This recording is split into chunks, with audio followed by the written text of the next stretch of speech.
Good Monday morning, everybody. John and Lance along with Del for the next 3 hours here on ESPN 97.5. And, well, let's just start with the World Cup because the Astros it's a bundle of suck right now. It is just terrible. Getting swept over the weekend out of the All-Star break. You had a little momentum at the end of the first half before the All-Star break, except you lost 3 or 4 series before that. But getting swept this weekend with a team scoring the fewest runs in a 3-game sweep of any team this year. 16 runs, and they swept the Astros. That's just ridiculous. Just ridiculous. Wait. 16 runs in a 3-game sweep is the fewest amount of runs scored? Over 5 a game? In a 3-game sweep. That's over 5 a game. Yep. That doesn't seem that low. Yeah. In a 3-game sweep? Well, I mean, 4-1, 5-0, 2-0, 3-2 sounds like something you could see. Excuse me, 11 runs. Okay. 11. Now that makes more sense. That's less than 4 runs. I was listening to Todd and it was 11 runs. Yeah, 11 runs. Yeah. That's the fewest in a sweep this year. 11 runs. 11 freaking runs. The Astros scored 2, and 2. That's just awful. Just awful. 11 runs. Well, all you team no trade, you stay on your side and watch bad Astros baseball the rest of the year. Listen, they're not going to trade away anybody, but don't acquire anybody. They're a left-hand bat away. Get the left-hand bat, Dana. Get your left-hand bat so we can save the season. Yeah. That's all. We're a left-hand bat away, Dana. No, we're not doing that. We're not doing that. Why not? Come on. Yeah. We're contenders. Yeah. We're contenders. Well, that's and still, you know what? If you want to know the truth, they still are. No, they're not. Well, they are. They are because the division sucks so bad. They're not contenders for anything meaningful.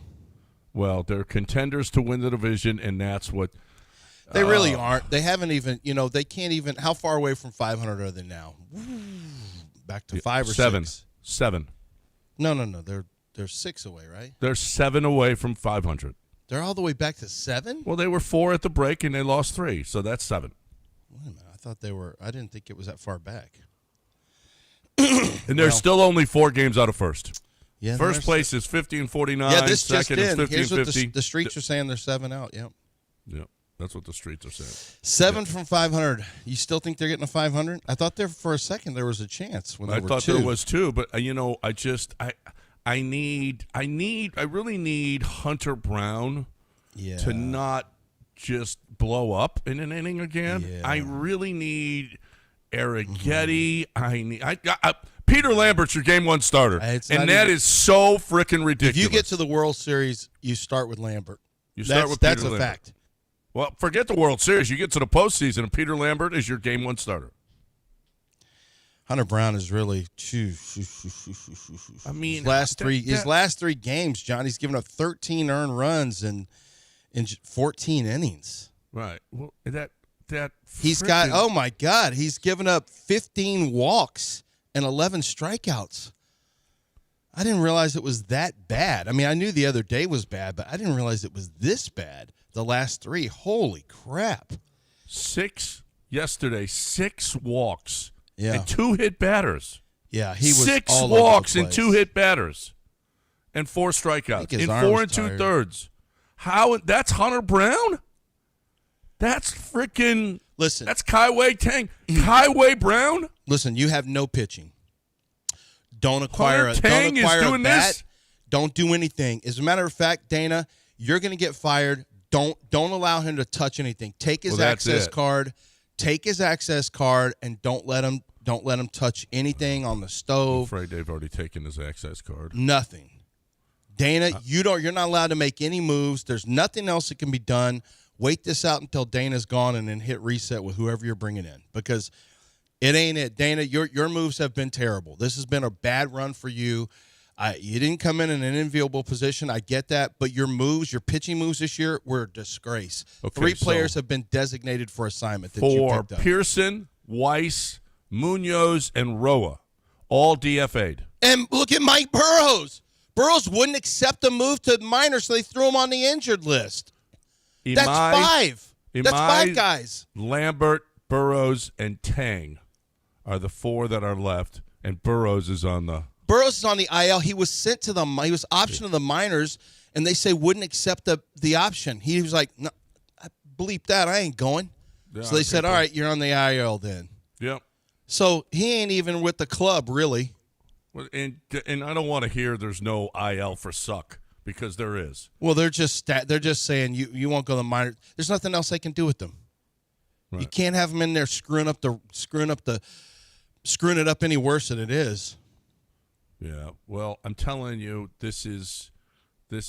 I mean, and I yesterday, I knew this was going to come up.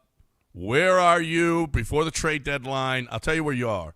You can get rid of people. Do not add a person. No. Do not add anyone. Don't you even think about it. Don't sacrifice any future for anything this year. But you want to get Colton Gordon out of here because you're trying to dump a salary? Well, I mean, because of a salary dump, they added Colton Gordon to McCullers. You weren't here for that, were you? No. Yeah.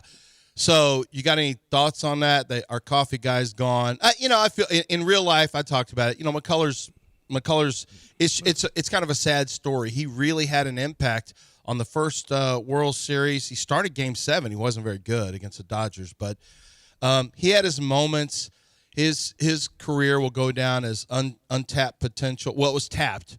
It was just I don't know how to say it. I mean, I've never, as a fan of Houston sports teams, I don't know that I've ever seen, other than maybe Ralph Sampson, who got traded, I don't know that I've ever seen a player like Lance McCullers who had that ability and flash like that, but was just completely caved in by injuries over frankly, it's kind of amazing he had this many injuries and his career lasted this long with the Astros. It's basically astonishing. He went more than 10 years with the Astros and he missed 4 complete seasons at my count, maybe more. Yeah, no, it was, I mean. And he stayed with one team. Until he got traded. But yeah, well, he's been untradeable for years until this is the last 2 months of his contract. I mean, this is probably who was going to pick him up with a year or two left? A guy who's never on the field. No, but the Astros had to pay a chunk. This was the soonest they could possibly get rid of him. The Astros had to pay a chunk of his salary, and then he's probably done. Like, I don't know that unless he's ready to take a really, they live in Houston. I'm sure he'd like to live in Houston. I assume he can retire if he wanted to. I'm sure he'd like to keep pitching, I guess. What are you going to do? I mean, if you're Lance McCullers, what are you going to do? You want to try to make it work in Milwaukee and hope that your arm stays okay. You think what are they going to give you for a contract? $4.5 million a year? I mean, I'll take that, but I don't know if Lance McCullers wants to live away from home and then feel like he's just for $4.5 measly $1 million a year. Who wants to pitch for that? 4.5. I spit on $4.5 million. Have you heard how much the taxes and their management take? Ask an NBA player; they'll tell you this offseason. Yeah. There's like we're not 30 videos of players talking about their taxes. I mean, you know how expensive it is for us to live? We're not going to live on $4.5 million. But does he want to live in Milwaukee? Spit on it. Spit on $4.5 Does he want to live in Milwaukee? For $4.5 million? No. Yeah. I'll go back to Green Bay. He might just. I hated that. We will. I don't know if somebody who's got maybe, who knows, maybe he has $25 million in the bank. I don't know if he wants to. Yeah. Yeah, I don't have $25 million in the bank. You don't? Well, one of the poor. I do the show with the poor. Yeah, I've got $25 in there some weeks. I don't even. I went overdrafted last month. Lance, that's my life right now. So I feel. I wish I had my wife's money. I know. I feel for Lance in the sense that his career didn't turn out the way he hoped. I feel for us as Astros fans that we never got that Lance after 17. It was like over. It was. I mean, but dude, say 21. 21 if you name some of the biggest wastes in baseball history, Anthony Rendon is number one. Mm-hmm. Okay, that's the biggest waste in baseball history. Yeah, it's just like he quit. Pujols actually gave them some years. He was amazing with the Cardinals, though. But amazing. he also gave the Angels some years. Mm-hmm. He actually, kinda. yeah, no, he put up some numbers for them. I mean, and then it was 10 years though. It was stupid. But Lance's 5 years, $85 million is one of the worst ever. I mean, it's right there. Well, I would tell you that let's hold on because we might be in the middle. Tatis, we may be in the middle of one of the great wastes of all time. We're looking at Fernando Tatis right now. Look at that money that's going out, and then versus At least what they're he's getting there. Yeah, At least he's there. That's true. And he is up to 7 home runs now. It wasn't that long ago he was at 1 home run. Right. He's up to I mean, 41 it took him RBIs. forever Actually, to he's get turned there, it but on. He has really turned it on. That's way higher than it was. I'm interested, and he's hitting 284. I wonder what his splits look like. He must have had a crazy. He must have had a crazy. I mean, it's July. not great, but No, again, I think they got a great deal. Well, his June $14 million a year. Yeah, his June was an 805 OPS, hitting 318. He had 4 home runs. So, yeah, but it's still not a. I mean, they're still overpaying for him. But yeah, but Lance doesn't even show up. Like he tries. He's just made of glass. That arm just can't stay. Or stay 20. healthy. What is he? $23 million a year, I think, or something like that. No, I forget it's what it is. higher. It's higher than that. No, it's not. It's 14 years. That's right at $23 million a year. I thought it was a dumb deal by him, and it turns out to be a great deal for him. Anyways, His contract is 14 years, 340. Yeah. 14 years, 340 comes out to, let's see. Yeah. It's not. I mean, I 24.28. It's what? 24.2. $24 million a year. That is a bargain for 14 years. Yeah. They're paying forever, so it doesn't really matter if it's 24. You're not getting. It's not a bargain when you have to do it for 14 years. No, and it's all fully guaranteed. Well, it depends. I mean, he made this maybe an off year. That dude is really talented. No, he is. He is. Yeah. He's talented. And so is Lance. I don't know. Lance is talented I'll too. still bet that he's going to regret that deal. I don't. Not when it's all guaranteed. Generations are set for life for him. Unless when AI takes all their jobs, they'll have their grandpa's money.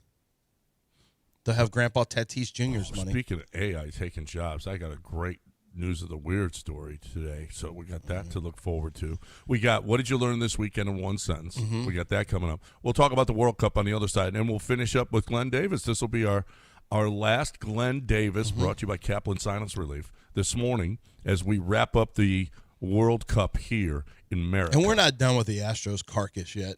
No, and if you want to get in, someone 3780-3776. Hey, this is something you need to put in your phone. Be here Thursday, okay? This Thursday, if you want to join us for our fantasy draft experience this Thursday. And are you sure this is the 7 a.m. hour? Because I had heard before it was the 9 a.m. hour, Del. Is this 7 a.m.? We're going to be giving away a spot for you and a friend to join the league, our fantasy league. He's out of the room. The winner will get 2-night stay at Golden Nugget on the 27th and 28th of August, $200 in food and beverage credit, and dinner at the DraftKings Sportsbook during the fantasy draft. Tune in Thursday for your chance to win. Originally, it was in the 9 o'clock hour. I guess it's in the 7 o'clock hour now. That's going to be one spot. I think we're going to be giving them away throughout. We got a lot of spots to give away, but this Thursday, 7 a.m. hour, we will be giving away a spot in our Golden Nugget fantasy draft. So keep on listening. Make sure you're here on Thursday in the 7 o'clock hour. Right now, I'm talking about the Golden Nugget. Listen, I was at the Golden Nugget Lake Tahoe this past weekend, and I want to tell you something. Listen, it was awesome. It was fantastic. It ain't the Golden Nugget Lake Charles. The Golden Nugget Lake Charles, no, I'm not denigrating. I loved it. It was great. It was awesome what it was. But the Golden Nugget Lake Charles is as good, is as nice, and it's got all the amenities of a Las Vegas casino. When you're talking about 12 different restaurants, when you're talking about the casino and how big and wonderful and all the games and all night long, I'm telling you, we have got it great with the Golden Nugget Lake Charles just a couple hours down the road. And I mentioned fantasy drafts. Well, the fantasy draft that we're going to have is August 27th and 28th. You make your fantasy draft. Do it over the weekend, and have all your peeps there, and bring your wives, and everybody has a big time. Everybody has a wonderful time. There's the pool that the wives can go to. You got the casino. You got the DraftKings Sportsbook. You got poker. You got golf. You make it a weekend for your fantasy draft. And you do it in the DraftKings Sportsbook, and they've got packages available with buckets of beer, pizza, wings, food, credits, everything. So you're looking for the best place to have your fantasy draft. The DraftKings Sportsbook at the Golden Nugget Lake Charles, this fantasy draft. Book your stay now. GoldenNugget.com/Lake Charles.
You are listening to Houston's longest-running sports radio morning show on ESPN 97.5 and the ESPN Houston app. From the Huntington Bank Studios, here's John and Lance. All right, welcome back here on ESPN 97.5. 737-803-3776 is the number. I watching that World Cup, that game yesterday, it was boring in the fact that Argentina had I didn't think that they had no chance to win. They had no. Well, they had a chance to win if they got to PKs. If they got to PKs, that's what was freaking me out. I'm like, oh my God. Yeah, they have no shots on goal. They have no shots. Zero. 105 minutes into that match, they had no shots. Which Del, have you ever, in all your watching soccer at any level, at Premier League, and you've seen some terrible. Some of your teams have been truly dreadful. Some of my teams. At Fulham. Have you ever seen that where a team didn't even have a shot in a match? Well, generally when a team doesn't have a shot, it doesn't make it to 105 minutes. Well, the yeah. other team will just find a way to win. In 90 minutes, have you ever seen? I mean, especially I'm sure when it's it happened, was I like can't remember it. Not in a match so consequential. Certainly not. No, and it was 16 or got up to 19 to nothing. It was 17-0 at one point. 17. I know. I remember the number was 17-0. It may have gotten higher, but I don't think so. And it was like 10 of them were on goal, and Argentina ended up with 2 shots, none on goal, for the whole match. But as they're in the second half, and I'm like, oh my God, this is going to go to penalty kicks, and those rats are going to win. And they're going to find a way to win with no shots on goal. They win because they win. Spain doesn't win PK shootouts. I mean, and Argentina does. They saved. And are you aware of how much the world hates Argentina? I was not fully aware of how much. Dell, you do. Not wrong on my part, just early, because I was talking about this like 3 or 4 weeks ago. That well, you hate their racism. Well, I'm not a fan of racism overall, not just Argentinians. Well, some people are fans of racism. It's multifaceted here. Okay, don't take a side on. Don't be biased. I'm going to be biased against racism. Sorry, I'm going to pick a side there. You're going to put your foot down on racism? racism? I'm going to pick a side. Not all heroes wear capes. Some people like racism. No, okay? Now there has been a resurgence in people who like racism. I feel like it's more I'm fun like, now. woo! It's really made I a comeback. understand, but sometimes you just got to pick a side, and I'm out on that limb. Let's wait for Glenn. We'll ask him about racism. No, don't do that. He already said involved. last week when you were on Friday, he goes, "I'm glad John's not here today."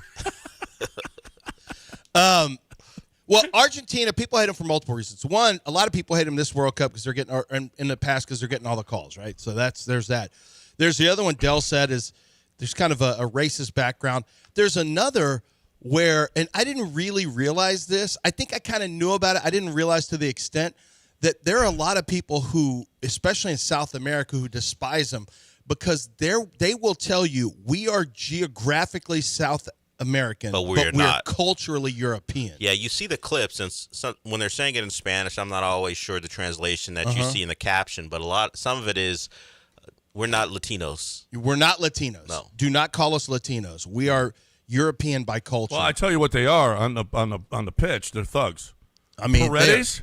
Holy Paredes crap. was out of control. But apparently, this has been a thing, Dell, forever or for a long time. This is. It's not just this World Cup. This has been a thing with Argentina. It generally is contained to South American competitions where CONMEBOL, which is their federation, the Copa America, you can see this stuff, qualifying. Argentina's taken it to a level that, like, we got a taste of it quite a bit with Paraguay early in the tournament against France. But that's Paraguay. Okay, how are they going to compete against France? They got to do what they can. Argentina, and rightfully so, has a reputation being a world power that you guys don't actually have to play this way. They were less competitive against Spain. I mean, of course, it was 0-0. I mean, they were sitting there only because Spain, everything was right at the goalkeeper. Oh, their goalkeeper was unbelievable. He was good, but they were also not the hardest saves. Like, they were all right at him. A couple of them were. Holy he made crap, a couple. The PK was. I mean, the free kick was. Free kick was incredible. What a save! Good. I mean, yeah, some of them were right at him, but he was still. That's the most saves by any goaltender ever in a final. He was great. And it just is that they couldn't do anything. Is that the greatest defensive run in World Cup history? Giving up 1 goal in 8 matches. Yeah, it is. Yeah. The first there's never been 8 matches before, right? No, but even if you look at expected goals, which is the stat that it just says, hey, would this have been a goal? And it just compiles over the course of an entire tournament. It was like under 3, like expected goals. Now, not for that the whole tournament. Not that you would score the 3, but if you just compile all the games together, it was like under 3. But it's funny, he's going to get all the love, but really it's the entire defense. Simone, who's their goalkeeper, didn't have to do very much throughout the entire tournament. They were 1 header away from the same guy who scored goals against the U.S. From Belgium from not giving up a goal the entire tournament. 1 header. Crazy. Has there ever been a better? I guess. I don't think historically, no, because I was listening to a podcast and since they've been able to track this stuff, expected goals, it's the lowest by nearly a goal as far as defensive dominance when it comes to expected goals scored. So you can't score if you don't have the ball. and that's part of Spain's formula. How are you going to score on us if you never have the ball? I mean, Argentina couldn't get it away. They're so dominant with the ball. They're so skilled. They're so unbelievably skilled. Everything, when I watch them, like as guys are closing down, you get that sense when you're getting pressed and there's that nervous feeling. They just will move with the ball. They go meet the ball to disrupt the defense and the press. They have an ability to get around the presser. It's everything about them. I'm like, God, U.S. is just like this. This is foreign to me. This didn't look like the U.S. is so far away. It's crazy. Well, I was watching with Solis yesterday. We were at a place yesterday. He said, in our lifetimes, we will not see the U.S. in a finals. And no. I had to think about it. I'm like, yeah, you're right. Well, first of all, other countries. I'm dying next year, according to Gilbert, anyway. But a lot of you won't see it either. They're just not close enough. Why do other countries get a Lamine Yamal and we get Freddie Adu? Honestly. Well, because they're born into it. But Freddie we had a phenom, right? At 12 years old or whatever he was. I listened to I watched a doc on that, and apparently Freddie was more marketing campaign than he ever was a player. Really? Like from people who remember back then and were soccer people back then. Like obviously he never really got bigger than he was, and when we first saw him, he was just a small guy overall, and he was never the guy. He just happened to fit what they wanted. He was young. He had a little bit of talent. But for most, at least from what I could tell from that doc, this was never going to be a thing. He just fit what they wanted as far as marketing was, and it took off. I don't want to see Corey Pulisic on any more. Christian Pulisic on any more Capital One commercials or whatever it is. I don't want to see any of the Pulisic. Well, they had all this stuff in the bank, so they're going to run him. But I don't know how many more times we're going to see him. No. At least that scrub. I don't know the bang for your buck when you have that guy. He could never play for France. Well, yeah, he's not French. I mean, he could never play for Spain. He's not Spanish. Good thing you weren't born in Spain. That trick would be actually. If he was born in Spain, he probably would be better. Well, yeah, he would have been. He would have been developed. About? He probably would be better player. Yeah. Hey, let's play that sound from. There were four. None of them were U.S., but there were four analysts from ESPN talking about this match, and John mentioned the quote unquote thuggery. That was the word used by one of the analysts, and if you didn't see it, Paredes, one of the players who was already kind of an a-hole let's do it on the other side. Okay, so we stay. We'll hear from. We'll do it on the We'll other hear about side, the thuggery on the other side because we got what did you learn this weekend at 45. So we want to stay on the clock here. We'll do that and more. We'll hear Rory with a little thuggery against Bryson DeChambeau too. We'll do that on the other side. Don't go anywhere. ESPN 97.5.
You're listening to John and Lance. Broadcasting live from the Huntington Bank Studios, here's John Granado and Lance Zierlein. All right, welcome back here on ESPN 97.5, 713-780-3776. We teased the thuggery of, and listen, it was bad. It was bad. There was, well, the red card, obviously, but Paredes, holy crap, he was out of control. And there were a couple of tackles that were a 2-foot tackle that wasn't called that people are calling for a red card on. Nothing. And boy, did the Spanish coach unload on Argentina and the referee after the match. It was and rightfully so, because it was just ridiculous, some of the things that Argentina was doing. There's a compilation of 12 minutes of Argentina thuggery that I saw this morning. It was just okay. Yeah, that makes sense that they're calling a play. Now the second yellow on who was it that was sent off? Enzo Fernandez, right? The second yellow, I mean, he got there. The ball was struck. He got there at about the same time. The guy went flying. That was bad luck for him. He got there afterwards with all that momentum, and there was nothing that could be done. I mean, it was a clear second yellow, which is going to get you sent off. That one I didn't have as much problem with. I just thought that was just inside the sport. It was just it was a yellow, but it was a yellow. Yeah, but it was a yellow. So. Yeah, it's a yellow. I didn't consider that some of the stuff. Now, if you didn't see, after the match was over, and this isn't the first time, Paraguay versus France, Mexico versus England, this isn't the first time I've seen teams try to get after it with the other team, like try to start something. You just kind of have to get off the field. This time, I don't know what was going on between Argentina and the defender from Spain.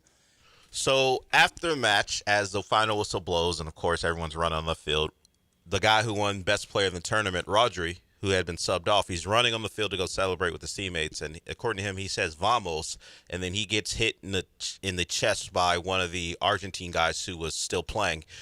Hit him right in the chest as he's running. So he stops and pauses and goes, "What are you doing?" Goes back to him, and this is how Paredes gets involved. And then if you see the video, mostly it's from the crowd. People are filming it. Paredes. Because it wasn't on TV, we couldn't see it. No, you couldn't see it. Paredes is kicking, he's pushing, he puts his hand to the throat of a player. Hard. Like it was He gets hard. a red, which you can get after. So I know Enzo Fernandez was back on the field as they were getting their winners or their second place medals. I don't know if Paredes could be involved in that because they threw him out. I'm not sure how that works after the match. They gave him a red card after the match. Yeah, when there are awards to be given out. The Argentines, because it's unique in this sport, for this sport compared to others, where if you lose the final game, you have to stay on the field because not only do you have to get your medal, you have to, show sportsmanship and watch the other team. Wimbledon has that too, I guess. Or I think hockey, you get to shake hands, but you get to leave. You get to leave after you shake hands. Too, yeah. Tennis has it. So as a team sport, I think it's the only one that forces the other team to hang around. And Argentina turned their backs to the Spain celebration as Spain was getting their medals. Did they really? Their entire organization was looking into the crowd. They Just did not terrible. watch Spain. Just terrible. Why? Well, I mean, we got robbed? They're bad sports, John. That's terrible. We got robbed. We only got 2 shots on goal. They had 17. Yeah. They beat our ass. They were dominated. They should have never gone Spain extra made France and Argentina their babies. It's once again evidence that they're not great. Not people that are great to root for. You can love Messi, man, but Messi was among them, not Have looking you guys Spain seen got the video their medal. that, I don't know, Josina Anderson had it. That's where I saw it. There's a video that's from the ground floor, not from the stands, that really has the best look at what Paredes did. And it's not just a shove in the throat. And, I mean, it's a hard, like almost a karate chop forehand into the throat. Then the next thing, he went after some other guy he was going after him. Like, it was bad. He pushed. It was a sub or somebody. He was getting thrown down by somebody. He threw with him down to the ground. It's awful. Anyway, here is the ESPN FC crew, podcast talking about Argentina's thuggery. So it's the ESPN FC crew.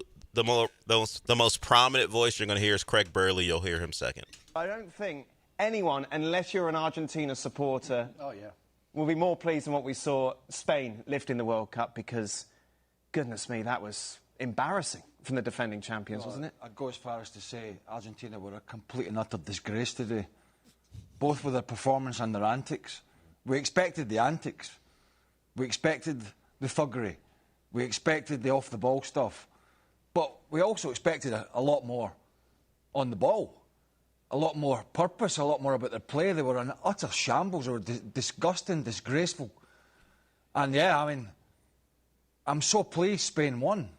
And I could just see a scenario at the end there, but before Spain scored, that it was going to go to penalties, or they were going to get a scruffy goal, Argentina, and win this. And Spain tried. They tried to make it a good game. They tried to get over the line.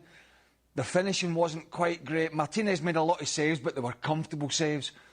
But we know Argentina are not the greatest side they've ever been, but to put that kind of performance in a World Cup final, that negative, it was a disgusting performance. Yeah, and love that. I love how it's disgraceful, it's shameful. Disgraceful. It's disgusting. I expect that kind of thuggery from them. And there was actually 2 more guys piled on after that. So it was like all 4 of them were piling on. Well, they what's sad is it overshadowed Shakira at halftime.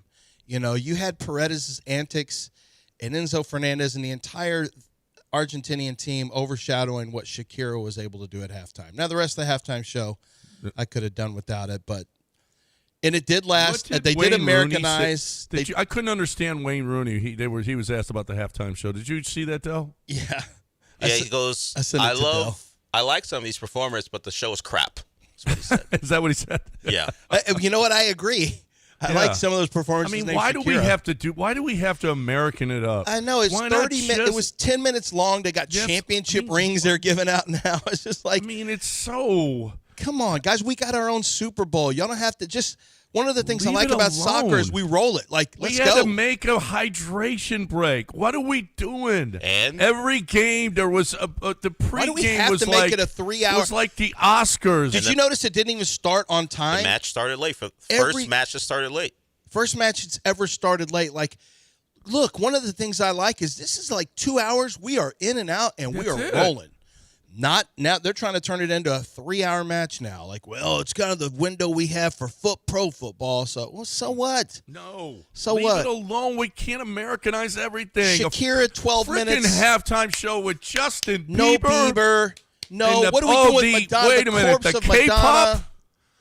The K-pop. Well, goodness yeah, gracious. BTS is for the global. What are we doing with Madonna out there? Let's just be honest. And then they had Ronaldo and Ronaldinho. I get that.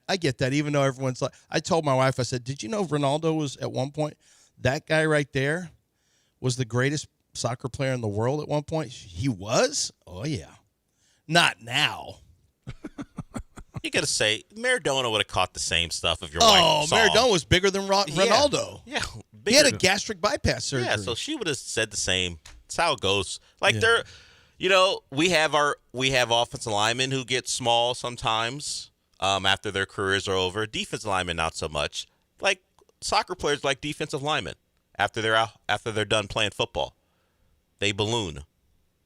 That's all. Mm-hmm. At least some of the greats do. I saw a lot of the Spanish guys up there still looking great. The guys from the 2010 team. Yeah. Those guys still look good up there hanging out. The hair. Did you see? Yeah, Sergio Ramos, Carlos There's Puyol. a lot of hair going on. Yeah, speaking of Shakira and the Spanish team, so she was in a relationship. I don't know if they got married or not. Piqué. What happened? Because everyone hates this guy. Well, Piqué was with Shakira. They had 2 kids, so they're asking her they asked her who she was going to root for. She goes, well, I have 2 Spanish sons, but I think either she said she loves Messi or she's rooting for Argentina. Piqué didn't particularly treat her right at the end, so I could see why she might not be rooting for Spain. Okay. Fumbled what do you mean by all I care is that cheating? Okay. I don't care who she's rooting for. Just keep doing that show, whatever she does, that hip thing. God, she's unstoppable. She's 49. She's 49? Yeah, that vampire's 49 years. That vampiress is 49, and it's like she is an unstoppable force of nature. Well, they don't age. She doesn't age. They don't age. They don't age, those people. Yeah, but they do stuff to make sure they don't age. Well, whatever. There's good vampires, too, like know if she's biting anybody's neck. Like Selma Hayek in she wasn't a good from vampire. Dusk Till Dawn. Well, when she was pouring tequila off of her legs and then what happened when she opened up her vampire? I don't care about that part. Jaws and ate people. I like the dancing part with the tequila. You would be an easy mark. Legs. That's right. I would have been a really easy mark. She would have killed both of us. Yeah, I wouldn't. That's have been right. there. You wouldn't have because you wouldn't have liked the music I don't go to being strip played in the clubs. club. I would have been fine. That's right. It wasn't a strip club. It was a dancing club for vampires. It was a bleepy bar, wasn't it? Well, I don't know what it was. It was good. I know this. We're going to break right now, and we're going to call in at 713-780-3776. What did you learn this weekend in one sentence? 713-780-3777. I got mine already. I've got a real I know one. what mine is. Get yours ready. 713-780-3776. What did you learn this weekend in one sentence? We learned a long time ago about Doc Kaplan. Dr. Kaplan. So I talked to Dustin on direct messages. He's been it's not just him. I've had like 4 different people ask, hey, Dick, give me an update on your surgery. Now, mine with Dr. Kaplan, I went in and met with Dr. Kaplan. We had lunch and then went in for the assessment. They did they do a scan of your entire head, and it takes a look at all of your sinuses. I could see my deviated septum. I didn't realize how. I knew it was deviated pretty badly. I didn't know how badly. And then I saw the sinuses that were completely clogged. And so everything kind of made sense. So they went and had the deviated septum and the balloon sinuplasty. The balloon sinuplasty is the really big one. This is the one that so many people are getting done. Clears out your sinuses. My son Alex said, I want in. He's seen my results. And so my son is going to try to get it before he goes back to Alabama to work with a football program this year. So I said, yeah, let's get you lined up. It was incredible. Now, my recovery took a little longer because I had a different little sickness I had to deal with, but the results started rolling in, and it's been incredible. No problems breathing through my nose. There's no pressure on my forehead, on my sinuses, underneath my, near my nose. None of those headaches. It has been truly as good or better than Dr. Kaplan advertised. And he's got the commercials with Jeff Blum as well. You may see him on television. He's one of the pioneers of balloon sinuplasty. This is something, if you have severe problems with your sinuses, it's well worth looking into. Go to kaplansinusrelief.com and book your appointment today. Get in there, let them take the scan, and see if you're a candidate for this procedure. It's a pretty quick recovery time for you, and the results are incredible. kaplansinusrelief.com.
You're listening to John and Lance. Broadcasting live from the Huntington Bank Studios, here's John Granado and Lance Zierlein.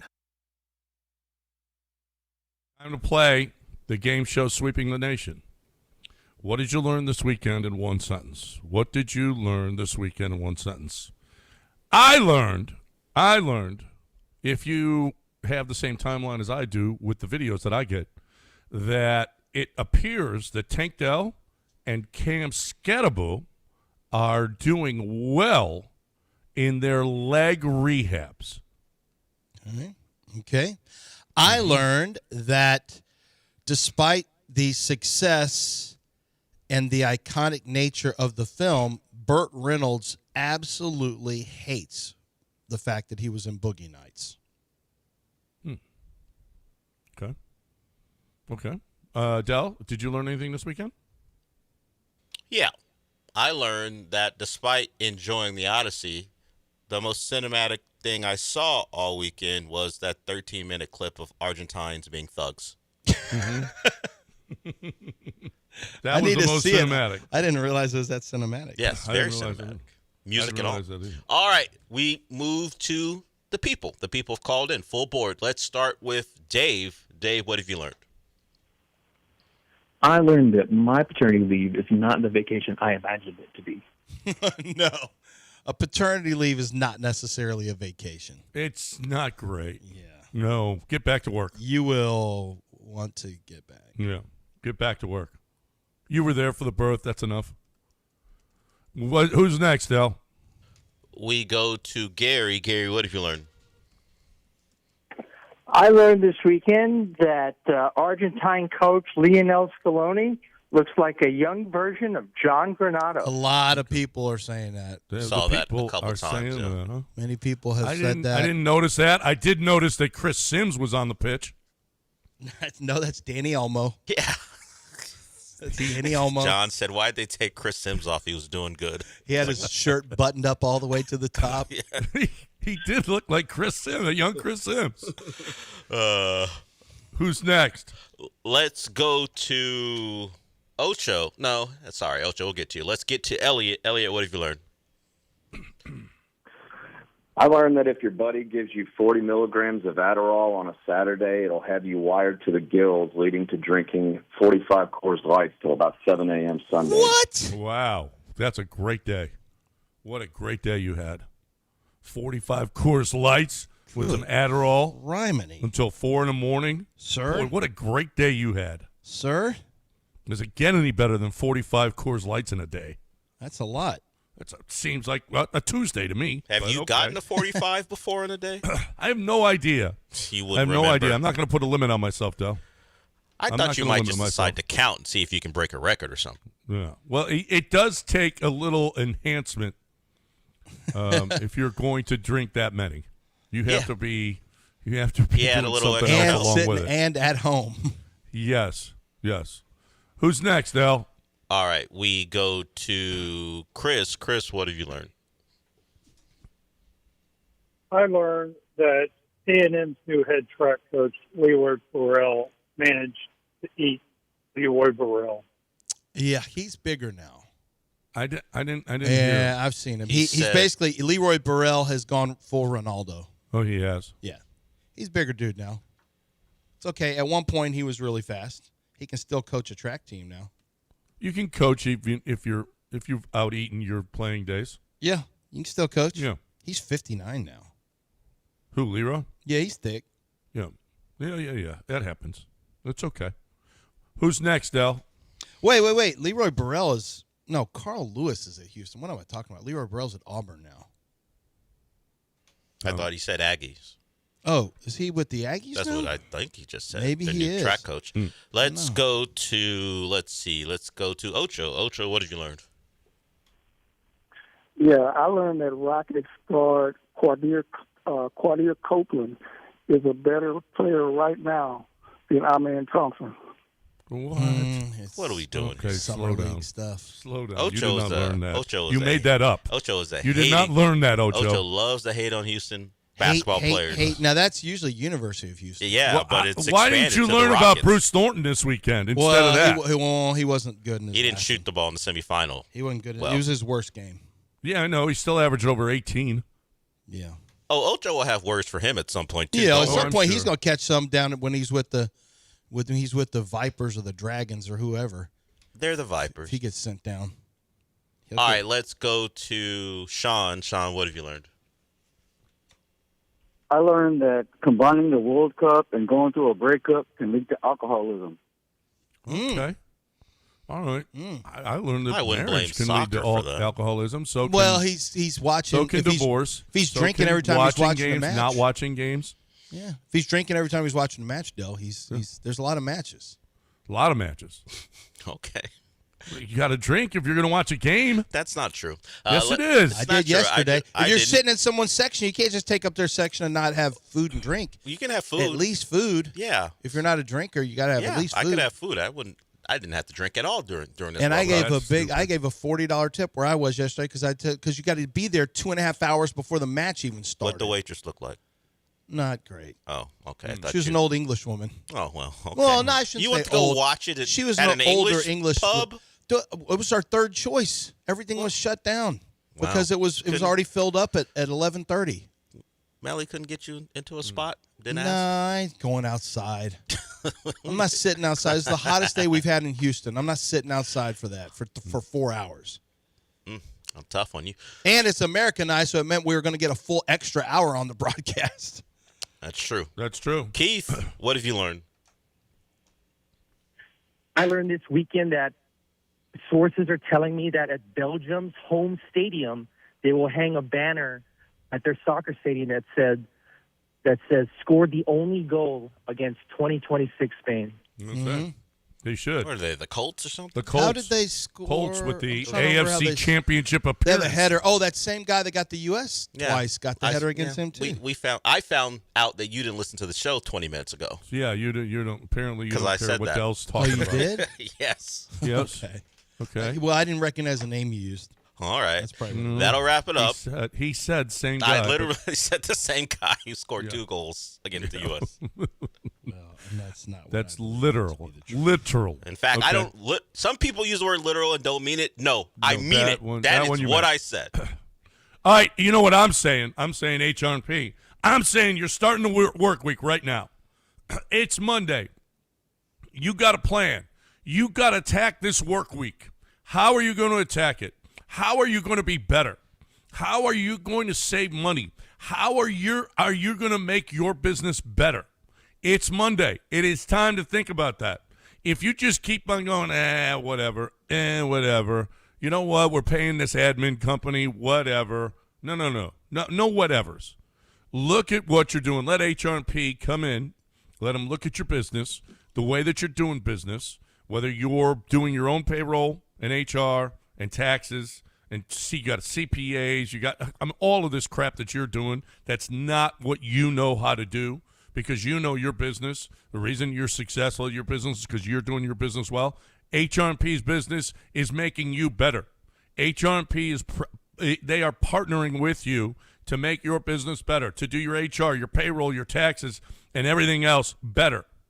So I don't know how you're doing it. If you haven't looked at it a while, or you're like, wow, this is really costing us a ton, it's time to look at HR&P. Let them come and look at your business. HRP.net, 281-880-6525 or HRP.net.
All right, welcome back here on ESPN 97.5. Time to bring in Glenn. Is it true that you were glad I wasn't here on Friday? Is that true, Del? That's what Lance said. We were lying. We just made that up. What? Wait, what did they say? They said you said you were glad I wasn't here. He was saying he goes, I'm going to ask Glenn a controversial question. And so he already said he was glad you weren't there on Friday. John, this is fictitious. Okay. This Malicious is fictitious. accusation. This never happened. You know that's not Ask true. Ask him your question. All right, I want to ask you a question. Ask me a question. See if Glenn's glad you're here today. Argentinians being accused of race. Are you pro-racism or anti-racism? There you Glenn? go. Classic John. Which one? Dell is anti-racism. We established that. Which side are you on the racism issue? Buddy, come on. I'm here to talk about the World Cup final. I told you. I see told what you I this. See? You see? Well, you're glad he wasn't there Friday. We had some good soccer talk. I let you guys do all that stuff. That's not for me. Okay. All right. I'm just asking. That's all. Just wanted to see which side you were on. Time to talk about that game. And listen, there's a lot of thuggery accusations being aimed at Argentina. At the end of the game with Paredes was ridiculous. I thought a couple of times during the game Paredes was ridiculous. Fernandez, all of that stuff, Glenn.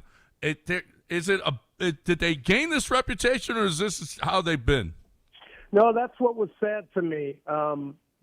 They obviously didn't think they could play straight up with Spain, which is sad when you have the best player in the world on your team. But this was an absolute clinic put on by Spain when it comes to who was playing football and who wasn't.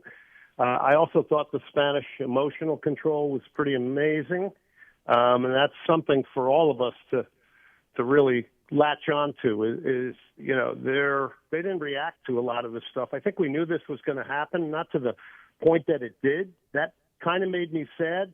And we're talking about Messi's exit from the World Cup too, right? Like that's sad to me that it went out like that with not him having a couple of good moments. And Argentina's focus, I think they went out looking silly. I hate to say this, but the clutching, the grabbing, the fouling was the focus. And then they were hoping for a magical moment from Leo Messi. But they couldn't go straight up with Spain. They didn't. They were dominated in every facet of the game. And I love Argentine soccer. Don't get me wrong. I loved what they did in the tournament, the comebacks and everything, but they took it way too far. And they were defanged, and they went out.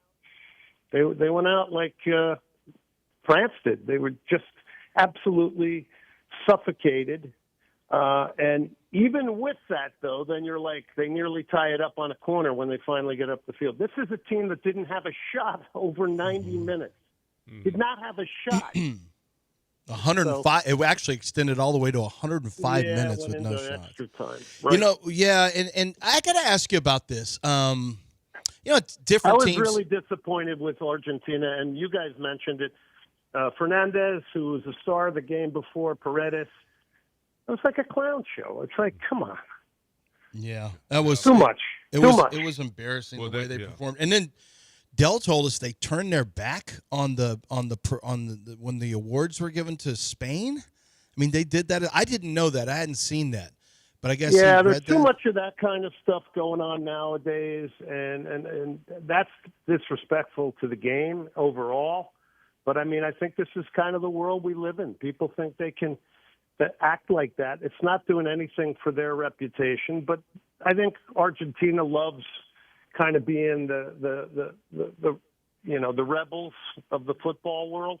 They got a lot to do now because they have a team built around, some say, is still the best player in the world in Leo Messi. And you're not going to be building a team around a singular person anymore. So we'll see where Argentina is going to go in the future. Glenn Davis, brought to you by Kaplan Sinus Relief right here on ESPN 97.5.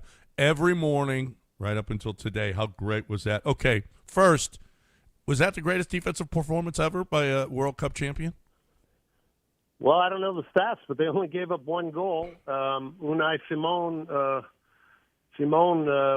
had seven. The team had 7 shutouts. It's an exercise in understanding that if you have the ball, you dictate games. Again, I really marveled at their emotional control because I was wondering about that because I figured Argentina was going to do everything they could to try and break their rhythm and get in their heads. The emotional control was pretty incredible. But, the first place you go when you talk about defending is if you have the ball and an opponent can't score. It's as simple as that. I know it's pretty rudimentary, but that's what it's about. And it also means that you have to have very intelligent defenders that are, if they're not involved in a lot of the buildup at times, which a lot of times they are, they have to be totally focused. I was so glad to see Pau Kabarsi get the Best Young Player of the Tournament award. That kid is a center back, 19 years old. Mm-hmm. I mean, he's playing like he's 30 and has played 500 games, Absolutely exceptional. I watched him very closely through the tournament, and he was one of those kids at Barcelona that was accelerated because they had the financial problems, and he was thrust into the starting lineup and never has come out, and it's benefited him greatly. But don't forget, this was a Barcelona-based team as well. There weren't any Real Madrid players on this, so there's probably some people in Madrid who were not hoping that Spain would win the title, if you want to really believe that or not. That's crazy. There's so many things we just don't consider if we're not full-time soccer watchers from internationally. I'm just thinking Spain is happy, and that's and I know there were parties in Madrid. I saw some videos of big parties in Madrid, but there are considerations for clubs, because Barcelona and Real Madrid, I mean, those are lives. Like those are lifestyles. Those are well, teams. John's a Madrid fan. John? Yeah. Well, look at their line. Look at the stars that Real Madrid and Barcelona still wins. I mean, all of the stars that they got on that team, and Barcelona still, because it's. I mean, and they play the same style, right, Glenn? So this style is everybody going to try to adapt this now? What Spain does? It's not going to be easy to replicate this because it has to start at a very young age, and that's what it starts with in Spain. Spain's a smaller country. They have a real ability to put together a curriculum for young soccer players that build in these principles very, very early, and it extends into their careers as they get into their teens and ultimately to the national team. So a lot of this stuff is ingrained in them. I mean, the confidence on the ball, people are saying, this is boring.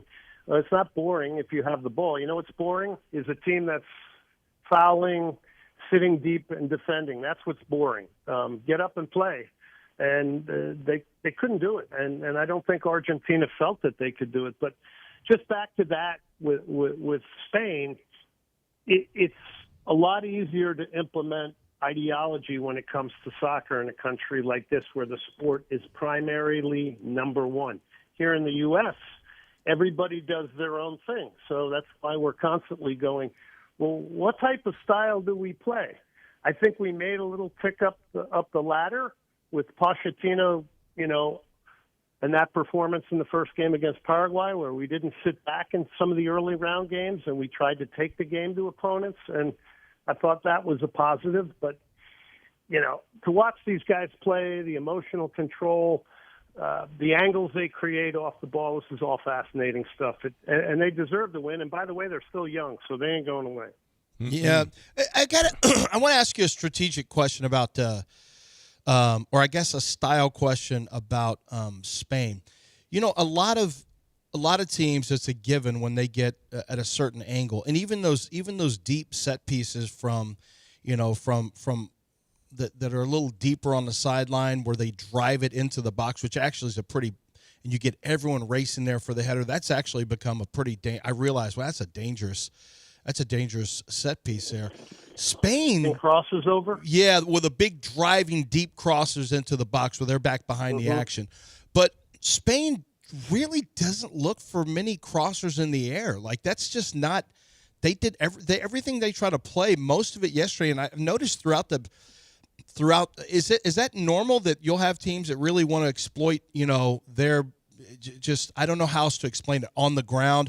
They're not a very aerial based team at all. Yeah, they like it on the ground. A lot of their cutbacks are on the ground to trailing runners. Lamine Yamal, even though I thought Tagliafico and a combination of guys defended him pretty well, credit to him because he kept pushing and he did get behind a couple of times and got some dangerous crosses in and still affecting the game.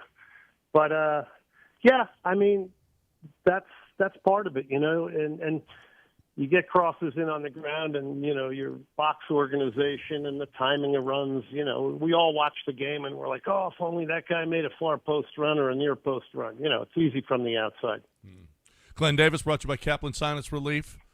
Big winners this World Cup. It's over now, but America won. I thought America won, Glenn. I thought we showed well. I thought Houston showed really, really well.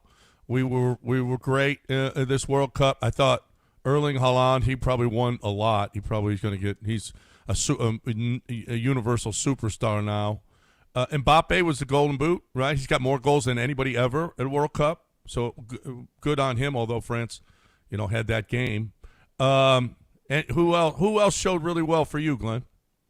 Well, like I said, I like Pau Cabarsi. I like some of these other storylines like Bozinha with Cabo Verde. Eloy Room, who's been on my show with Curaçao, set a World Cup record for saves in a game. We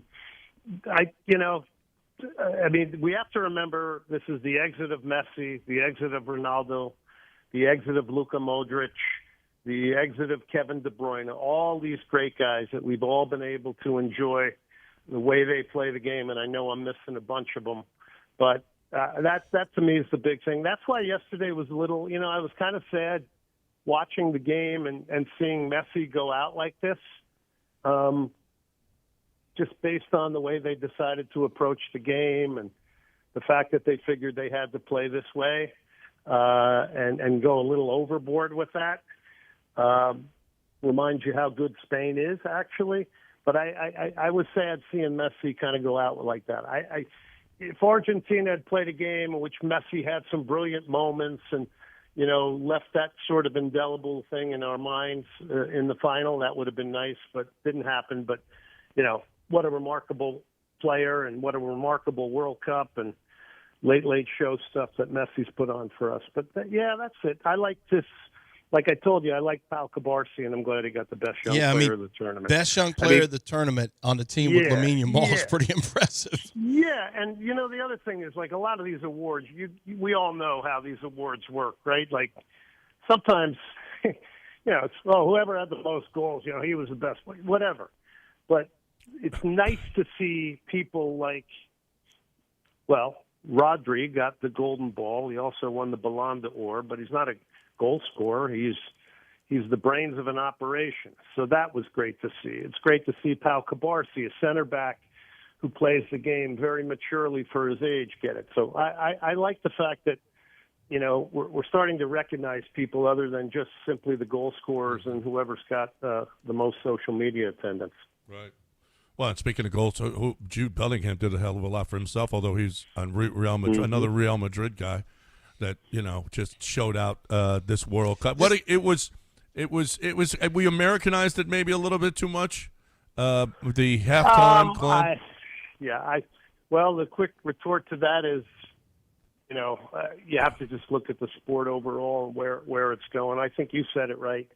The United States is A+ at running events. There was no security issues, which I think was a big concern in the modern world right now. These games ran like clockwork. The ones that I was at in person, just remarkable to watch it run. Every city, it sounds like, did fantastic. People came over here and realized a lot of things that they didn't know, that, we're a very welcoming country and we care about others, despite, everybody who wants to claim the other way. And this was a winner. It's going to be a winner in a lot of ways. There's certain things I think that maybe are scratching at the surface of the sacredness of the World Cup, but I don't know how you're going to stop that. Expansion, water breaks, and things like this. Hydration breaks, sorry. I'm still kind of just, accessing all the information and thinking about the World Cup now. I'm a little bit depressed, honestly. But I think all in all, it was a spectacular show. I could have done without seeing Madonna. Sorry. I'm with you. 20 years ago, maybe, but no, I didn't need that. That was a bad image in my mind. So Yeah, that's but it. Shakira made up for it. On the field. Shakira made up. Shakira made up for it. saved that whole show. By Yes, the way, whoever this guy in Coldplay is who put this together, come on, you got to do better than that. Yeah, that was seriously. I mean, well, there's got to be some better hook in there than that. I don't know. Maybe I'm just, maybe I'm hoping Led Zeppelin was going to jump out there. I don't know. What do you think of, because it was a big topic of conversation, what did you think of a third-place game, whether or not it should still be played, and how about that game? Yeah, that was pretty crazy. Third-place games are unpredictable. I mean, listen, it was definitely a lot of loose defending, so it was good for Mbappe because Mbappe piled on the goals and wins the Golden Boot. So I don't know. I think it was fun for people. I don't think it hurt. It's not the norm, but there was definitely a lot of minds wandering in that game. Yeah, it was like an NBA All-Star game. It was just, let's just score. Yeah. It was crazy. Yeah, Alexi Lawless, it was funny because I wasn't sure how I felt about it. I mean, it was entertaining. It wasn't really a real match in some regards, but Alexi Lawless said, the first two people on the set were talking about what a great match it was, and the commentators, well, I think it was Darren Fletcher was saying that and was all excited about it. And there was a lot of goals, and I mean, all the American, former NFL players, if it always looked like this, I would always watch. And Alexi Lawless said something I thought was actually accurate. He said that was either the best game of the World Cup, depending on how you view soccer, or it was the biggest farce of the World Cup, depending on how you view soccer. And I thought that was a fair comment. No matter which side you fall on, I thought that was a fair comment. It's a good comment, but I got some advice for you, Lance. Yeah. And it includes me. Stop listening to commentators. Yeah, that's true. I'm just kidding. Except I'm us. just kidding. Yeah, you could shape that any way you want. I mean, I don't know. That's great. Yeah, a lot of goals. And it's a third-place game. The history of third-place games are very strange in World Cup history, and a lot of these guys wish they were home with their families. Yeah, it's like I compared it to a last preseason game before the NFL season starts up. You're just like, let's just get this done. Yeah, you were just at the pinnacle of trying to make history, and now they're telling you to go play a third-place game. I mean, where would you be mentally? I mean, honestly, you were this close to getting to a World Cup final, and now you're so. Well, and if that puts you over the top for the goal scoring for the Golden Boot, then it's the other guys are like. Oh, Mbappe had a lot of incentive in that third-place game personally. Yep. Oh, yeah. Yeah, personally, yeah, absolutely. Yeah. He's the leading scorer of all time. He wins the Golden Boot, and there you go. He's the all-time leading scorer in the history of the World Cup. How about that? Kylian Mbappe. That was fun, and it was fun having you on every morning, Glenn. It's been great. You have to put up with some stuff. The questions that Lance asks sometimes. I ask good soccer stuff. Okay. You're the hooligan here. So that's a problem. See, he's the problem. Lance is the problem. Now you found out Lance is the problem on this show. No, we had a great conversation on Thursday and Friday with me, Dylan, and Glenn Davis, and then this happened to them. Let me just say this: you guys were exceptional. I do know you guys respect soccer a lot. It's another reason why anybody who listens to my show should be listening to John, Lance, and Del. And vice versa. Yes. And you guys did a great job. I've totally enjoyed this. To get up in the morning and make a little coffee and start thinking about the games and then come on with you guys has been a great way to start the day. And I don't know what I'm going to do now. Yeah, so if anybody out there has anything for me to do, let me know. What is it? Postmortem depression or whatever? What is it? Postpartum? What is it? Postpartum, but there's no birth. I mean, you're having that's you guys got a good therapist? Yeah, I will say it was. Here's where you wish the World Cup was once every 2 years. Everyone says that after the 4 year span, but you have the Euros coming up. You're going to have CONCACAF. You'll have Lance, I got to stop you. No 2-year World Cup. No, Please, I know. Don't I know. even mention that ever again. I know. When I come to the studio. No, you hear it. You hear people make that comment, but it's. I know. You've got Euros. You've got the build-up, and frankly, you need the build-up to reload. But it was a lot of fun. It was a lot of fun for the host country too. Yeah. Oh, it was great. Host country killed it. Host The country U.S. did did an amazing job on this thing. I would just end with this, that the people of Houston, for us locally here, everybody who plays, coaches, referees, administrators, people that buy tickets to go to games over all the years, this was your World Cup. You brought it here, and I hope everybody enjoyed it immensely. That's great. Great.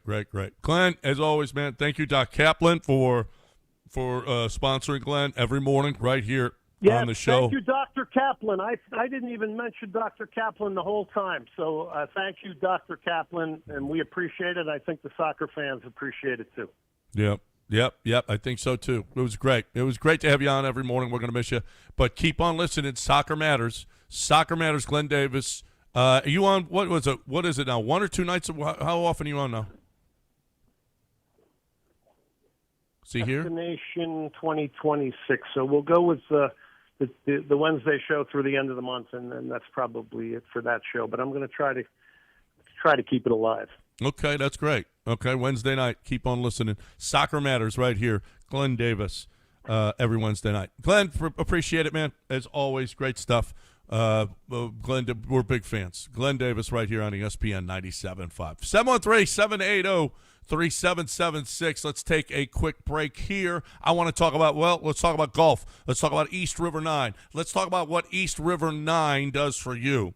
And if you're a company, get a corporate membership like we have. We can go anytime to East River 9. We can take a client there, okay? Well, how great is that? Now, the client says, well, I can't go play golf with you because it's 4 hours. Well, it's not 4 hours. I can't go play golf with you because it's in the middle of the day because I'm working.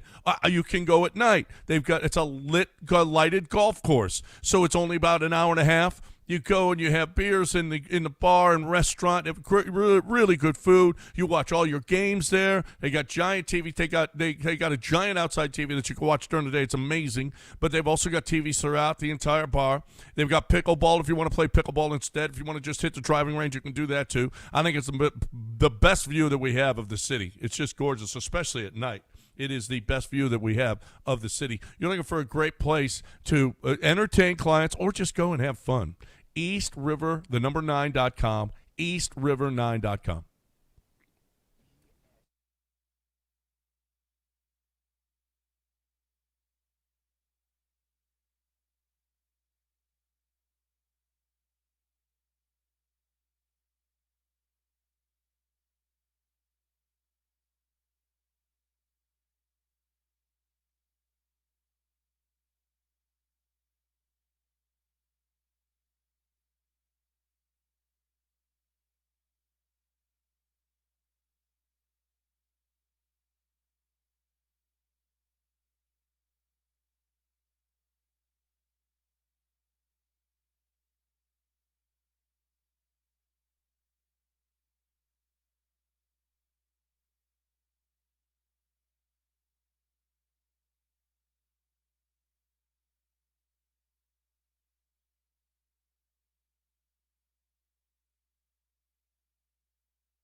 You're listening to John and Lance. Broadcasting live from the Huntington Bank Studios, here's John Granado and Lance Zierlein.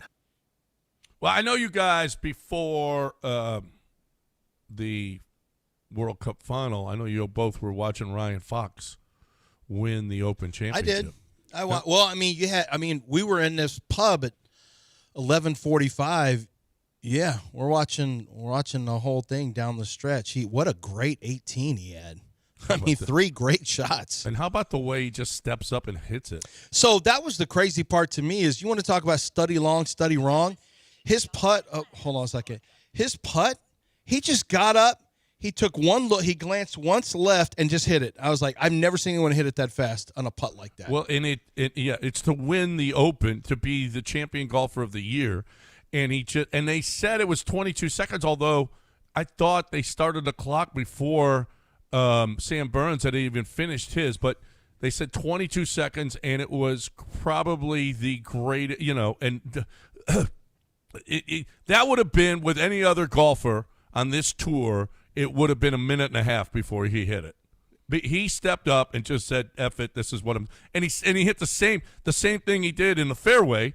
He just stepped up and hit it, and just goes. He was 170 some out, 177 out. He just said, "This is what I'm going to do." Put it that close, and then made the putt. Just awesome to see. He just wasn't thinking. He just clearly just wasn't thinking. He was just reacting, which is what you want to do in sports. Yeah. So Colin Montgomery he had not a lot of people like Colin Montgomery, but he couldn't have had a better quote. He was like, it literally took 5 hours and 40 minutes for guys to finish a round today. Okay, well, I think it might have been Saturday or Friday, whatever day it was. And he was like, Lee Trevino played here under 4 hours and won. He was 14 under. I mean, it's just ridiculous the way that these guys play.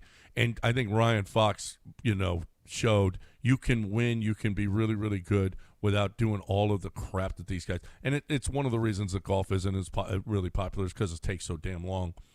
So Ryan Fox, congratulations. Cam Young was spectacular. He's waiting for everybody to come in. He shot a 64, and he was at 9 under, and everybody went up and then dropped back. Went up, dropped back. Ryan Fox went up and then hit the putt on 18 to win it. So he is the champion golfer of the year. If you never heard of Ryan Fox, no worries because he's not a household name, but he really enjoyed the way that he played. He played really, really, really well.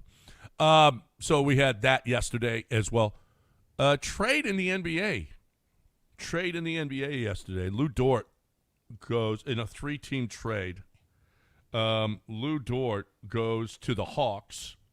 Zachary Risacher. Yeah. Risacher goes to the Mavs. He was formerly, the second player in that draft? In this draft, he's been a big disappointment. He's been a big, yeah. He goes to the Mavs.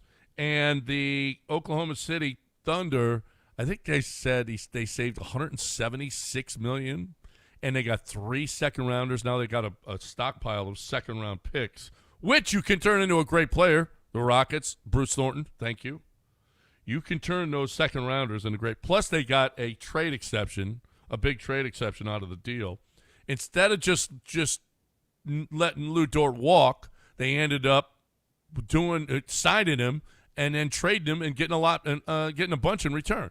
So that's certainly the cap relief that they wanted to avoid the apron, and they got some seconds. I mean, this is what happens when you pay all your top. Jalen Williams, you pay Jalen, you pay SGA, you pay Chet. You have to guys have to go. It's what's going to happen with the Houston Texans when. This is why we make a big deal about the contract. Some of you probably get tired of us talking about CJ contract.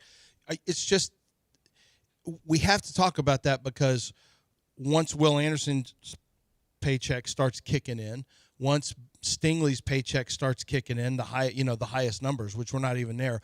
Once you have the paycheck for Kamari Lassiter kicking in, you're not going to be able to afford everybody. Guys are going to have to walk. So, Kalen Bullock, we'll see. If you're able to keep him full time, we'll see. It has an impact. There's no question. We see it with the Astros. Once guys, you no longer have club control, which is what the Texans have with C.J. Stroud. You get to higher numbers, and then guys have to leave. It's just the way it is. You can't fit everyone. Not everyone can get paid, and that's an example there in Oklahoma City. So Once CJ gets his contract, there's some guys who are just going to have to go. That's just the way it is. You just have to draft and have cheaper rookie contract guys. It's the only way to make it work. Yeah, I mean, and maybe other teams have to do the same things. It's just the way it is. How big a loss is Lou Dort for them? Well, I think they can. I think they can fade it. They're deep enough. Yeah. He did give them toughness and defense, but they're younger and more athletic than Lou Dort at different positions. I think they'll be fine. Yeah. Oh, I'm not even worried about Oklahoma. I'm not worried about their Oklahoma City's I hate roster. That they picked up more picks and they saved money and they got on a trade exception. Yeah. They just do things too smart. I know. I mean, wouldn't it be great if they didn't? I know. There's some people who they were believe stupid. Well, they're right now the way Dana Brown is looked at, and then for some people the way Rafael Stone is looked at. There's some people who really want Rafael Stone gone. I'm like, I'm not there yet. No, me either. On him, but I know a lot of people are, and they look at Houston's GM. The three GMs, they're really down on at least two of them. That's for sure. Well, one of them will be gone before you know it. Him and Espada are done. Well, Dana Brown. yeah. I mean, as far as the three managers go, Espada is certainly the one that's catching the most, and rightfully so. And you know what? Ime's on his heels. If they don't advance past the first round again next year, you got to look at Ime and the way he does things. Ime's taking crap, but I think in a weird way, people like to – the thing with sports fans we've seen over the years is you like to have one guy circled. Like one guy's the enemy, and if you can get rid of that one person, everything's going to be fine. So you got to fix, is it a pitcher? Is it a quarterback? Is it a general manager? Is it a head coach? Like you pick the guy that is the enemy of the state. And it's not a player right now, and it's not Ime, although Ime still catches it. It's Rafael Stone. This is what I've noticed, is that Rafael Stone they've decided is enemy of the state. And they being, the internet, I guess, Twitter. Rafael Stone is the bad guy. It's rarely you're rarely one move away. That's usually it's for simplicity. It gives you more hope that if a change is made. The reality is you're so much further. Right now, the head coach is not doing a great job. I think Stone is, I don't know, I think Stone's done okay. I think Ime's offense is a bigger problem. I think the construction of the roster right now, which you could say is, to me, that move for Kevin Durant was a Fertitta move. There's no way the general manager does that and Fertitta's go, I guess. I mean, you do what you want to do. We wouldn't have done that, but I guess so if you want to do that. No, you make a move like that. That comes from ownership, at least gives their blessing, and in some cases, like with Justin Verlander, they make that move. Yeah. They're the ones who say, I want this done. We want this done. And then you figure out the way to get it done. So, I don't know that losing Lou Dort it gets the Rockets any closer. To where they want to be. I but don't think so. Yeah, but it was a trade in the NBA. Dal, did you combine or we got a break here? Break. Okay. 713-780-3776. Who wants to get in? You're more than welcome to hang with us here on ESPN 97.5. 713-780-3776.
You're listening to John and Lance. Broadcasting live from the Huntington Bank Studios, here's John Granado and Lance Zierlein. So DJ Bieneme wrote a piece this weekend. Texans taking a different approach to alleviate postseason woes. And there was a lot of about the end of the first half against Kansas City 2 years ago, the end of the first half against New England this past season, and in the playoffs, and how they had blunders that they could have pulled, but they just weren't disciplined enough. They had a hold.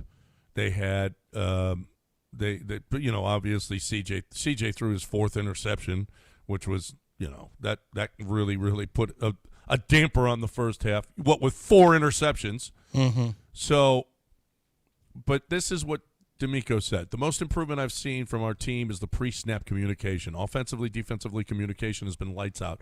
We're way ahead of, again, where we've been in the past because of that communication. Us just playing smart, being a smarter football team and understanding situations better. I feel like we're in a really good place right now. That's probably isn't that going to happen naturally in the second year of an offensive coordinator? Yeah, I would think so. But, Yeah. I mean, you still have to get the calls in quicker.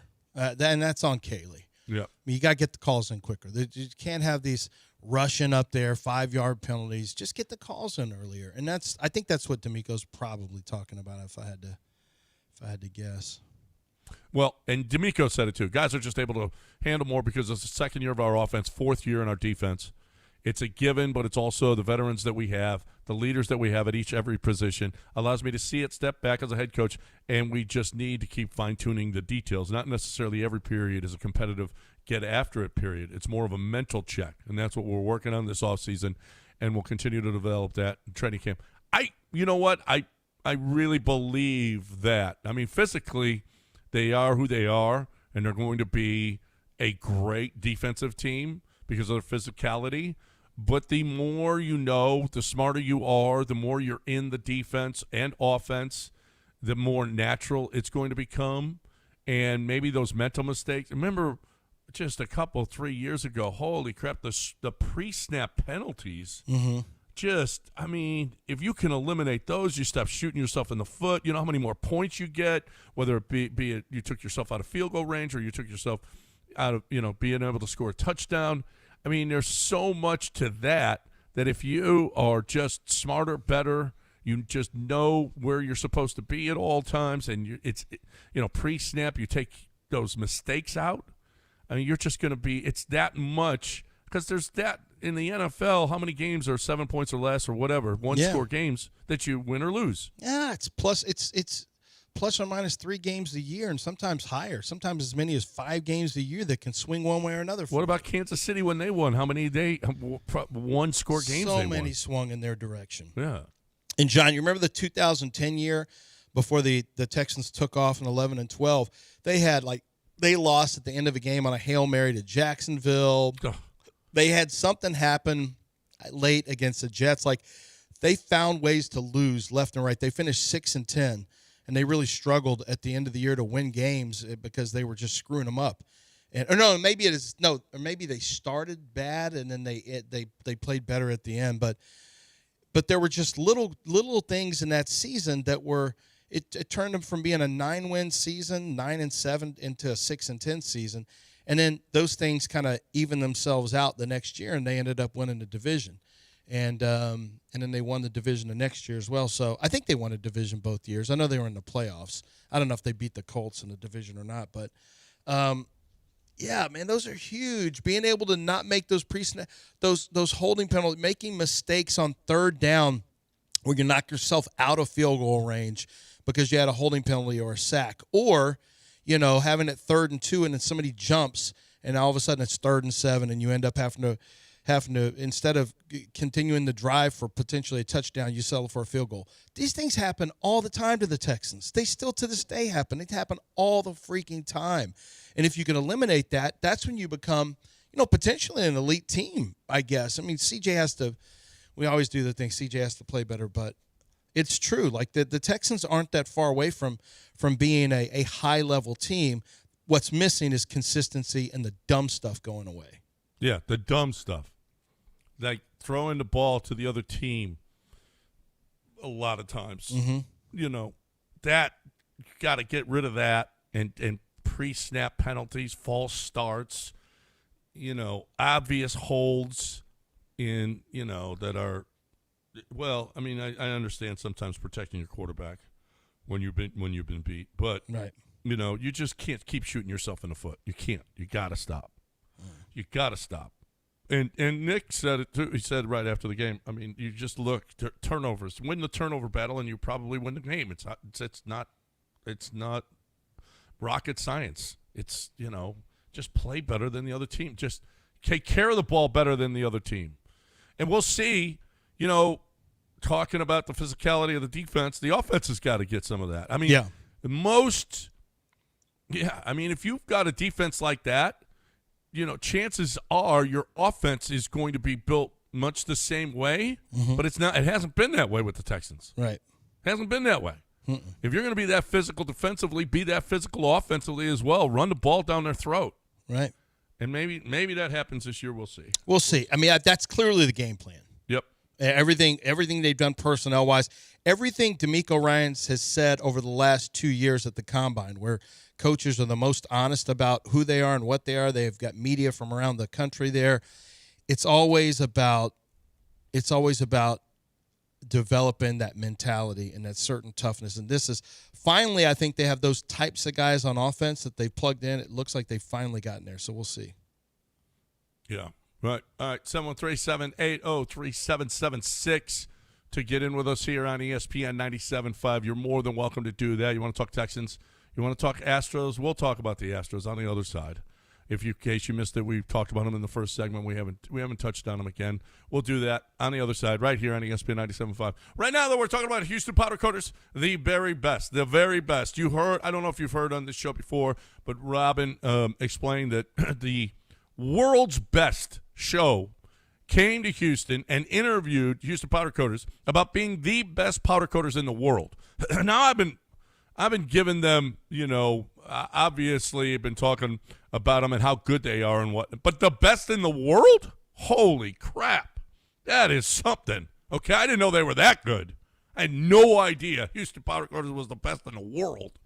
I mean, I know they're the best in the city of Houston. I know that they will pick it up and deliver it absolutely free. I know that the primping and priming that they do is second to none.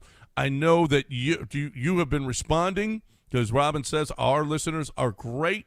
Okay, so you guys have been sending in your patio furniture or your car parts or your boats or your trailers or whatever it is that you need powder coated. If you buy some patio furniture new, get it powder coated before you put it out because this weather is going to kill that furniture in a hurry, but not if it's powder coated. HoustonPowderCoaters.com. You're looking for the biggest and the best. There's a reason that they are. It's because they do the best work. HoustonPowderCoaters.com.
You're listening to John and Lance. Broadcasting live from the Huntington Bank Studios, here's John Granado and Lance Zierlein.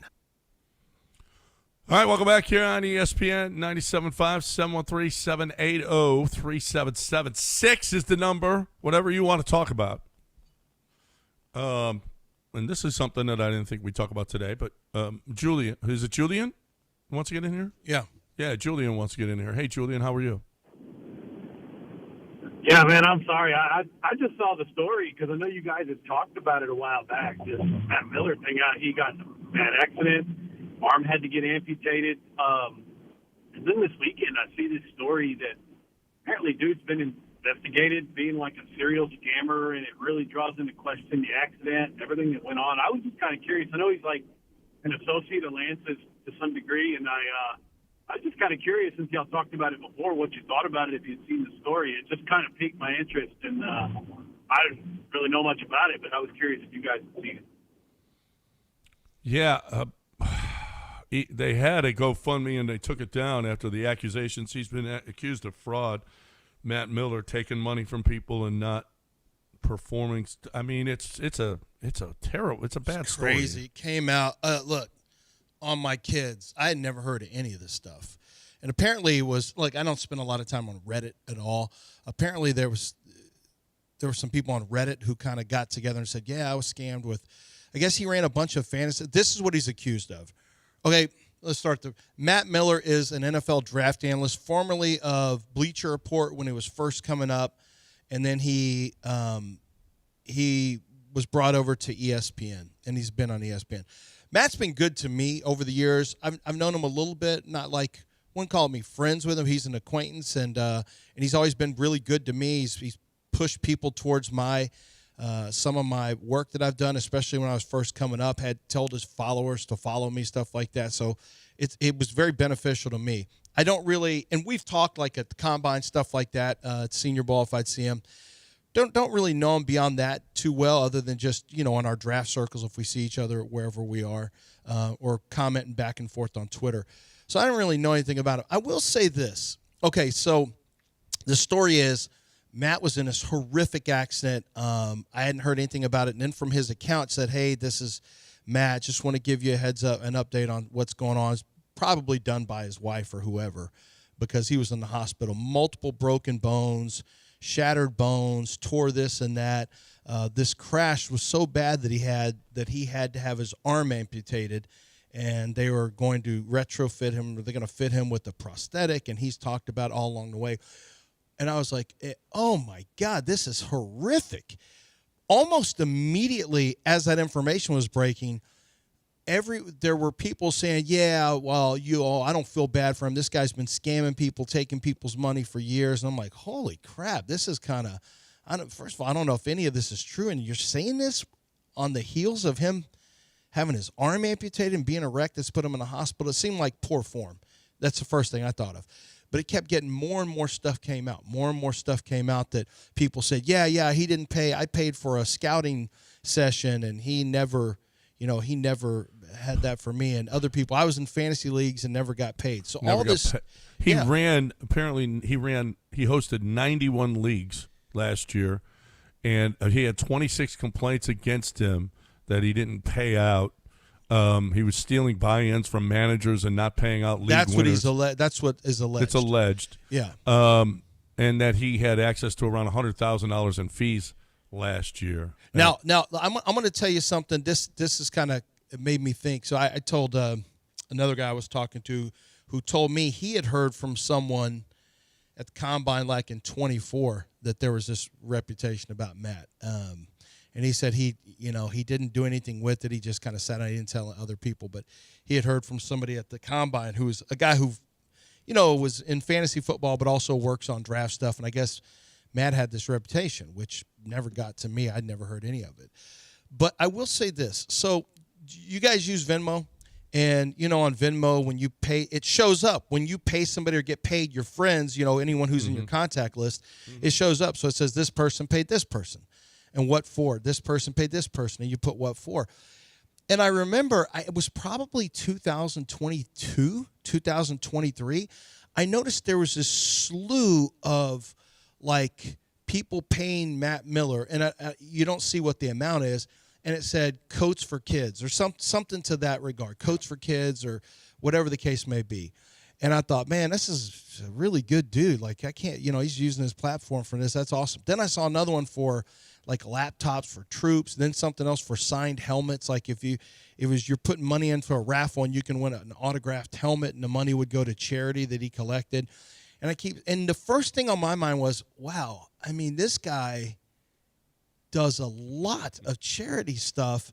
And I don't do, I should probably do more. I really don't do enough. I can't believe. And then I started thinking, man, he has a ton of, how does he fit this into to manage all this stuff, the money that's coming in, and you got to pay, get charity stuff done, and you got to make sure that you have a 501c, because, you don't want to be responsible for all the money coming in tax-wise. I'm thinking, man, this is a lot he's doing. Like, I'm a piece of crap. I'm not doing any of this kind of stuff. I mean, I do things here and there. And it wasn't until all this came down where I realized, hey, was he really giving coats to kids? Was that money all really? Because all the charity stuff that I saw pop up in Venmo, every time I made a Venmo something, I'd see Matt Miller stuff. It kind of took on a different meaning for me in 2026 after I heard all this stuff. So he has stepped away from ESPN. He had a comment that I'm stepping away, and never has he addressed any of this stuff. ESPN has never addressed any of this stuff. No. It clearly has made its way to ESPN. It's impossible for it not to. I think somebody picked up, maybe The Athletic or somebody picked up on this information and wrote an article. He stepped away. He said for health reasons, which would make sense. But man, these are heavy accusations. If you are literally, I mean, that's fraud. If all this is true. Yeah. So it's a lot for you to have an accident that changes your life fundamentally for the rest of. And there have been people who said, oh, well, who have accused him, saying this was, I've seen the dash cam video where he kind of swerves into the other person's lane. I think it was a big truck, actually, that had the dash cam. My God, did you see his car afterwards? I saw his car. And holy crap. He didn't hit head on with the car. It was not a head on collision. But he hit, the truck kind of swerved smashed. A little bit. I'm surprised he's alive. Well, they say it's a miracle he's alive. Yeah. And there are some people who, their belief is that he knew people were on to him, that there was a report, that he knew that reporters were coming and this stuff was coming out, and, that was an act of no, that's awful. Yeah, and that's what people like to, and I don't know any of that stuff. I have no idea. Now, he did drift into the other person's lane. And I can't remember if they said anything about blood alcohol. The dash cam video, he was certainly in the other lane. Yeah, he was responsible. Yeah. All right, we were going to talk Astros. We'll do that on the other side. Matt Miller hijacked our segment there, but we will do that on the other side for you right here on ESPN 97.5. You got any questions or thoughts, you're more than welcome. Not thoughts. You don't bring thoughts to the show. I mean, let's not be hasty. Well, I mean, Eric does all the time, but I'm not going to call that one woman a thought. Well, I don't know how many women he brings to the show. We don't know. You don't know. I don't. That's why Tom brings a bunch of thoughts to the show. He brings his thoughts on thoughts. Right. But he doesn't actually bring any thoughts. No. Well, I guess you're right. I don't want to stop if a thought wants to get in. You're more than welcome. Or just I don't know that I want to call a woman who calls in that. If she wants to identify as that, that's up to her. Fine. That's fine. 713-780-3776. If you want to identify for all as you thought, thoughts out there, 713. I'm not here to tell people how they should feel about themselves. THOT, that hoe over there. If you want to identify that way, give us a shout. If you want to identify, I'm not going to tell people how to identify. That's not what I'm here for. I don't tell people what to do. Yep. 713-780-3776.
All right, welcome back. Astros get swept. Astros 7 games under 500. Astros get swept by a team that scored 11 runs this weekend. You want to talk about crap. Holy crap. And what the happened to Hunter Brown in that walk, hit batter? Goodness gracious. That's not Hunter Brown. It is over the last 3 starts, it is. Peter Lambert. Look, I mean, they've thrown the ball. It's just what the is going on? What is going on? I mean, this is unacceptable behavior by our team. Unacceptable. Mm-hmm. Just scoring 2 runs per game. Well, now the conversations are how many games until the trade deadline?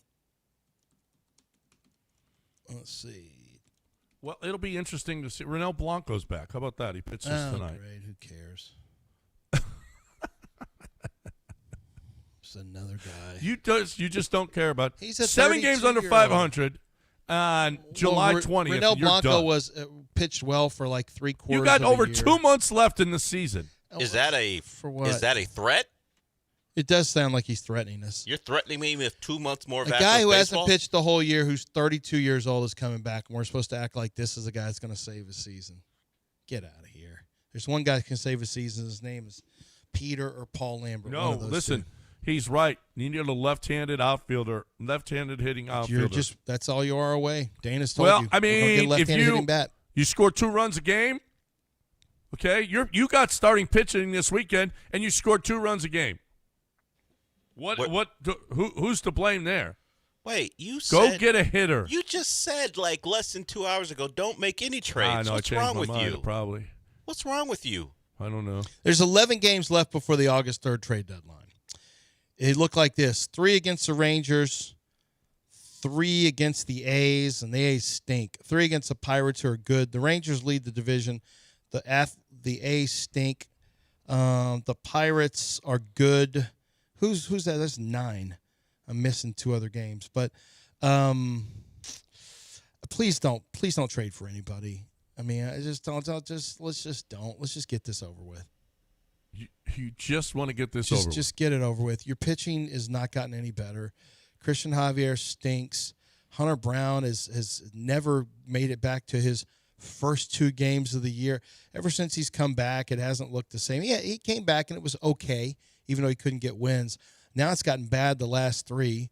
Every pitcher that Dana Brown has added, almost all of them have been disappointments. Well, Peter Lambert's the only positive. Yeah, he's been the only positive. He's literally the only positive on the entire pitching staff. King is starting to king it up. You know, King always starts off good, and then he kind of craters. The question, they're not trading Yordan. We know that would get too many really, really good players, but we don't want to see our best player go. I get it. I get it. He's fun. He's one of the reasons to still watch a team. But Jeremy Pena should be on the block. Josh Hader should be on the block. You don't need a closer for a bad team, and you can get rid of that salary. Jeremy Pena is not staying here. Hunter Brown is not staying here. You're not going to get rid of Hunter Brown. That's the one guy you should take a shot at. I mean, you should take a shot at Hunter Brown to see if you can keep him here. He's a pitcher. We already know Jeremy Pena. He's a Scott Boras client. You're not going to keep him. We already know the playbook. You're not keeping him. Move him in the offseason.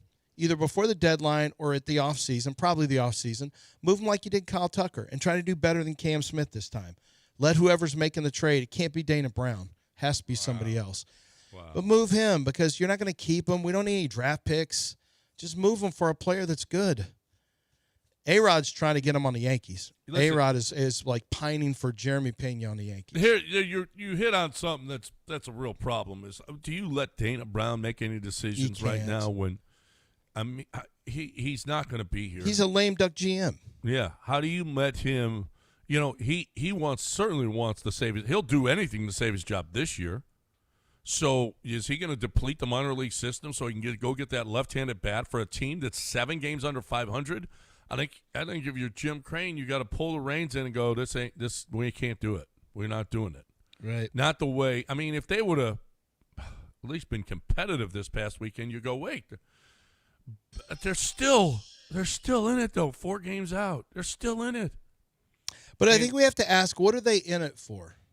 Well, if you make the postseason, you never know. You just never know. Yeah, you do. No, sometimes That's you like don't. saying that's like with Cape Verde. You never know, they could win this World Cup. Well, they could have won, actually. No, they couldn't. They played, well, only because the refs took it away from them. No. Yeah. Argentina. They had kept. What are you talking about? They kept having to come back against Argentina. They and They kept making incredible goals. Are you kidding me? They didn't outplay Argentina. Argentina got they played great. They didn't. They did. They did play great, but they didn't. Argentina's a POS. Well, they always get all the calls. Argentina's a POS. Well, welcome to the Paredes side, is John. a POS. Okay. Otamendi, Enzo. Throw them all Isaac in Paredes there. is a POS. No, Not Isak. He's a Leandro. great Well, you guy. gotta say. Leandro Great Paredes. Great guy. Throw not some a good guy. Montiel in there. He's a POS. You can throw them all in there. Yeah. Name an Argentinian soccer player No, for the there's national none. team. Messi. It's going to be hard Did to you miss. see Messi just standing there watching everybody fight it afterwards? Yeah, he's a captain who's like, hey, you guys want to fight? Go ahead. Go ahead. I'm He not was just breaking. standing there. I'm tired of carrying you guys.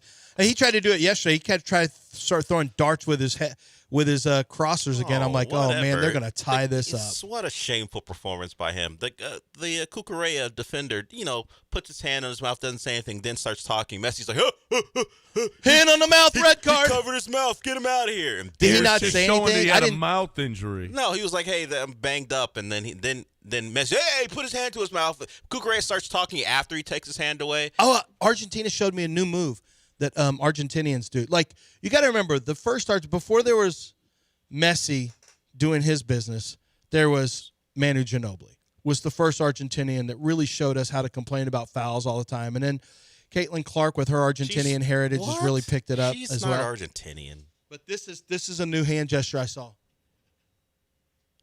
What? I saw that move. Oh. Where it's What two, was it? it's see. two hands. What was it? Right here, you go.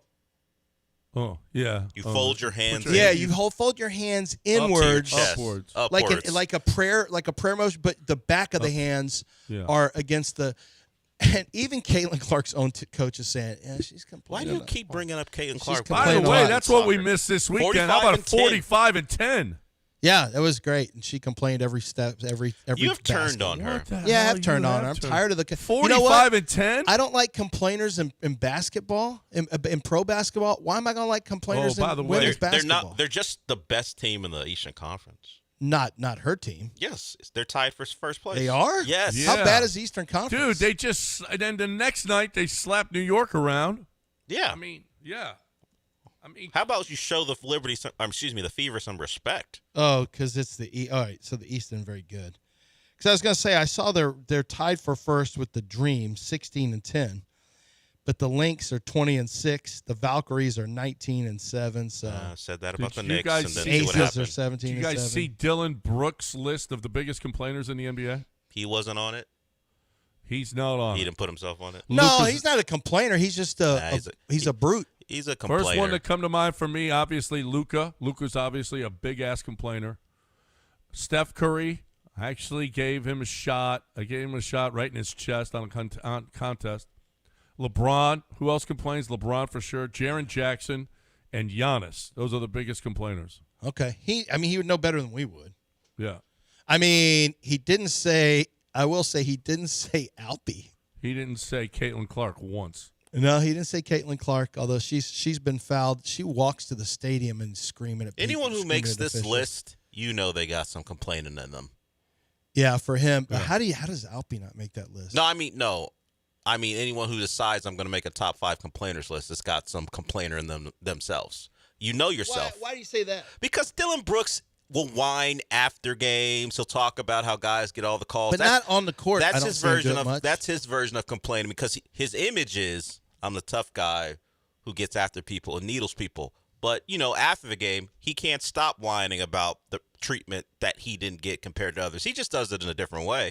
I mean, why do we have this list? Because he's complaining about other guys benefiting from, I guess, calls he thinks they shouldn't benefit from. Somebody asked him. He didn't. Sure. All he did was ask and answered. Where'd you see it, John? Where did I see? Where'd you see him create the list? It's on Twitter. Oh. It's on Twitter. Did you see this? Who's Robbie Williams? He is an English singer, very famous. He had the movie made about him where it was like an ape in his place. I forgot what the movie was called. It was an animated, semi-animated monkey, like a human-sized monkey doing all the things. It was Robbie basically like Williams something would you do. would maybe think of if you were on acid. Perhaps. Have you seen? Yes. He's done mushrooms. He's on the World Cup broadcast. Yeah, Thomas Müller standing behind him. Yeah, He's it. famous. He's an English. He's a English, singer. right? Yeah. He's been around for a long time. Some cocaine falls out of his nose. Alleged cocaine. It's a white. I think speck. it came out of his mouth. Falls out of his nose? I think it came out. No, of he his... said it came out of his nose. It came right out of his nose, and he takes it off the top of the microphone, but then he scratches his head, and it sticks to his forehead, and and he's talking with this white piece of. I mean, it came out of his nose. I'm gonna say it's probably cocaine. I'm not sure. I wouldn't put it past him to have put the coke in his mouth because he had, hey, Robbie, let's go. And he did a whole thing where he's rushing us. I don't know where it came. It doesn't matter. It does look like coke. It does look like it fell on top of the mic. And then instead of either brushing it off or put even it on his forehead, even putting it in his hair to hide it, it just sticks right to his forehead. It's a weird choice. For a guy who has talked about his use of substance, you would think he'd have more experience. You don't put it on your forehead. Yeah. It's on the mic. So that's who they showed yesterday. I didn't know who it was who they were showing. It's Robbie Williams. See, I'm looking at it. I'm doing this. I got the slow-mo going. It looks like it flies. I think it's a drug. I just think it flew out of his mouth. And because he tried to act like he was putting it in his hair, and it's no, you had to scratch, and you left it up there. Yeah, because I guess he didn't want to brush it off because there is a table. Because from the shot you see, you don't see the table. Well, you put your hand down your side and you or something. flick it off. Because if you brush it off the microphone, it's going to land on the table for all to see. It looks like it's a heavy. Well, instead, it lands on your head for all to see. Well, he rubbed it up there. It didn't have to be but it's there. not exactly a powdery substance. It looks like a rock. Very it's solid. A rock. Yeah. It's a you rock. Think so he's smoking rock? That's why I don't think it went up his nose. No, it can't. You think he's smoking rock? I think that wound up in his rock, mouth. But I think it was in a rocks rush. Can fall out of your nose. Rocks can fall out of your nose. Yes, I'm looking at that. I'm back and to the left right now. Into the left, and that thing comes out of his mouth, which is even a little crazier to me. Well, sometimes you rub it on your gum. That's what I thought. Yeah. But if it's as solid as it is, I felt like he was in a rush. What if it's something what if it's part of not his teeth? cocaine and everyone's putting cocaine falling out of his nose on him? That's all right. I'm not saying nose. I don't know what it is. Robbie, I'm not sure what you had come out of your dirty mouth. Well, I mean, it wouldn't have been food, would it? Is he? It doesn't look like cocaine or food to me. Is he apt to be an enthusiast? There is yes, he has talked about past drug use. Yeah. This was a quote from somebody on Twitter. Oh, Barry. My son got so upset at Shakira's outfit, he stormed into his room and locked the door. He stormed into the bathroom and took a shower. Yes. And he was in there for a long time. He was seething in there, the whole angry, bar of soap was angry gone. for 35 minutes. And the bar of soap was gone. Golly. We got a break. 713-780-3776. Anything you want to talk about, you're more than welcome. 713-780-3776.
You're listening to Houston's longest-running sports radio morning show on ESPN 97.5 and the ESPN Houston app. From the Huntington Bank Studios, here's John and Lance. All right, welcome back here on ESPN 97.5, 713-780-3776. We haven't gotten to – okay, so Ryan Fox won. Did you see there's a video of Ryan Fox. He's in first class coming after he won the Claret Jug. He's got it in a suitcase. He puts it in the overhead bin. Sitting right in front of him is Cam Young, who was on the practice range getting ready for a playoff against Ryan Fox, but Ryan Fox knocked down the putt. And there was a video just showing there's two sides to every story. And he didn't even see Ryan Fox hit the putt. All he heard was the roar of the crowd. He put his head cover back on his driver, put it in the bag, and just walked off. He knew that roar meant that he was done. So that's just heartbreaking when you shoot a 64 in the final round and you end up losing while you're waiting for guys to come in, but that's golf. Anyway, the big controversy this weekend was Bryson DeChambeau. I don't know what you guys think. I don't know if you saw it. Bryson DeChambeau, second round, I think. He got a two-stroke penalty. He was in the gunk, the gorse, all this high grass, and he walked behind his ball, which stomped the ground down behind his ball. And then he went up and hit his shot. And afterwards, the rules committee said, we saw that on television and we saw what you did, and you improved your lie by standing behind your ball. And there's a big controversy. A lot of players are saying, no, I don't believe it. Scotty Scheffler stood behind him, said, no, it's not true. And one of the tough things about it is every shot Bryson DeChambeau is on TV. And so, you got all of these people that can see every shot. There was a video of Dustin Johnson who did almost the exact same thing, but he wasn't on TV at the time. Somebody videotaped it and put it on Twitter and said, this is the same exact thing, but it wasn't on TV, so guess what? He doesn't get a two-shot penalty. And so the guys who are the better players are the ones that are more scrutinized than other players because they're on TV more. Well, Rory's on TV all the time, and Rory had this to say about this controversy with Bryson DeChambeau. So I was watching it live. I was up in the players' lounge watching it with a few other players, and as soon as he made the step into the ball, we all sort of looked at each other and were like, that didn't seem right. And then when I heard that he was called in by the rules officials, I think it was pretty obvious for why. I think there's no doubt that he improved the line of his backswing. So, and again, it's like whether it was careless or whether it was intentional, I don't think it matters. Hopefully it was careless. But I think the two-shot penalty was justified for sure. What did you think of the scenes after? Obviously, you guys were delayed getting your tee times as well because of it all going on. Late night for everyone. I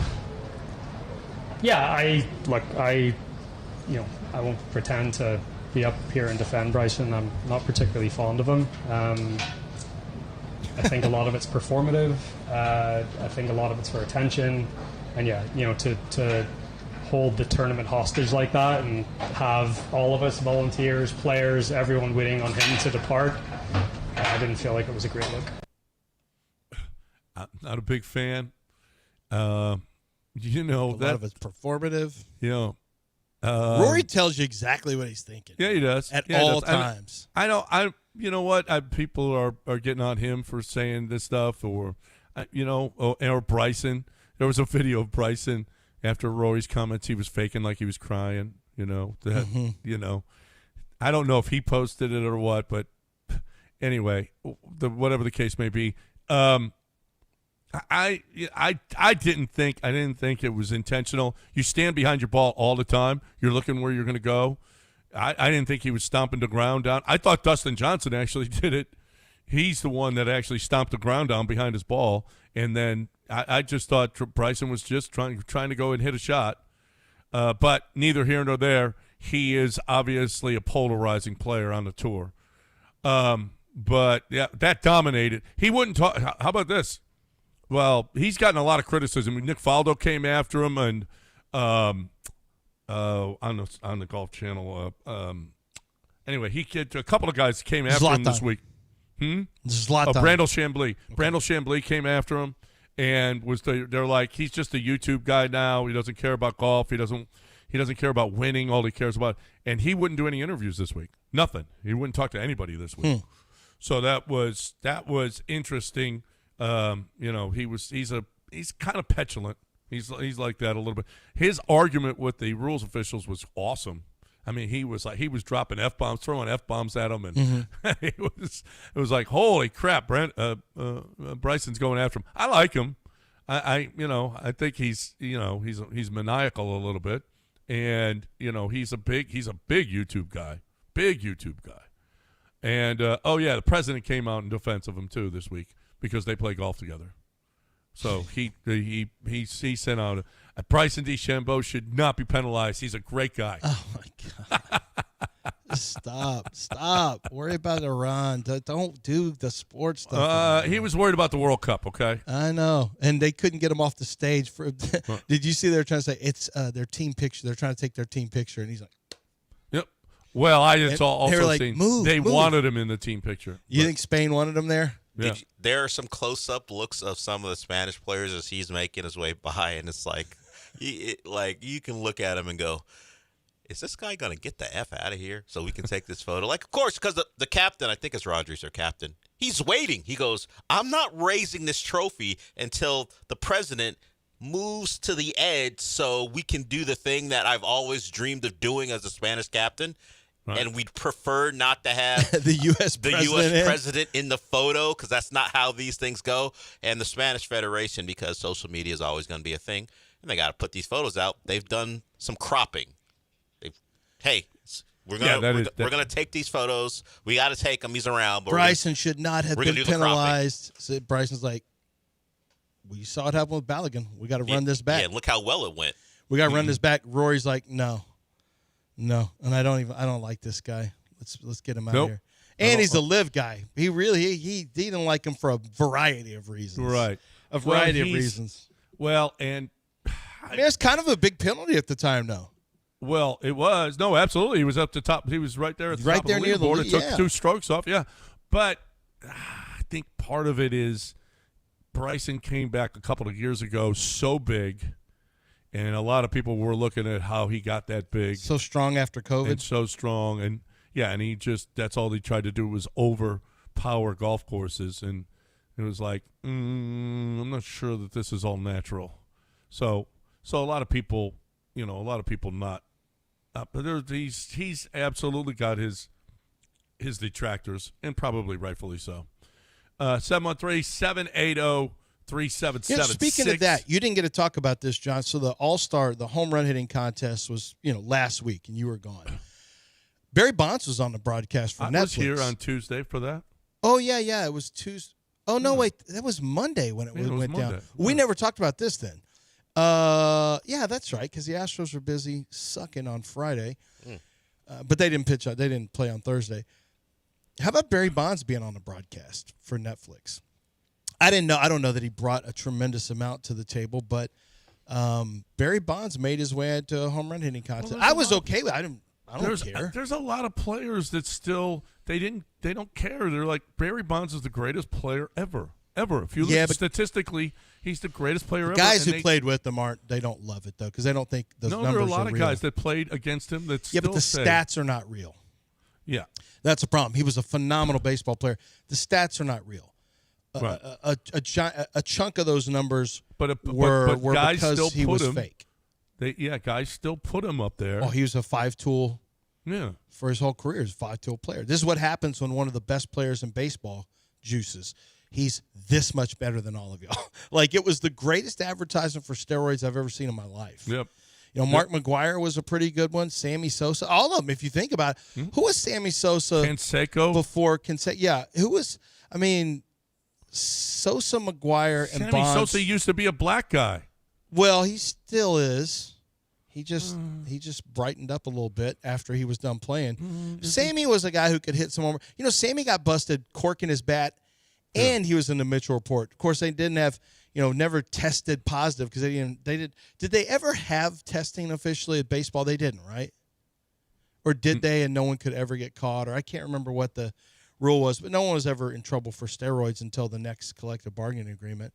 And then usually it's only minor. If you ever notice, it's only minor leaguers who get caught for the most part, or not very good Latin American players. We don't do that anymore. Yeah, there's no steroids anymore. No, we don't get rid of that. All right, we just get rid of them for gambling now. Oh man, Ryan Gold. I've seen some conflicting reports. Something about he predicted all 5 of the things, and this is the Arizona guy who got suspended. He's director of scouting, and I saw something where he spent $25 and made $75,000, but I don't think that's accurate because.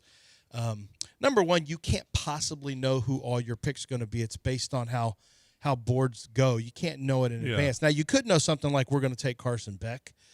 You could know that, but there's actually, when we come back, we'll get into it because the guy who's suspended indefinitely, his lawyers are trying to make a point on why this is ridiculous, but I guess I don't know. We'll see. There's more the league to is that not messing Arizona around with guy's story. the league's not messing around with gambling. Yeah. All right, 713-780-3776. I'm talking about Jason Brinkman. I'm talking about 50 years.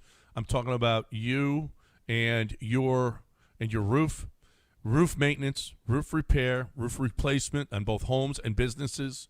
And this is hey, listen, businesses, have you guys checked yours? Have you checked your roof lately? Shingle roofs, tile roofs, metal roof, commercial roofing, it doesn't matter, okay? If there's a roof, it's 50 years. Over 50 years the Brinkmans have been doing this. You think they don't know everything about a roof? There's nothing they haven't seen, nothing they can't take care of. They talk to every insurance company, and they've dealt with insurance companies, which you haven't done. Insurance companies are going to try to screw you. Insurance companies are going to try to make it so that you don't get paid. But if the Brinkmans work on your roof, okay, and they give you a bill of health, then guess what? The insurance company is going to have to comply and pay you what you deserve. But if you don't have that bill of health, an insurance company says, hey, yeah, this roof was damaged before, we're not paying you on the damage that you have inside after your roof leaked or whatever happened, guess what? You don't have the Brinkmans behind you, you're going to have a problem. The Brinkmans, it's called Brinkman Quality.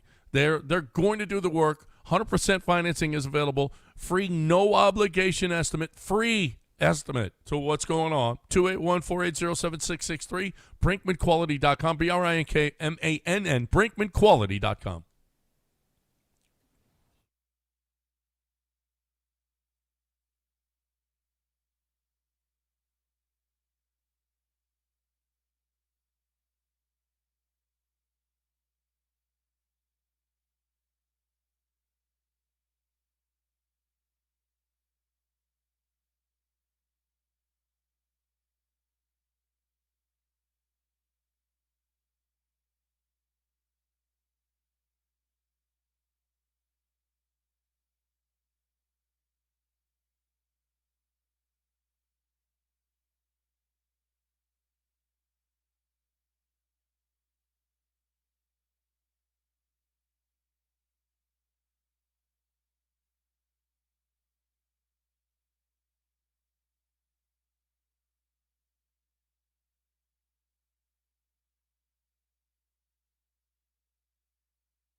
You're listening to John and Lance. Broadcasting live from the Huntington Bank Studios, here's John Granado and Lance Zierlein.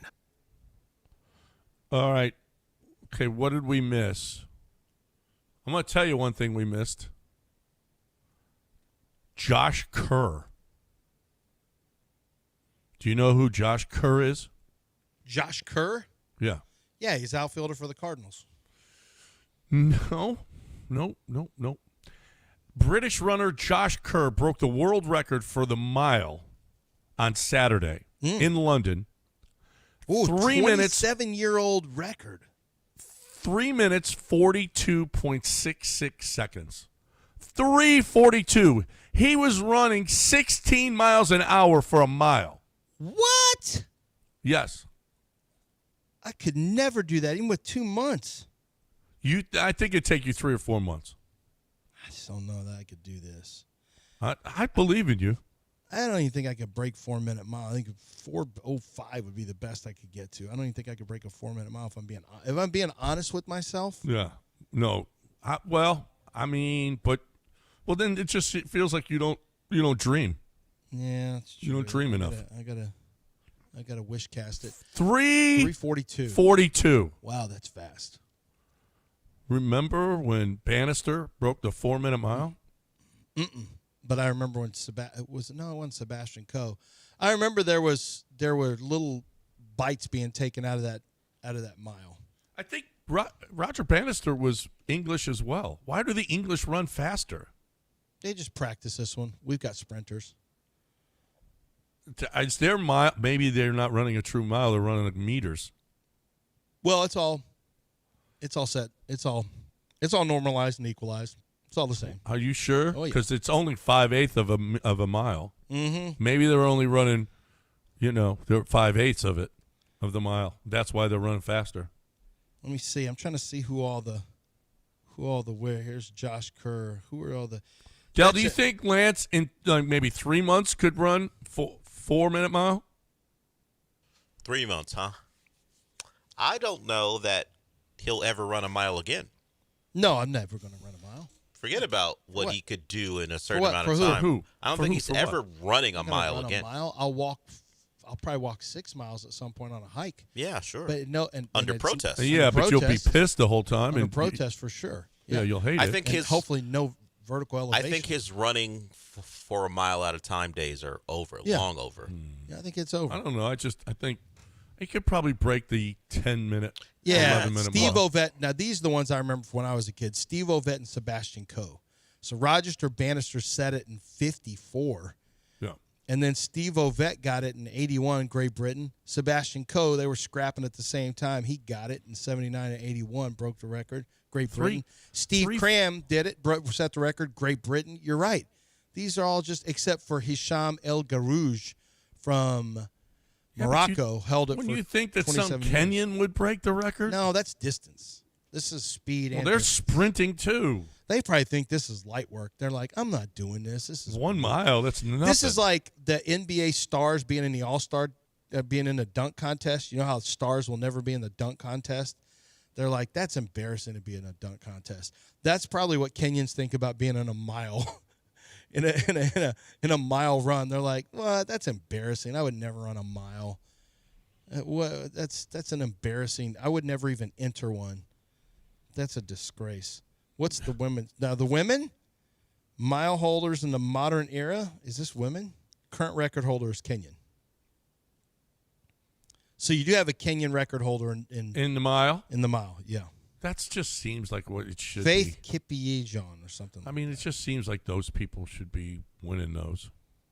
No. Well, that's not a distance run, though. I mean, for me, it's a distance run. It's a long distance. What are you talking about? Not for them. For Kenyans, a No, mile? not for Kenyans. A mile is light work. But they still should What are you be talking fast. about? They run 26.2 or whatever it is. I'm just saying, but They're British? like 1 mile. But well, we got all these Brits doing it? Yeah, because they got to do something. They're not going to win sprints.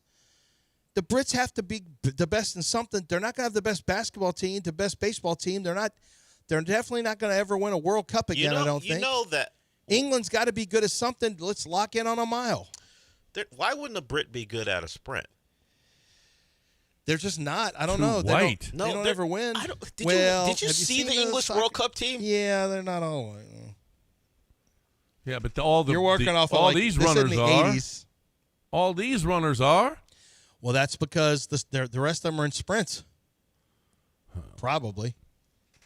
But they don't win that either. All right, who's holding? Who? Sonny. What up, Sonny? Hey, good morning, guys. Yeah, actually, Josh Kerr is the nephew of Mark Kerr, the Smashing Machine, that movie The Rock was in. I don't know if y'all knew that, but just a fun fact. But anyway,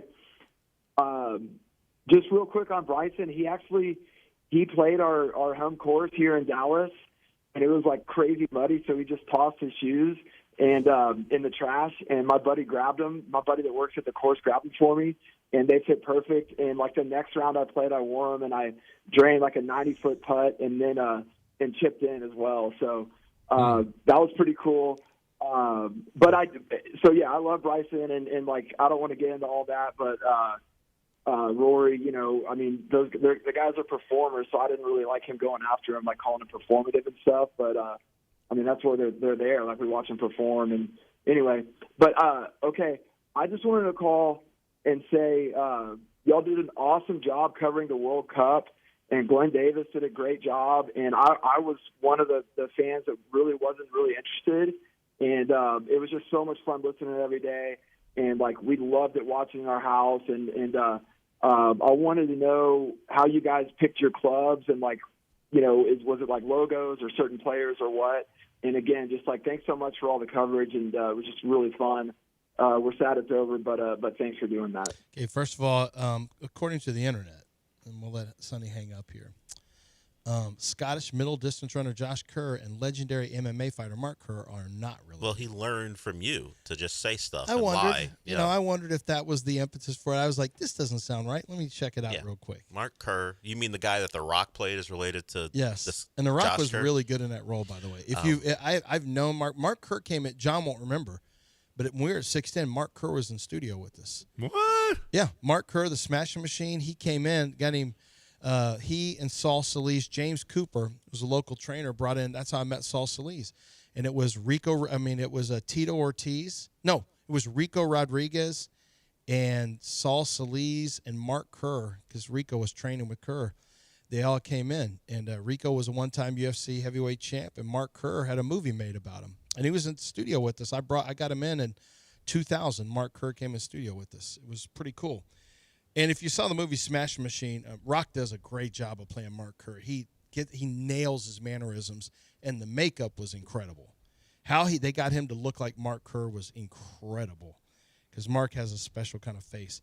I picked my Premier League team. I took an online test, and it asked you, do you want basically like new stadiums, how nice, or do you want your team to be at the top, spend the most money and all this stuff, and do you want this to, how important is it for history? And they ask you all these questions, and I answered the questions, and it came out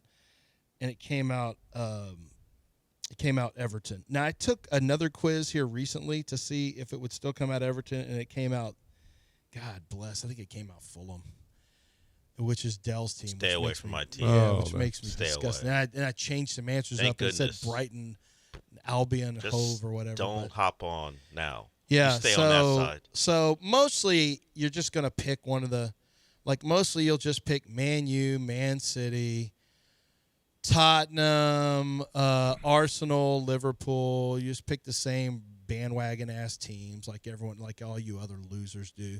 Y'all aren't real ones like me and Dell who have to suffer through.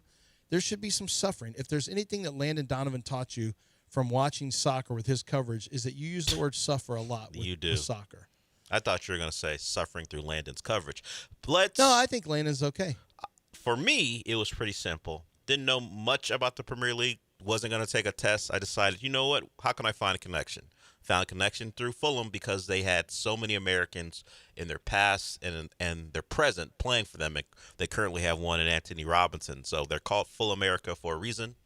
I root for them because of the American connection. I was at the tail end of the American ride with because a lot of people jumped on Everton because of Landon Donovan and Tim Howard, who are podcast bros right now together. Yep. But they were at the end. Like I think Landon was out, and Tim. I may have had 1 year with Tim Howard, maybe if any.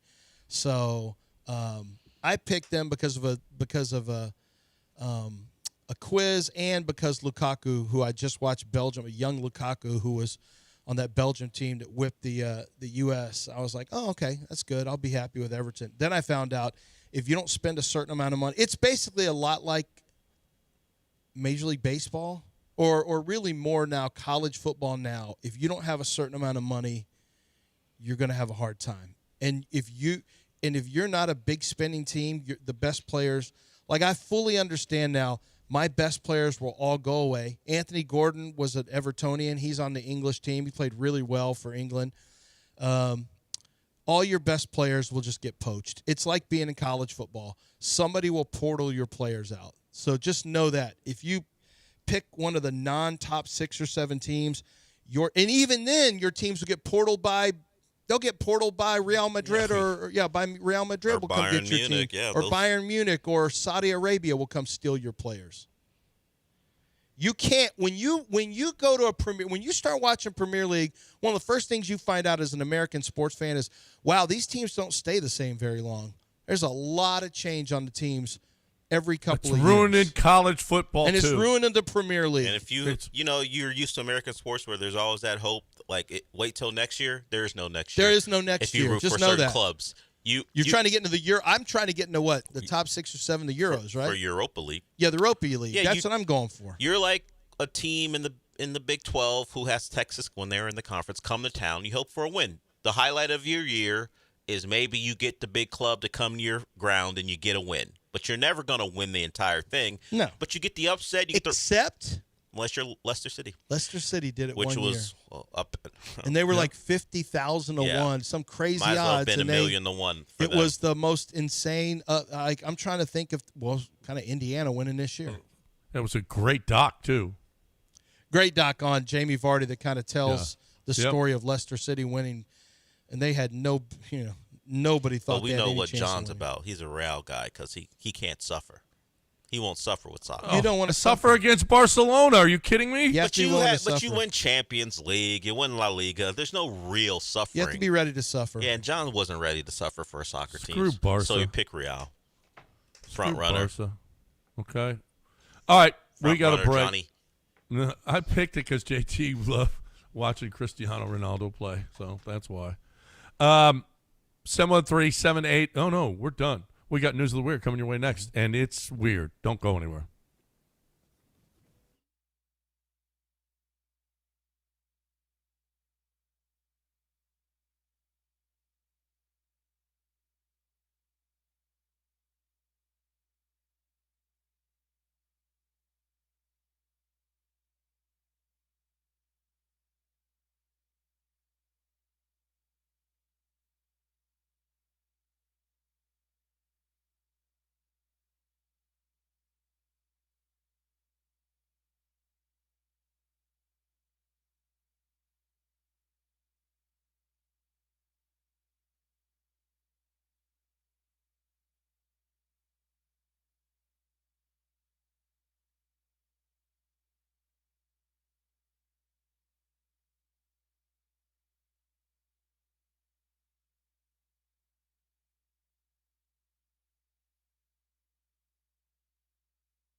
A sex doll company, Realbotics, is piloting an AI-powered humanoid robot and avatar program for the Salamanca City Central School District in upstate New York named Sally.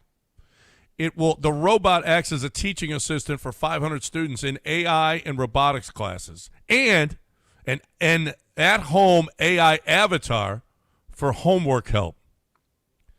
Do you wish that you were in high school now so you could get a sex doll teaching assistant? I mean, do you have to be in high school to check it out, like to be able to see it? Well, I mean, do you want to buy one? It's only $60,000. No. You could bring it home for your kids. No. So that they would be smart. None of that stuff. And lock themselves in the room.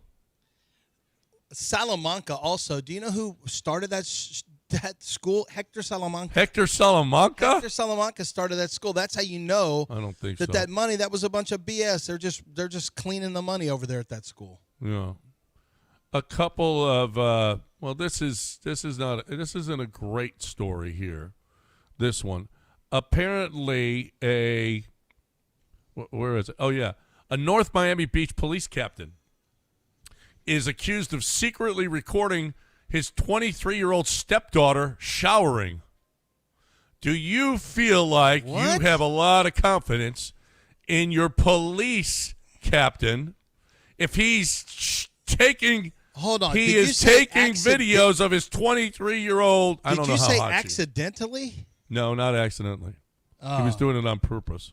He was accused of. Yee, that's not great. That's kind of. I don't want that in my police captain. No, that's not great. I mean, there's so many ways to get your perv on. To not be taking videos of your 23-year-old stepdaughter showering. Terrible. I mean, is he done? I assume he's done. I would hope. Yeah. Here's the official statement. I am deeply disappointed by the arrest of one of our police captains. These allegations are deeply concerning. You think he's a police captain taking videos of a 23-year-old stepdaughter showering? Can you imagine how much perv he gets on all day? Golly, that's a bad one. A Florida man says he will trade pizzas for pythons. He wants to do his part to combat the invasive species. Do you want to catch a python and get a pizza for it? I have seen there's a whole documentary out about catching snakes in Florida. It's like I can't remember what it's called, but yeah. That's in Florida. This one's in Florida. Yeah, no, there's different. Yeah, this wasn't pizzas. They were like doing it for money, but yeah, I'm not messing with snakes. Also, somebody sent me a news of the weird story where a guy got bit on the testicles by a boa constrictor that was in his toilet. And I just thought, this is terrible. I don't want to see anything like this ever again. No, I don't need that. A Texas man was arrested. He was sentenced to life in prison for his 12th DWI arrest. Wow. And he says he was simply unlucky. Do you feel like 12 arrests for DUI is a luck thing? I don't feel like that's luck. I don't feel like that's tied to luck. You're making a good point. What is he saying? The only 12 times he was under the influence while he was driving, he got arrested each time or pulled over each time. That would say bad luck. Like I shouldn't have done it, but I've only done it these 12 times, and every time I do it, I'm getting pulled over. Because how could it be luck? And actually, the district attorney says he was actually lucky that his repeated decisions to drive while intoxicated did not result in the loss of innocent lives. Well, of course, that is why it's such an awful thing to do. I don't know what luck he's talking about. He just got unlucky getting pulled over. You probably have done it hundreds of times. Hundreds or of more. times to get caught 12 times? Yeah. There's nothing unlucky about you, sir. You're Unlucky. lucky you don't have the guilt of killing someone. Unlucky. There were cops always on the way home. Maybe adapt. Or maybe he's Laramie Tunsil and he was targeted. If you're the police, you should target the guy who's done it 10 times. And then 11 and then 12. That's probably a deserved targeting. You should be targeted. As a targeting penalty. Yeah. You think he was targeted? Yeah, then they should have the cops should be penalized. Is what I'm you're not saying. sure he should ever be driving again. Straight red. Well, he's going to prison for life. Thank goodness. Oh, so he shouldn't. Thank goodness. Well, yeah. I don't know if it's mandatory life, but yes. Yeah. A rescue team was summoned to the tallest mountain in Scotland to rescue a Labrador who became ill after consuming marijuana. Apparently, the dog got into the weed stash, ate a bunch of weed, and then just said, I'm going to the top of that mountain, bro. So the dog. Oh, my God. So the dog, under the influence, decided to just go up there. I thought it was part of like some hiking expedition. They brought a dog along, and it got into the weed of the hikers. Well, he had to be, Tokyo's his name. He had to be carried down the mountain on a stretcher. Imagine. And you had a blood test, and yep, a lot of weed in there. Resources to Tokyo, be used to bring that hike. Pass the joint, Bogart. It's got to be edibles, the right? new name is Bogart. That dog had to have got into the edibles, right? The gummies. Probably. Don't Bogart. But the thought of that joint, my friend. Pass it over to me. But the thought of the dog using a bong is interesting. It is interesting. But I got to imagine it's the edibles. Yeah, I think so too. Probably, yeah. Unless he got found the bag and just said, well, that you know too, what, yeah, that munch could away. happen. That could happen. I don't think dogs would like that. The taste of weed? Nah. No, probably not. Not in that form.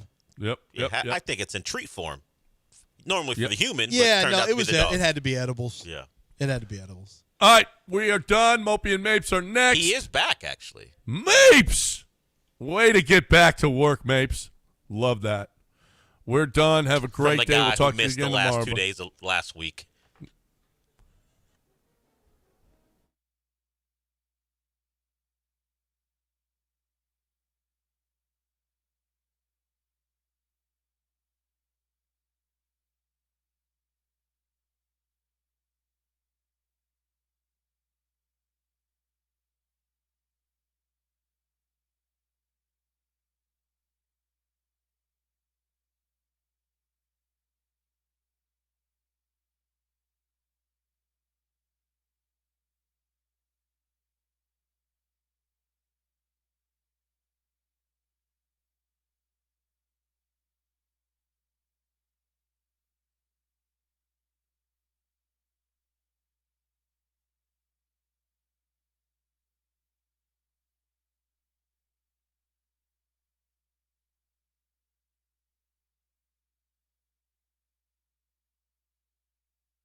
Welcome into the show. We welcome back Sean after his vacation. So he's back. And I had this thought, not about Sean, but I did have this thought because a couple things we're going to get to early on. We have the World Cup final. We've got the sweep of the Astros by the Orioles. And if I could change the commentary and just switch it up, like I could have English commentators talk about the Astros 3-game sweep, and then, I don't know, have Todd Callis and Jeff talk about the World Cup. It would be different vibes, I think, regarding at least the words being used. Because I heard the word thuggery used, shameful, a disgrace. And that was just about last Astros game. Actually, it was mostly, in fact, all about the World Cup. It's the words that the English use to describe. Shambolic. Shambolic will be used. I didn't hear shambolic yesterday, but I did hear all those other words regarding the final. I don't know that they would use disgrace to talk about the Astros never scoring more than 2 runs in any game of the series, getting swept by a below average, or at least now closer to average Orioles team after they got the sweep. But Hunter Brown was on the mound yesterday, and not vintage Hunter Brown, which is weird to say. He's only been Hunter Brown for about a couple years now, but it's not the guy we've come to expect. And there was no stopper in Hunter Brown yesterday, so the Astros take another L. It is a disappointing beginning to a second half of a season that follows up a disappointing first half of the season. And on Friday, as Lance and I were out at East River 9, he was laying out the prospective starting pitchers, the thought that, hey, we're still in this race. This Orioles team is not good. Let's get this thing going. You got Peter Lambert, you got Hunter Brown, you got a shot. The problem is, when you're just a flat-out bad baseball team, nothing is guaranteed. Like, sure, you've got Hunter Brown. You don't even get bad pitching performances overall. But for every Hunter Brown or Peter Lambert, although Hunter Brown wasn't great, you got a Brian King, who was poor over the weekend. You're a bad baseball team. Is that fair to say now? We got out of the second half. You've been hovering around 4-5 to 3-2. It fluctuates depending on the moment and the month. Below 500, you come out of the All-Star break hoping to get going, and you drop 3 in a row to an Orioles team, which is kind of in the same spot that you are. Until proven otherwise, this is a bad baseball team. And bad baseball teams should not be acting like they're buyers. Fine, you want to, if it's PR, while I don't think it's necessary, I'll accept it to say, hey, we're going to continue to stay in this thing or try to stay in this thing. And if something comes along that can help us, like a left-handed batter, we'll do it. We'll make that acquisition. And we're also would like some help in the bullpen. All the things that you say when you think you can make a run. You want to say that, fine, but don't do anything. What for? If we're going to acknowledge that this minor league system isn't filled with future stars, and who knows, after this recent draft class, is there 1 or 2 guys that will become major leaguers? Dana Brown hasn't exactly hit on many. Certainly that first draft class has produced 1 Astros major leaguer. They've traded some guys from that draft class, and that one is Bryce Matthews, who is not produced. He's got plenty of time as a young player, but he's just not one of them ones as of yet. And you know what I mean when I say that. The guys that the Astros have produced to fortify this team over the last decade, we kind of were aware that whether it be Correa because of his draft status, Bregman amongst them. I mean, Bregman would be included in that. Pena, we all know the guys who, once they got here, were expected to be big deals. Bryce Matthews, the biggest thing about Bryce Matthews is, as the spam call comes in, is that he's a local product. And it's nice to have a local product around on the team, but other than that, it's been give him time. Cam Smith, the big acquisition in that Kyle Tucker trade, same way. We're still waiting. We're not sure. At this point, I am not in favor of depleting whatever this minor league system is any further. Hang tight. The rest of the division may simply be so terrible that you don't have to do anything, and you have a good 2 weeks and you may win it. But other than that, I'm not investing anything into this season, and certainly not allowing. Let's be kind. Lame duck, because the other one I was going to use was dead man walking, but lame duck. Yeah, he's Dana very Brown. much alive. Yeah, let's allow lame duck Dana Brown to trade a guy. No, if he wants to dump salary, cool, which is what he did with Bregman and Colton Gordon. And Lance McCullers and Colton Gordon. But other than that, just let him hang out. Do the interviews that you require him to do. Although I don't know that 790 should be asking him anything after the All-Star. After the trade deadline. What's he gonna say after the trade deadline? You want that segment where he talks about what he could do? Hey, we're still in it. Understood.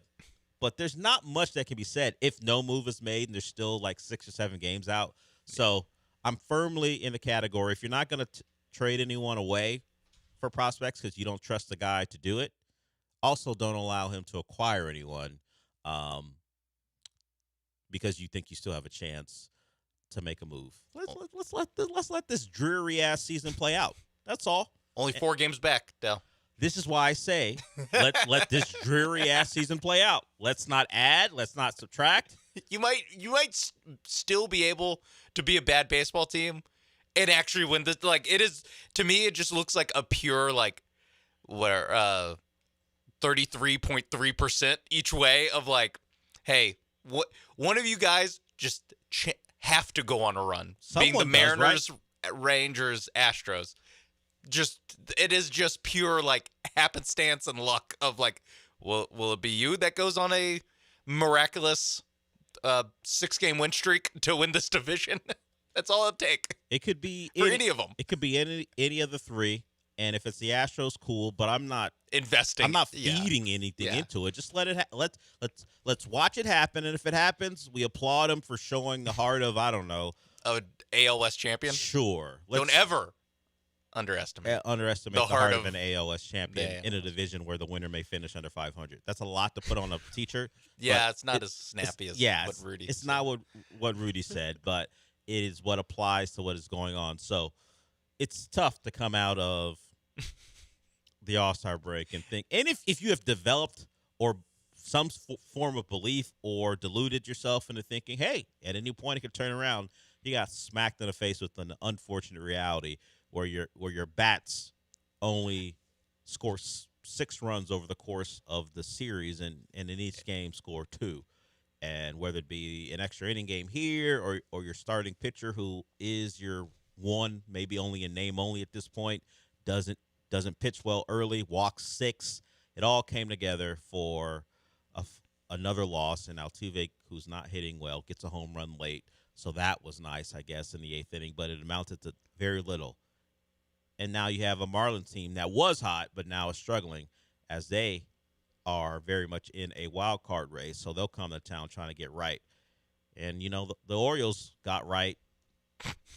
Who's to say the Marlins don't get right against this Astros team? Yeah. To me, the most, bleep, here we go again, is Saturday, Pena and Walker not making it out of like the first whatever. Didn't even mention that. You don't even make it like a game and a half without two I'll say key pieces of your lineup, because Walker has kind of been floundering a little bit since the hot start, and then Pena has really just been a walking soft tissue injury for this entire season. And to not even at that point you hadn't yet gotten swept by the Orioles, and so it just compounds this you don't even get the little post All-Star break bump of belief, even a little bit. Whatever could have gone wrong kind of did. Joe Espada said he expects one, if not both, back here in the next couple of days in reference to Pena and Walker. He's hopeful one of the two will play today now. Hopefully both of them. So we'll see how it goes. Hope in one hand. And do what in the other, Dal? Cry in the other. See which fills up faster. See which fills up faster. shed tears in the other and see which one fills up faster as the Astros host the Marlins, who I think have now lost 5 in a row after their hot run. So who knows? Can't be us. Well, Couldn't be us. Where are we at right now? I think is it 4? I think it's 4. Yeah, we lost the final game going into the All-Star break, and now we lost the 3 coming out of it. So hey, we're bad. They're playing poorly. Let's see what happens at Daikin. They're lost 6 in a row. Excuse me. They've been really bad after being one of the better stories in baseball in June and into July. A little different story for the Marlins now. So that series will get going tonight. We don't benefit from another day off, and by benefit I mean just the viewing public. Yeah, I was gonna say when you say we, you Not mean them. literally. They've had enough time off. People having to watch them. We have to watch. Renel Blanco, one of our guys, is back. So we'll see if Renel Blanco, because if we remember his debut way back when the Astros had just got swept. Yeah. And he comes in on a Monday and throws a no-hitter, right? Yeah. It was a 4-game losing streak, too. Yeah. And he comes in on a Monday and throws a no-hitter, and look, and the rest was history. Yeah. I mean, he was pretty solid for the rest of the year. Yeah. I credit him for getting back in 2026. I just assumed we wouldn't see him until, well, maybe not even next year because of the potential work stoppage. But he's back, so we'll see what he's got. And can he light a spark? I mean, he could pitch well, and his team could still just score 2 runs. Yeah, but it's Jansen Junk on the mound. Oh, he's not great. Junk? He's not great. So there's a chance, there's an opportunity for the Astros bats to get right. We'll see if Pena or Walker are in the lineup tonight against Jansen Junk with Renel Blanco back for the Houston Astros. All right, we'll go to break. While there wasn't anything disgraceful or shameful, perhaps, about their performance over the weekend, they're just not good. We can get into what happened in the World Cup final. It was everything you would not want to cap your biggest tournament that you do every 4 years. From soccer starting late, because why not have a pregame ceremony featuring Tom Cruise and others? Because that's what a soccer fan is looking for. I know. I don't look. See, the thing is, and we got to go to break. Who is he for in that instance? Is anyone looking for a speech about why soccer is great from Tom Cruise? I liked it. You did? I mean, just the idea of him doing that. It was funny. Okay. The Schadenfreude. Yeah, it was. Yeah. it wasn't a terrible speech, Yeah, but it was. I just don't know who's looking for it. No, and the tone, like he delivered it like he was Bill Pullman in Independence Day, and it's like I don't know, just 2 teams are about to play. It's not really that groundbreaking of an idea. I guess it's for the American audience, but Tom, yeah, this is a worldwide event that everyone's going to watch. You don't need to sell people on loving soccer. Yeah. Not this audience. But it's that, and you got to sell people on watching Digger in the theaters in Certainly, whatever. As he and mid-October. He and Matt Damon will vie for leading man as far as the leading candidate to win an Oscar. I did see The Odyssey over the weekend. We were having a discussion before the show began about a couple movies and the priorities for it. Sean and I were having those movies that come out on the same day, and we'll get into that a little bit. I gotta say, before we go, the first 15 minutes, a little less of Spider-Man. He got better as it went along, but a little less of Spider-Man. He had to work himself into the game. Yeah, He had, he was feeling it out. He was like Rodri. He was out being a little there. cagey at first. Spider-Man, a little, and then I got used to his tone in this particular movie, and the movie was once he got with Bernthal. That was his safety blanket. Once he got with Menelek, just like in a potential movie we're about to see. It was different characters, but maybe the same vibes. We'll see. We'll get to that. I did see The Odyssey. If you guys did and want to chime in, you certainly can. 713-780-3776. We'll go to break, talk some World Cup when we come back.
This is the Del Alalea Show. On ESPN 97.5 and the ESPN Houston app. Live from the Huntington Bank Studios, here's Del Alalea.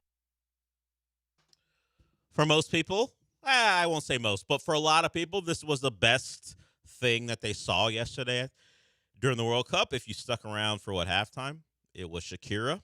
There are other people who performed that people did not enjoy so much, but Shakira, who's been at multiple World Cups, had the song for those World Cups. This is the song that I think we played once it was released, as we found out that Shakira is now featured again with the World Cup, and this is the song she performed yesterday.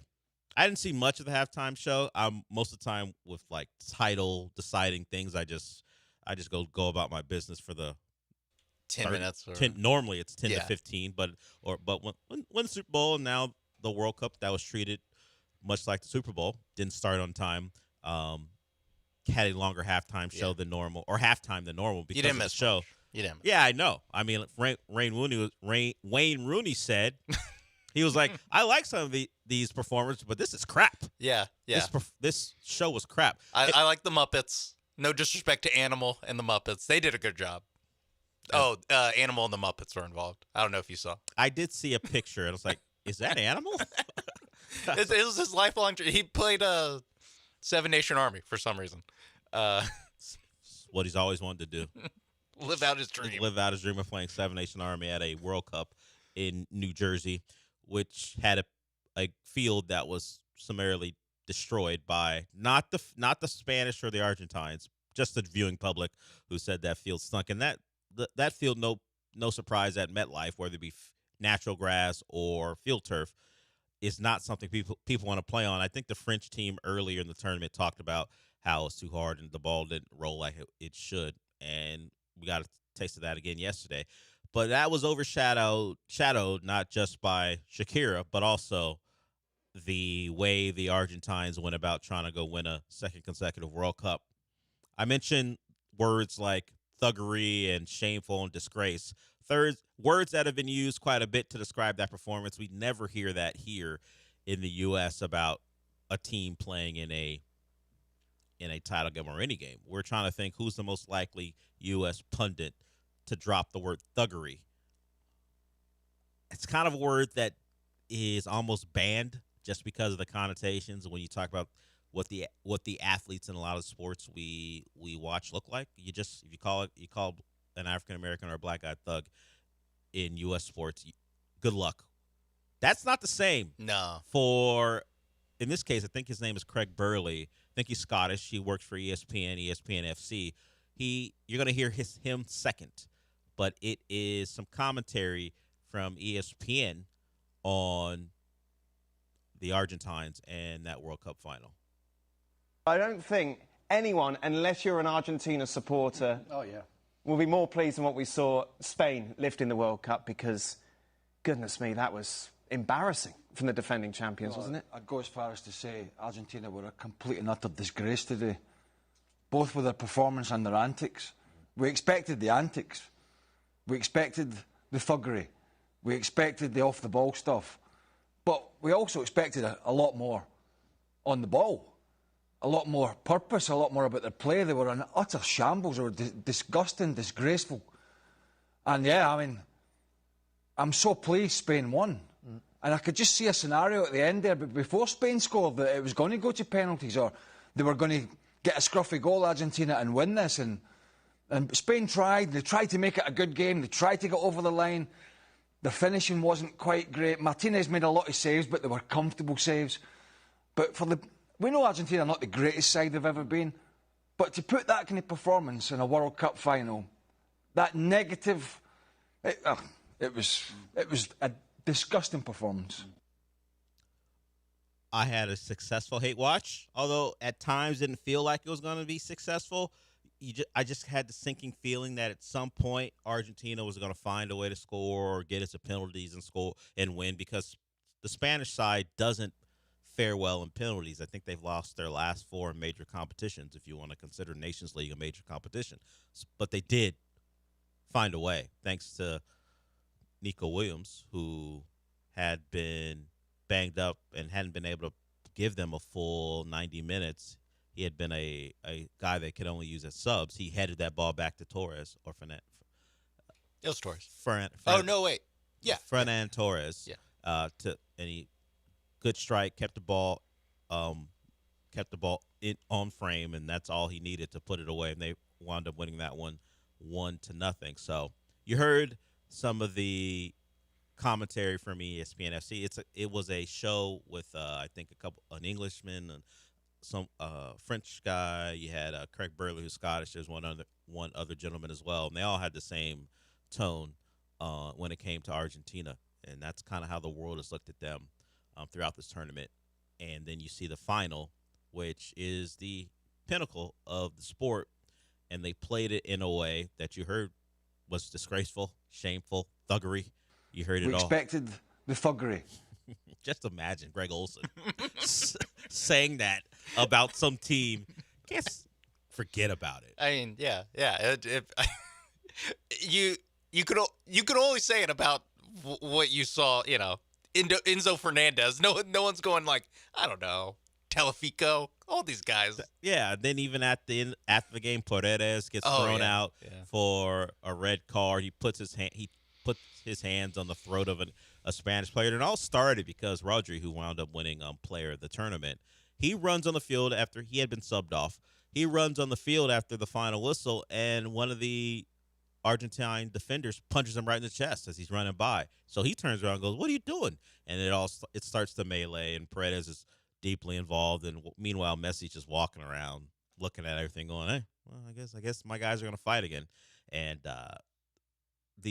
one of the cappers to this whole thing, beyond Spain winning and only allowing one goal throughout the entire tournament, is the fact that as the Spanish side was getting their medals, their winners' medals, and then eventually lifting the trophy, the Argentines had completely turned their backs. Not one guy, not four guys. The entire Argentine contingent was looking into the crowd. They had turned their backs to the celebration. And I talked about this, that soccer, particularly the World Cup, is unique in this aspect when it comes to team sports. I was told this morning that Wimbledon, you stay on the court as the winner is getting their trophy, but I don't know that it happens in team sports, that the losing team has to stay for like 30 minutes. First of all, in the World Cup, they have to stay to get their own second place medals, and then hang out as the winners get their medals, and the Argentines wouldn't look. I believe the Spanish team, as the Argentines were walking up to get their medals, gave them that like tunnel of honor thing. I forgot what it's called, where they just they set a path and they let the guys walk through them as they go get their second place medals to honor them for getting there. No such thing was done for the Spanish team by the Argentines. No. They just happened to stand at the end of the pitch and just look into the crowd and not acknowledge what was going on. So the world has mostly turned on Argentina. Welcome to the party, world. Utter shambles, or disgusting, disgraceful. They had developed a reputation already, but then when you see how they acted during the biggest game in world football, it'll be difficult for that group.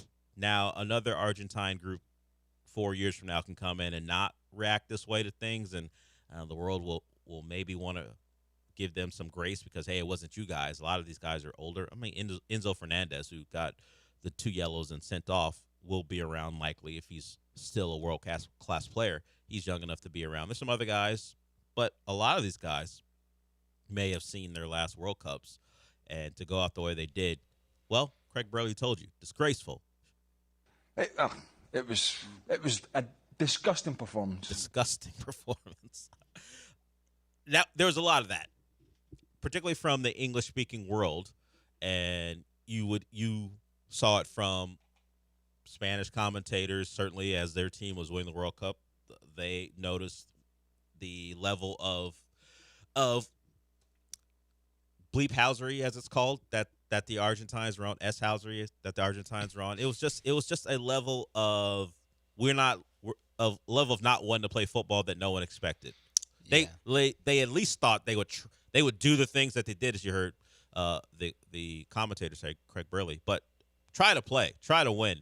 And it seemed like from about 30 minutes on, this Argentina team was looking to play for penalties. They didn't get there, thankfully, because they likely would have won the tournament. They're doing time-wasting tactics in, like, the 70th minute of a tied game. Yeah. I've never seen – there's still, whatever, at that point, 50 minutes left of soccer. They had won a foul, so it was a free kick, and they did the thing that a lot of teams do. But as you point out, like in that 90th minute. When they're winning. Where one guy's going to take it. No.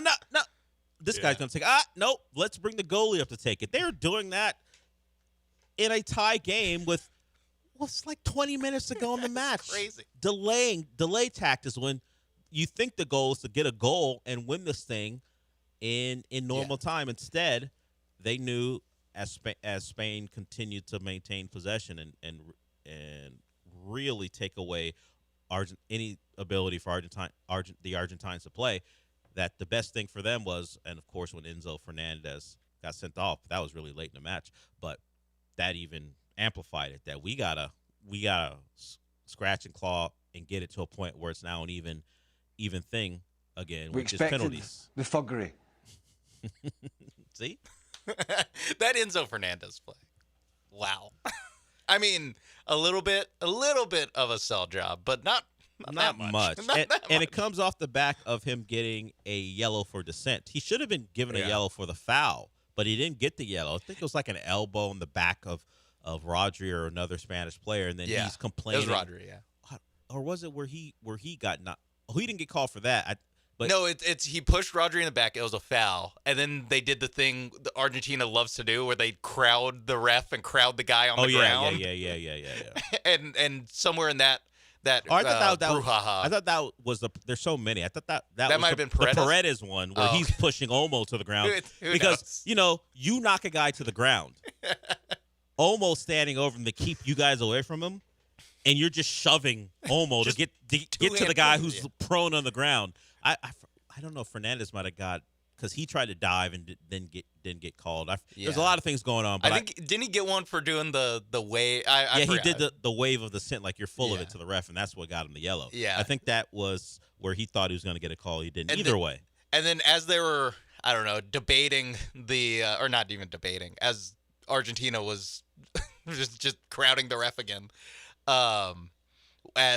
who was it that got fouled on the second Enzo play? I forgot. Kubasi or something like that. Yeah. The young guy. Yeah. As he was on the ground, like Cucurella, like touched his mouth as he was talking, and Messi and someone else tried to. Hey, it was Fernandez. Because Fernandez was going to get sent off, so he wanted to bring someone with him. He goes, look, he covered his mouth. It was just an absolute embarrassment from all involved. I know.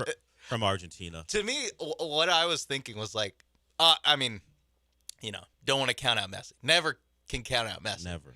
As we saw, like once they had to start trying there to was score, some like sudden danger. They got some pretty good shots off.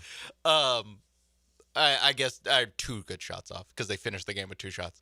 But the thing I was thinking was like, how is this proud multi-time World Cup winning country going to like adjust to playing? Because right now they basically have Messi and 10 Enzo Fernandezes. Like it's like if the Bulls had Jordan and 10 Rodmans. It's just how they play. It's just what they do. I'm like, they have some good players. Like, are they gonna have to pivot to being like a somewhat real team, or is this, when you don't have Messi, this is all you have now, and they're gonna really, I know they're South American, but they're gonna CONCACAF it up in the next tournament. I don't know I don't know what they do. Yeah, this was a team built around him. Thanks, Scaloni. Yeah, Scaloni is a manager that has worked well with Messi. Messi, like I guess any player might have some issues with previous managers, and there's been some contention between Messi and previous Argentine managers. Scaloni and him have been in lockstep. I think it helps when Scaloni says, "Hey, you want to wander around and we'll build a system around you? Cool. We'll defend with 10 guys." Yeah, and it led to great success in the last World Cup. And despite all our conversations about how we didn't particularly like the way they went about it, they were back in another final and mere minutes away from at least getting it to penalty kicks, where they likely would have been the team you back to win. Instead, you got the Torres goal, and we avoid all that. And if he's not going to be around at 43 years old, there's going to need to be a recalibration about how the Argentines want to go about winning matches. I'm sure all the, as Burley called it, thuggery will be a part of the process, but how they actually go score goals and build a system will likely change. Messi may play in another Copa America. He'll be 41 at the time. If Ronaldo can make a World Cup at 41, I'm sure Messi can go play in a Copa America at 41, but does he want to do what he needs to do to be around at 43 to play in a World Cup? Maybe, because they have a match that will be in Argentina while the rest of the tournament will be hosted in, like, I think it's Morocco, Spain, Portugal. And, yeah, those three countries. But there will be a match in Argentina to commemorate. So he may strive for that. We'll see, but that's years away. Right now, the Spanish are the champs. Their second World Cup title in a matter of 16 years. First one in 2010. They won another one. So they're going to try to pull off what they did back then. Win a Euro, win a World Cup, and then win another Euro. They've already got the Euro and the World Cup out of the way. They're going to see if they can sandwich a World Cup title between two Euro titles, as that one, or at least that tournament's coming in a couple of years. All right, we'll go to break. Eric, you're on hold. You were on hold. You want to talk Astros and World Cup? If you still want to do that, call back in. Anyone else, the number is 713-780-3776. So those were the two major stories of the weekend. We'll get into some other, the Astros, at least locally, and then the World Cup nationally and internationally. So we can still talk that, but we'll get into some other things that happen, including Adam Silver asking for a certain superstar to make a decision, because everyone's got stuff to do regarding the upcoming NBA season. So we'll hear from him and you when we come back.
Broadcasting live from the Huntington Bank Studios, it's the Del Olalea Show. On ESPN 97.5 and the ESPN Houston app.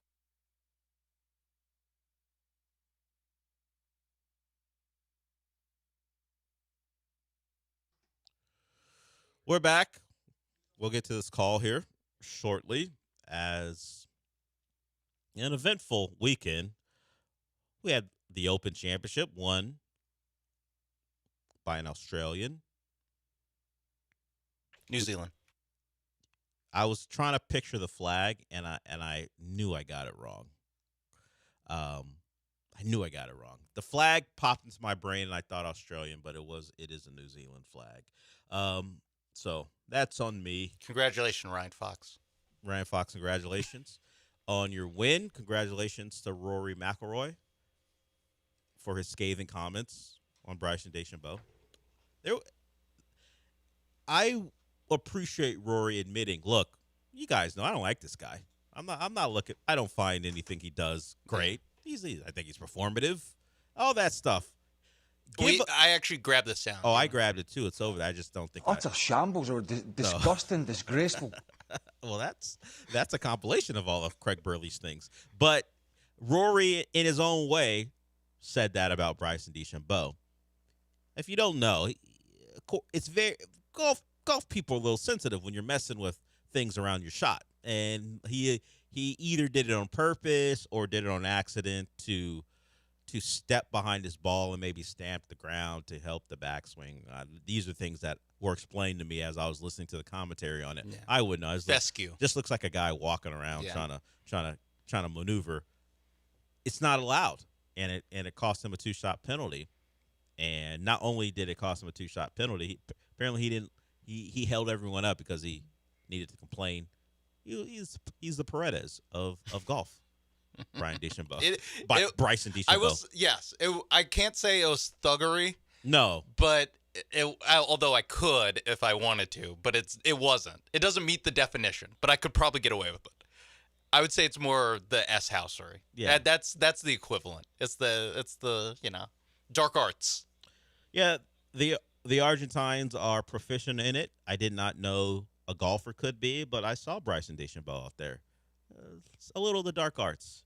And Rory pointed cost him 2 strokes. Yeah, and Rory pointed out that there's always going to be a camera on this guy because he's one of the people that people care about. So if you're going to do things like this, people are going to see it. It could happen to someone else, or someone else could do it, but they have far less scrutiny on them than DeChambeau would. And he got caught. Didn't like that he got caught. Didn't like the 2-stroke penalty that came his way. And then you had one of the more vocal members of the tour say what he said. What did he say again, Sean? We expected the thuggery. Damn, Rory. It also works because he's North Irish. Yeah, and it's pretty close to Scotland. It's close enough for the American ear. Yeah, we're not gonna fight you if you tell me that's an Irishman. It's not like I'm like, hey, Adam Silver, what do you think? Yeah. So he cannot say that. Sean has found something that he's going to enjoy immensely. It tickles me so much. Yeah, he likes it very much. The accent, just more. Yeah. I mentioned what Greg Olson ever said. It wouldn't hit the same if Greg Olson said it. The accent is part of why it's so fun to listen to that accent talk about thuggery and disgracefulness and in some ways shameful Argentine play. Let's get to Eric here. He's back. You can follow him, 713-780-3776. What's up, Eric? Hey, guys. Yeah, I respect the sorcery as well. Also, just like nobody likes Argentina because of the way they didn't handle the loss. They're just, to me, I guess, a bunch of whiners that doesn't like any people of color on their team. Also, does it look like the Astros won the Kyle Tucker, Cam Smith trade as of now? Both of them are not doing well, but I guess we won't find out for a couple of years. But is Sonny Gray still on the table for a trade? I'll hang up and listen. So, can the Astros claim they won the Kyle Tucker trade? Well, he's no longer on the Cubs.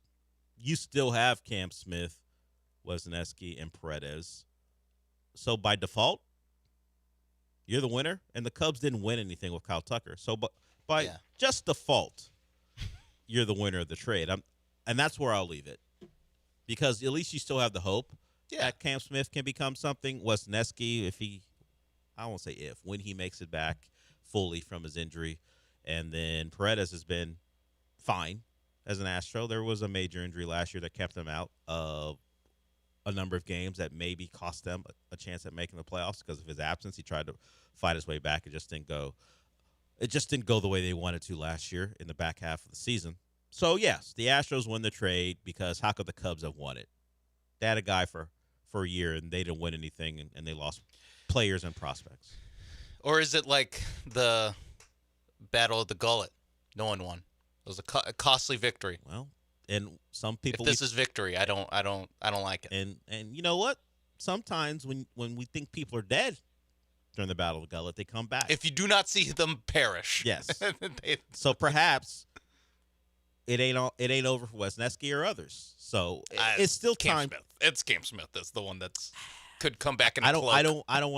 I don't want to just keep it on Cam Smith because I got no guarantees there. There's nothing I've seen that makes me feel great about Cam Smith and what he will or won't be. He's just not coming off of a arm injury. Is really what I'm doing. I thought the other guy was dead, and he came back. So I think that's why I was comparing Wisniewski to a certain figure in House of the Dragon, which had another pretty good episode. Oh yeah, I forgot we can't spoil it. No, Odyssey you can spoil because it's a story that has been known for a 3,000 very years. long time. Yeah. I did see the Odyssey. What else did Eric get to before I get distracted? Argentina. Yeah, we've discussed this. That is something they push back on. At least the people of Argentina. Some of them do. Others will say no. There's a thing there about what they want their team to look like and what they want their country to look like. I mean, it's one of the things because it's part of my algorithm now, have seen that. And I have to try to discern because it's in Spanish, so I'm not getting the correct translations all the time. But there's something about Argentina, people from Argentina, at least some of them, don't want to be considered Latinos. Like, yeah, you're in Latin America, South America, but we're not Latinos. So that is part of the back and forth between Argentina and their neighbors in South America off the field, and then you take some of that on the field, and you get some of the celebrations from non-Argentinians in South America, how happy they were. Like Richarlison, who's Brazilian, so there's a rivalry there, period. There's a video of him celebrating the Torres goal more than he ever celebrated one of his own goals, it looks like. I saw a Brazilian commentator who was at or a play-by-play man who was at the match celebrating maybe as much as he would if Brazil had won a match. It's just a level of dislike and maybe even hate, if you want to use that word, that likely goes both ways, but they were being rooted against pretty strongly by a lot of the neutrals, and there are several reasons why that's the case. And if you're just strictly staying with what's on the field, their team, that's hard to root for when you watch the way they go about things, aside from having the best player in the world. Like, they have redeeming qualities. They never quit. They're never out of it, even when they're down late. But when it comes to just, hey, we know we're outmatched, how we're going to win this game, what does it result in, Sean? We expected the thuggery. It is who they be sometimes, unfortunately. It was a disgusting performance. And that reputation was enhanced by the final yesterday. All right, we'll go to break. Thanks for the call, Eric. It is weird that they went from, now 4 years can be a long time, but 2022 they were the team that people wanted to root for because of Messi, and he's ever going to win one. And look how he's carried them through this tournament. He gets it. They do some things in that tournament that some people didn't like, but it's Messi getting one. It's Messi getting one, and people were cheering that on. 2024 comes around, they win the Copa, but then they have the celebration on the bus. And for anyone who was pro-Messi or pro-Argentina at the time, that celebration, singing that song about the French players who, were French players, so they weren't a part of Copa America. They were just singing about them after their win against Colombia. Some of the distaste for Argentina built, and it's continued to grow stronger.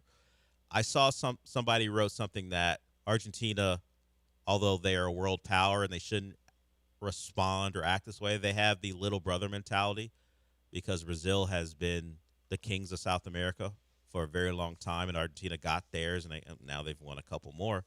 But that mentality still persists, and you see it on the field. So when they won their title in 2022, they really wanted to rub it in the faces of anyone who had dared to question them, and that's, I guess, their right as a champion. But that mentality followed them into 2026, even though they were the defending champs. And it just plays different when you're one of the best teams in the world and a champion for people, and then they see you act in a way that suggests that you believe you're the underdog and everyone's out to get you. And you got to scrap and claw to find ways to win. And then you throw in the referee narrative where you feel this way, but you're the ones who appear to be benefiting from all the decisions. And I think it all culminated into what we saw yesterday in the match and then after the match. It wasn't a great showcase for soccer, put it that way. All right. In a tournament that was like the best possible one. Yeah. Then the final was like the final from the beginning. You started late. Soccer's been lauded in this country for starting on time. This NBA stuff out of here. And instead we got very NBA-like things, whether it be before the match or at halftime. Just, you would say, an Americanization of the final. And we got a bad final. But as people said, football won because the team who wanted to go out there and play actually found a way to win. All right, we'll go to break. Hour one done. We'll come back with some American sports like basketball because the commissioner of that sport would really like an answer from one of his stars. We'll play that sound when we come back.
We begin hour 2, and we'll get to what Adam Silver said over the weekend. We started hour 1 talking Astros as they get swept by the Orioles. Just a tough way to come out of the break. If you thought, hey, time off, perhaps we can get this going. The division is allowing us to stay in the race, and it still does do that. It's just a rough way to begin, to have your 3 games at home and not score more than 2 runs in any game. In fact, just score 2 runs per game. In each game, you did that. So now you move on. You had some failures from your bullpen. You had Hunter Brown not be at his very best. It all came together along with your poor offense to get swept. I was thinking about a word. I think the word that an English commentator would have used for the Astros was impotent. Like, you don't hear that word a lot here to talk about sports. I think they would have called it an impotent performance by the Astros bats. Craig Burley would have done that, certainly. I think that would have been the word. Shameful strong, disgraceful strong, but disgusting. I think that's a little strong. That's strong too. Because the pitching, like, they did have a chance to win 2 games. Yeah, and obviously they couldn't hit. But like, it wasn't like a complete like, oh my God, they just got smoked. No, and they didn't have to resort to thuggery. I wasn't gonna say it. Craig Burley said it. Yeah. I'm just repeating his words. Yeah. Got to be careful. You do. We're simply stating what another commentator quoting said. Craig Burley. In fact, quoting the great Craig Burley. Or maybe that's something I shouldn't have said either, considering what he said. Great. Maybe I shouldn't have said that. As a player, I'm sure. He was fine. Yeah. He played for the Scottish national team. He was a long-time pro. He was a really good player, and now he's transitioned to being one of the voices for ESPN Soccer. All right, let's get to an American sport. We still got some months away before anything of real consequence happens in that sport, but a schedule has to be made, and it's being held up by one man. That is LeBron James. Whether you're following this or not, checking the prediction markets or not, the betting odds, which fluctuate seemingly by the day, he still needs to make a decision. If you're being cynical, and AJ and I were on Friday, we thought that he would wait until everything that was newsworthy got out of his way. So would it be opportune to make that announcement this week for him? Possibly, or maybe he likes taking things in August. Who knows? But the commissioner of the sport that he plays in wants him to make a decision for a very practical reason. Here's Adam Silver talking about how the LeBron James decision affects quite a bit when it comes to the NBA. And where LeBron plays will affect the schedule. So I would like him to make his announcement already so we can finish the schedule, because as you might imagine, the teams are calling us, the networks are calling us, and everybody wants to lock in the schedule. But it will influence how we set the schedule, how we set opening week, Christmas Day, etc. So I need him to make a decision, but the direct answer is I have no inside information. That is the most practical reason I've heard for him to get on with it. Hey, people have jobs to do.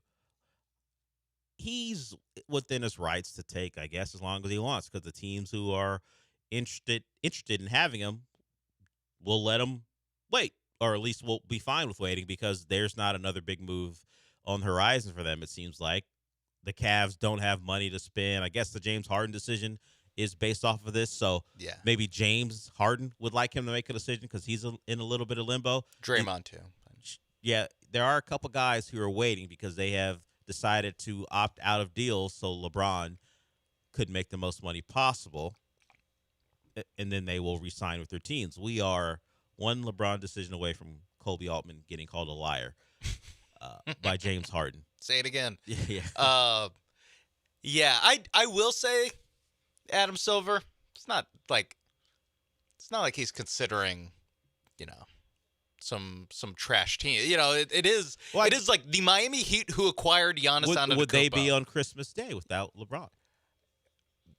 Probably. Right? Yeah, how many national television games does Giannis warrant? At least Christmas. Yeah, you make a point. Like, Philly has star players. Yeah. The Cavs, they have star players. Eastern Conference they're, Finals. They're a good team who made the Eastern Conference Finals. These are all Don't ask what happened afterwards. But it's unnecessary.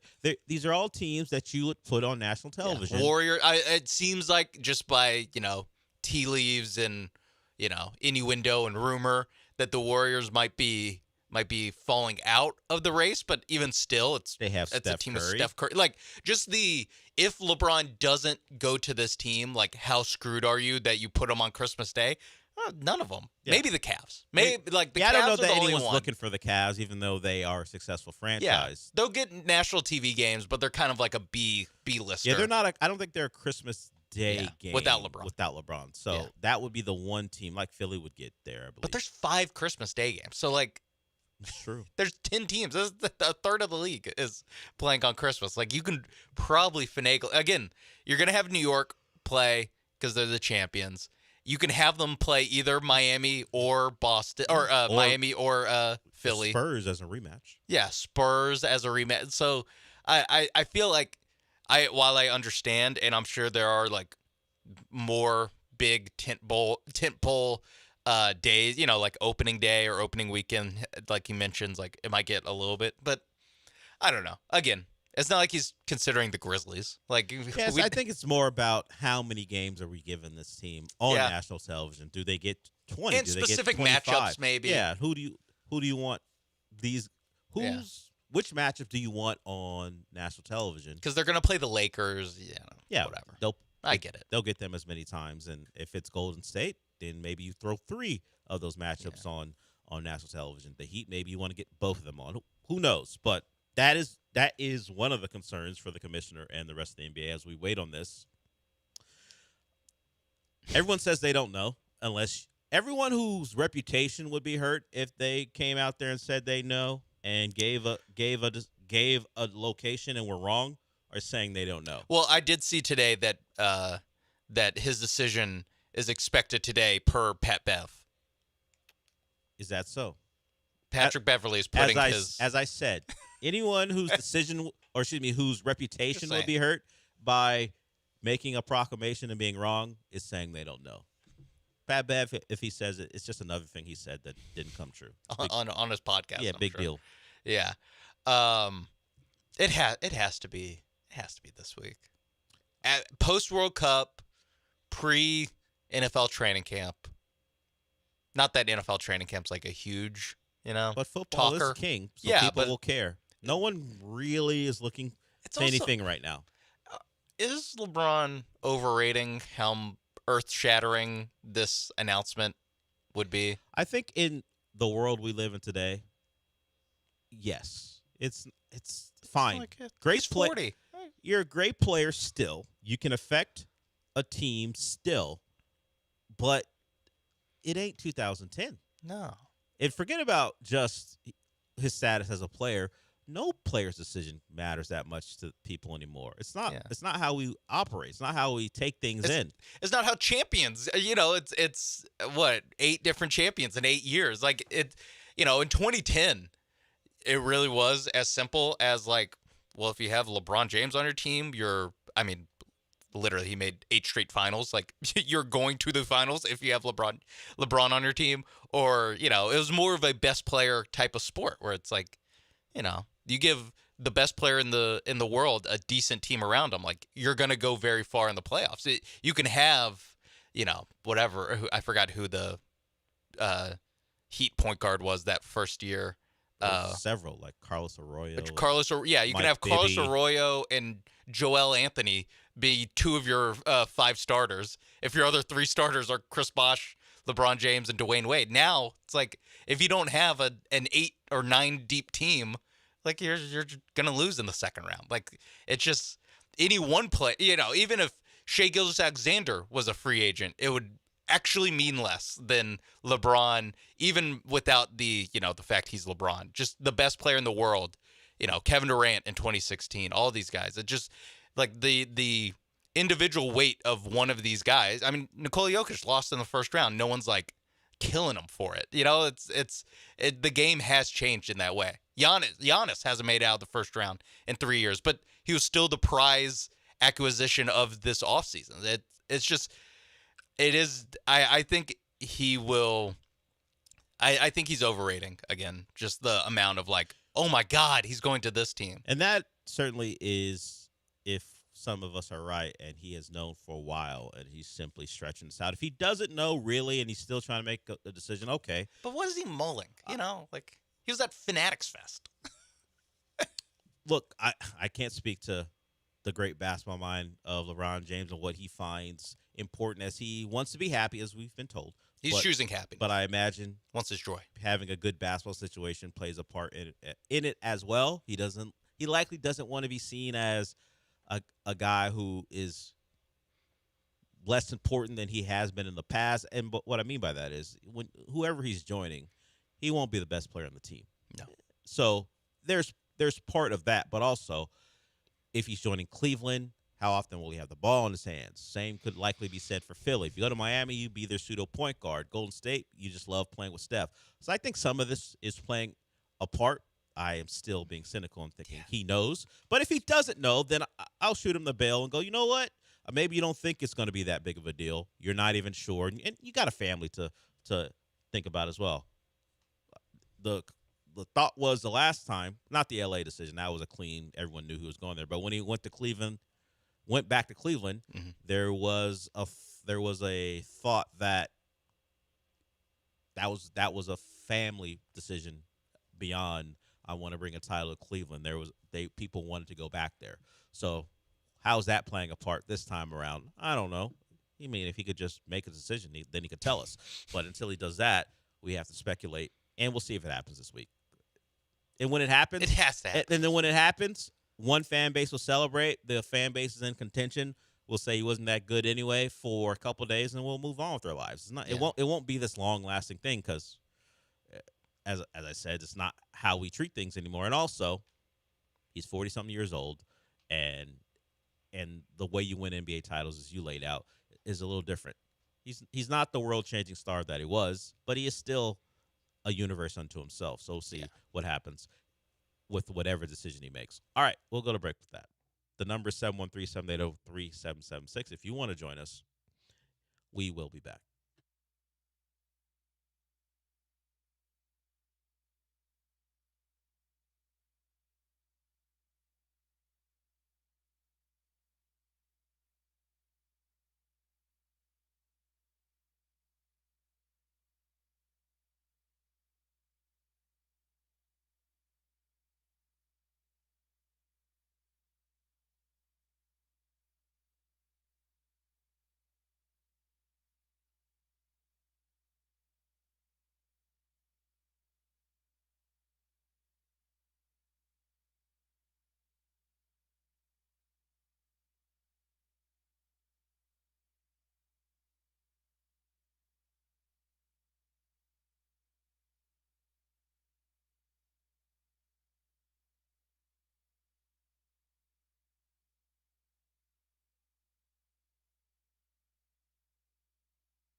It's the Del Olaleya Show. On ESPN 97.5 and the ESPN Houston app. Live from the Huntington Bank Studios, here's Del Olaleya.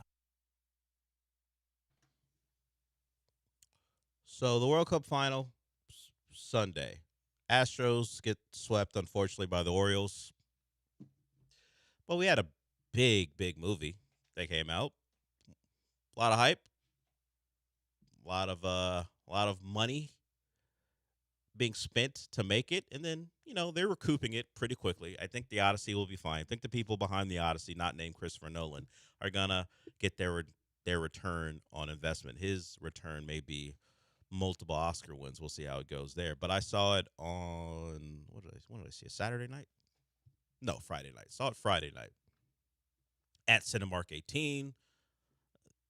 They don't have the top tier IMAX viewing experience. In fact, they don't have an IMAX at all. They have XD. Like AMC Gulf Point has the IMAX, but not even the best of the best. Like a couple people, we had a call. You were out for the week, Sean.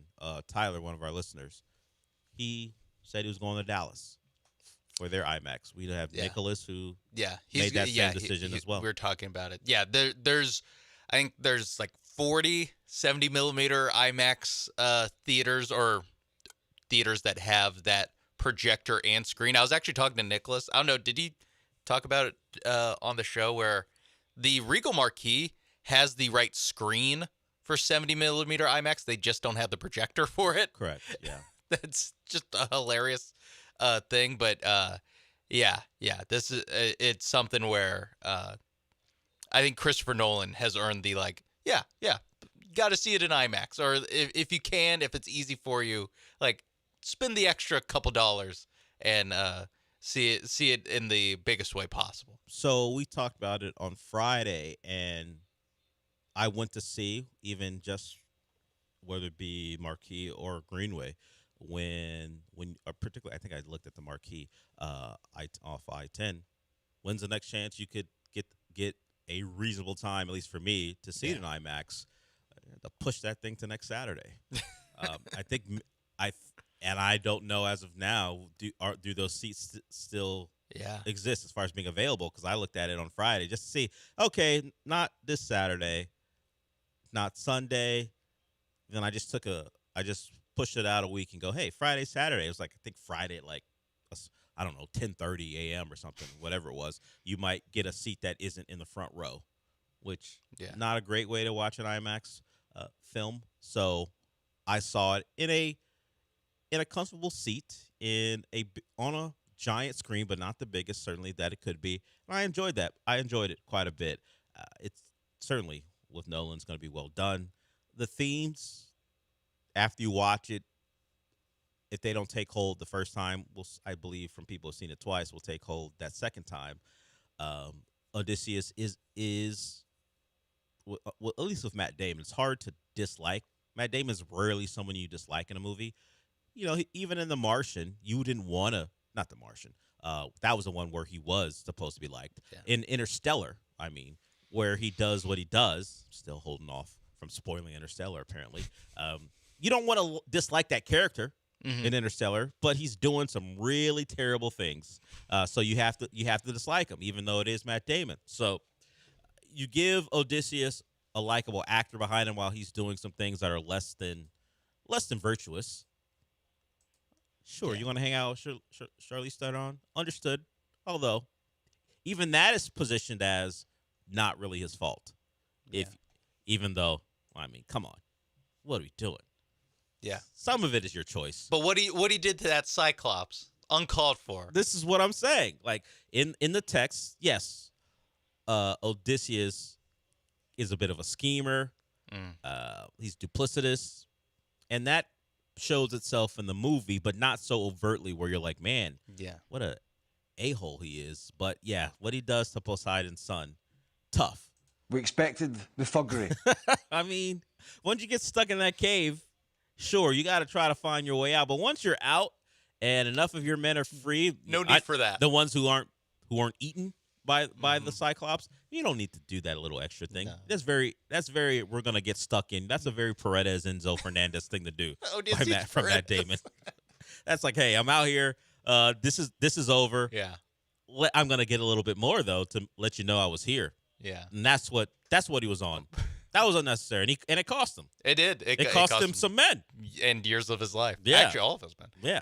In the grand scheme of things. But hey, don't challenge. Don't Spoiler, mess with all of his men die. Sorry. It's part of the old text. You can't fault us for this. It's a literary classic. Been around a long time. They literally teach it in like 9th grade. Yeah. Like there's no one in your life, most likely, who hasn't been given a little bit of the Odyssey when they were in school. Yeah. It's just how it is. So. Great movie. Great movie. Christopher Nolan, you did it again. And son of a gun. Yeah, big surprise. He did it again. And as I said earlier, Spider-Man, first 15 minutes or so, It's a lot. It's a lot of. It's. To me, I compared as me and my friends debriefed after watching it. Yeah. It's a little bit like backup quarterback energy of.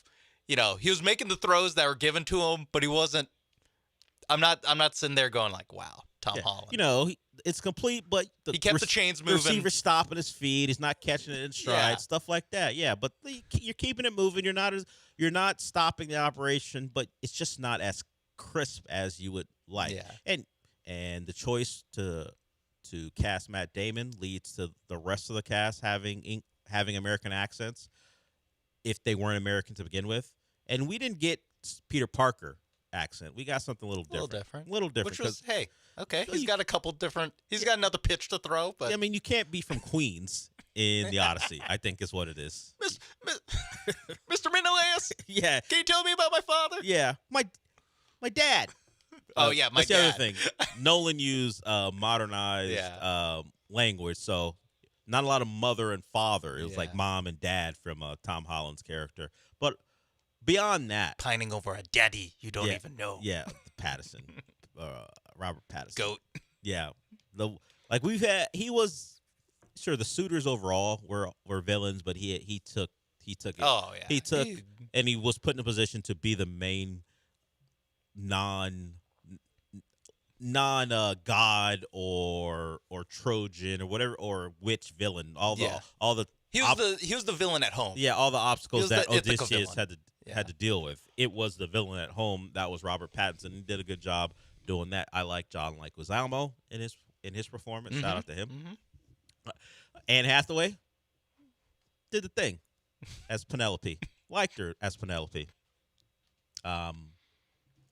The witch Samantha Morton. There was some body horror stuff that they did throughout. I know it turns into a different movie. For 10 minutes. Yeah, so I think well done. Yeah. Didn't get any sirens though. We got them, but not really. Yeah, they got sidelined. I mean, some parts did get abbreviated. It's like checking the boxes. Yeah, it's just like you got to throw these guys in there. Yeah. But yeah, Agamemnon. Whew. A little uncalled for, I will say. What was a little uncalled for? The dramatics of when the gates of Troy open and he's standing there. The farming he was doing. It was, I mean, come on, guy. You already have a matte black. You have the pro combat ancient Greek armor. Sure. With the black feather or whatever, or black little, I don't know. Looks like a broom top. And then you had the spine, that little golden spine. Yeah, what it looked like. Listen, he's already dripped out, so you know he's different. But I mean, come on, dude. Benny Safdie, Agamemnon. Didn't know you had that in you, Benny Safdie. I knew. Baby Bowser himself was. Hey, he is one of the guys that Nolan likes to put in his movies. Yeah, it's a theme. I did know Lupita had it in her. Do what she did. Yeah. Just from previous works, and she did it again when Agamemnon came home. Yeah, tough. It really is a movie where, I mean, the story, like obviously the story, like at least you and we know it. I will say I was surprised how there are some people you see that are like don't know this story. Wow. Yeah, I was talking about it on Friday. How this is one of these movies for me. It's an IP. It's IP certainly. Mhm. It's a familiar thing, and then you throw in the Christopher Nolan of it, and so this was right in my wheelhouse. But for some, I guess I would be surprised too. But I guess it doesn't get taught everywhere. I Yeah. just felt like, hey, I went to a public school that wasn't great, and the Odyssey still came up. So I just assumed that it would be something that just everyone comes across at some point. Could also be people weren't paying attention in class. That happens. That's true. But yeah, it's like the story. It's like kind of 3,000 years old, and the movie. It's like just well done all across the board. Just hey, I don't have a ton to like discuss other than that was awesome. Menelaus, man, what a guy. Barenthal is Menelaus. I know that. I mean that was like Christopher Nolan pointing at me in the crowd and being like, this guitar solo's for you. Here's John Barenthal. Menelaus or the Punisher. Let's see which one we love more. No. Let's see which one we love more on the big screen coming up here shortly. Yeah, big couple weeks for I don't know, like a third of this cast with those two. Zendaya. Yeah, playing Athena or some version of it. Yeah. There's a question of whether that's just in Odysseus' head or is that actually Athena talking to him. But yeah, as you mentioned, big couple of weeks for Holland, Zendaya, and Barenthal as the next Spider-Man. Yeah, but they already got a big W on the board already. Nolan. I think Nolan gets a big W, and Damon does. Yeah. I would say that's a Damon Nolan. You want to throw Anne Hathaway in there. That's, Pattinson. Yeah, that's their movie. Okay. Pattinson better collect wins. He's gonna have a lot of time to collect them because of Batman not coming out till 2028. Yeah, but he's putting some innings. Yeah, he's putting in some innings. He's putting in the work. He had the drama too, so he's putting in work with Zendaya. It's been a big Zendaya summer. Got Dune in 6 months or less. Like she was like, you know what? Let me do all the things. Let them all fall in 2026, and maybe I'll take some time off. We'll see. But we're just casually mentioning that there's a Spider-Man movie coming out. The Marvel Universe is going to give us something else that will compete with Dune, as you mentioned Dune. Yeah. The first trailer for Avengers Doomsday is out, and AJ, who filled in last week, texted me first. I didn't even know it was coming out. I forgot that Marvel had a countdown clock always going, I guess, for Avengers Doomsday, and then a little thing popped up where the clock was still going, but there was a certain portion of the clock in minutes highlighted, which told everyone something was up. Turns out it was the new Avengers Doomsday trailer. And AJ texted me. He certainly was excited about it, alerted me that it was live and ready to watch. Gotta say, I don't know if Marvel's back because the movie actually has to come out. But I got that feeling again. I got that feeling like, oh, I need to watch this. I haven't said that about a Marvel movie, like a strictly Marvel movie. Spider-Man, even though it's Marvel, I put it in a different category, Sony and all that stuff. It's Spider-Man. But Spider-Man. But a full-on Marvel movie, I haven't felt that way about maybe since Black Panther 2, that I felt like I got to watch this one. I got to get there. I can only go by the trailer, but with Thor narrating, giving that speech, you see Mystique, you got Professor X, you got Magneto, you got Cyclops in a shot that is spectacular, and it goes back to the comics. Cyclops on his knees, and I don't even know what they're officially called. I'm not that big into Cyclops, but the red laser coming out of his eyes for nerds who aren't the biggest nerds, who certainly probably have an actual specific name for what that is. Blast, that laser blast that comes out of his eyes, people. All of that. I think it's like optical something. Yeah, see, there's a term for it. I just don't know what it is. I also know they're not lasers. But. Yeah, I know they're not lasers too.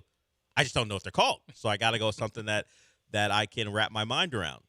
He had him doing that. Look, the Russos. The Duffers are the Stranger Things guys. The Russos, you got me. The trailer got me. I can't speak to if the movie will match the trailer. Mm-hmm. But the trailer's a winner. They got 90 seconds of goodness in there. And then we got a special appearance at the very end. I reveal some of the stuff. I'll let you go watch it for people who haven't seen it and watch the very end of the trailer. I'm sure it struck a chord with people to see a certain person back in the fold. So the Odyssey, nice way to start the weekend. And then, although it is Monday, give me that Avengers Doomsday trailer as a way to wrap up my pop culture weekend before we settle back into 6 days of Marlins, Astros baseball and other stuff. Yeah, just Astros baseball there's, until finally training camp starts. We get to. I don't feel that way, and it's funny you say that because DJ Bieneme sat down with someone over a Zoom or whatever video call and talked about how he doesn't expect him to learn much from training camp. Yeah. Things have changed. It's not the same as it was before. You're not going to really be able to piece together anything real from training camp. I can already tell you the defense is going to be ahead of the offense for 10 days. I think even beyond that, it's just like they don't do enough to give you any impression of what the season's going to look like for these guys. It's not something you see anymore. It is crazy that and with how little they play in the preseason games, that it is like the September is basically like preseason now. It's like even if your team, I mean, we saw it with the Texans last year. I was going to bring up a hypothetical if a team starts 1-3, you're still in it. The actual Houston Texans started 0-3 and looked as bad as he could on offense, and it's like actually they ended up making the playoffs anyway, and kind of settled into what your preseason expectation for this team was. They actually did deliver that, October and on. So yeah, it's something where I don't know. I can't wait to, analyze what I saw. Tank Dell was working out at U of H's practice field or something.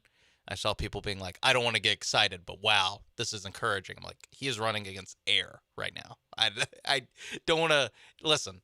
Hey, I don't want to tell anyone how to fan, but we got to pace ourselves. That would be my major takeaway, if anything can be taken away from training camp, is Tank Dell someone that is full go. Not whether it's going to be great for him, but just physically can he go out there at 11-on-11, even in practice and play? Will he be held out of joint practices when they do that, or will he be able to go?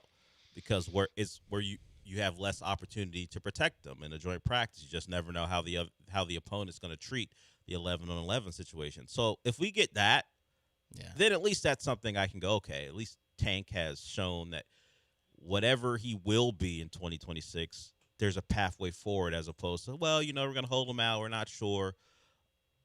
That's been the story, and it needed to be as he's recovered from his injury. That's the one thing I will care about as far as camp is concerned. Can he go? And if he's a major contributor, even better. But he was one of, I don't know if you want to call it a foundational piece, but he was one of the young players that had a lot of promise for this team. You just have been without him for a while now because of that devastating injury. So it'd be good to see Tank back and playing, and then we'll see what comes of it. And you need another receiver. You do need some juice there. Yeah. He is the only other guy that can say he's an established NFL player at that position. I'm trying to think of everybody else. Did they sign anyone that I should remember? Like Higgins, Hutchinson, I guess you want to put him in that category. But as far as impact players, it's only Tank and Nico. And Tank has obstacles to overcome. Yeah. So they do need to find a guy. And if it's Tank, all the better. All right, we'll go to break. The number is 713-780-3776. I'd advise you, if you're into the stuff we talk about on Fridays, go watch the Doomsday trailer and see if that Marvel excitement is back. It was for me. Sean has told me, and I guess we can talk about it here. Oh, you don't want to? No, it's fine. I don't care. There is, as we talked about, Dune is coming out that same day, and Sean said Dune is going to be watched first. It's going to get the premium, And I laid out a scenario that's a little odd, and I said, hey, the next day is a promise, Sean. Mm-hmm. So if you had to make a choice, Dune or Avengers Doomsday, said Dune. I'm watching Dune. Yeah. So his priorities are with Dune. Mine are, I think, with Avengers Doomsday. I'd rather watch Zendaya as MJ than as Shawnee. And I'd rather watch Tom Holland than Timothy Chalamet. Even though I Denis Villeneuve and the story and its completion, at least for this part of Dune, will likely be better and more epic. Yeah, that is part of it. Is that's the end of the trilogy, at least as currently constructed. I'd be very surprised. I put Spider-Man there as opposed to Avengers Doomsday. I don't know that Spider-Man will be in Doomsday, honestly. Yeah, it wasn't in the trailer, but obviously we'll see more in whatever 10 days.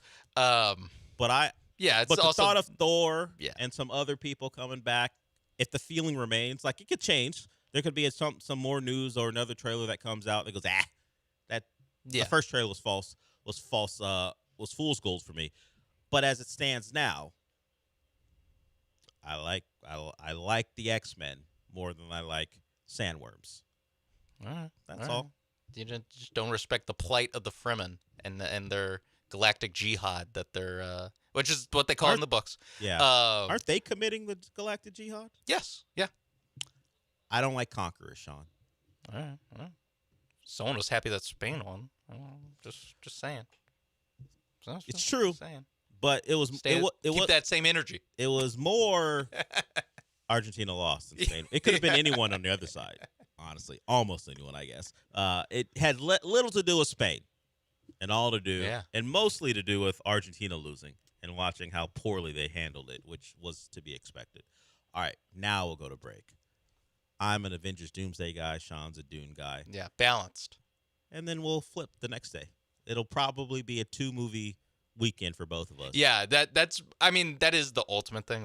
It's just you asked me which one I want to see first. It's that one. Yeah, but the other one he still wants to see. Yeah, I will also watch it. Yes, we will watch both, and we'll likely have commentary that following Monday. Technically works better for the show, too.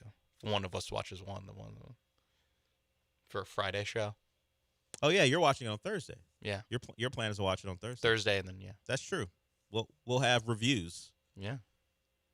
Non-spoiler reviews of both from my perspective and his that next day. What a preview for the December 17th show or whatever.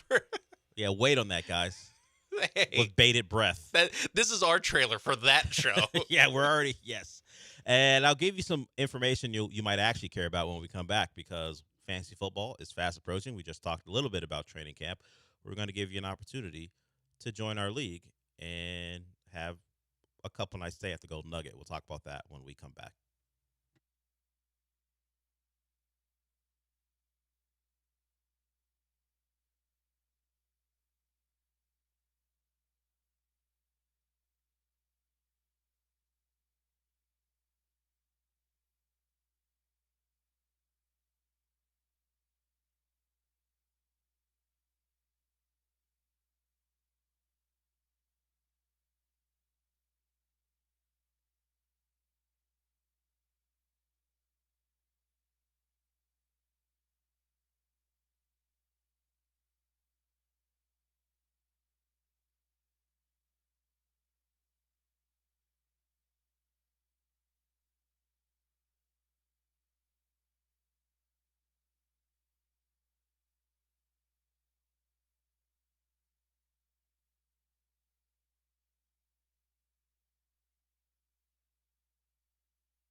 You're listening to the Del Olalea Show. That's kind of full of sports, but also filled with a lot of movie talk. Now back to the Huntington Bank Studios with Del Olalea and Sean Mapes. Sean Mapes and I, along with John and Lance, are going back to the Golden Nugget for our second fantasy football draft. We did it last year. We're going to do it again this year.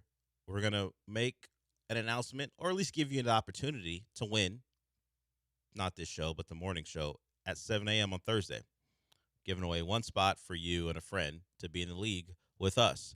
You'll get that 2-night stay at the Golden Nugget on the 27th and 28th of August, and then $200 in food and a beverage credit and dinner at the DraftKings Sportsbook. So that's separate. The $200 in food and beverage, that credit is separate, and then you also get the dinner at the DraftKings Sportsbook during the fantasy draft. You can tune in on Thursday for your chance to win. That'll be in the 7 o'clock hour on the John and Lance Show. From my conversation with Joe, I think you should be prepared to answer a fantasy football question. You'll do it off the air. You'll call in. We'll probably do something like, for an example, caller 5 at whatever time, and then you'll call in. I'll take your call, and I'll get that answer for you. Or you'll give me the answer, and if you are correct, you're one of the winners. You can bring your buddy or your wife, whoever it is, who you think would want to participate in the Fantasy Football League, along with, of course, the 2-night stay at the Golden Nugget. That'll be your first opportunity this Thursday. Yeah, I think that the opportunity to be in a Fantasy Football League with mainly John and Lance, I would say, and then tier break you, and then tier break me. I think that is, to me, second to the opportunity to stay at the Golden Nugget for 2 nights, as with not free, but essentially a lot paid for. I think that's the big prize. And then we'll do a fantasy draft. Yeah, the big sell for you guys staying there for $200 of meals, and you get to take in all that they provide. We do every time we go there. Well, I mean, there's no limit to our food credit, but I don't think any of us are pigs when it comes to ordering food. As far as taking advantage of I learned my lesson from the Odyssey. You learned your lesson from the Odyssey. Well, yeah. Well, I don't know if the Gold Nugget features any witches. You guys, Louisiana. I don't know. You never know, right?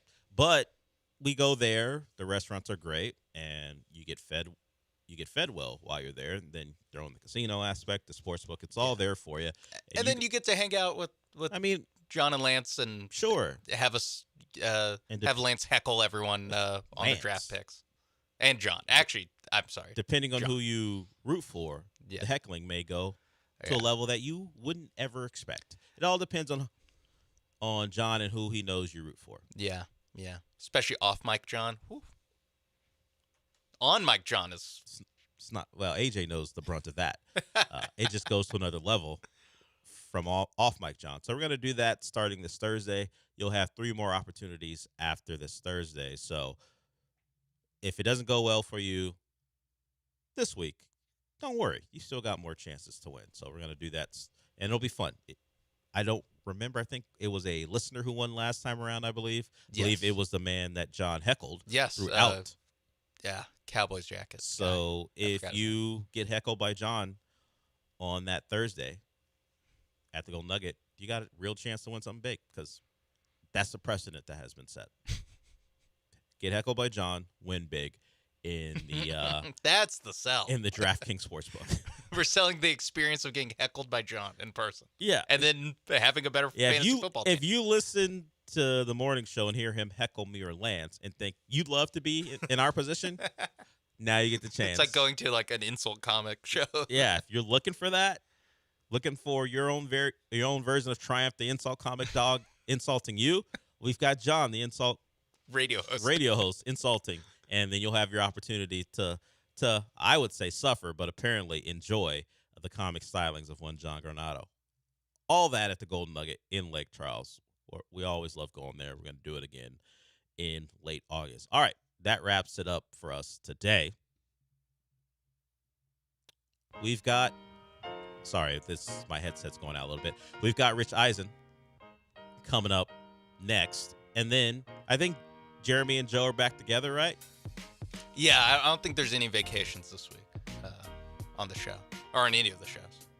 Got it. We're all back together in some ways. I mean, John, out in L.A., but we're all back together, full shows the rest of the week. Sean, since we're done for the day, what does that mean? Utter shambles or disgusting, disgraceful. Craig Burley never thought he'd become part of this show, but look at you. Now you are, Craig. Thanks for your contributions. We expected the thuggery. I'm still waiting for a way for you to work that in a American sports environment. We'll see what you come up with. All right, we're done. I'll talk to you tomorrow.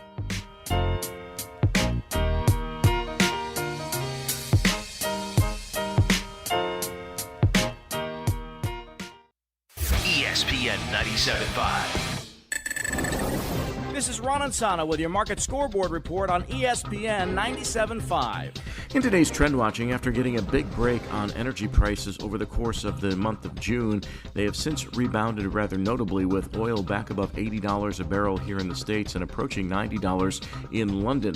That, of course, is going to have an impact on prices at the pump, as the national average for gasoline is back to $4 a gallon. It had sunk to almost $3.50 when energy prices were moving lower. Of course, oil went from about $116 a barrel to down into the 70s. It has since rebounded 20% off its lows, and that is putting upward pressure on gasoline prices once again. Just when everybody thought in the middle of summer they were going to get a break on gasoline, it has turned around once again, as the information is not as favorable as it once was, given the widening battle now between the U.S. and Iran. While Iran held the door open to possible talks in the future, the battles are intensifying and spreading and putting upward pressure on the energy complex once again.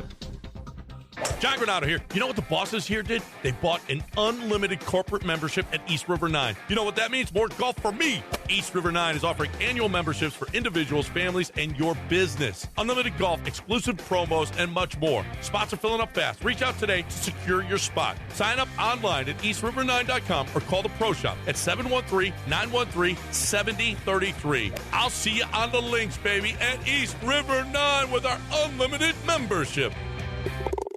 John Granado here. Think you could beat me in fantasy football? I don't. But here's your chance to prove it. Join the ESPN Fantasy League with Lance, Dell, Sean, and myself and score a free 2-night stay at the Golden Nugget Lake Charles. Here's what you got to do. Tune into our show this Thursday at 9 a.m. for your chance to win. Winners will receive an entry for themselves and a guest to the ESPN Ultimate Fantasy Draft, presented by the DraftKings Sportsbook at Golden Nugget Lake Charles. View official contest rules at ESPN 975. See you this Thursday, and see you at the draft. Hey guys, this is Lisa Zadok from Zadok Jewelers with a hot tip on how to keep your lady happy. Visit the Zadok Bridal Shop, a modern bride's dream. We work with our global network to source GIA certified ethical diamonds for you at a fair price. Not only do we carry a selection of the finest diamond settings, we also have a full custom design team ready to turn any ring dream into a ring reality. Zadok Jewelers, where Houston gets engaged. Hi, this is Harold Gunn. And this is Bill Olson. Texas Outdoor News is the longest running, most award-winning outdoor radio show in the state for a lot of good reasons. We bring you the latest news and information about hunting and fishing across our great state and beyond. And our guests are who's who from industry, government, and the field. Texas Outdoor News is brought to you by Ford Trucks and your best in Texas Ford dealers. Join us Saturday mornings at 6, Sunday at 7 on ESPN 97.5.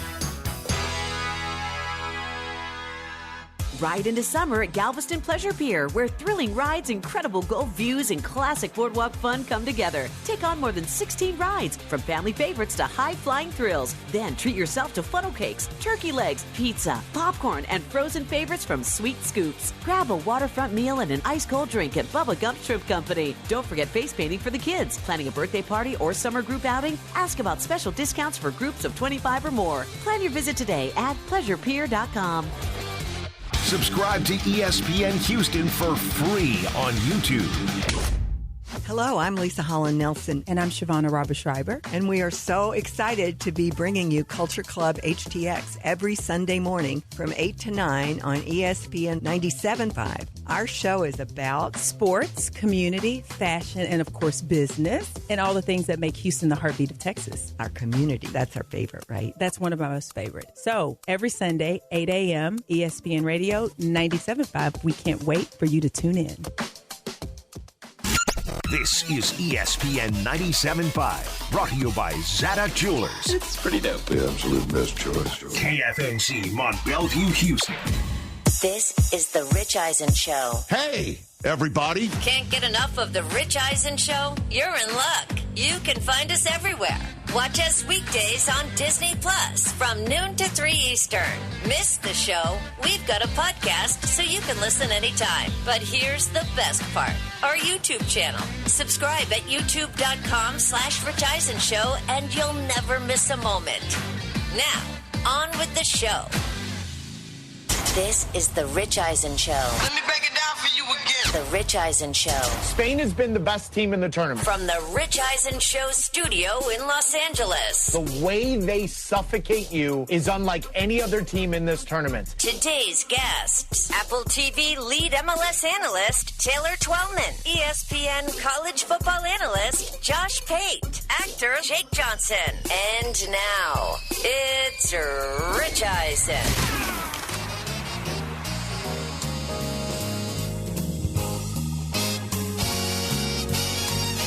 Well, hey, everybody. Welcome to this edition of The Rich Eisen Show live in Los Angeles, California, here on Disney Plus, the ESPN app, ESPN Radio, Sirius XM, Channel 80.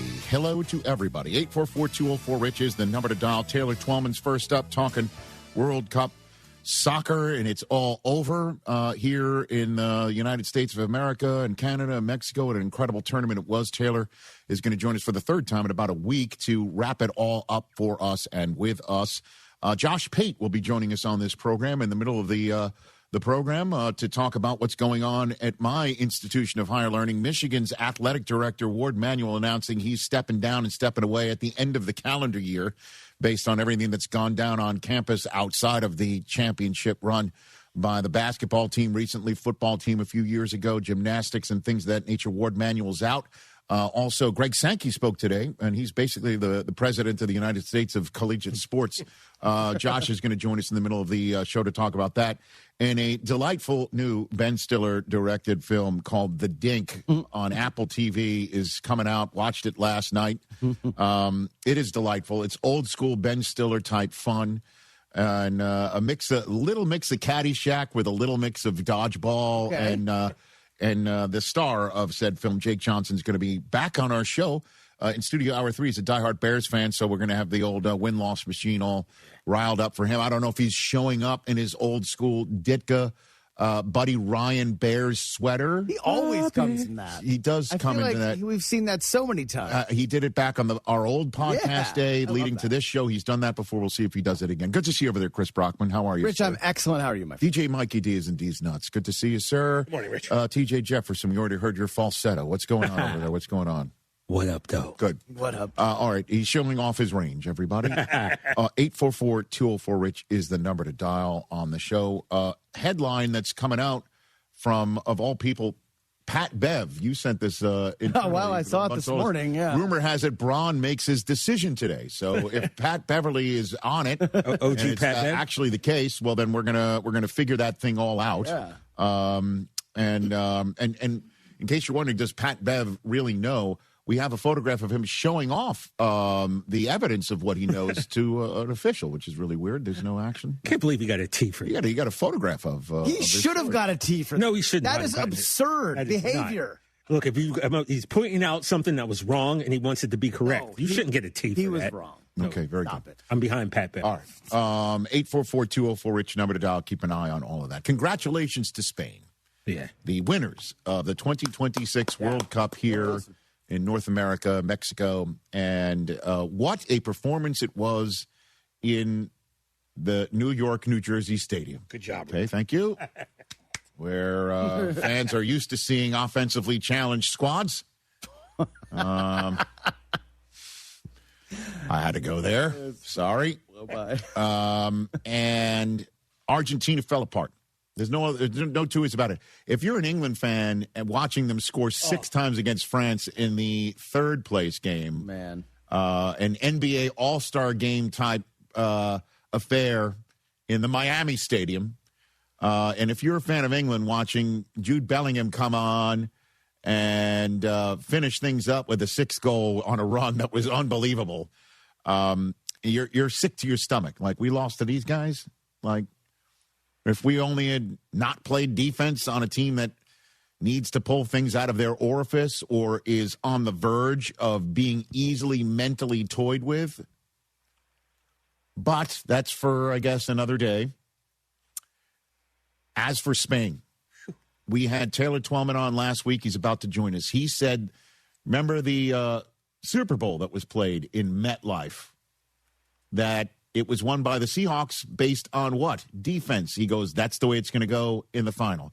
And sure enough, Spain was all over Argentina like the proverbial white on rice.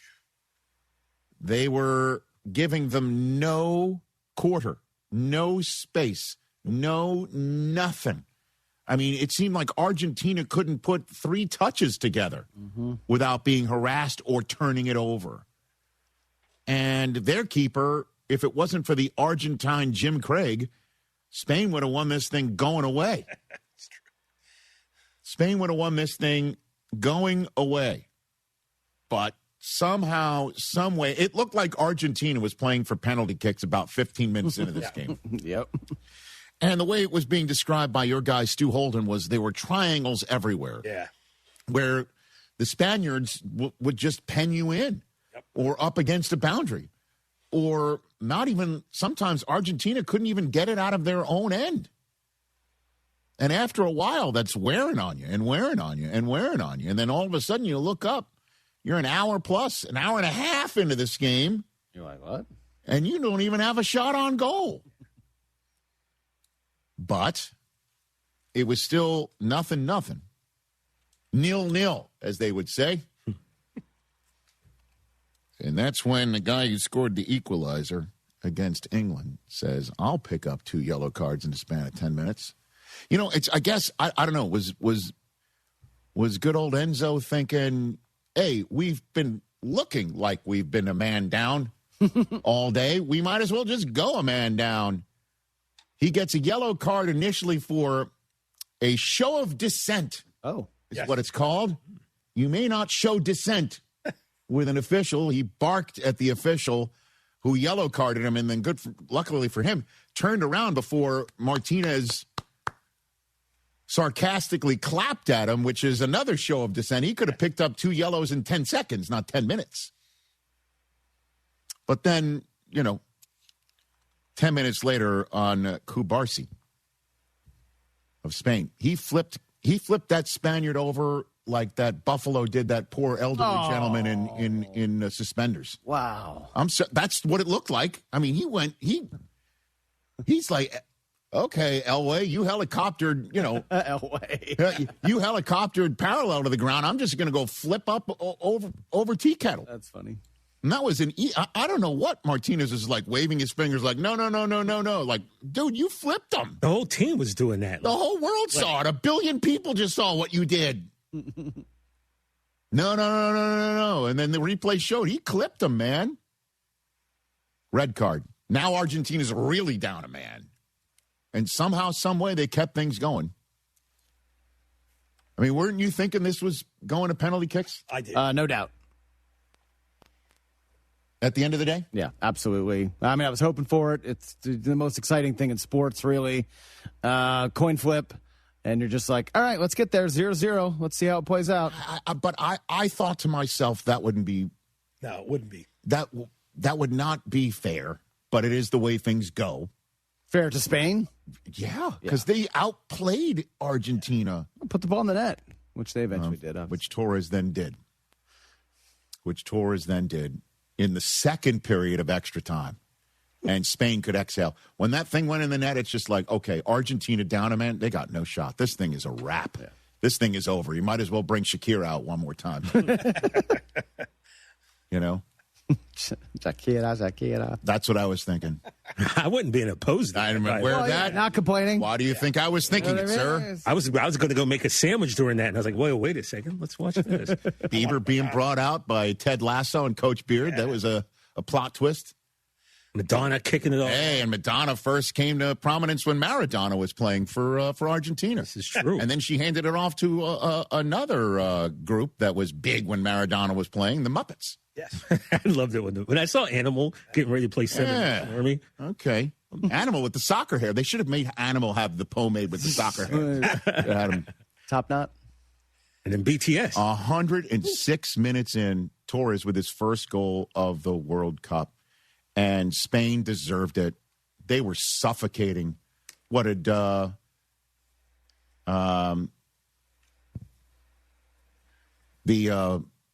Fox broadcast was talking about it all throughout. Henri was talking about how it's layers upon layers for Spain. Like you get through one, and they just couldn't do anything. Messi couldn't do anything. No. At one point, Messi tried to get Cucurella sent off because Cucurella went up to him and covered his mouth for a split second, I think to tell him that his teammate is down on the ground because he got hit in the mouth. And Messi tried to send him off, try to tattle. Spain turned Messi into a tattletale. You know? I don't know how you say snitches get stitches in Spanish. Not so hooked on phonics, but look at that. 0 shots on goal for Argentina in the final. 0. Jeez. So that means Lautaro Martinez's header to beat England in the semifinal was Argentina's last shot on goal of the World Cup. Think about it. If I had told you, what if I told you that this header on the greatest assist we've maybe ever seen. It was so sick. That was it. The high point of Martinez meeting Messi's setup, his cross, that's the last shot on goal for Argentina because Spain's just like, not today.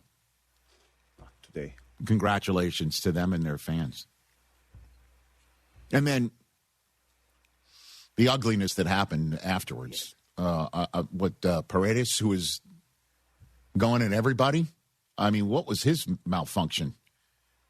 Hitting people, shoving people, didn't like it. Spain celebrating in his face. They just won the World Cup, pal. Get off the field. What is happening? Yeah. He was nuts.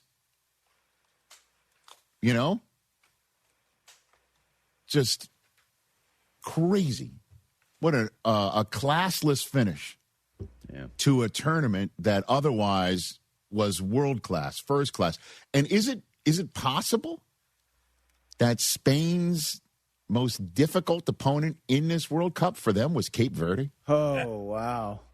Looking back. First match, yeah. And everyone's like, what's up with Spain? Looking back. There was a split hot minute where everyone's just like, well, Spain's not winning this thing. Yep. And then they conceded once the entire tournament. Once. You know? Argentina's keeper standing like an exclamation point, and the Spanish keepers, what, having some tapas? What do we got? Just hanging out. Just chilling. Paella? Just chilling. Some Costanza paella in New York, New Jersey? Did they eat paella? Okay. You ever had paella? Yeah. It's kind of delicious. Yes, sir. Really good. So is a World Cup victory. Yes, sir. That was so great. I'm going to miss it, man. I am going to miss it.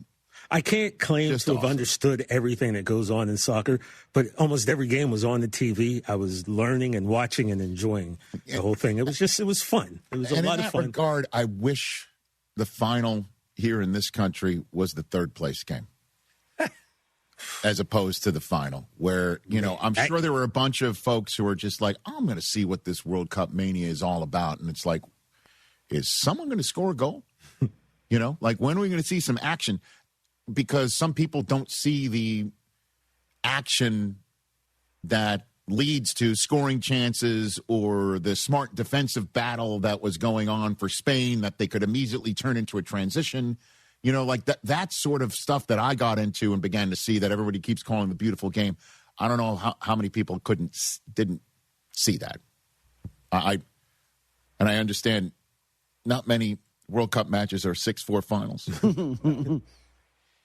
That game was incredible. That was a blast. 4-0 at halftime on Saturday. But so was the entire World Cup. Yep. I am going to miss it. Yeah. I'm going to miss the whole damn thing. And it was incredible. And congratulations to Spain for winning it. Congratulations to them. They did it with class. They did it with joy. And they did it with hard-nosed defense, man. They were just a smothering blanket. Yeah. And, you know, I do believe this is it for Messi, right? The next World Cup, he will be 43 years of age. Yeah, we saw how Ronaldo looked at 41. Yeah, so, yeah, Mbappe's going to be ripe old age of 31. Wow. And, you know, Messi does. That shot of him at the end with the camera. Yeah, I know. Crying. Messi does leave this game on this stage in better shape when he found it. He is a magician, a true great that unbelievably in this World Cup tournament, the all-time goals scored record changed hands twice, from Klose to him and then from him to Mbappe, who braced in the third place game to pass Messi for the Golden Boot and for the all-time mark. And the only question is when Mbappe's done, will he double Messi up? That's entirely possible. Mm-hmm. He might just be so far ahead, Erling Haaland isn't going to need a motorboat, not just rowing to go get him.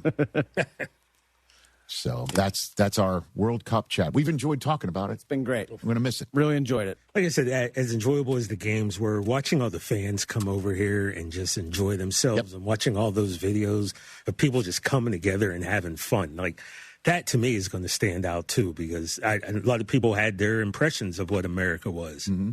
And I think they left with a different impression. Hopefully. And we hopefully showed out for them and showed up and showed them a good time. It seems like we did. And then shown off the stage as well. That part. To let others have their moment. And the two words that I think a lot of folks got stunned about with our world and our hospitality: free refills. Free refill. And ranch dressing. Yep. Oh, Ranch. Yeah. Another two words. Ranch dressing. That away, yeah. But well done, everybody involved in the World Cup, and certainly to help us stay protected as well throughout for Canada and Mexico. Congratulations to all. All right, we still haven't talked about the Open Championship. Speaking of Fox, Ryan Fox of New Zealand, what a finish on Sunday, as well as Bryson DeChambeau, the famed weed whacker of Europe. That was so wild Friday. And Rory McIlroy, what he had to say, my gosh. That caused a commotion. That was indeed, sir. We'll talk about that. Rockman's Twitter was blowing up about that and not Talk LeBron about all for that. it. Good Hey.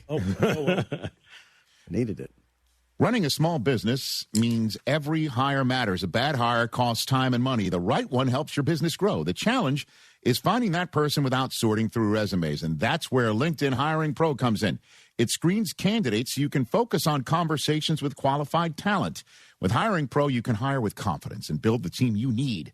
Join the 2.7 million small businesses using LinkedIn to hire. Get started by posting your job for free at linkedin.com/eyes, and terms and conditions apply. Taylor Twellman to wrap up our World Cup coverage when we come back. Smalls here. If you're heading into summer without a medical emergency kit, you're taking a risk most people don't think about until it's too late. Summer colds can turn into sinus infections that last weeks, ruining your perfect vacation getaway. And when you're traveling, finding a doctor and a pharmacy, it's stressful. That's why I ordered a medical emergency kit. It's like having an urgent care and a pharmacy at home. It includes prescriptions like amoxicillin and generic Z-Pak to treat a wide range of illnesses. So if you wake up sick, at home, or on the road, you have what you need. No waiting for your doctor, no hours at urgent care, and no pharmacy lines. Also, no copays. Match your symptoms to the right prescription in your guide guidebook or call their telemedicine doctor. Start meds sooner and feel better faster. Every home needs a medical emergency kit, so order yours online in minutes. It's shipped right to your door. Save $45 with my promo code SMALLS at urgentcarekit.com/smalls. That's promo code SMALLS at urgentcarekit.com/smalls. Prescription required. Always consult your doctor to determine if this product is right for you. You deserve a bank that brings excellent service to your day.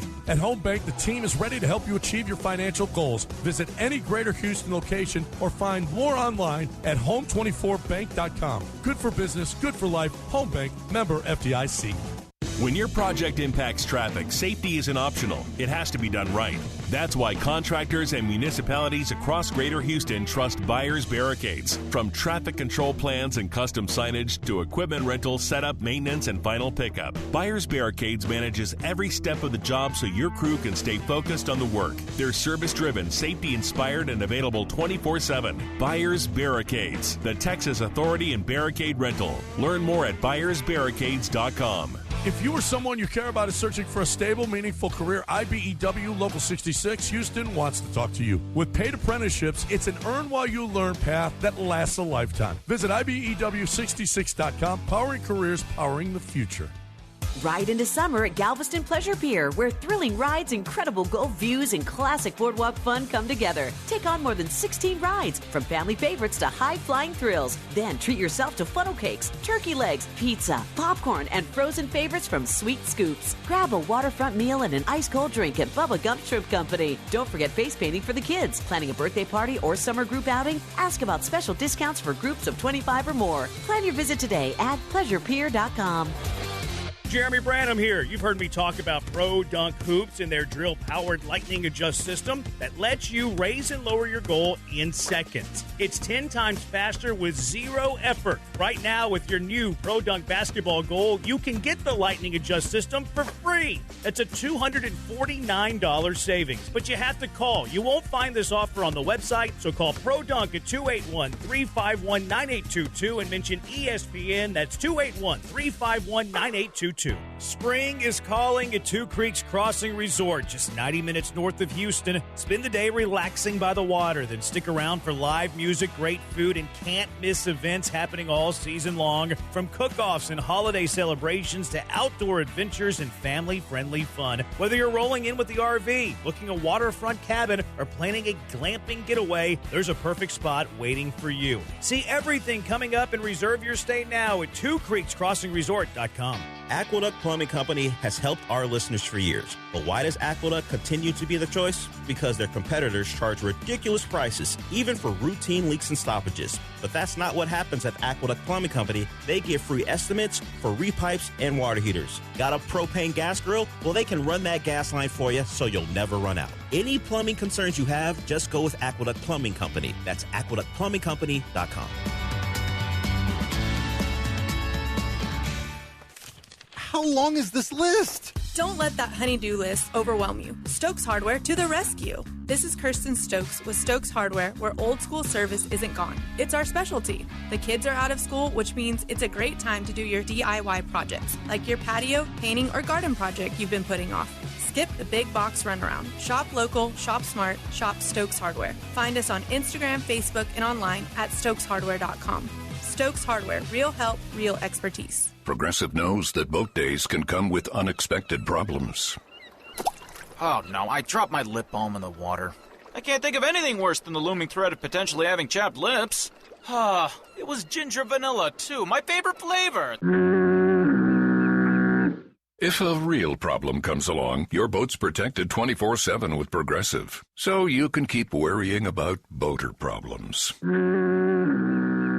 Progressive Casualty Insurance Company and Affiliates, not available in D.C.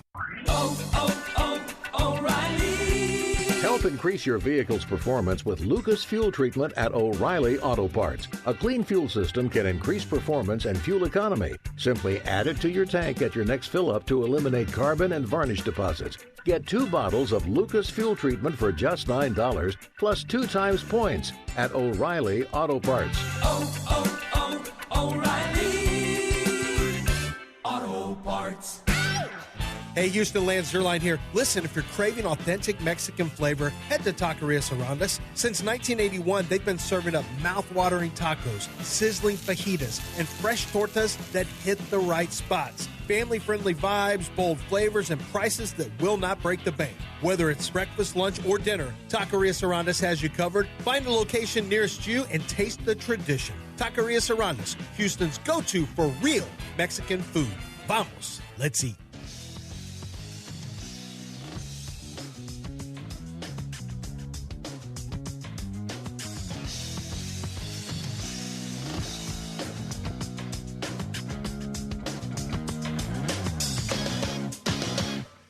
Taylor Twellman here on the Rich Eisen Show. What does Spain do defensively? Can you break it down for those who might have just been tuning in for one of the first times in the World Cup and saw Spain do to Argentina what they did to France, so on and so forth, yada, yada, and yada. What are they so good at defensively? Taylor? I'm gonna date myself a little bit, Rich. Sure. But remember, what was it? Early '90s. What was it? Nolan Richardson's Arkansas Razorbacks, right? 40 minutes of hell. Yep. 40 minutes of hell. Right.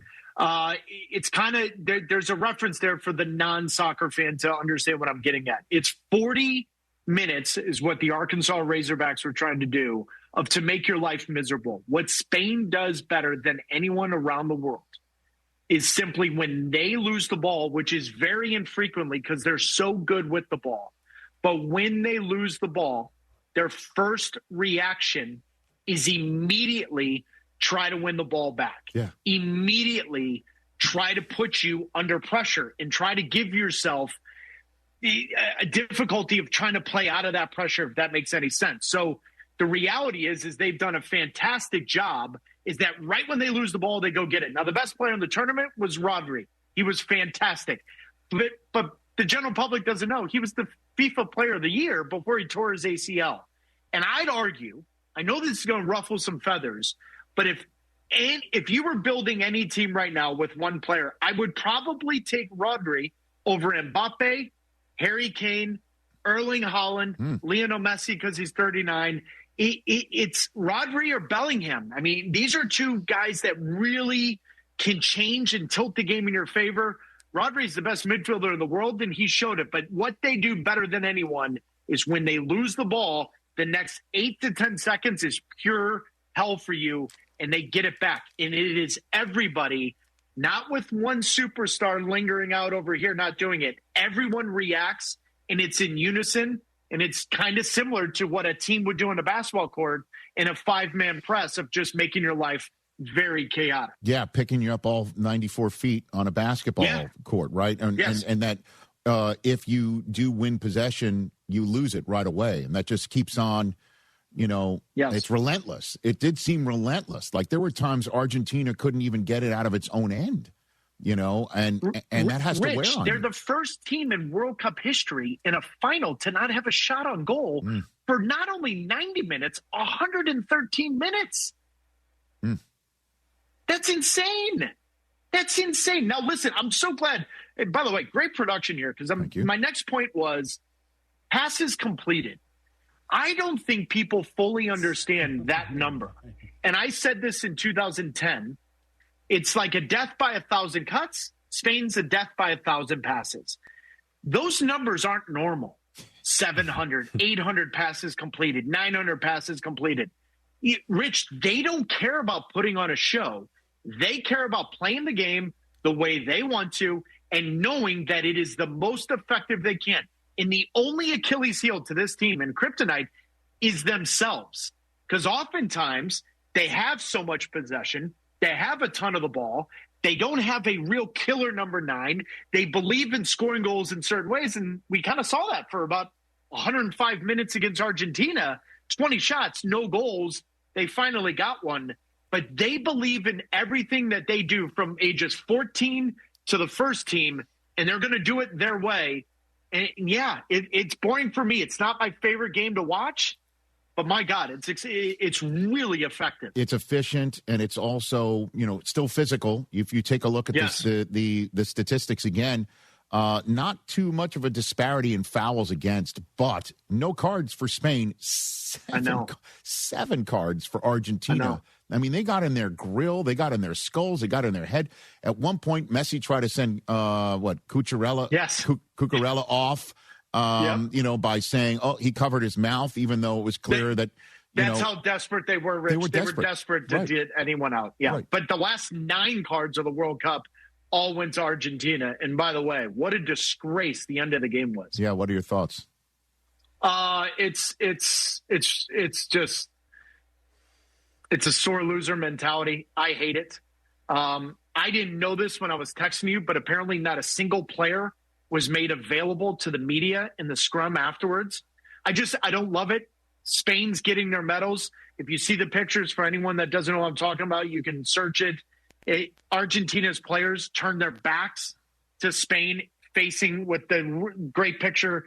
I don't know, Rich. Maybe I'm old school. Maybe this is the part of my life where now I'm the old guy getting off my lawn. I lost many of finals. I'm one of 4 or 5 players in MLS to lose 4 MLS Cups, 3 of them in a row. You still shake the hand of the opposition.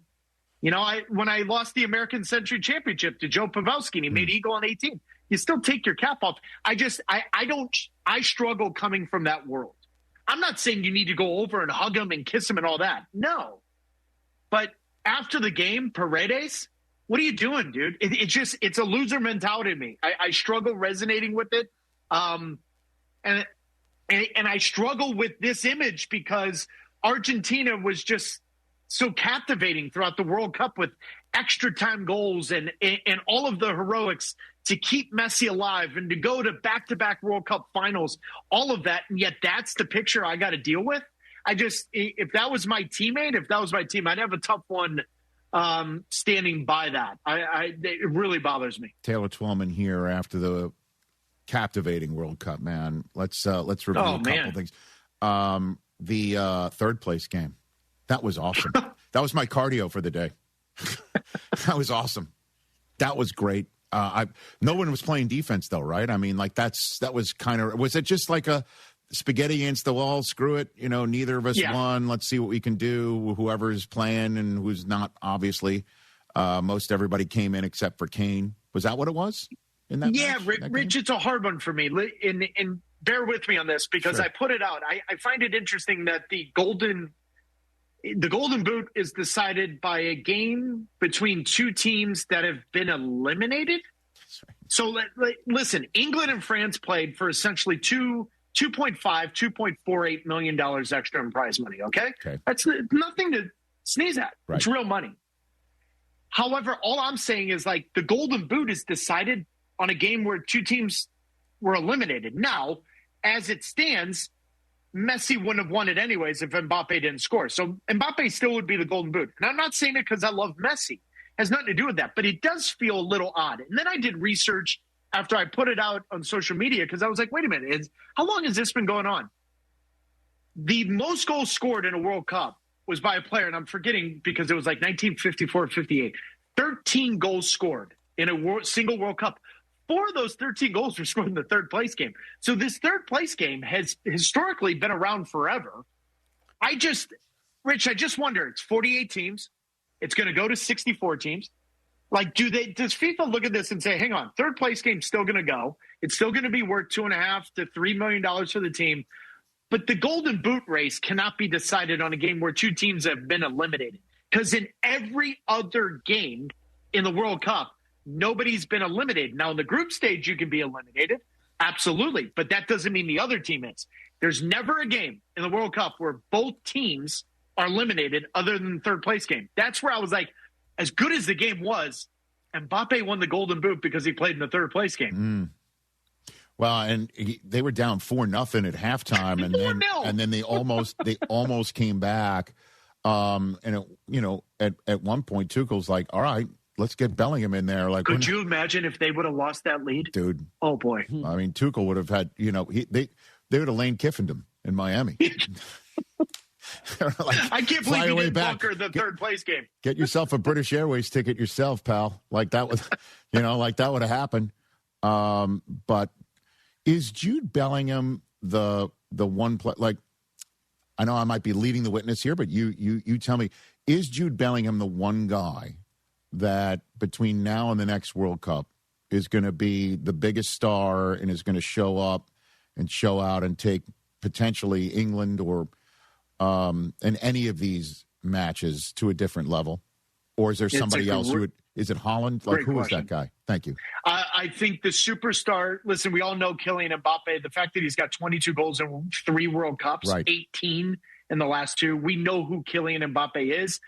His star will still remain the same. I think Michael Olise of France, his star shined really bright, but not brighter than Jude Bellingham or Erling Haaland. And so if you're asking me over the next, because essentially there's no way Messi plays in the next World Cup at 43. There's no way. And if he does, we're talking about something that is even more astronomical than anything he's done. But you're talking the global superstar. Erling Haaland and Jude Bellingham have captivated the audience. I think Jude Bellingham a little bit more than Erling Haaland because of what you just said. England since 2018, they've been on the brink of it coming home. They've been on the brink of winning a major trophy. Now, Harry Kane probably has one major tournament at his prime still left. And then the World Cup in 2030, I don't know where he'll be at. He'll be 37. I think if I had to pick it, it's Jude Bellingham. I think he's unbelievable.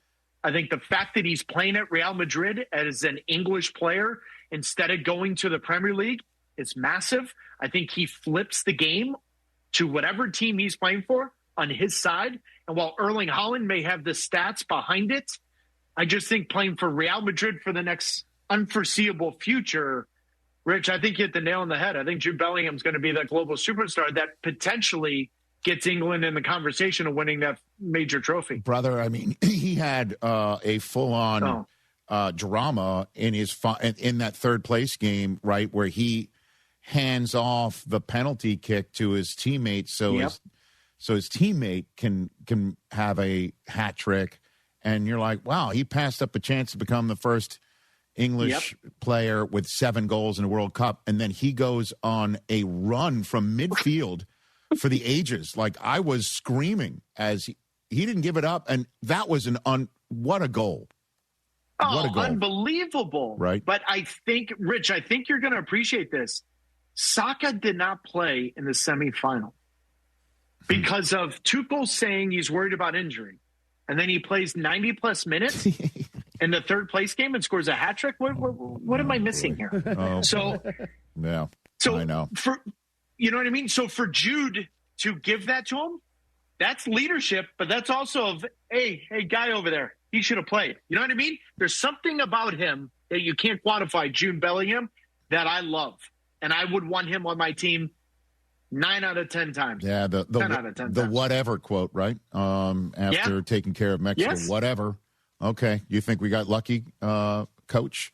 That said, too, though, I don't know if you guys have seen that in this town. If we just was on Santa Monica Boulevard alone, I saw a billboard for a very nice watch. There's Erling Haaland on it. Yes, that didn't happen a month ago. You know what I mean? Like. He was on a billboard on Santa Monica Boulevard. Yes. For some watch that he probably has never worn before, but he's got the hair coming down. He looks like Mad Mardigan from Willow or Braveheart. Wow. And it's, you know what I mean? Great Willow reference. That's actually amazing. The one that we keep mentioning around here, TJ came up with it. Carl from Die Hard, right? Yep. Right? Every single alert. Eastern or European bad guy from our 80s action films. That was him. Every single one. That's totally. That's better. That's better than Mad Mardigan. Okay. And then just to wrap things up here, couple things. One, the United States needs to do what now for next time? What do they got to do now? What's the first order of business? 4 years leading into the 2030 World Cup, Rich, is going to be so much better and more fruitful because there's going to be World Cup qualifying. They're going to be tested. Mm-hmm. They're going to have a chip on their shoulder. And so we're going to learn a lot more about the team over the next 3.5 years than we did from 2022 to this World Cup. Okay. Other than Copa America being an absolute disaster, we didn't see anything from the men. We'll see a lot, and we're going to get answers. They've got to get deeper. You've heard me now say this 4 or 5 times. They've got to have 32, 40 players that you can count on playing at a higher level. You've got players like Kevin Sullivan making a move from Philadelphia Union to Manchester City at the age of 16. What does he look like 4 years from now? We've got guys. They've got to get deeper. And you just got to hope Christian Pulisic, Weston McKennie, Tyler Adams, Chris Richards, they got a hair up their ass to rectify what happened. That chip on their shoulder, it's got to be the driving force that doesn't happen again and that their generation isn't remembered for that game. And then lastly, is it possible Spain's biggest handful in this tournament was Cape Verde? No, it was. Right? It's not that it was possible. It absolutely was. Okay. And quite frankly, they kept Argentina scoreless until extra time. Scoreless. They drew with Argentina. So they took both finalists to what it was. The only thing I'll say is Argentina won the 2022 World Cup, and they lost their opening game to Saudi Arabia, if I'm not mistaken. So the opening game of the World Cup can always be a little weird one. Right. Spain was obviously not great. Lamine Yamal came off the bench. He wasn't great throughout the tournament. But, yeah, it's crazy. They gave up one goal. Rich, what do you want me to do? They're the best team. They gave up one goal. And then the last one for you. Take a bite at this one. Why was this World Cup so great? Is it because it was in a time zone friendly environment for all of us to take it in? Is it always this dramatic, Taylor, for those who might not be so well versed, or players are better now, more parity? What do you got for me on that front? What do you think? Yeah, it's a good one. One, I think Mexico, Canada did a great job, but there was a lot of negativity around the United States of America being able to host this. And this was really fun, Rich. It was fun. Nobody was talking politics. People were coming together. We were opening our land and our arms to Norway fans, Scottish fans, Dutch fans. Everybody came here and had a blast for 5 weeks. And so it kind of gave us something pre-COVID that, hey, we can actually get out of this and do this again. I say that because I think this World Cup was the best, not because it was 48 teams. The United States knows how to throw a party. They know how to throw big events. They know how to get behind it. But if the Stars didn't deliver in the World Cup that they did, I'm not sure you and I are having the same kind of conversation. Every time we turned on a game, the Stars delivered. Yeah. Every single one of them. That's a rarity. Rich, that is a rarity for every single star all the way through the semifinal to deliver at a big way. And so that captivates the non-soccer audience. And then you throw the fandom, the celebration, the collaborative efforts around the game. Yeah, it was the biggest World Cup. It was the best World Cup, in my opinion, because the Stars delivered and we had 309 goals, 80 of them after the 80th minute. Wow. That's because everyone was hydrated, right, Taylor? Yeah, well, that and extra time was 75 minutes long, so technically. Hey, man, you delivered too for me and for us and on the show, and you're the best, dude. You're the best. I told you. I have so much fun with you guys. This is a blast. It really is. Awesome. Honestly, I wouldn't have wanted anybody else to guide this show and its viewership and listenership through this incredible tournament. And let me know when you're out here in L.A. You got it, buddy. Dinner's on me. Rich, do we do one last hydration break before we go? Last one. There you go. Hold on a minute. There we go. Everybody get it. All right. Everybody, cheers. Salute. Cheers. Oh, yeah. Oh, yes. That was incredible. Wow. The sprinkler was on there. Somebody call housekeeping for extra towels. Look at that. Legendary. What a way to finish. He's going to think I just peed my pants. I need to Fantastic. That was awesome. All right. From the Today Show to a hydration break for the ages. Yes. Ladies and gentlemen, Taylor Tolman here on the Rich Eisen Show. What a way to finish. Later, bro. Oh, What a way to finish. So good. He poured it over his lid.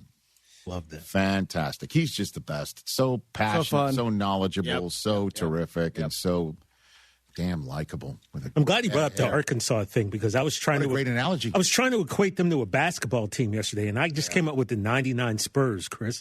Remember, played great defense in Knicks in that series and never scored over 89 points. Everyone called them boring and fundamental, and yet they were the best. Yep. And then there's Arkansas, which was the constant pressure. Constant pressure. Constant pressure. Beat not a split Duke. second. You will not have a split second of rest. You know? And that's the way it felt. Yeah. That's the way it felt. 844-204-RICH, number to dial. Back on the Rich Eisen Show shortly. Josh Pate will have a different reaction if he pours water on his head, sort of like me and you, Chris. Hour 2. Rich Eisen here with some advice. If high-interest credit card debt is grinding you down, it might be time to call an audible with a SoFi personal loan. It consolidates your debt into one low monthly payment with no fees required. And with as soon as the same-day funding, you can make the right play fast. Call an audible on your debt today at SoFi.com/debtplay. Loans originated by SoFi Bank N.A., member FDIC. Terms and conditions apply. NMLS 696891. Fast funds terms apply at SoFi.com/debtplay. Okay, all signed up. Easy. Now let's run payroll. What the? Hey girl, I'm you with more gusto. Nice. Who's that? New social media manager. Hired and onboarded with gusto. And spoiler, we're kind of famous now. Wait, we're famous? Oh, well, I'm famous. Payroll, benefits, and HR. Designed and built for small businesses. Choose a future with gusto. John Granado here with Robin Orlando from Houston Powder Coaters. Whatever you have that's metal, powder coated first. Antiques, patio furniture, trailers, we got you. Any car parts as well. Any car parts except brake calipers and engines. It's very specific.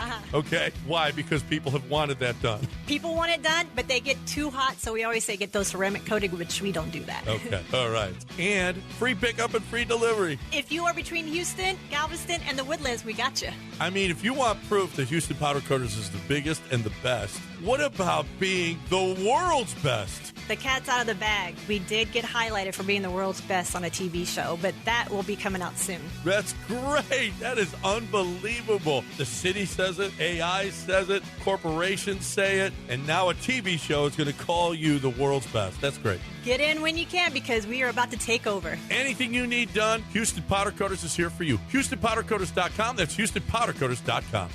Ride into summer at Galveston Pleasure Pier, where thrilling rides, incredible Gulf views, and classic boardwalk fun come together. Take on more than 16 rides, from family favorites to high-flying thrills. Then treat yourself to funnel cakes, turkey legs, pizza, popcorn, and frozen favorites from Sweet Scoops. Grab a waterfront meal and an ice-cold drink at Bubba Gump Shrimp Company. Don't forget face painting for the kids. Planning a birthday party or summer group outing? Ask about special discounts for groups of 25 or more. Plan your visit today at pleasurepier.com.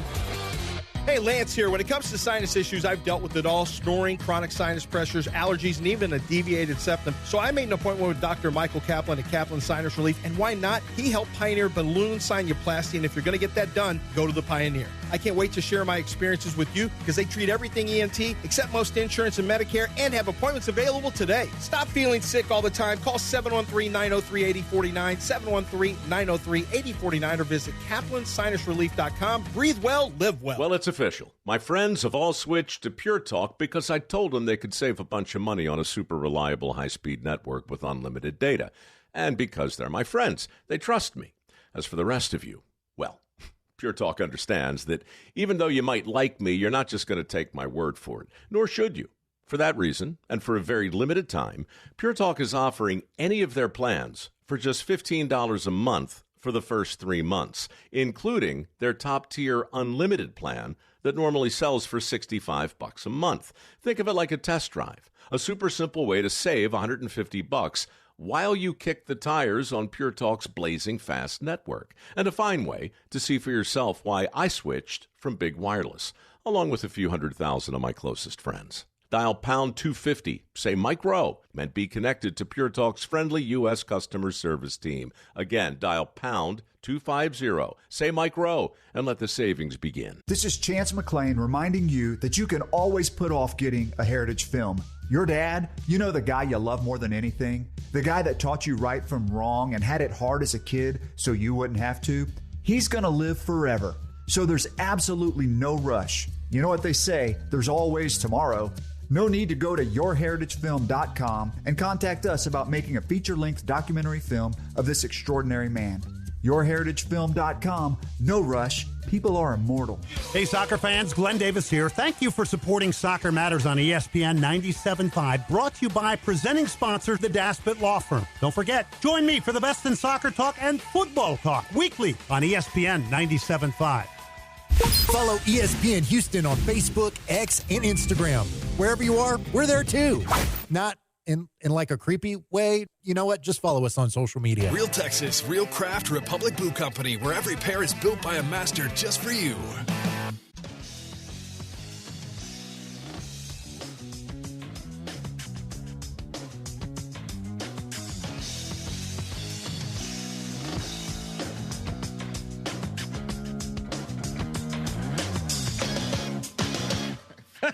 Thank you. Back here on the Rich Eisen Show, get into the Hyundai Getaway Sales Event, people, and get away with a deal so right it almost feels wrong. Right now, you can get great deals on our most popular models, including our adventure-ready SUVs like the Hyundai Santa Fe or Santa Fe Hybrid, and the Tucson or Tucson Hybrid. Plus, there's our bold and stylish Elantra loaded with the latest tech, or go all electric with the Ioniq 5 or Ioniq 9. So get down to your local Hyundai dealer and get away with a deal you're going to love during the Hyundai Getaway Sales Event. Visit HyundaiUSA.com for details. 844-204-RICH, number to dial. We'll get you in moments. Chris, you said something just popped over the commercial break that you wish to bring to the people. Yeah, I want to throw this out there. A little NBA news. Okay. Breaking news? Here it comes. I just want to play that song. M-I-C. You know, teams are starting to roll out their preseason schedule for the NBA, kicking off in early October. This one caught my eye as, I don't know if it's an indication, TJ, but it's not nothing. The Warriors will host 3 preseason games at the Chase Center, beginning with a matchup against the Lakers on October 6th. What does that mean? What does that mean? What is it? With Mark Spears putting googly eyes on it. Mark Spears put the googly eyes. Why would you put the googly eyes, Mark? But I don't understand. Okay, listen, I know Adam Silver said at Fanatics Fest that they are eager at the association front office to get the national television schedule nailed down shortly. Yeah, opening night, Christmas, all that. I mean, you got Peacock, you got Amazon, you got ESPN, you got yada, yada, yada, right? Yeah. So they want to nail it all down. Mm-hmm. And he says they can't do it yet until LeBron says, I'm going to play somewhere. So he would like LeBron to make a decision. So now you're saying, Mark Spears is saying, don't the Warriors host preseason games? Why are they every year? Why are they hosting the Lakers first? I don't know. Like that means anything? So you're saying LeBron signs with the Warriors because the Lakers are their first. No, I'm saying he's signing with the Warriors. Okay. Hence announced that the Lakers are the first preseason. Okay, and thus first preseason game. What's the date? October 6th. Okay, so for sure LeBron's going to be playing in that one. So will Luka. Everyone's playing because it's the first preseason game, right? All right. Oh. Listen, I know we're all looking for signs here. Why'd you put the googly eyes, Mark? Because Mark knows, probably. Googly eyes. I mean, he knows more than we do. Okay. I don't know. I'm just saying. Pat Bev said that this is popping today. Yeah, Pat Bev. And we had the photographic evidence of him having photographic evidence of it. There he is. You have a problem with him getting a tech for showing? Or no, I don't. He doesn't, apparently. No, I thought he was properly given a tech for that. I don't think that is outrageous behavior. Do that. Dude, you can't go to an official. You blew it. I just grabbed He took the camera from the photographer and was like, hey. He wanted them to be on the same page. He wanted the official to see what he saw. What better way to do that than show him a picture? He became his own VAR right on the court. Mike, I got no problem with that. Right? Yeah. And he's playing for the Snowtime Lakers. Did he do this before he? A little VAR? Yeah. Little square? I don't know. Listen, I think. By the way, it was a bad call by the ref. LeBron signs with the Warriors. That's the biggest splash he can make. I'm sorry. I know he's going back to Miami and he's playing with Giannis. That's big. And I know if he goes back to the land to finish things up, that's big. And if he goes to play with, your Sixers. That's championship. Okay. I understand. So does he want to win a ring or does he just want to have fun at work with his buddies? Anthony Edwards basically conceded. Didn't he concede at Fanatics Fest? You see that that video of him saying he's not even in the top. We're not even in the top 3, but of course I would love for him to play. Yeah. That would be big if he goes to Minnesota. But playing with Steph and Draymond for Steve Kerr, along with Jimmy Butler when he comes back healthy, and Porzingis and Al Horford, and he's in San Francisco. Don't forget on the your Lakers boy, the most amount of times of any other team that he'd be playing. Don't forget Yaxel. Yaxel. They just won. Right. They won Summer League. I appreciate that. The king of the Summer League. Kenny here to help you get in on the sweet life with Cotton Candy 5-Hour Energy. It's that classic throwback cotton candy flavor, but with 0 sugar and a 5-hour energy boost. I keep these with me so I can tackle that sweet tooth with a tasty caffeine kick and no guilty sugary aftermath. Bring on the sweetness with Cotton Candy 5-Hour Energy Shots. Available online at 5hourenergy.com or on Amazon. When you tell someone what team you cheer for, do they apologize? Does your first childhood memory involve crying on a Jumbotron? Then you may be a fan of a BST or bad sports team. Luckily, when you bundle your home and auto insurance with Progressive, you're protected from things like fire damage caused by violently unplugging the TV. Or an accidental overhand left to the drywall. Visit Progressive.com today. Progressive Casualty Insurance Company, affiliates, and other insurers. Covered subject to policy terms. Not available in all states or situations. When your project impacts traffic, safety isn't optional. It has to be done right.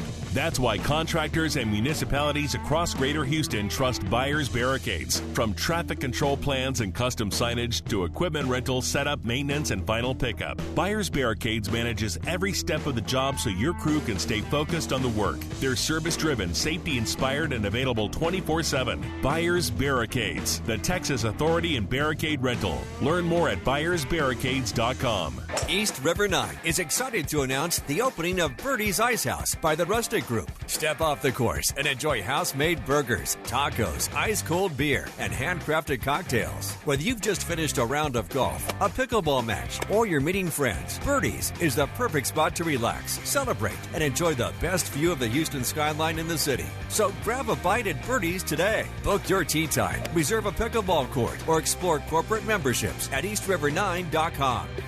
Welcome to Huntington Bank. We're new here, but we've been around since 1866. Wow, that's a long time. Long enough to know that insightful bankers, great products, and customer service make a big difference. Let's get more from money. Switch to Huntington Bank. Welcome. Eligibility requirements apply. Some features may require enrollment.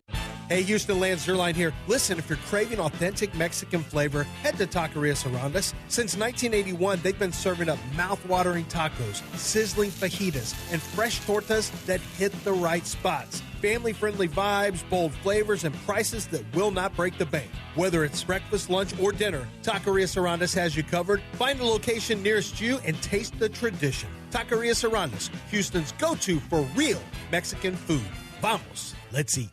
Hi, this is Harold Gunn. And this is Bill Olson. Texas Outdoor News is the longest running, most award-winning outdoor radio show in the state for a lot of good reasons. We bring you the latest news and information about hunting and fishing across our great state and beyond. And our guests are who's who from industry, government, and the field. Texas Outdoor News is brought to you by Ford Trucks and your best in Texas Ford dealers. Join us Saturday mornings at 6, Sunday at 7 on ESPN 97.5.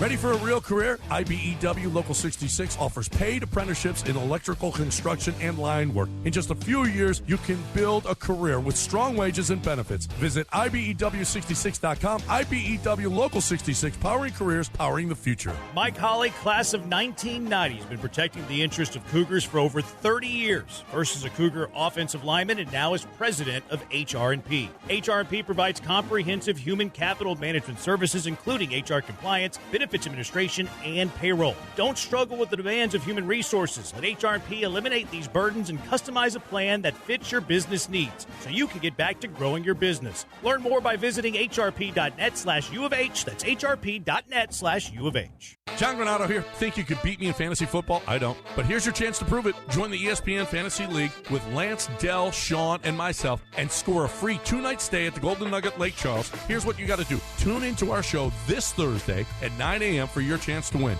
Winners will receive an entry for themselves and a guest to the ESPN Ultimate Fantasy Draft, presented by the DraftKings Sportsbook at Golden Nugget Lake Charles. View official contest rules at ESPN 975. See you this Thursday, and see you at the draft. Hey guys, Lance here. You know, it's important to know a good plumber. You never know when that emergency is going to strike. Well, I've got a plumber for you. AqueductPlumbingCompany.com. They have been helping 97.5 listeners for years and years, and I can personally recommend them because they've done a repiping job, they've done small jobs, they've done mid-sized jobs. They do it all. They can clean tankless water heaters, install them for you. You name it, they can do it without charging exorbitant prices. That's AqueductPlumbingCompany.com. That's AqueductPlumbingCompany.com.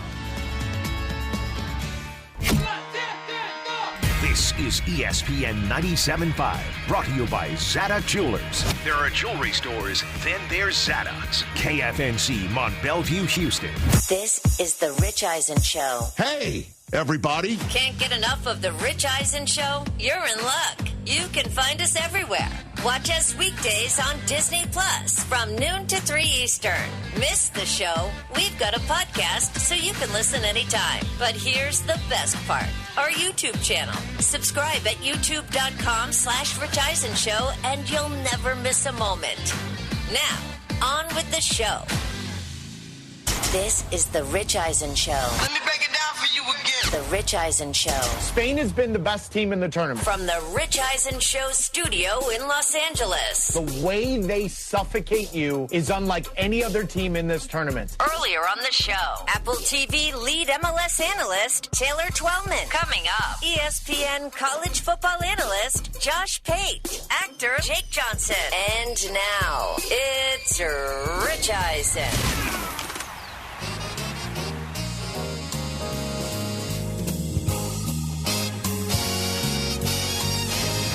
All right, everybody. Welcome to this edition of the Rich Eisen Show. Hour number 2. Hour 1, we talked about the World Cup final and everything else surrounding that remarkable tournament that went on for about the last 5 weeks. Incredible stuff here. And Taylor Twellman joined us. Our friend Jake Johnson of the new Apple TV movie, The Dink. It's good stuff. Mary Steenburgen told us about it when she was here with Ted Danson a few months ago. She's in it. It's just delightful. It's a Ben Stiller classic. And he's in it. Ed Harris is in it. It's good stuff. Jake's a diehard Bears fan. He's in studio hour number 3. Greg Sankey, the commissioner of the SEC, spoke at the kickoff of the SEC Media Week in Tampa, Florida, and said that the talk of the conference breaking away from the NCAA and staging its own playoff is quote-unquote real. Whoa. People have talked about that. They've opined about the frustrations that bring them to the point of saying we should look at something significantly different. I do not believe that is a leverage point. I think that's just honest communication. I think what's important is those comments represent a high level of frustration in the circumstances in which we find ourselves. Dang. Okay. Hey, man, we've talked about it before. Bringing the soccer world into this again with the World Cup having just finished. If you recall, you remember the Super League that was created over in England for a hot minute? 2 days. 2 minutes it lasted. Where that Super League that got created, that got, what? Folks in London and across the country in the streets, right? Mm-hmm. Protesting. Yeah. It lasted as long as Belichick being the head coach of the Jets. And we're like, where could that happen here in the United States? And on the spot, I'm like, college football. Yeah. It's only a matter of time that the SEC and the Big Ten get together and say, well, let's just do it ourselves. And who else wants in? And Greg Sankey just basically said, this is not a leverage play. This is a real talk. This is a real conversation. Josh Pate's going to join us on that, and my alma mater announcing that the athletic director, Ward Manuel's out by the end of the year, based on everything that's gone on that campus the last few years. 844-204-RICH is the number to dial. The Open Championship, right? What a performance by Ryan Fox. Incredible. The Kiwi from New Zealand. This guy, what a story. He didn't start playing golf till high school. 17. Didn't win anything until he was in his mid-20s, his amateur career.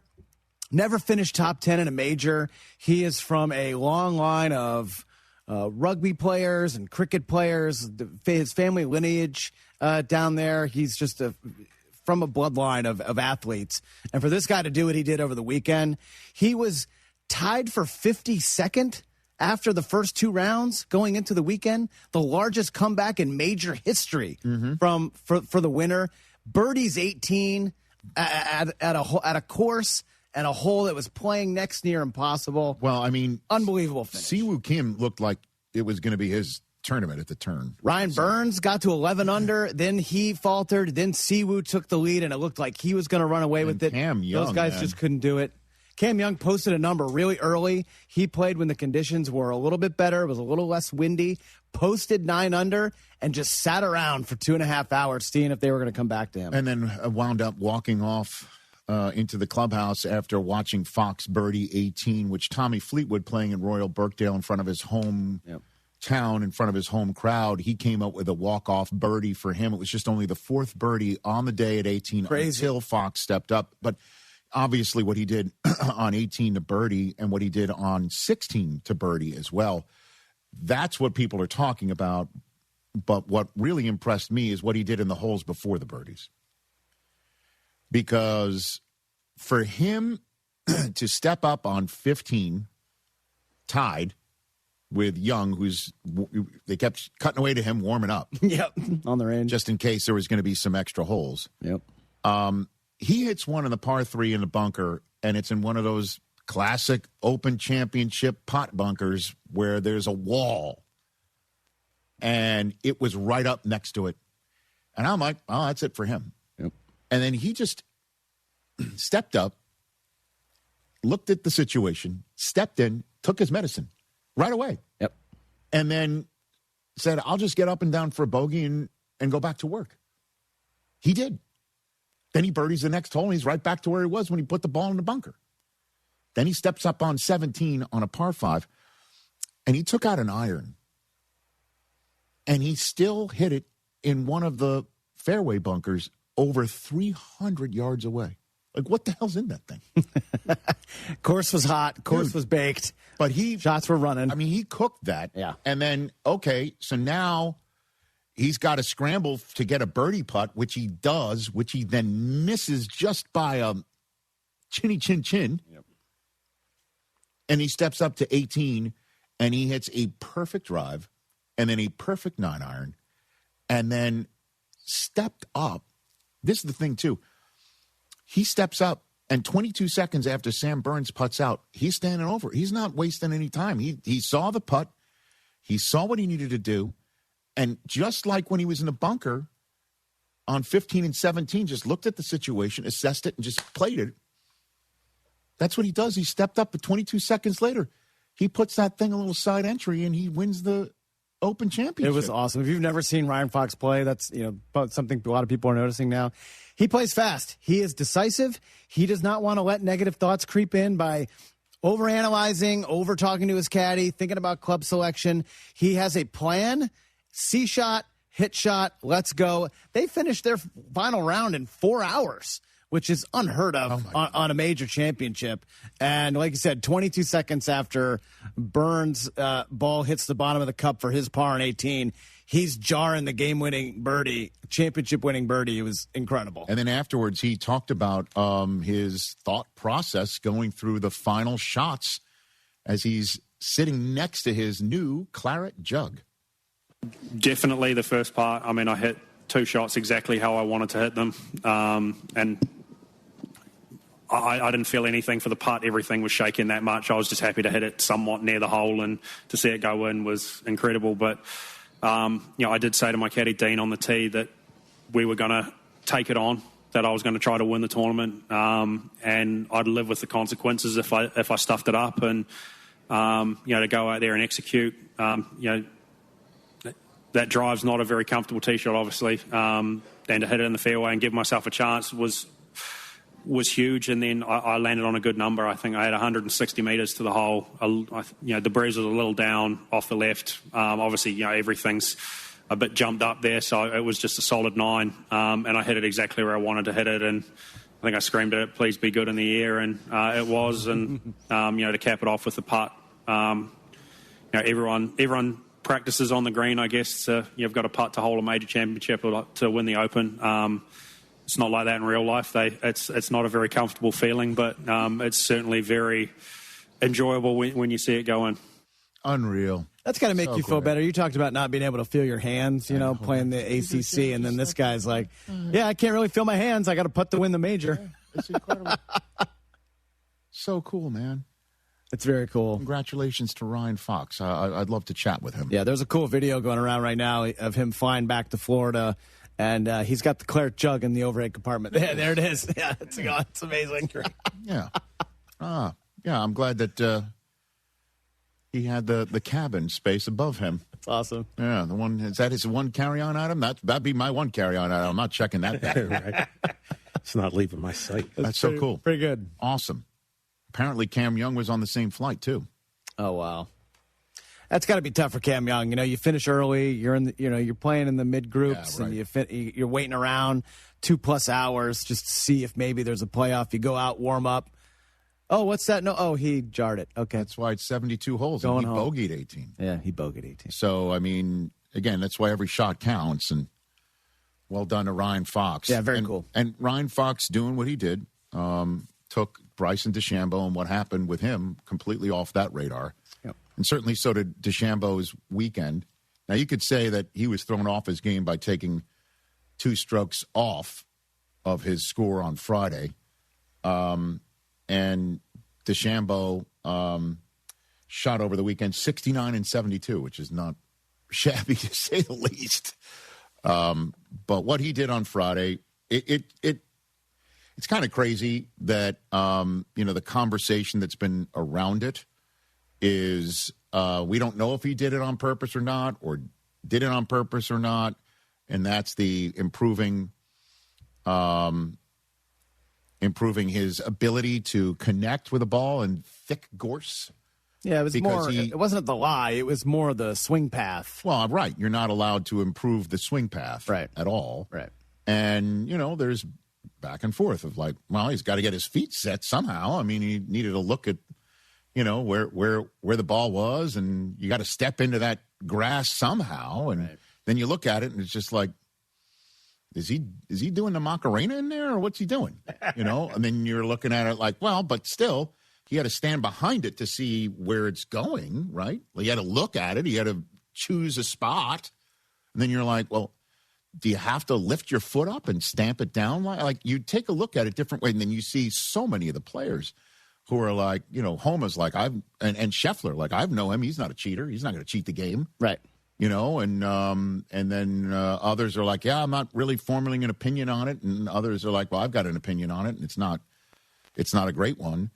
And then Rory McIlroy stepped to the podium. And if there was a pile of dirt and DeChambeau was somewhere ready to be buried, well, Rory McIlroy pulled out the big dog of a shovel and kept shoveling. So I was watching it live. I was up in the players' lounge watching it with a few other players, and as soon as he made the step into the ball, we all sort of looked at each other and were like, that didn't seem right. And then when I heard that he was called in by the rules officials, I think it was pretty obvious for why. And yeah, I mean, I think there's no doubt that he improved the line of his backswing. So, and again, it's like whether it was careless or whether it was intentional, I don't think it matters. Hopefully it was careless. But I think the 2-shot penalty was justified for sure. What did you think of the scenes after? Obviously, you guys were delayed getting your tee times as well because of it all going on. Late night for everyone. Yeah, I won't pretend to be up here and defend Bryson. I'm not particularly fond of him. I think a lot of it's performative. I think a lot of it's for attention. And yeah, to hold the tournament hostage like that and have all of us, volunteers, players, everyone waiting on him to depart. I didn't feel like it was a great look. Do you think he knew what he was doing? Look, he's going to say, like, again, I'm not in his mind. I'm not in his, but it didn't look good. The honesty from Rory McIlroy, off the charts. That's what we want from our athletes, right? Oof. Jeez. That's live related, right? Isn't it?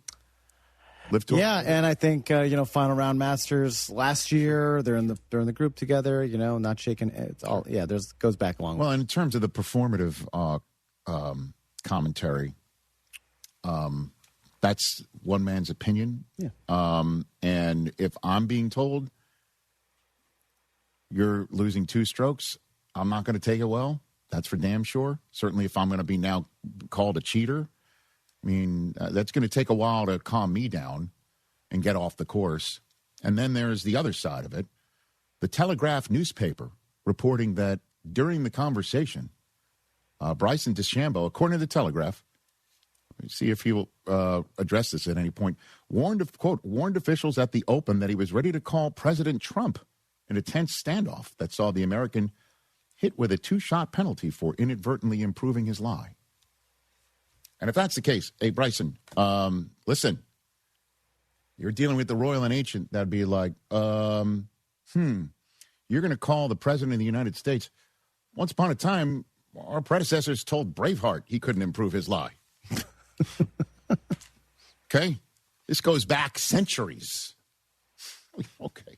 Yeah, and Bryson didn't talk to the media on Friday. He didn't talk to the media over the weekend. I imagine he'll post a video on his YouTube channel explaining everything. The one thing that you could read his lips at one point is he did seem to threaten he's not going to play the next day. Yeah, and that's I'm glad that he did. Yeah, that's kind of Rory's point about holding everybody up. They couldn't make tee times because they had to wait to see if he was going to withdraw. You're being told, okay, and so many of his colleagues are like, hey, every shot, because he's Bryson DeChambeau, is on camera. Right.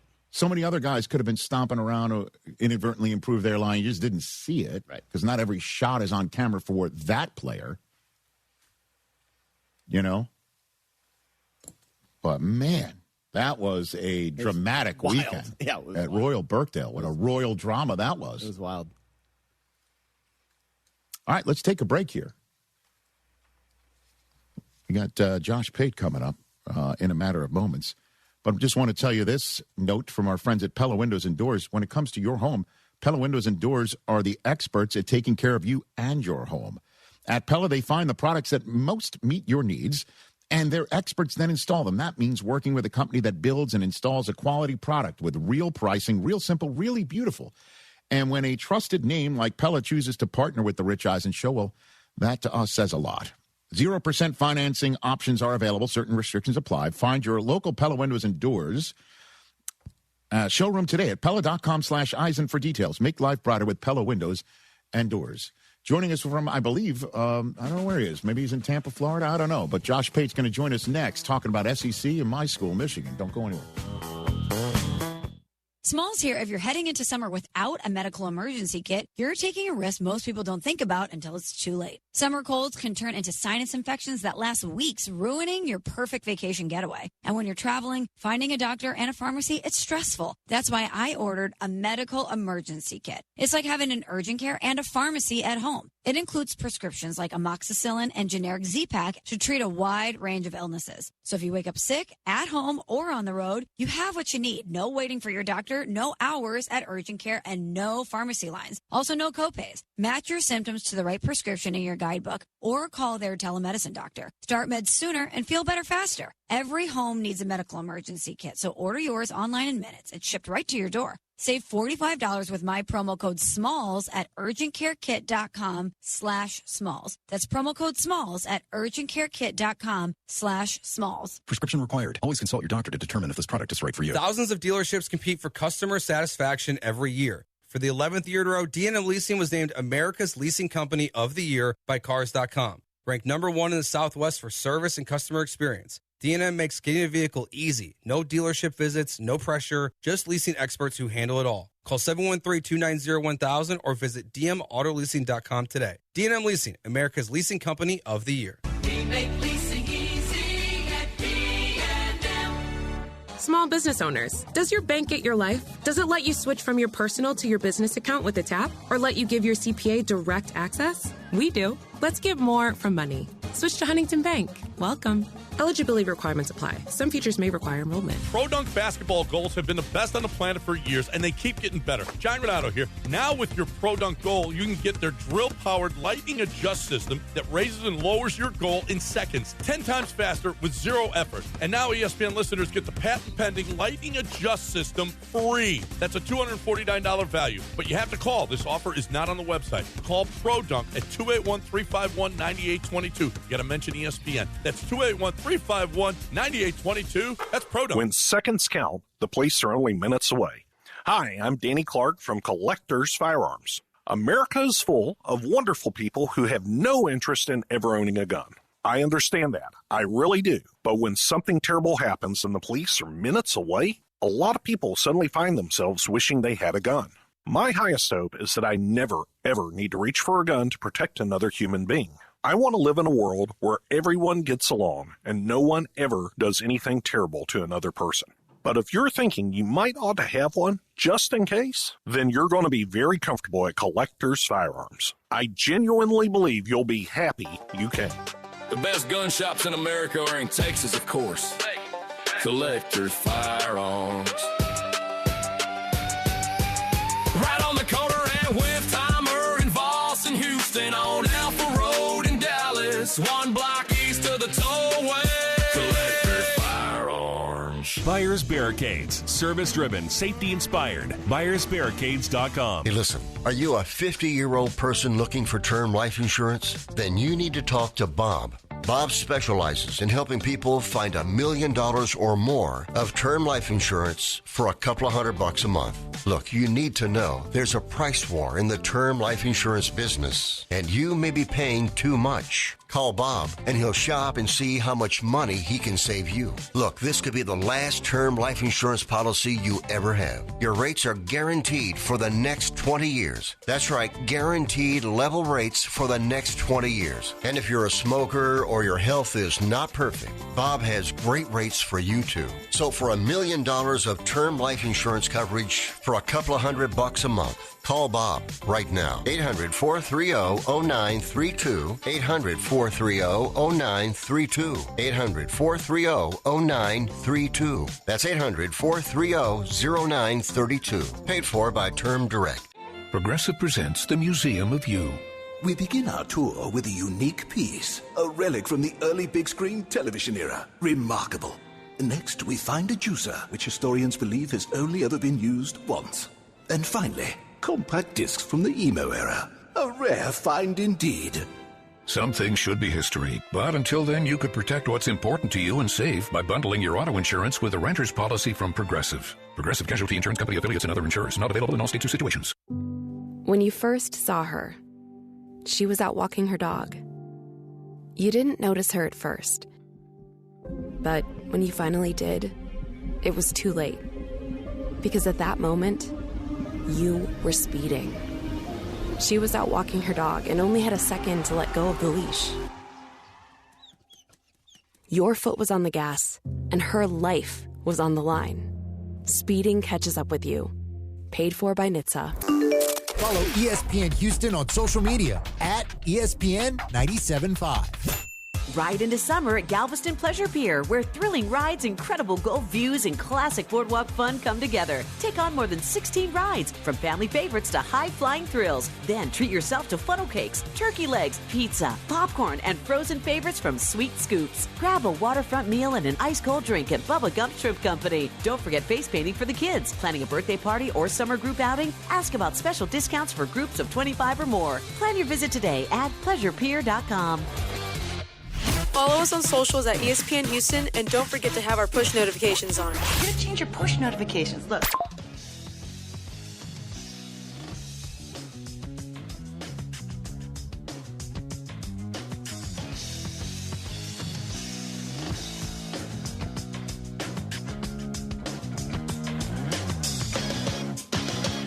Josh Pate, our friend, ESPN college football analyst, as well as big-time broadcaster right here on the program. It's good to see you, sir. Greg Sankey, I want to start. I reached out to you this morning based on what was going on at my alma mater in Michigan. We'll get to that in a second.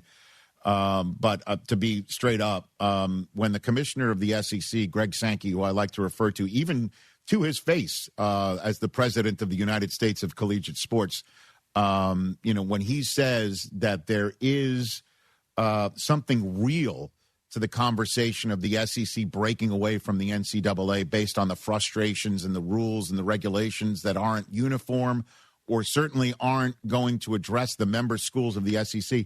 That's massive news. He did say that today. Josh, what's your 2 cents on that?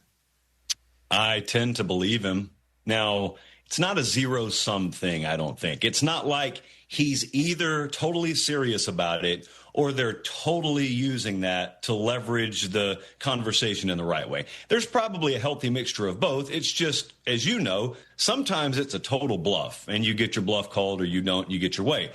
I don't think this is a bluff. And I know that because I spent the entire spring going around multiple conferences, SEC included, and a lot of off-the-record conversations sort of sounded even more colorfully in the same vein that Greg Sankey's on-the-record comment sounded this morning, and that's from everywhere from ADs to university presidents. They look at it, and they say that word unsustainable. And the thing about it is, it's going to be sustainable for the SEC. It's going to be sustainable for the Big Ten. It's just at some point, if we're the SEC or we're the Big Ten even, we look at it and say, is this even worth our time? Because we know we can survive. It's them that need us, not us that need them. Now, me as a college football first guy, I hate all of it. I despise that we're even talking about it in these terms. But it's like you and I and 500 other people are on a cruise ship, and we keep looking up at the captain's deck, and nobody's hands are on the wheel. And you figure at some point, someone's going to be in charge. Someone's going to make sure we don't run into the port over here. And no one has their hands on the wheel right now. So at some point, the conferences look and say, well, okay, we've got our own little lifeboat over here. It's pretty nice, and we know we can control that. And we know we can sustain ourselves for a long time on that thing. So what's the line in the sand? Like, what is the magic line of demarcation past which, forget about it, we're going to torch the barn, kill the rats, as Meemaw would say, we're going off on our own. I don't know what that is. I don't know that they know what that is. I think it's one of those, we'll just know when we're there. I understand that. For sure, and I just don't know what it would look like. It would have to include the conference from which the last 3 college football national champions have come from, Josh, right? I mean, the Big Ten's got to be involved in anything of a breakaway. Listen, I know the SEC's popular, but they're just going to have their own championship, and we'll just wonder how they would look against the champs of the rest of the NCAA, Josh, you know? Now, I don't want that. Right. There is an alternate universe where I could see it working, but I don't want it. So I don't want to go to the alternate universe. Okay. I will say, because of all these threats being made over really the past year, but specifically the past 6 months, I, famously not a legal type, have consorted with a bunch of real legal types. Mm-hmm. And I've said the SEC and the Big Ten just go off on their own. There's that M word. What is that? Monopolistic. Does this fit that description? And the answer was certain degrees of, yeah, that's why they're going to have to pretend that they're not locked arm in arm for a little while if they do decide to go down that path. So you said, I don't know what it would look like. I said, I don't know what it would look like. I'm telling you, I don't think they know what it would look like either. But I always go back to this. Ironically, Rich, let's see, it's 2026. This week, 5 years ago, there was this news out of nowhere. It happened at SEC Media Days. I would say it's the last bombshell story out of SEC Media Days, and that was OU, Texas to the SEC. And they kept a total lid on it. No one knew it was coming. And so I keep thinking to myself, if they were able to keep that under wraps 5 years ago, might there be something that's in the oven pertaining to matters that we're discussing right now that none of us know? And might all of what we've been given, might the morsels that we've had thrown at us from microphones just be flack, just be subterfuge to get us looking to the left and to the right? Because I do think that there's still a lot up in the air, but for as much attention as has been paid to this by some pretty smart people, I find it hard to believe everyone's just waking up every morning scratching their head, wondering what the day will bring. I've got to think there's some design somewhere. And what did Sankey say about college football playoffs expansion? Anything else? Well, they peppered him a lot. I mean, I give him full credit now. He opens himself up to wide-ranging Q&A at this event every year. I love it. I think out of all the power commissioners, I don't know. I value what he says the most, even if I don't always agree with it. I think it's really, really well-founded in logic, and so I appreciate when he does it. So this morning, I thought the biggest takeaway, Rich, was actually when they asked him about the playoff, and they asked him about you guys, the SEC, expanding to 9 league games and all these coaches being upset because they thought expansion of conference schedule was going to coincide with expansion of playoffs. And that hasn't happened. Are you guys worried that the college football playoff is not going to recognize your strength of schedule the way that you hope they do? Now, when they set out on that course to go 9 conference games in the SEC, there was just an assumption that the college football playoff selection criteria was going to change and that they were going to value strength of schedule a little bit differently and define it a little bit differently than they had. Now, side note, I think that's warranted. All right, now we get back up on the main road. This morning, his words made it sound like they have no confidence that that group is going to, in any shape, form, or fashion, value strength of schedule the way they want it to the point where he went back to the spring when they met with the college football playoff, and I want to get these words right. He said, we had very unsatisfactory discussions with the college football playoff, which means, and I do not agree with this, but it sounds like this is the way it's going to be. It sounds like wins and losses are going to continue to be the ultimate metric in college football. I know there's a lot of pro sports folks watching saying, duh, what else matters other than wins and losses? You're right. It's just that 10-2 Air Force and 10-2 Georgia sometimes are very different teams in this sport, which is different than the Sunday game. And doesn't sound like many people on that committee are willing to bend enough to the SEC satisfaction. I feel the same way about Sankey, too, Josh. I mean, again, I love that you quoted him like that because he's his verbiage, his way of talking, it is infused. It's also a lot of breadcrumbs. It's very smart. I'm a fan of his. When he comes on this show, it is a wide-ranging Q&A. We chop it up. He pushes back. It's great. And the first time I ever met him was at the Super Bowl between the Rams and the Patriots in Atlanta back in 2019. And he's sitting next to me, and he knew where I went to school, and he starts talking about all the SEC players that are in the Super Bowl right here. And I'm like, what is this guy's malfunction? Like, why is he in my grill about this sort of thing? And I literally just met him. And I'm like, you see 12 for New England down there? You see that guy with all the rings? You see that guy? Like, let's just stack him up against the rest of the SEC. And then we'll start talking. And like, I thought, am I going to have to get separated from this commissioner in Commissioner Goodell's box? Like, is he going to have commissioner going to have to step in here? But I love him. So last year, it had to be it was either preseason or during the college football season last year. Yeah. You guys had him on the show. Right. And I've told you this off air. Like, I thought it was one of, if not the best back and forth conversations I've heard him have publicly. I told him that to his face at the Miami A&M playoff game. So I've told that to all parties involved. But if you go back to the Eisen archives, and you listen to that conversation, you notice it seems like 50 times you asked him a question or you posed an idea, and his response was, well, now let's back up to chapter 1. Now let's start at the beginning. You started in the middle of the story. It was so great. Yeah, man. Yeah, I do. You gotta have your T's crossed and I's dotted, and get a good night's rest before talking to Greg Sankey. All right, Josh, let's get to my alma mater. Let's get to what is happening at the University of Michigan with Ward Manuel and the report that's either going to have some bullet points released, not fully released. What is happening at Michigan Athletic and the athletic department, Josh? Well, 2 interesting things are happening. As is often the case in college football, anytime there's scandal in a program, it seems like the sources that have the news first are media members that mainly cover rival programs. It's just the beauty of college football. So that's been happening. The news today, right as Greg Sankey took the stage in Tampa I think unironically, and I credit the Big Ten for doing this. This is how you suck all the oxygen out of the room. The news out of Ann Arbor was that Ward Manuel, after the end of this year, will step down.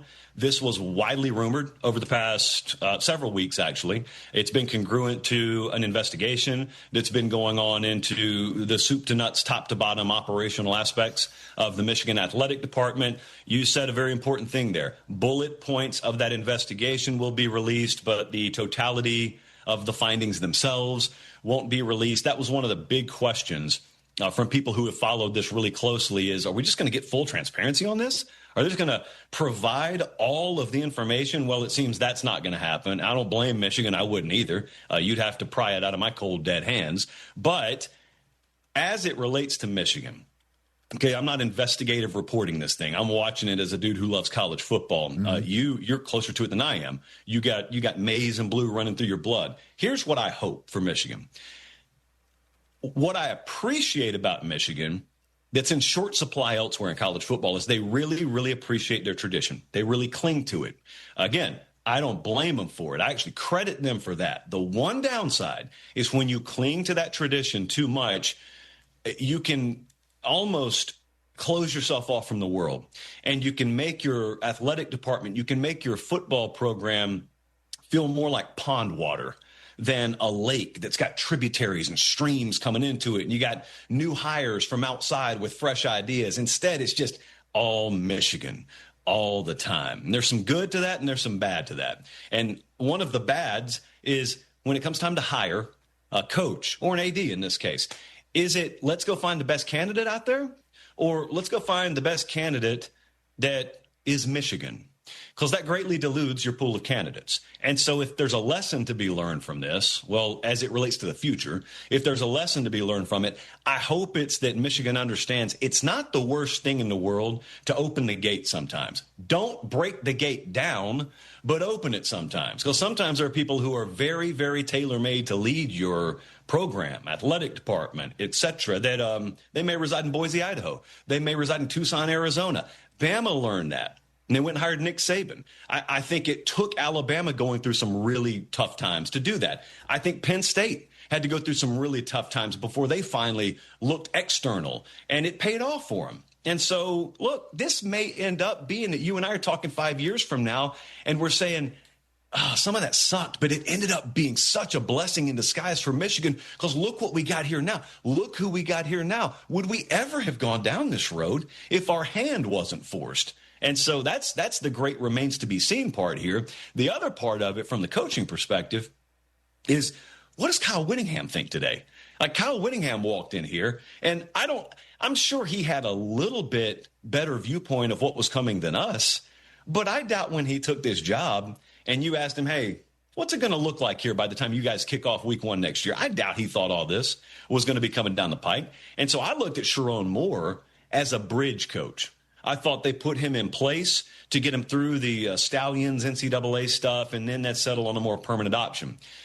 Looked like for a little while that may be Kalen DeBoer, but it wasn't him, and it ended up being Kyle Whittingham. Kyle Whittingham's a fine coach, but he's been around for a long time. So the other thing I wonder, Rich, is if you and I have that conversation in 5 years, who's the head coach at Michigan? Do we look back on the Wikipedia page of the history of Michigan football and say Sharon and Kyle Whittingham ended up being bridge candidates? Or is it, man, there was some mess right there before Whittingham ever coached a game, but boy, it put him in a sweet spot to succeed. There's a lot that remains to be seen on this thing, man. Well, Josh, I mean, since you opened that door, I'll just walk through it. Whittingham is in a very crucial moment at the crossroads here. The first thing he had to do was make sure that all the players that had been amassed of talent and recruits weren't going to bolt. So check that box.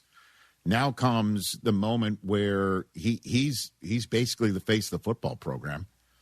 And, you know, the athletic director, Ward Manuel, former Bo Schembechler player, Michigan man, if you will, he's leaving. And as long as Whittingham hopefully gets the support that he needs to keep these players and to hire the coaches that he needs, why can't he be there in 5 years from now? I mean, this is his program now. This is it.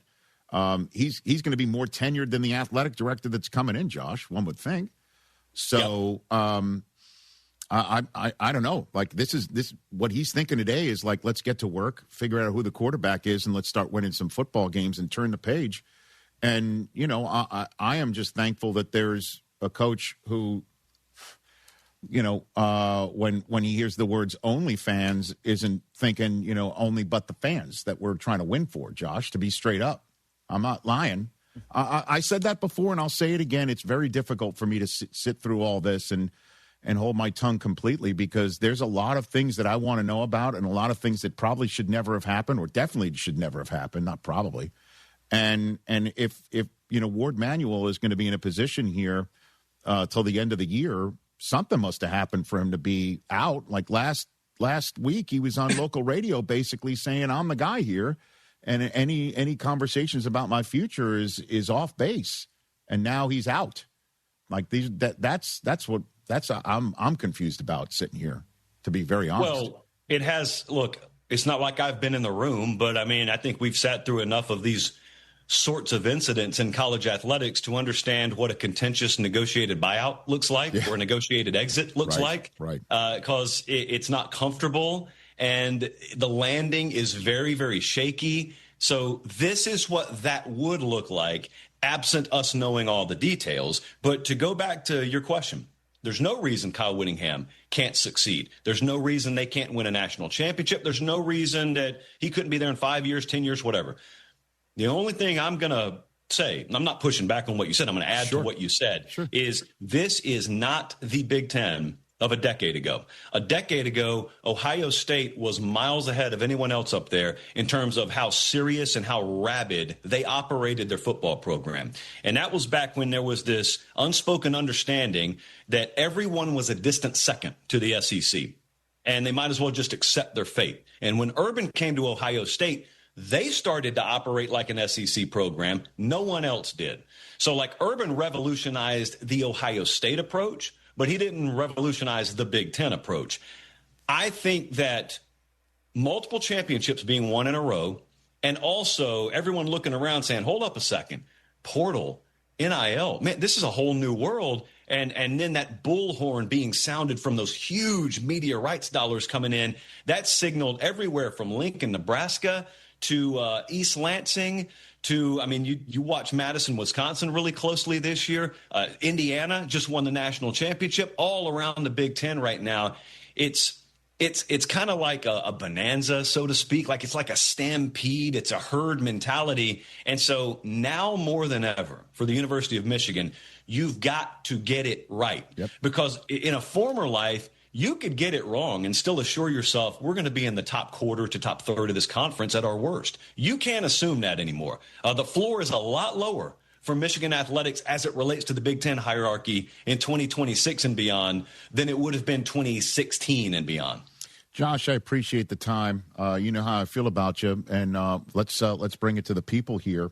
You, sir, I've got a lot on your plate. You got your football show. You got your ESPN contributions. I'm sure there's lots of things happening in your world that we don't know about professionally, but you have been kind enough to accept a weekly invitation to appear right here on this show throughout the college football season, and that's pretty cool for us. So I thank you for that. I look forward to it.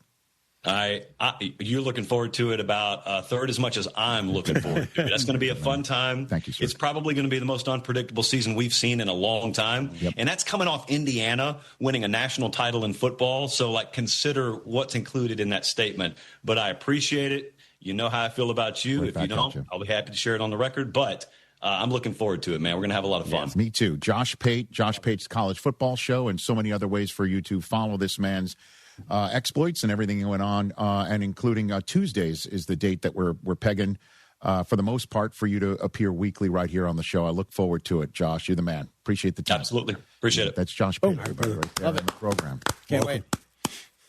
Can't wait, for sure. Can't wait. I can't. Just more handsome bald men. That's it. Can't have enough. We're trying to keep up with the Tennessee Titans coaching staff. All right, the first time with LinkedIn Hiring Pro. Get started by posting a free job at linkedin.com/Eisen. Jake Johnson is going to be in our studio in hour number 3. The Dink, soon to be showing up on Apple TV. It's as good as the title sounds, by the way. The title just makes you laugh. It's so good, man. 844-204-RICH, number to dial here on the program. Hey, it's Rich Eisen for Pella Windows and Doors. Sometimes teams take a timeout to regroup and call the right play. When it comes to your home, Pella Windows and Doors always has the winning game plan. They're not just window and door experts. They're experts at taking care of you and your home. At Pella, they find the products that meet your needs and their experts install them. They do it every day, and that's why your neighbors trust them. Discover why Pella is a trusted choice for homeowners everywhere. Visit Pella.com/Eisen today. That's Pella.com/Eisen. Rich Eisen here. We talk a lot about battles in sports. Teams battling through adversity, athletes fighting for every yard. The toughest warriors I've ever seen, though, aren't on the field. They're kids fighting cancer. Their families standing beside them. Doctors, nurses, caregivers. That's why I'm proud to support Hyundai Hope on Wheels. For over 28 years, they've helped fund pediatric cancer research, raising more than $303 million and supporting over 40,000 children. Learn more and donate at HyundaiUSA.com/Hope on Wheels. Place your next bet at the DraftKings Sportsbook inside the Golden Nugget Lake Charles. Catch all the action and immerse yourself in over 3,200 square feet of LED screens. Wager, watch, and win in the sleekest setting with the best odds. Order your favorite game day bites and sip on an award-winning cocktail at your game day headquarters. Only at the DraftKings Sportsbook, Louisiana's largest sportsbook at the Golden Nugget Casino, Lake Charles. A 2-hour drive from Houston. Must be 21 or older. Gambling problem? Please call 1-877-770-STOP. If you want a career with stability, purpose, and room to grow, the International Brotherhood of Electrical Workers, Local 66 in Houston, is ready to meet you. For over 125 years, they've trained the professionals who keep our electrical grid running strong. High wages, full family health insurance, and retirement planning are just the beginning. Send your son, daughter, grandchild, or come yourself. Visit 4345 Allen Genoa Road in Pasadena or go to IBEW66.com. Powering careers, powering the future, IBEW66.com. When seconds count, the police are only minutes away. Hi, I'm Danny Clark from Collectors Firearms. America is full of wonderful people who have no interest in ever owning a gun. I understand that. I really do. But when something terrible happens and the police are minutes away, a lot of people suddenly find themselves wishing they had a gun. My highest hope is that I never, ever need to reach for a gun to protect another human being. I want to live in a world where everyone gets along and no one ever does anything terrible to another person. But if you're thinking you might ought to have one, just in case, then you're going to be very comfortable at Collectors Firearms. I genuinely believe you'll be happy you came. The best gun shops in America are in Texas, of course. Collectors Firearms. Right on the corner at With Timer in Voss and Houston on Alpha Road in Dallas. One block east of the tollway. Collectors Firearms. Most car buyers don't know this. The longer you loan, the more likely you are to owe more on your car than it's worth. Millions of drivers are stuck in 6- and 7-year loans facing negative equity. Leasing with D&M avoids that trap, letting you drive the car you want without years of depreciation. For 50 years, Texans have trusted D&M to keep payments under control and drive smarter. Call 713-290-1000 or visit dmautoleasing.com today. D&M Leasing, the smarter way Texans drive. We make leasing easy at D&M. You know what you can trust? The protection you get when you bundle home and auto insurance with Progressive. You know what you can't trust? Everything else, apparently. Like when you saw that article that said that thing you eat every day is a superfood and great for your gut health. But then 30 seconds later, a different article warns you to avoid it and it's taking years off your life. Well, which is it? Kind of a big difference there. Anyway, bundle home and auto insurance with Progressive for reliable coverage in a reliably unreliable world. Progressive Casualty Insurance Company affiliates and third-party insurers. Not available in all states or situations. O'Reilly. Check engine, ABS, or maintenance light on? Take the guesswork out of your warning lights with O'Reilly Veriscan. The service is free and provides a report with solutions verified by ASE certified master technicians. And if you need help, we could recommend a shop for you. Ask for O'Reilly Veriscan today. O'Reilly Auto Parts. Hi, this is Harold Gunn. And this is Bill Olson. Texas Outdoor News is the longest-running, most award-winning outdoor radio show in the state for a lot of good reasons. We bring you the latest news and information about hunting and fishing across our great state and beyond. And our guests are who's who from industry, government, and the field. Texas Outdoor News is brought to you by Ford Trucks and your best in Texas Ford dealers. Join us Saturday mornings at 6, Sunday at 7 on ESPN 97.5.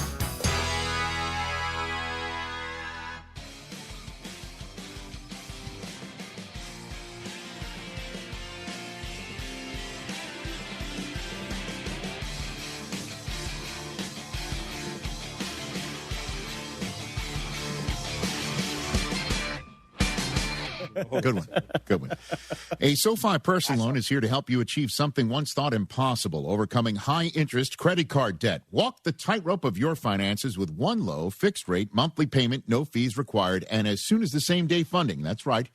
Pull off your own debt-defying stunt with a SoFi personal loan. Visit SoFi.com/trick to learn more. Loans originated by SoFi Bank, N.A., member FDIC. Terms and conditions apply. NMLS 696891. Everybody.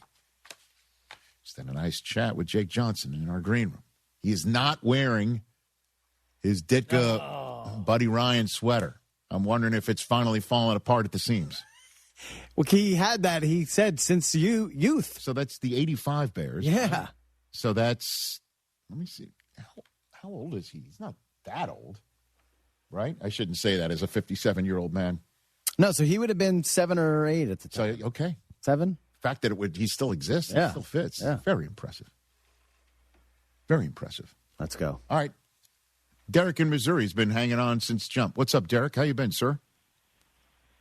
I'm good, Rich. And I just want to say happy early birthday to Brockman and TJ there in the studio. If I'm not mistaken, your birthday is on Thursday. Correct? Yeah. Right? Correct. July 23rd, coming up. Indeed. Didn't even think about it, but thank you. How about that? 723 Club. Okay. You want to know where they're registered, Derek? Is that what it is? No. Okay. No, it's not that. It's just my memory that kicks in, Rich. You know me. Very so. Appreciate it. Sure. But- It's very kind of you to remember that sort of thing. I wouldn't have, but it's okay. It's on your mind. Burger Draft I Wednesday. Wanna, it's got to pay me to say this, Rich. Besides, speaking of Brockman, I have to side with him on the whole LeBron situation. As much as I have appreciated watching LeBron for as many years as I have and everybody else, what more does a man have to prove? I mean, great, he's going to come back for another year, but yeah, if he does go to Miami, you're not going to be 10 years younger like you did 15 years younger with when you had Bosh and D-Wade by your side. I don't know. Let's put it this way.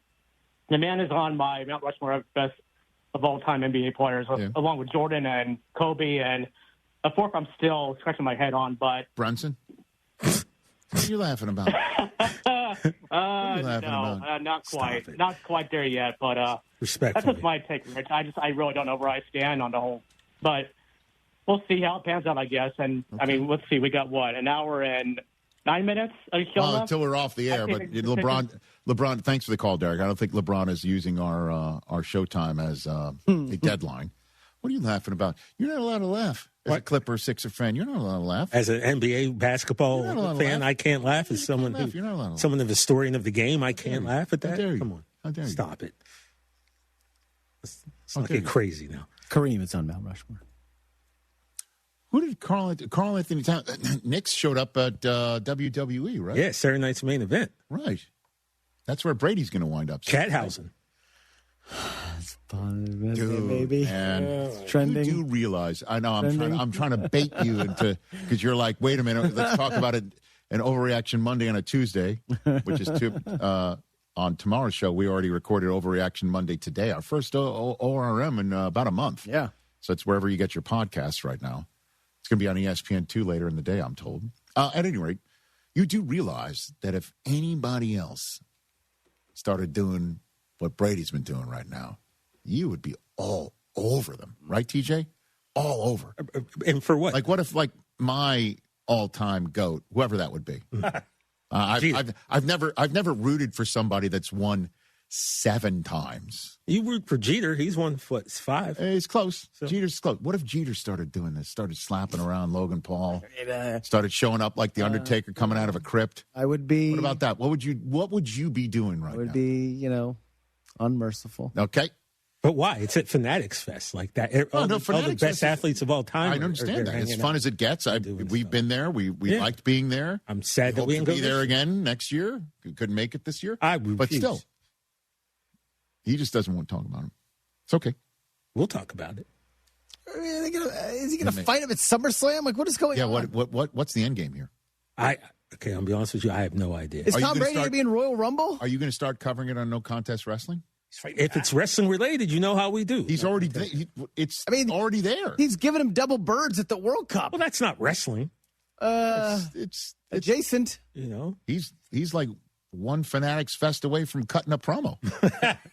Look, like I said, it happened. Not all, but so many of the great wrestlers or athletes of all time have gotten involved. You go back to Muhammad Ali, WrestleMania. How many football players have became Brock Lesnar, Tom Brady? Dude. If Twisted Tea Hard Iced Tea was your best friend, it would be the kind of friend that starts an impromptu dance party in the supermarket aisle that turns into an all-day pool party rager at your place, and you don't even own a pool. Twisted Tea Hard Iced Tea turns any day into a legendary adventure.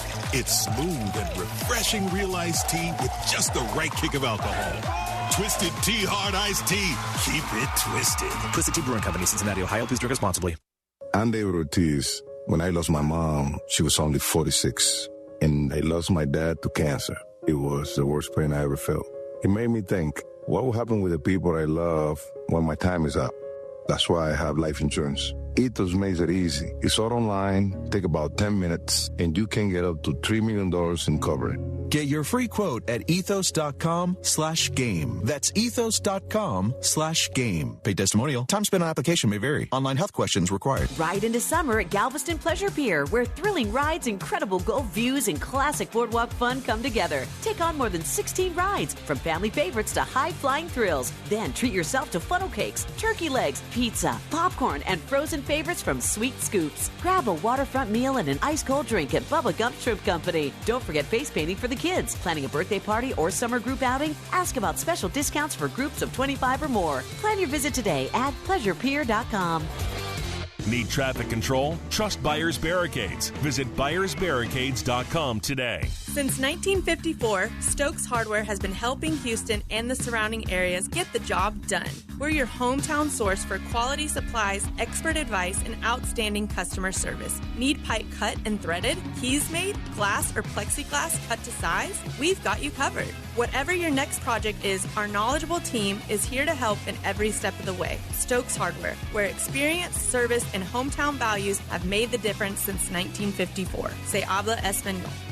John Granado here with Robin Orlando from Houston Powder Coaters. Man, oh man, you guys are bigger and better than ever. You guys are doing something with AI now. Oh my goodness. Love it or hate it, AI is here, and we are fully embracing it. So we have all of these massive data centers coming into Texas, and Houston Powder Coaters is doing all of the frameworks. So you come out, you will see these massive frames, and they're all for these AI centers, these data centers. They have to be perfect, and they picked you guys. They picked us, so the welding has to be right, the prep work has to be right, the coating has to be right, and they know we're number one. And if you buy new stuff, get it powder coated before you put it out, because you can't say it'll last forever, but it'll last almost forever. It's going to give it a good 1 or 2 decades to go. And it doesn't matter what it is. Whatever you have that's metal, powder coated first. Antiques, patio furniture, trailers, we got you. ESPN listeners are saying it all the time. They're loving Houston Powder Coaters. HoustonPowderCoaters.com. HoustonPowderCoaters.com. Ask for Robin. I got you. This is Lisa Zadok from Zadok Jewelers. Have a watch that needs a battery change or just plain doesn't work anymore? Maintaining a luxury timepiece requires exacting attention, and we service over 30 of the world's favorite brands, in addition to being the largest authorized dealer in the region. If something's just not right, allow our 7 on-site watchmakers to handle your watch with the care and attention it deserves. Bring your watch in for an estimate today. Zadok Jewelers. Make the moment. Keep listening for details on how to get up to $300 airline credit. Sky Holidays introduces a one-of-a-kind air credit program. Our buying team got a little too aggressive in getting hotel and air deals, so now we have to liquidate our prices. Here's how. Whether you want to go to Paris, Las Vegas, London, Atlanta, Hawaii, or anywhere else in the world, we have amazing deals. Book a selected hotel and we'll give you up to $300 airline credit. Now you can book your vacation and get a free credit to use towards airline travel. We'll book both, airline and hotel, with one simple phone call. We have access to most airlines and deals on thousands and thousands of places to stay. Call right now, book your hotel rooms, claim your airline credit. You can change or modify it at any time. 800-245-1697. 800-245-1697. That's 800-245-1697. Looking for a great way to listen to ESPN 97.5 whenever and wherever you are? Then download the ESPN Houston app. Just search ESPN Houston in your app store and download today. The ESPN Houston app is brought to you by Dream Rate Mortgage, U.S. Coins, and Texas Card House. Subscribe to ESPN Houston today on YouTube. And make sure to slap that bell to get notifications on new videos as soon as they release. Who are you? ESPN 97.5, presented by Zadok Jewelers. There are jewelry stores, then there's Zadok's. KFNC, Mont Bellevue, Houston. This is the Rich Eisen Show. Hey, everybody. Can't get enough of the Rich Eisen Show? You're in luck. You can find us everywhere. Watch us weekdays on Disney Plus from noon to 3 Eastern. Miss the show? We've got a podcast so you can listen anytime. But here's the best part. Our YouTube channel. Subscribe at youtube.com/Rich Eisen Show and you'll never miss a moment. Now, on with the show. This is the Rich Eisen Show. Let me break it down for you again. The Rich Eisen Show. Spain has been the best team in the tournament. From the Rich Eisen Show studio in Los Angeles. The way they suffocate you is unlike any other team in this tournament. Earlier on the show, Apple TV lead MLS analyst Taylor Twellman, ESPN college football analyst Josh Pate. Coming up, actor Jake Johnson. And now, it's Rich Eisen.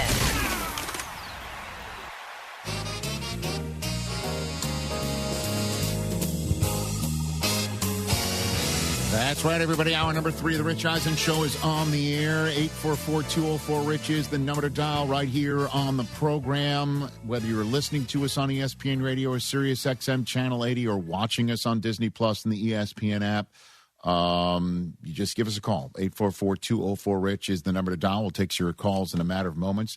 Our friend Jake Johnson is in our green room. His new film, The Dink, on Apple TV. It's a Ben Stiller production. Ben's in it. Very funny scenes with Ben. All right. Ed Harris, Mary Steenburgen, Andy Roddick. Oh, yeah. Don't want to get too deep. I don't know what about spoiling or anything like that. But Jake's very funny in it. He's a very funny guy. Diehard Bears fan. Yep. Good, better, best. All that good stuff. I'm going to have him play a win-loss game coming up right here on this program.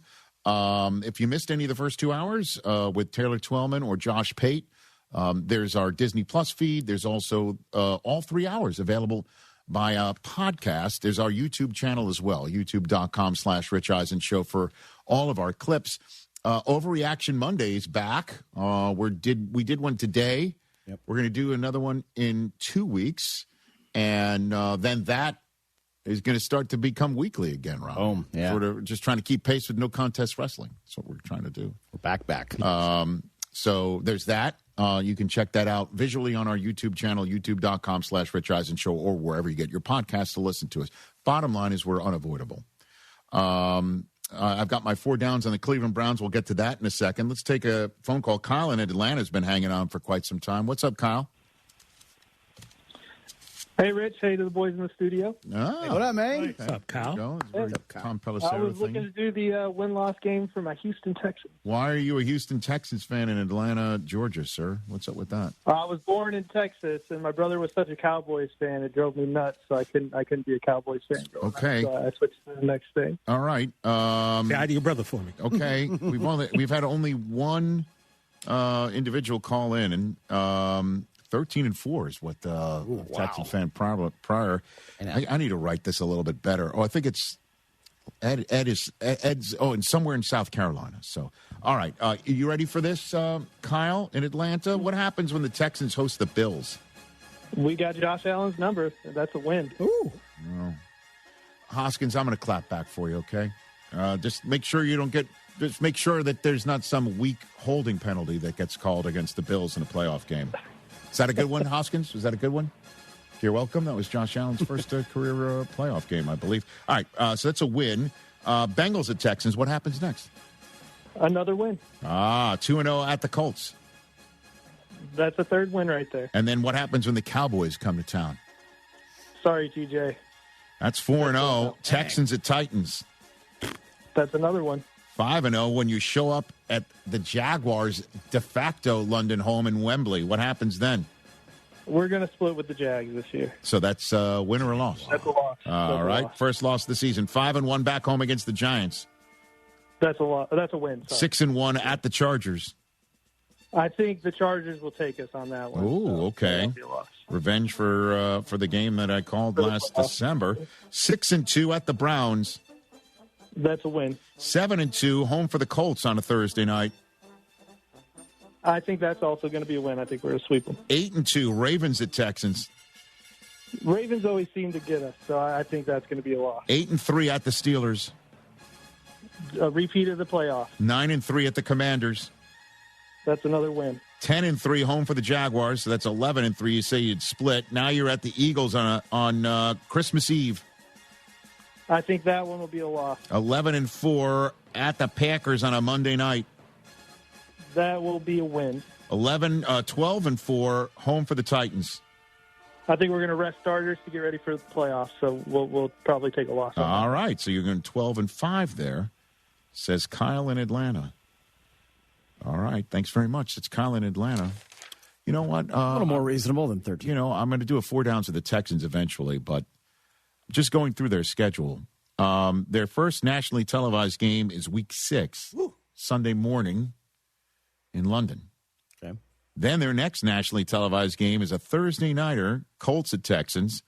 NBC's got a flexible game Week 13 when they visit the Steelers. They're on Christmas Eve, and then they finish up Monday Night Football on ESPN at the Packers. Otherwise, they got themselves, there was only one late window game at all. The rest of them are noon central kicks. The game at the Chargers is the only one that's a late window. CJ Stroud winning all those games? Dude, Is that what I don't. Listen, Stroud is such a conundrum. I know. Because you're waiting for like he has his rookie season that he's electric. Yep. And then seasons that aren't as electric. But then he makes the playoffs and he wins a playoff game every year. Yeah. And he goes to the divisional round and then fizzles. I mean, the Texans defense isn't going anywhere. True. And if this kid can play like he did in his first year, Texans can make the Super Bowl. There's just no other way to put it. No other way to put it. And then he's now in line for a contract extension. Do you give him $50-something million a year? I know you don't, Chris. You'd rather throw him. I make him play it out this year for play sure. it out. Yeah, play it out this year for sure. Oh, my word. He's got a 28-18 record. You make him play it out, huh? Yeah. Do you know what that signals to him and the rest of the locker room? You make him play it out? What? What is the signal? That you are the quarterback, you're the leader of this team. And we don't have faith in you. And we're not signing you a long-term contract, and we just gave Will Anderson $50, something that starts with a 5. We're not willing to do that for you. Will Anderson is a top 3 defender in the league. That should be motivation. Yeah, for CJ. Oh, it definitely should be. Rockwood, you'd be a great coach. Thanks, Mike. Again, that's something you'd have to take a look at. There's quarterback competitions and then quarterbacks in line for contracts and where do they slot and do they get one? Yeah. And C.J. Stroud's at the top of the does he get one list.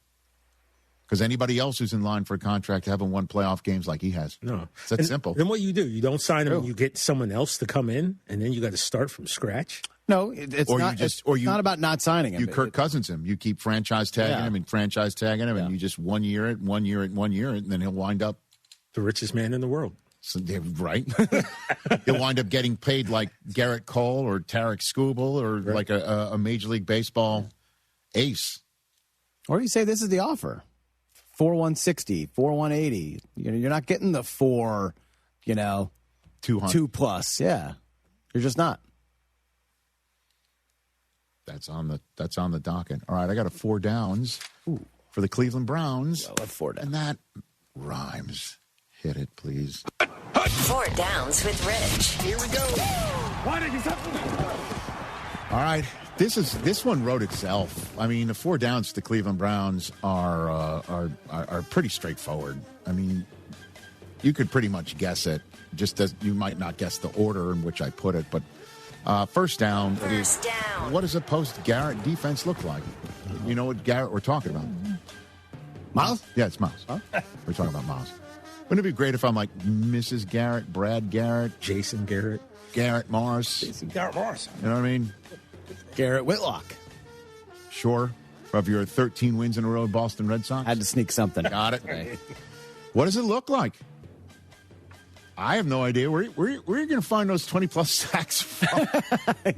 Honey, listen, Jared Verse took let's just hope he takes the hearts and the souls of opposing quarterbacks as he took Dylan Gabriel's number 8. I just knew immediately where you were going with that. Hopefully he steals the souls. By the way, though, opposing quarterbacks like he stole the Have we heard anything? Yes. Was there? Jared Verse was on Good Morning Football last week. They asked him about it. He goes, I saw all the stories. He goes, we had a quick conversation. The number was discussed. We handled business that way. There was a transaction. There was a transaction. Okay. He didn't say what it was. He didn't say how much. He just said that they did briefly speak, and they came to... Bag of donuts? Yeah, bag of donuts. It's a bag of donuts. A local... Well, at any rate, listen, Jared, it's your world. How many of the 20 can you make up? It's not fair to just throw that there, but... It is not fair. Where are you going to find it? You're also shortchanging Myles Garrett. It was, 23. I understand that. Okay.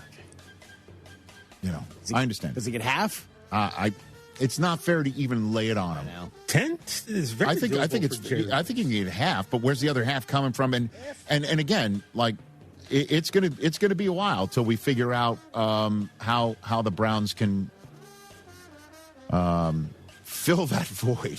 I can tell you this. My gosh! From what the interview I saw, he's motivated. He's ready to go. Okay, great. I love it. Second down for the Browns. Is Todd Monken ready for prime time? I'm going to ask this of every first-year head coach. I think that's fair. You know what I mean? Yeah. And if I, again, ask it of Mike LaFleur in Arizona and certainly of the coordinator of the defending champion Seattle Seahawks, now the head coach of the Las Vegas Raiders, in Clint Kubiak, then I've got to ask him here. And then in terms of prime time itself, the Browns have 1 o'clock Eastern starts in every game this year but one. They play on Thursday, I'm guessing? Against the Steelers, week 4. Wow. That's it. God. Other than that, either we're flexing into Monken, a little Monken flex, or that's a fantasy name. Flexing into Monken. Flexing into Monken. Flexing. Write that down for Paul Rudd in a couple months. Flexing it, either you're flexing into Monken, yeah, that's funny. That is funny. Or you're hanging with Scotty Hansen to watch your Browns. 12 Monkins on Sunday. Only 8 Sundays. 12 Monkins. What I read. they're all 1 Eastern. So we'll find out. Is he ready for prime time? We'll find out in actual prime time 1 week this year. Monken see, Monken do. Okay. Okay. Miles? Right? All right, third down for the Browns. Third down. Again, these write themselves. It's simple. Who's QB1? Who is it? Who is it? By the way, did you see Shador crack the top 70 of the top 100 NFL players? Did you see that? So, guys, why? I'm just telling you. I'm telling y'all here. Is it Shador or Deshaun Watson? I believe at the end of the day, the Browns have put too much capital, literal, sweat equity, whatever you want to put it, in Deshaun Watson. And it's going to be, let's see what Deshaun has one last time. Honestly, it's just like they're not going to have him come back from his Achilles, and everything that the organization put into this and didn't get out of it, that they're going to do their damnedest to see if there's anything left in Deshaun Watson for them to somehow, some way go, see, at least we got this. I'm just wondering if that's going to tip the scales. Or you're just going to go with Shador and see what he's got. That would be a bold choice. But that's third down. And then fourth down is a simple one, too. Is this year's QB1, whoever it is, also next year's? Yeah. And potentially years beyond. Because the Browns Browns have drafted very well, okay, the last couple of years. They have. Andrew Berry, you take a look at their draft and how they've set themselves up and how the picks cascade one into another, into another, into another. They want a quarterback in next year's draft. They are well positioned for it to get a good one. Again, everyone's like, hey, you got all these first-round picks like the Browns and the Jets. You're going to be able to get whoever the hell you want. That's not true. That's not true. For instance, let's say the Jets finish first overall. You think the Browns are going to be, we've got all these first-round picks. We'd like to draft first overall. It's like, yeah, so, get in line. But if it's a deep enough draft, do they go ahead and choose one of those quarterbacks next year and say, great 2026, Shador, great 2026, Deshaun, but we're done now. And how does this year's season play out to make that decision apparent, and when? And do you flip do you flip players for draft choices to just load up at a trade deadline, if that's what you do? Or can Todd Monken and whoever is QB1 and whoever has been drafted the last couple of years put a winning season together, and suddenly the Browns are a sleeper team of 2026, and next year's draft becomes a first-class problem? That's what fourth down is about, and those are my four downs on the Cleveland Browns. We got the Commanders tomorrow. A lot of questions for those guys. I know. I mean, am I missing anything? I mean, I could have gone with, how will this year's draft class pan out or whatever, but it really is like, what's the defense look like without Miles? Correct. Is the coach the real good hire? Who's he going to choose as his starting quarterback, and what does it mean for next year's draft and the future of the position? Yep. I'm sure we could get more into the fine print here for the Browns fans, but this is it. It's only 4 downs. You know what I mean? 4 downs. That's it. 4. I think we need one more. No, we don't. No. There's no 5th down. It's a different. That's a top 5. Not our first Monken fantasy name. What do you mean? By the way, there was a yielding Monken earlier this year. What was that? I don't know. So you never write down the context. So we just yielding Monken right in between Minter Fresh and What's Eisen. Okay. Well, What's Eisen is from Jeopardy. Right. And Vanilla as if Wood. I'm an object. By the way, how dare you consider me an object? Yeah. I'm a human. I'm a human. All right. There's so many good names. Let me just find the actual information that I need to have right here. I can't keep track anymore here on the program. Okay, here we go.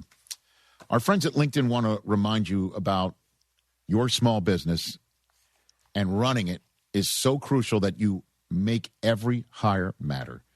Because a bad hire, that costs time and money. The right one helps your business grow, and the challenge is finding that person without sorting through resumes, and that is where LinkedIn Hiring Pro comes in.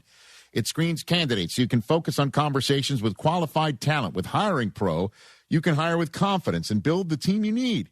Join the 2.7 million small businesses using LinkedIn to hire right now. And get started by posting your job for free at linkedin.com/Eisen. Terms and conditions apply. What's Eisen? Thank you so much. Jake Johnson, let's bring him out. Bring him out. Get him out of the... Let's bring him out of the green room and into the kitchen. Next. Drip Drop is doctor-developed, proven fast hydration that helps your body and mind work better. Trusted by firefighters, medical professionals, and over 90% of top college and pro sports teams. Drip Drop is engineered to hydrate faster and more effectively than water alone, with 3 times the electrolytes of leading sports drinks. Stock up now at dripdrop.com and use promo code RADIO20 for 20% off your first order. That's dripdrop.com, promo code RADIO20. When's the last time payroll was the easy part of your week? With Gusto, it can be. Gusto is the all-in-one platform designed to take the hassle out of managing your team, from payroll and compliance to hiring, onboarding, and more. With Gusto, you can get back 2 full days each month with all the time you've saved. Go to gusto.com today and learn why over 500,000 small businesses choose Gusto. That's GUSTO.com. Gusto.com. 1976, gas was 59 cents a gallon, disco ruled the radio, and D&M Leasing opened its doors in Texas. For 50 years, Texans have trusted D&M because they make getting a vehicle easier, smarter, and often less expensive than traditional dealership experience. No negotiating, no pressure, just experts designing the right lease for your life. Call 713-290-1000 or visit dmautoleasing.com.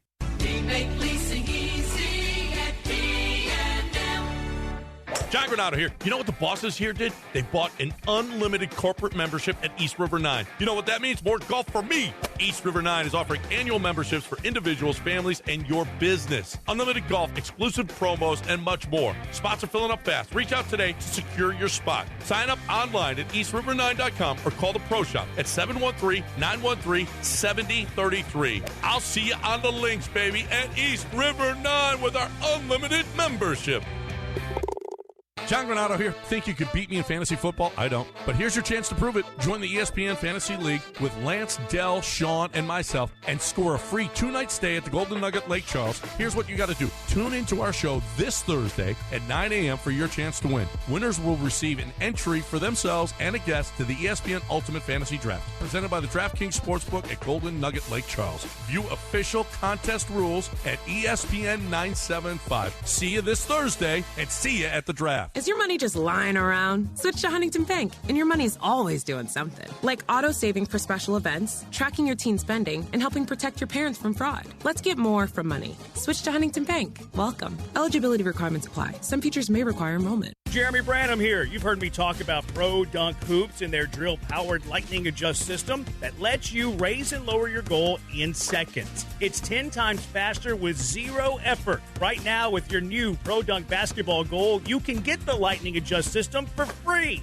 That's a $249 savings. But you have to call. You won't find this offer on the website, so call Pro Dunk at 281-351-9822 and mention ESPN. That's 281-351-9822. Hey, Houston, Lance Zerline here. Listen, if you're craving authentic Mexican flavor, head to Taquerias Arandas. Since 1981, they've been serving up mouth-watering tacos, sizzling fajitas, and fresh tortas that hit the right spots. Family-friendly vibes, bold flavors, and prices that will not break the bank. Whether it's breakfast, lunch, or dinner, Taquerias Arandas has you covered. Find a location nearest you and taste the tradition. Taquerias Arandas, Houston's go-to for real Mexican food. Vamos, let's eat. The Texas Authority in Barricade Rental. BuyersBarricades.com. Cast your line and relax at TwoCreeksCrossingResort.com. Your fishing getaway awaits. Hey, Lance here. When it comes to sinus issues, I've dealt with it all: snoring, chronic sinus pressures, allergies, and even a deviated septum. So I made an appointment with Dr. Michael Kaplan at Kaplan Sinus Relief. And why not? He helped pioneer balloon sinuplasty. And if you're going to get that done, go to the Pioneer. I can't wait to share my experiences with you because they treat everything ENT, accept most insurance and Medicare, and have appointments available today. Stop feeling sick all the time. Call 713-903-8049, 713-903-8049, or visit KaplanSinusRelief.com. Breathe well, live well. Listen to Texas Radio Hall of Famers John and Lance weekday mornings from 7 to 10. Hi, this is Harold Gunn. And this is Bill Olson. Texas Outdoor News is the longest-running, most award-winning outdoor radio show in the state for a lot of good reasons. We bring you the latest news and information about hunting and fishing across our great state and beyond. And our guests are who's who from industry, government, and the field. Texas Outdoor News is brought to you by Ford Trucks and your best in Texas Ford dealers. Join us Saturday mornings at 6, Sunday at 7 on ESPN 97.5. Do you own a timeshare? Well, face the facts. You made a mistake. You made a bad purchase. A timeshare is not an investment. It's a money pit that continues forever. If you use your timeshare, that's great. But if you don't and you want to legally get out of your contract, call my friends right now at the Timeshare Exit Hotline. They're an experienced team of lawyers who help good people like you get out of a timeshare contract that they just don't want. Don't throw away your money on maintenance fees. Use it for things you really want. We can help you end your timeshare contract and stop the money drain immediately. If you're ready to move on with your timeshare, call our team right now. Call today for your complimentary free consultation. 800-403-8539. 800-403-8539. 800-403-8539. That's 800-403-8539.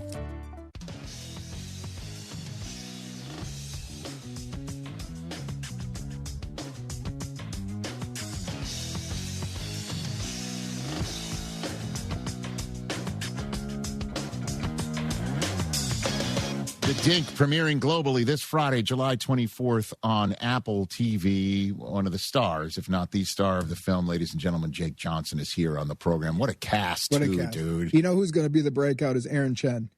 Yes. PJ. For sure. So Andy Roddick's a killer. McEnroe's a killer. All these guys. Ben Stiller's the funniest person I've ever. Well, I mean, I don't want to give too much away. Yes. But the scene in which you get hurt for, later in life. Okay, because you as a kid, you play a prodigy who gets hurt. Yes. Taking on Andy Roddick in the Open, right? In the U.S. Open.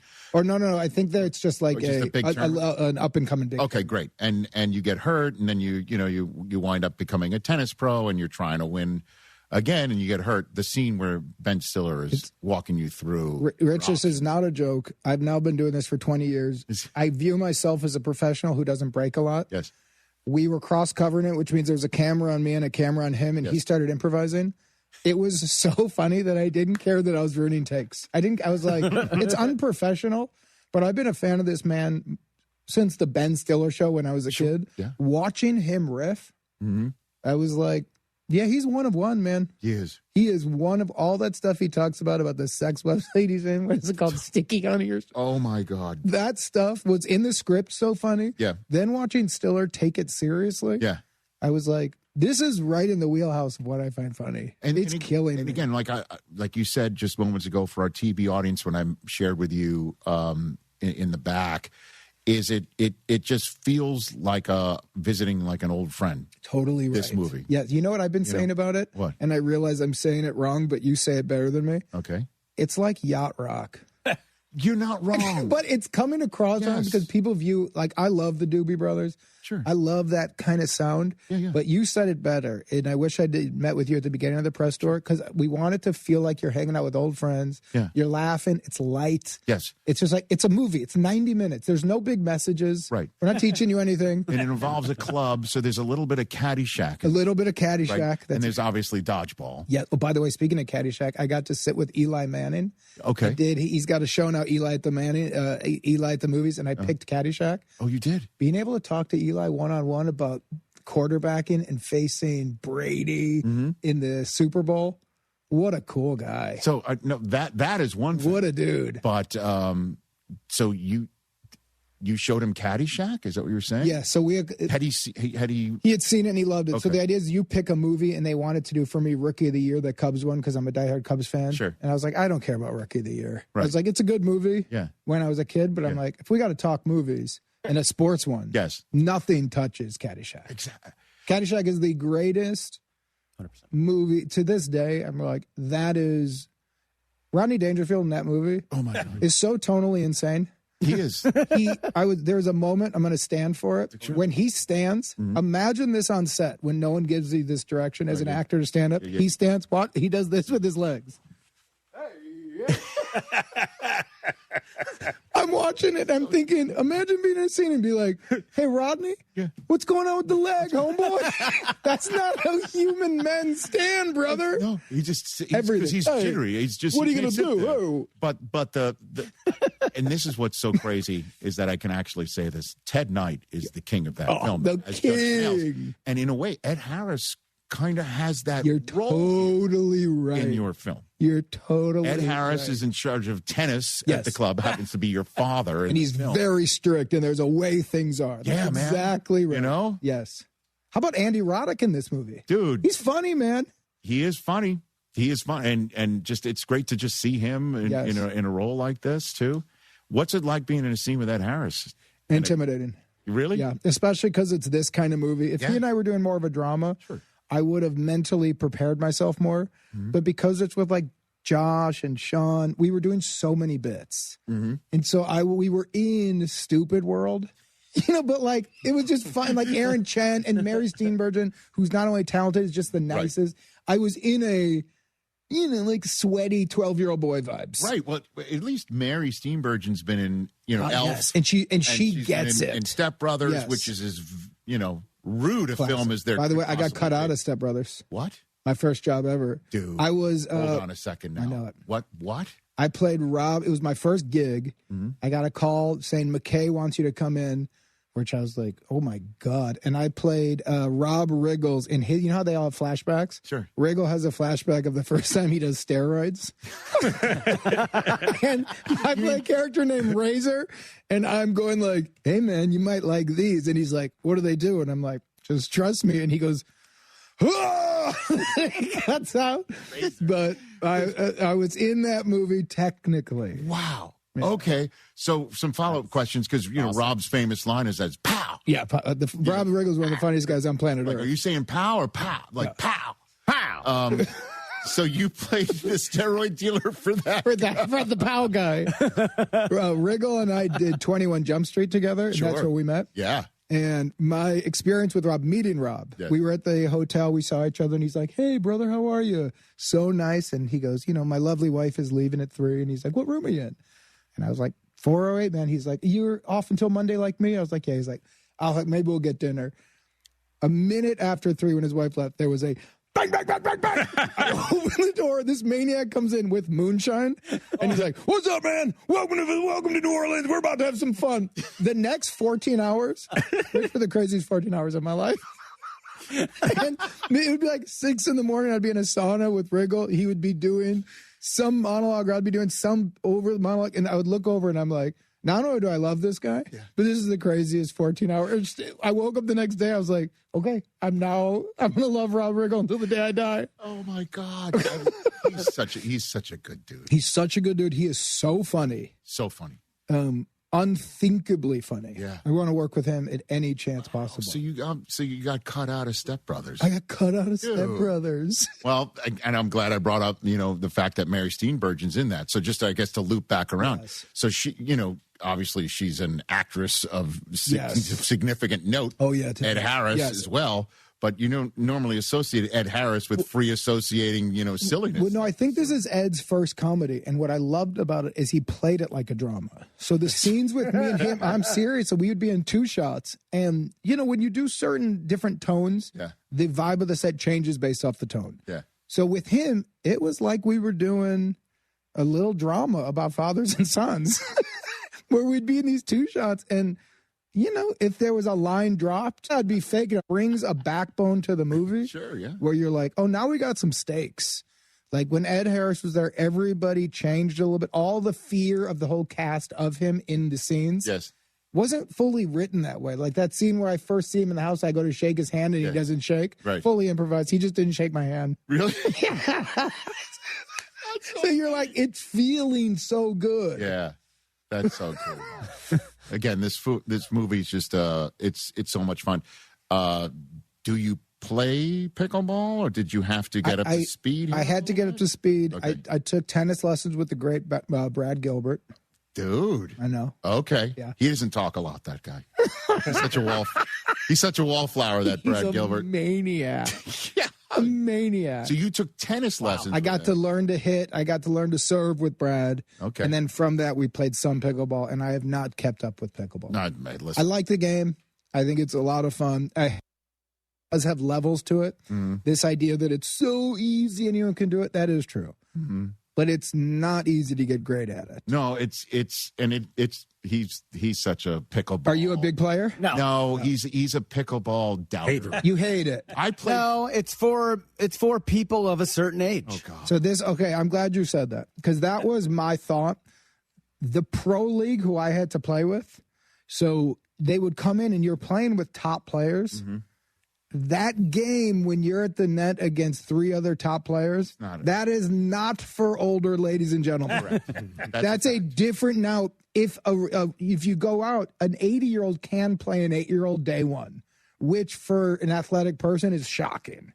And you go like, this isn't real. Right. But there is a level that I found where I was like, because at first I'm like, I'm so good at this game, it's crazy. And then I was like, there's a line where Aaron Chen goes, you're murdering these old people, Dusty. Right. There's a little feeling where you're like, I just literally have to make you move a little bit.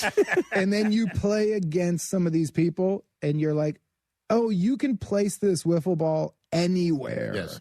And you go like, all right, I get it. There's a professional league. Oh, for real. There's no doubt about it. But tennis people do frown upon it, which is what the whole movie's of this about. film is. And the line that Ed Harris says, this is right for, I thought of you. Okay. Liz saw it as well. She wrote it down because she loved the line so much. Ed Harris's character refers to pickleball as, quote unquote, the coronavirus of sports. What a line that was. Very funny. See, that's right up your alley. Yes, the Ed Harris monologue to start the movie, that like opening thing, was exceptional. Exceptional. Watching that, I was like, I feel like it's Glenn Ross, but we're talking pickleball. And the house, the way Josh directed, it's so gorgeous. I'm like, everything about this is significant besides the subject matter. I love that you choose that of all the Ed Harris movies. That's a good one. He's the one who asked Alec Baldwin's character, like, who is he? It's like, who are you? And it's like, I'm the one who came with my car's worth, 10 times more than yours. What a scene that is. $80,000. Okay, so The Dink is premiering globally this Friday, July 24th on Apple TV. Let's get right down to it now. Your Chicago Bears, sir. Yes, sir. Okay, now. Where are you from? Evanston? Where are you from? Evanston. Okay. Then in the end, Lincoln Park. My mother was Rogers Park, but now my mother's out here in LA. This is it now, man. You think? Now, well, I mean, I think this is potentially one of the best chances the Bears have had in a long time. Yeah.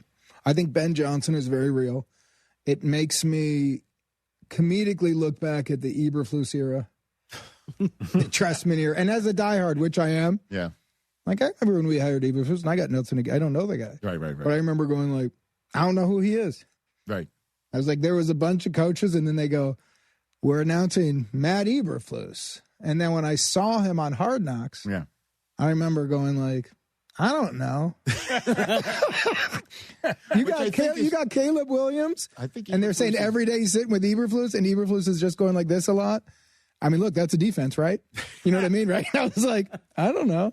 Maybe we should get somebody else talking to Caleb. Well, now you got Ben Johnson, who is seemingly the right sort of lunatic. I could not. What he did to McFleur, I've never seen anything like it. To the point where, as a Bears fan, I felt a little bad. For the Packers head coach. Yeah, shake his hand a little bit nicer. You just beat him. He's going like this. I feel like every once in a while, if you watch like in the Animal Kingdom, where you're watching like a lion eat something, you're like, I know everybody's got to eat. You could be a little nicer. You don't have to toy with it. Like you don't have to stalk. You just kill them and jump. Be a little nicer. Tear apart. Coming from the world of Ditka and the Bears, I think Ben Johnson is such a Bears guy, and he's such a 2026 Bear that it feels like, oh, this was meant to be the Bears for this run. He is a maniac. He's fun. Now, I know you're a busy guy. Yeah. But I don't know. Did you see the moment that was in their mini camp? I think it was this May or June, where a reporter, frequently places the phone on the podium to record the press conference. Right. And the reporter who placed the phone on his podium forgot to put, do not disturb on his phone. I did see this. And it went off. And he got, Ben Johnson got legitimately angry about it. Like it's week 9. You know what I mean? We're in the middle, it's a playoff weekend. Early June. Is it early June? Yeah. Oh, here we got it. Here, this is it. I'm really pleased with the teaching progression. I've been able to sit in some meetings, and I love how the coaches are going about their business. I like how the players are responding to it right now. We're all on the same page. We're speaking the same language, and that's always a good starting point. Oh, my. Now that you've got a year under your belt, how does it feel? How do you feel about your position, what you're doing, the people you're working with? Somebody want to take their phone, so I'm not interrupted again.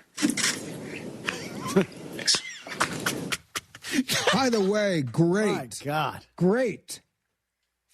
Sorry, I got so fired up, but that's exactly, what I don't want to see there? What I'm seeing a lot of? It's totally okay. Everybody makes a mistake. Turn your phone off. One job. It went off. I think he was. I guess you get a one ring situation with the coach. He was just he goes, "Oh my," and he kind of smiled about it, and then he just shook his head. But what are you? And it went off again. Your phone off. Could you imagine? Who is that on the phone? You know what I mean? If you said to me, better have been important. How dare you? It's sad. It's like their 11-year-old. Yeah. Being hi. I'm happy you called. I adore you. I'm so afraid of this coach and how he hates me. What was the message? And it was just nothing. Just wanted to say hi. I hear you. I was at work. Can you pick up Doritos? Yeah, no free wiener circle for that kid. Exactly. All right, you want to do the win-loss game? Yes, please. Come on, ladies and gentlemen. The Dink getting ready for a world premiere this Friday, July 24th on Apple TV. Jake Johnson is here, at Mr. Jake Johnson, if you wish to follow him on his Instagram exploits. It is now time for the win-loss game for Jake Johnson. All right, here we go. And I would love yours, too, because you, as I said before, you're our insider. Okay. Here's what I will do. Yes. Let's take yours in, and then I'll check your work. Okay. All right. First up, at the Carolina Panthers, what happens? Wait. The Bears are at the Carolina Panthers to start the season. We're going to beat Carolina. Okay, that's a 1-0 start. Now you're home for the Vikings. We're going to beat Minnesota. That's 2-0. And it's going to be, okay. How about this Monday night game against the Philadelphia Eagles? Well, we slapped them so bad last year that they're going to be coming ready. Mm-hmm. So I'm not going to do this like a true goober. I'm going to try to do this right. So I'm going to say Philly at home might take us on Monday night. Okay, so that's now a 2. Don't even look at week 4. We're winning that game. So right now we're 3-1. For the radio audience, it's the Jets visiting Chicago. So that's 3-1. Green Bay's going to be ugly, but they don't have Parsons yet. That's probably not week 5. Right. They were saying he's going to come maybe week 6. So I think we're taking Green Bay at Green Bay. That's 4-1, and there'll be another moment of a swim handshake. Something's going to happen. Yes, it's going to get a little ugly. Okay, LaFleur's going to make an adjustment though. He's had all offseason. He's going to do something. I bet he does he doesn't even walk over. It's going to be petty. But something's going to happen. He's had all season to get ready. We're beating Atlanta. All right, so that's 5-1. Now you've got the Patriots at the Bears on a Thursday night. Thursday night, I think we're good. I like Drake May. I like what the Patriots have done, but I think we're going to take the Patriots. 4-game win streak, 6-1 at the Seahawks. I think the Seahawks are going to take us there on Monday night. 6-2 Bucks now. We're going to beat up the Bucks. That's 7-2 Saints at the Bears. We're going to beat up the Saints. Yes, plus Dennis Allen's your DC. Yeah, it's a personal game. It matters. We're going to beat them up. Okay, look at us now. You're now good, better, best at the tune of 8-2. Detroit, for some reason. Thanksgiving. I think they're going to beat us. We had a really hard time with them last year. Hey. I think unless Ben makes a big adjustment, but there's something going on with them and us. 8-3 Jaguars at Bears. I think we're going to beat up Jackson. 9-3 at Miami. I'm not worried about Miami. 10-3. You got the Bills in Western New York. With that weather, with where Josh Allen's going to be, I'll take Buffalo on this one. Okay. So that's now 1, 2, 3, 4, 5, 6, 7, 8, 9, 10, and 4. 10-4. Packers on a Christmas night in Chicago. This is going to be a big one, and we're going to win this one. That's a sweep of the Packers. Okay. Yeah. All right. You're now 11-4. Lions at Bears. we're going to have some real momentum. We're going to win this, and then we're not going to have our starters play on week 18, and we're going to lose that one. That's a 12-5 record, says Jake Johnson. I think that's very reasonable. That's pretty fair. I think it's pretty close. Yes, pretty fair. That wins the North, right? If that wins the North, that's very exciting. Certainly, if you sweep the Packers, you got that tiebreak in your back pocket. I don't know if the Packers can go 13-4. And I'll tell you who's the scariest that I find even scarier than Seattle right now. Who is? The Rams? Yeah. Yeah, man. I mean, Myles Garrett. That is scary. That's disgusting. Certainly if Aaron Donald's like, I want back in. He's not allowed to come. He's not allowed. No, stop it. Stop it. Treat SoFi like it's the kitchen. He's not allowed to step in it. You can't come in. Look, you got a salary cap. You got to pay people. How many offensive linemen can you pay? If you got Myles Garrett and Donald, you're like, figure it out. Yeah, it's too much. Just figure it all out. Figure it out. Fantastic. Dude, congrats on the dink. It's Thanks, just my friend. fun. Boy, I really hope people check it out. You mentioned Chris Parnell. Chris Parnell is so funny. He is so funny. Yeah. Oh, I got a quick Wiener Circle story for you. Please. So Wiener Circle in Chicago is the place where they insult you and you get a hot dog. I've been there and I've been insulted.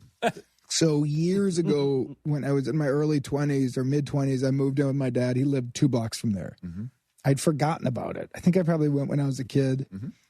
Truth is, I was taking a walk by myself, and sure, I smoked a little bit of pot. And sure, it got on top of me.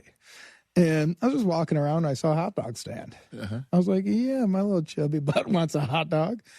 I walk in, nobody's in there. The woman working looks like a 16-year-old kid. And I go like, hey, how you doing? She goes, how am I doing? How you doing with that big penis on your face? And I go, say that again? She goes, you got a big penis for a nose. That's a penis nose. And I go, what's that? She rich? I lose track of reality, and I think this woman's just having a mental breakdown where she's referring to my nose as a big penis. Yes. I try to push back, and then I'm like, okay, can I get a hot dog with fries? She's like, yeah, I'm going to put that hot dog in my butt, and you're going to eat it. And I was like, what in God's name is happening?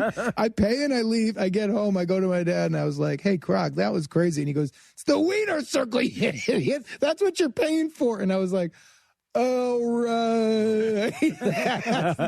It was the most absurd 10 minutes of my. I was looking around. No one was there. I was like, you're going to put a hot dog in your butt? And I was like, I don't want that. And I don't think I have a penis. I have a big nose. It's not a penis. And she's like, yeah, it is. And I'm like, just put some ketchup and mustard and get me out of here. You're killing me. That's the Wiener Circle experience. That's the real Wiener Circle. It's sort of like the soup Nazi. If you don't order properly, you're dead. And you don't do the right thing, you're finished. Yeah, but the difference with Wiener Circles, no matter what you do, you're dead. That's true. You walk in, you're dead. I've experienced it, although not to the extent that you did. Jake Johnson is here on the Rich Eisen Show at Mr. Jake Johnson on Instagram. The Dink premieres globally this Friday, July 24th on Apple TV. Check it out. You will not regret it. You will enjoy it. Thanks for the time, brother. Thank you, my friend. You got it. 12-5. Woo! Good, better, best. Jake Johnson. Get into the Hyundai Getaway Sales Event and get away with a deal so right, it almost feels wrong. Right now, you can get great deals on our most popular models, including our adventure-ready SUVs like the Hyundai Santa Fe or Santa Fe Hybrid and the Tucson or Tucson Hybrid. Plus, there's our bold and stylish Elantra loaded with the latest tech, or go all-electric with the Ioniq 5 or Ioniq 9. So get down to your local Hyundai dealer and get away with a deal you'll love during the Hyundai Getaway Sales Event. Visit HyundaiUSA.com for details. My name is Whitney Allen, and I'm a widow. My husband, Ryan, died. We never thought we'd ever have to use life insurance, but the unexpected happened. With Ethos, signing up was fast and 100% online. You can get a quote in seconds, apply in minutes, and get same-day coverage. No medical exams, and you can get up to $3 million worth of coverage. I'm grateful we were prepared. Get your free quote at ethos.com/play. That's ethos.com/play. Paid spokesperson. Time spent on application may vary. Online health questions required. Spring is calling at Two Creeks Crossing Resort, just 90 minutes north of Houston. Spend the day relaxing by the water, then stick around for live music, great food, and can't-miss events happening all season long. From cook-offs and holiday celebrations to outdoor adventures and family-friendly fun. Whether you're rolling in with the RV, booking a waterfront cabin, or planning a glamping getaway, there's a perfect spot waiting for you. See everything coming up and reserve your stay now at twocreekscrossingresort.com. The average car payment in America is now nearly $800 a month, and many auto loans stretch longer than 6 years. That means millions of drivers are paying for vehicles long after they're ready for something new. Most people don't actually have a car problem. They have a loan problem, and that's why more drivers are calling D&M Leasing, the nation's leader in automotive leasing. Call 713-290-1000 or visit dmautoleasing.com. We make leasing easy at D&M. Place your next bet at the DraftKings Sportsbook inside the Golden Nugget Lake Charles. Catch all the action and immerse yourself in over 3,200 square feet of LED screens. Wager, watch, and win in the sleekest setting with the best odds. Order your favorite game day bites and sip on an award-winning cocktail at your game day headquarters. Only at the DraftKings Sportsbook, Louisiana's largest sportsbook at the Golden Nugget Casino, Lake Charles. A 2-hour drive from Houston. Must be 21 or older. Gambling problem? Please call 1-877-770-STOP. Chances are, if you've been to a few weddings, corporate events, rodeo committee gatherings, or charity dinners over the years, you've enjoyed Damaris Catering. Yanni Damaris here. Most people know Damaris Barbecue. Our family's been at it since 1964. Well, Damaris Catering has been around since the early 70s. We do events from 20 people to 5,000, serving a variety of cuisines to cater at any event. From no tie to bow tie, it's taken care of. Damaris Catering. Find them at damaris.com. The summer circuit continues. Join ESPN Houston all summer long as we hit some of Houston's favorite restaurants and entertainment destinations. At every stop, register to win a $500 gift card from Republic Boot Company. Now this Friday, join us at Galveston Pleasure Pier as Jeremy and Joe broadcast live from 3 to 6. Enjoy waterfront dining, Gulf views, and classic boardwalk fun. Be part of the ESPN Houston summer circuit this Friday at Galveston Pleasure Pier.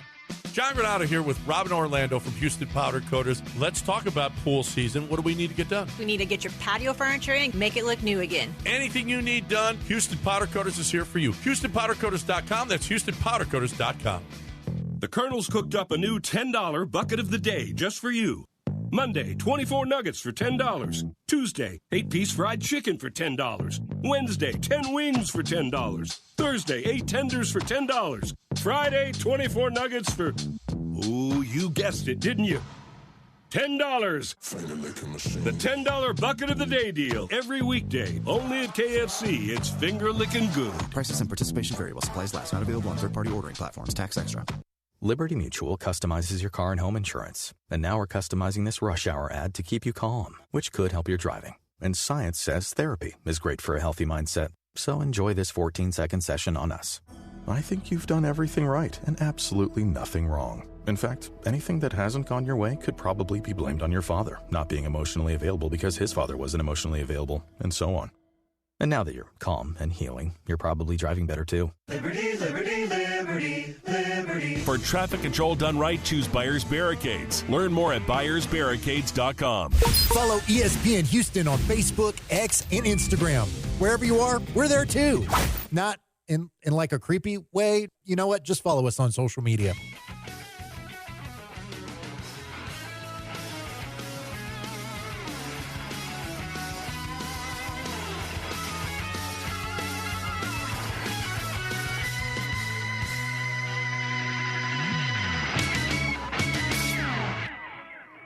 Friday, please. You guys ever We're drink back, moonshine? everybody. Sorry? You guys ever drank moonshine? I have. I have not. Don't. Do yourself a favor. Don't. I don't plan on it. I went blind once. I don't plan on it. Drinking moonshine. A SoFi personal loan is here to help you achieve something once thought impossible. That's overcoming high-interest credit card debt.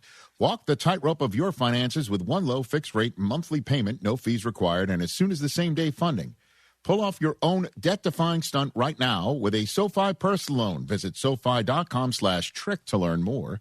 Loans originated by SoFi Bank N.A. member FDIC. Terms and conditions apply. NMLS 696891. That was a fun show.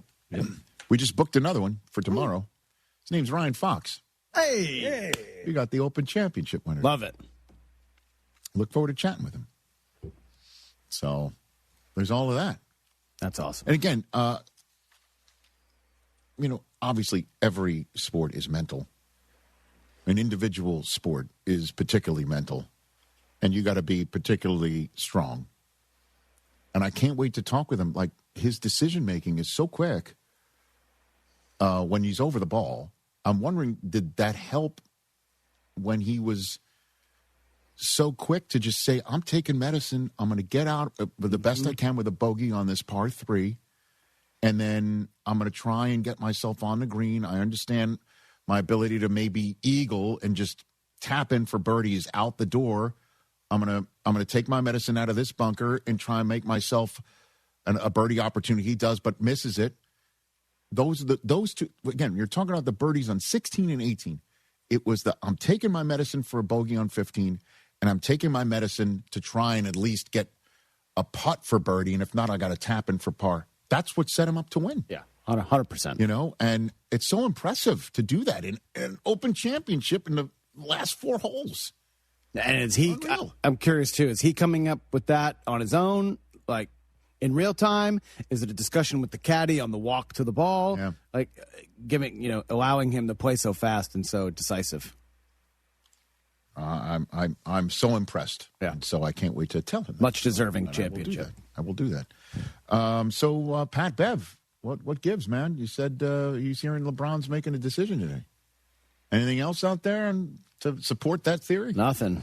The Lakers did sign Matisse Thybulle. Yeah.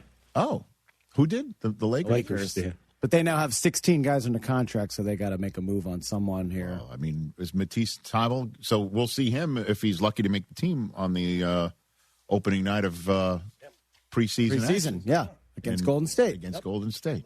And whoever's on that roster at that time. We're trying to read into everything right now. Cavs fans think it's them. Heat fans think it's them. What about Sixer fans? Think it's them. You do? I mean, really? No, you don't. Why not? You don't. I gotta keep hope alive. I'm sure. PJ Tucker predicted Warriors today. I kind of think he's right. Yeah, I mean, based upon everything, it's probably going to be. Not, it's going to be the Heat. Not the Heat. That's the way I'm going. Don't trade for LeBron. We'll track Tuesday, everybody. Rich Eisen here. Running a small business means every hire matters. A bad hire costs time and money, but the right one helps your business grow. The challenge? Finding that person without sorting through resumes. That's where LinkedIn Hiring Pro comes in. It screens candidates so you can focus on conversations with qualified talent. With Hiring Pro, you can hire with confidence and build the team you need. Join the 2.7 million small businesses using LinkedIn to hire. Get started by posting your job for free at linkedin.com/Eisen. Terms and conditions apply.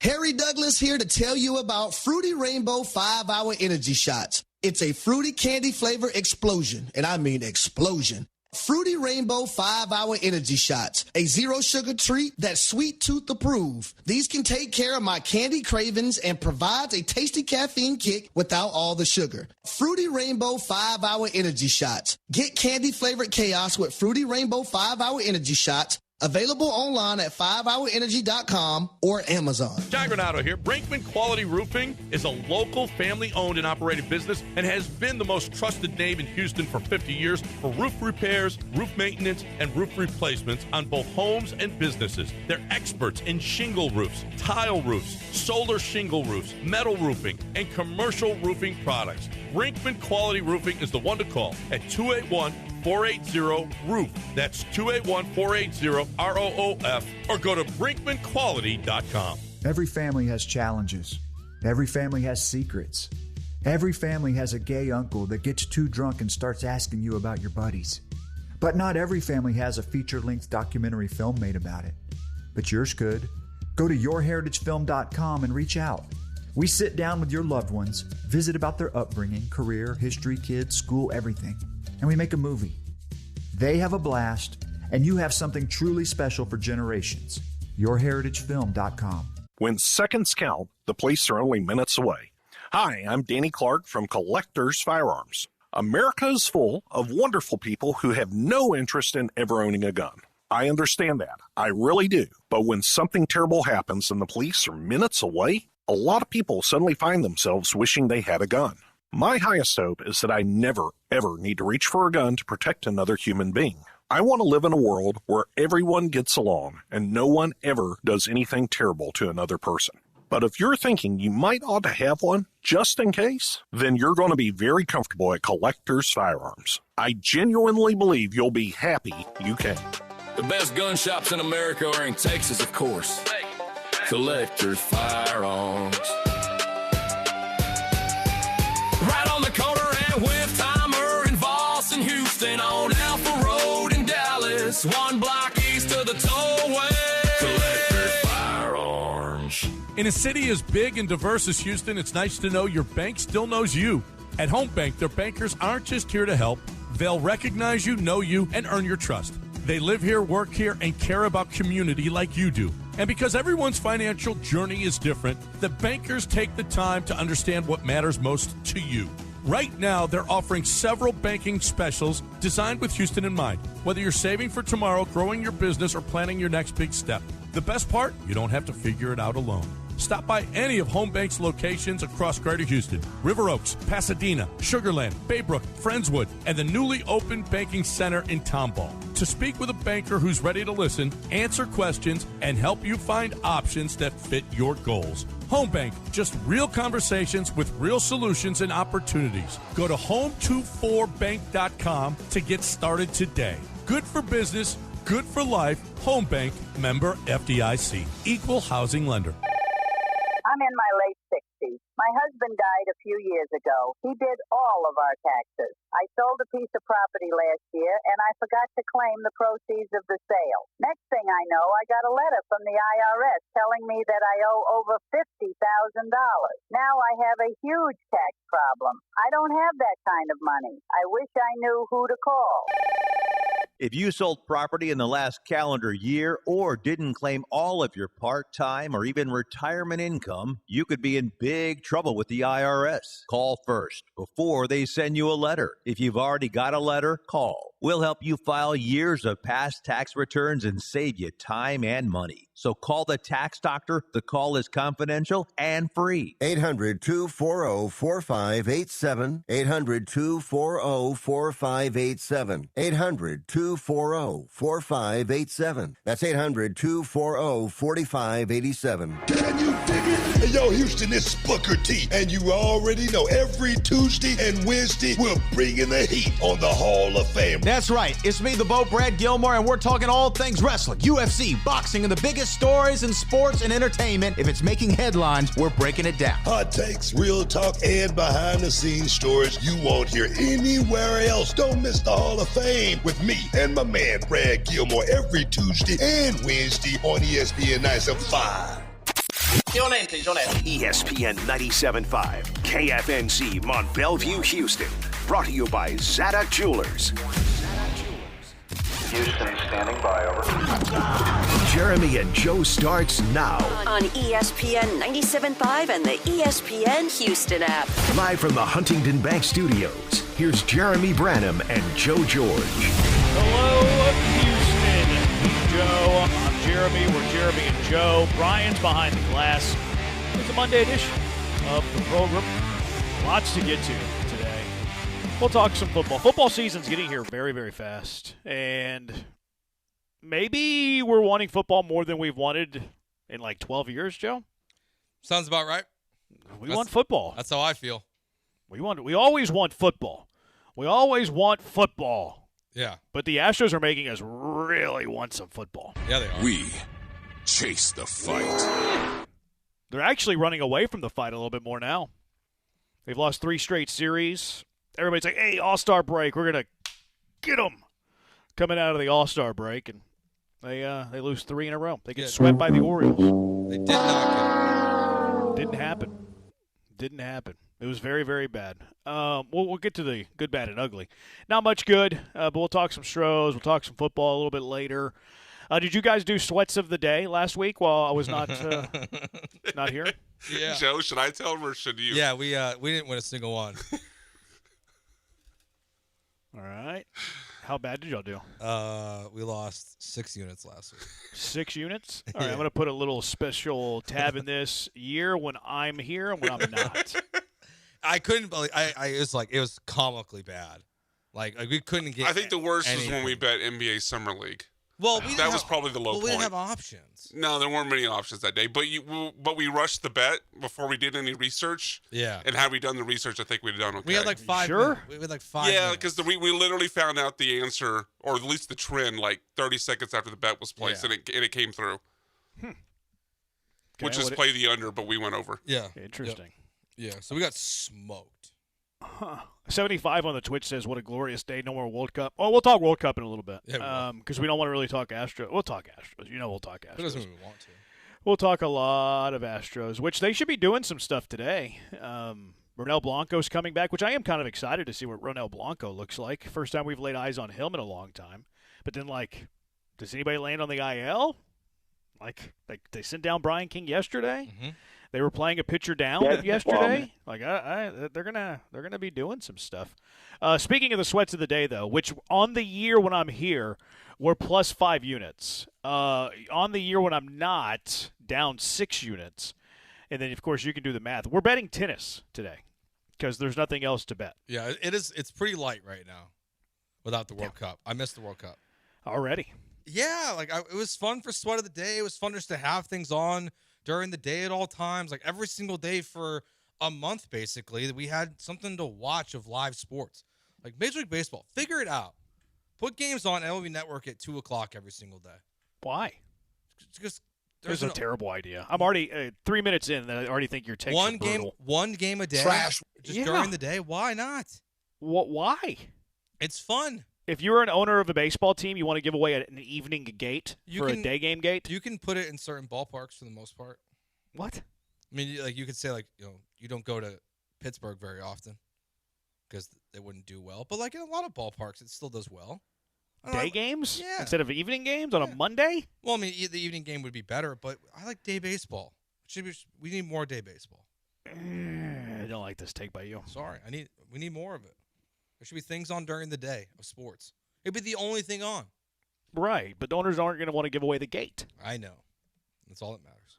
Anyways, we're on Spiteri today, plus 3.5 games. Who the we're on is that guy? Spiteri and Mazzaroni at over 20 I do and a half not know games. this man. We're on Walton at minus 4.5 games, and we're on Walton Bickner or something like that at under 20 games. So those are our sweats of the day. Yeah, I don't know any of those people. I don't either. Yeah, when We'll you see how first we put it fare. in the group chat, Joe and I thought it might be cricket. Yeah, which, I mean, y'all could just Google the names and No, figure it's that more out. fun to I don't know guess. why it was worth the question. I mean- What sport is it? Google it, you'll know. I don't even know. What tennis is this? Well, the first one that we're on, Dalila Spiteri, who's an Italian, is facing Alessandro Mozzarella at the Palermo Ladies Open. Oh, it's ladies tennis? Well, that one of them is. Who the is that guy? Woman. It's a woman. And which one? What was the names of these people again? That one's Spiteri and Mazzola. Okay, I see that one here. Okay. And then we're on some other men's match. I can't find it, though. So, what's their names? Walton is one of them. The other one starts with a Bick, B-I-C-K. Are you sure it's today? Yeah. This might be a cry for help today. Blaze Bicknell and Adam Walton, USTA. I don't see that anywhere. I don't either. Yeah, what tournament is this? I don't think that's today. Because Wimbledon finished last week, right? No, it was today. It was today because the way that I've picked the matches were matches that started at 3, unless there was rain or something. Yeah, I don't see this anywhere. I'm looking at tennis. I don't see anything. Because whenever I pulled it up and whenever I sent you guys the text, I said, "Here, give me events that start at 3," and it started at 3. But yeah, I don't know where I can't find it anymore. I can't either. Is it still active in your account? I'm looking because I don't see it listed anywhere in here. Are you sure you bet tennis? So this is like an Yeah, no, it's offshoot right here. tennis No, league? it's right here. No, it's the ATP Challenger Bloomfield Hill. Yeah, I don't see that on ESPN's website, so I have no idea. It's not. I don't even see the event listed, dude. ATP Tennis. Yeah, it's right here. Well, I can't find the. I'll find it in a minute. I hope it starts next Monday. No, it can't do that. It can't start next Monday. Like I don't think you're understanding what I'm telling you. Whenever you go to the certain account that I use, Yeah, you can look at upcoming events. So I looked at events that started at exactly 3:00. Gotcha. Yeah, maybe it's just some like random minor league tennis and they don't keep the score on ESPN. Now that's possible. That could be in play. But yeah, we're on Walton over what I say, Bicknell, Blaze Bicknell. Sounds right. Blaze Bicknell. So we'll see how that goes today. Hopefully it wasn't College tennis. It can't be college tennis, right? They're out of season. Yeah, they're out of school. They're out of season. All right. Good. We've kicked the can down the road enough on the Astros. Good, bad, ugly. Start with the bad and ugly whenever they lose a series, and they lost a series yesterday. Where do you want to begin, Joe? Gosh, there's so many places to start. I'll start with Brian King. You know, I mean, I can't believe he got sent down. Like just how bad it's gotten so fast for him to not be worthy of a roster spot. When before you were gone last week, the conversation was, yeah, we feel pretty confident about who's going to go out there in the 7th, 8th, and the 9th. You feel good about it. You'd like someone to be a righty, but you feel pretty good about who's going out there for the most part. He was bad again this weekend and rightfully sent down. So he was the first person I put on my list. Yeah, he was brutal. He was your setup guy on Friday, and then he was demoted after the game yesterday. Yeah. That's how quick it happened. Talk about a fall from grace, you know what I mean? No, absolutely. It's a shock that it can go that bad that quickly for someone. And they clearly, there's, maybe, they analytically were nervous about him or something, because I can't believe, they're already just yep, we're done. Now they have two guys that are coming back. I think a lot of it was because of the lack of flexibility on the team. Yeah, and the moves were now. Chandler's reported the news. So did McTaggart. Why did you go Chandler? Because that's who I saw tweet it first. Okay, I saw McTaggart tweet it first. I saw Chandler's, so you can read McTaggart's tweet if you want. Brian McTaggart, some roster moves. Delgado option, Blanca Souza reinstated from the IL. So there it is. So a lot of this, though, is roster flexibility. He's certainly not in good form, but you don't have a lot of pitchers that have minor league options. You know, they already had to DFA Pearson. So you have a guy who has options. He's pitching poorly. Well, there you go. Brian King, you're going to send down to AAA. It would be interesting, though, if Brian King was pitching well, what they would have done. Yeah, it would have been a lot. It could have been a De Los Santos. I have no idea. He's been pitching well. No, I know. It's. Well, I think it was either an Arrighetti option or a Javier DFA. Yeah, Javier probably would have made the most sense, actually. But they must be holding out hope for that one of just not having to eat the money. Well, King helped them out on that front. Yeah, he definitely did because he's terrible all of a sudden. Now, what this move does say, Joe, is that Jeremy Pena and Christian Walker are not going to land on the IL, which I'm surprised on Walker specifically. Yeah, we'll see if they're in the lineup tonight.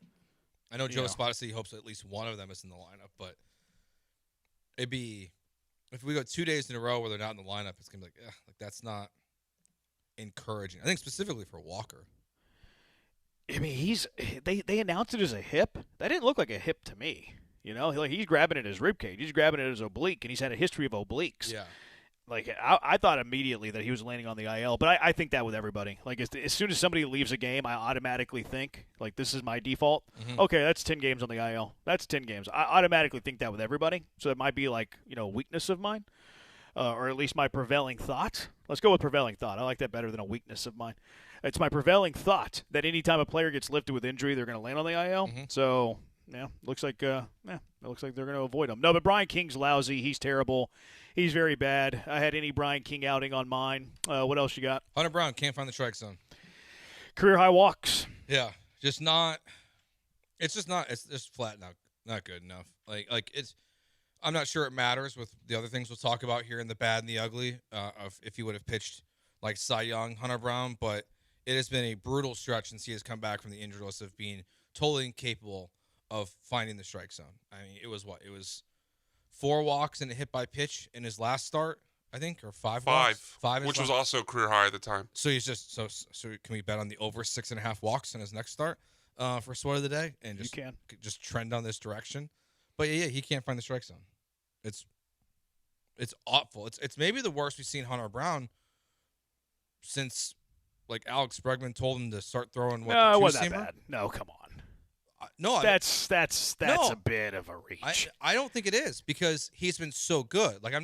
He has been since he added that pitch. He's basically been one of the best pitchers in baseball, and now he cannot find the strike zone. This is the worst we've seen Hunter Brown over a stretch in a very, very long time. Okay, over a stretch. I thought you meant specifically that game. No, over a stretch. No, because his ERA is near 5, I think, since he returned. Yeah. Okay, I thought you meant that. No, game sorry, no, not because he was I mean, the command really, really bad. But he wasn't getting hit around the ballpark. He gave up 2 home runs and 3 starts ago against Tampa. Like, that was worse than last night. Now, over a stretch, you go to this last 3-game stretch. Okay, all right. Maybe I just misheard you there. Misremembered. Could be my fault too. As the great Roger Clemens once said. Well, it's a dance, Joe. Doing radio is a dance, and we haven't danced in over a week. I know, so it's been weird. It's nice to have you back. We gotta step off. We can't stand on each other's toes. Yeah. And I dance like I got 2 club feet. So it's a little bit more difficult. No, Hunter Brown, really, really bad. I had that one as well. What else you got? Cam Smith 0 for 13. Was it that bad? Yeah. They ruined him, man. They ruined him. It's even Dana worse Brown than that. Ruined Cam Smith. He's 1 for his last 28. Oh, gosh. His last hit was on July 11th. 1 for his last 28 overall. They ruined the poor kid. I remember I took so much heat for saying they shouldn't start the season on the opening day roster last year. I got so much criticism for that. So much hate for that. So much disdain. You know how many apologies I've gotten for Jeremy that? Branham's right. 0. None. This is what's bad about this business. Very blessed with what we do. Very thankful for what we do. Happy to be back at work. But this is the struggle, people. This is the struggle. Is that whenever you have a bad take, you never live it down, right? You never live it down. I was getting Will Levis in my comments yesterday, which I said Will Levis is an interesting prospect. I didn't say he was going to be any good. But whenever you're correct about something and you get ridiculed and you get hammered and you get all of the things. You know how many apologies you ever get? 0. You know how many? You know what? You were right. You know how many you get of those? None. So it's kind of hard being us. Yeah, it's kind of hard being us. Well, if Jeremy Branham says so, I guess Cam Smith is ass. So. Yes. He's ass. You know how many times Lance has reached out to me since he said that? Since he went at me for saying that? 0. You know how many times he's reached out to me? 0. 0 times. Now, would he reach out to me for anything else? No. So don't know if it really can be correlated here. But 0 times. Lance went on a rant about me because I said Cam Smith shouldn't be. I was a Cam Smith fan. I like Cam Smith's potential. I said for the sake of Cam Smith, he shouldn't start the season with the Astros. And I got just ripped. I got hated on. You would think that it was like me condoning a Will Levis thing. No recourse from Lance. None. The only hope at this point is whatever the St. Louis Cardinals did with Jordan Walker, the Astros can do with Cam Smith. Like Jordan Walker last year hit 215 in the majors. He was absolutely abysmal. He's hitting 292 this year, winning the home run derby. And that was his age 23 season, and then he's 24 this year. Felt like Jordan Walker was a big time bust for the Cardinals. That's the only hope for Cam Smith is that he can flip it over in one offseason, whatever's going wrong. But you look very, very correct at this point with this take. That's I like your optimism there. Now, Jordan Walker showed some flashes early in his career. Jordan flashes. His rookie year. Yeah, 787 is his rookie year, 465 plate appearances. His next 2 years, not good. 619 OPS, 584 OPS, and this year he's turned into like a superstar. Now, another big difference when you're looking at Jordan Walker and when you're looking at Cam Smith. Jordan Walker spent 5 seasons in the minors. Yeah. 5. And he was good in almost all of them. Cam Smith spent half a season in the minors. 5 games at AA? Yes. What an idiotic thing to do. 5 seasons versus 5 games at AA. This is the issue is because everybody's fanatical. Everybody is probably a bit of a homer. We're all guilty of it. I'm not pointing fingers. But everybody, because they want to believe it, they talk themselves into believing it's a good idea. Mm-hmm.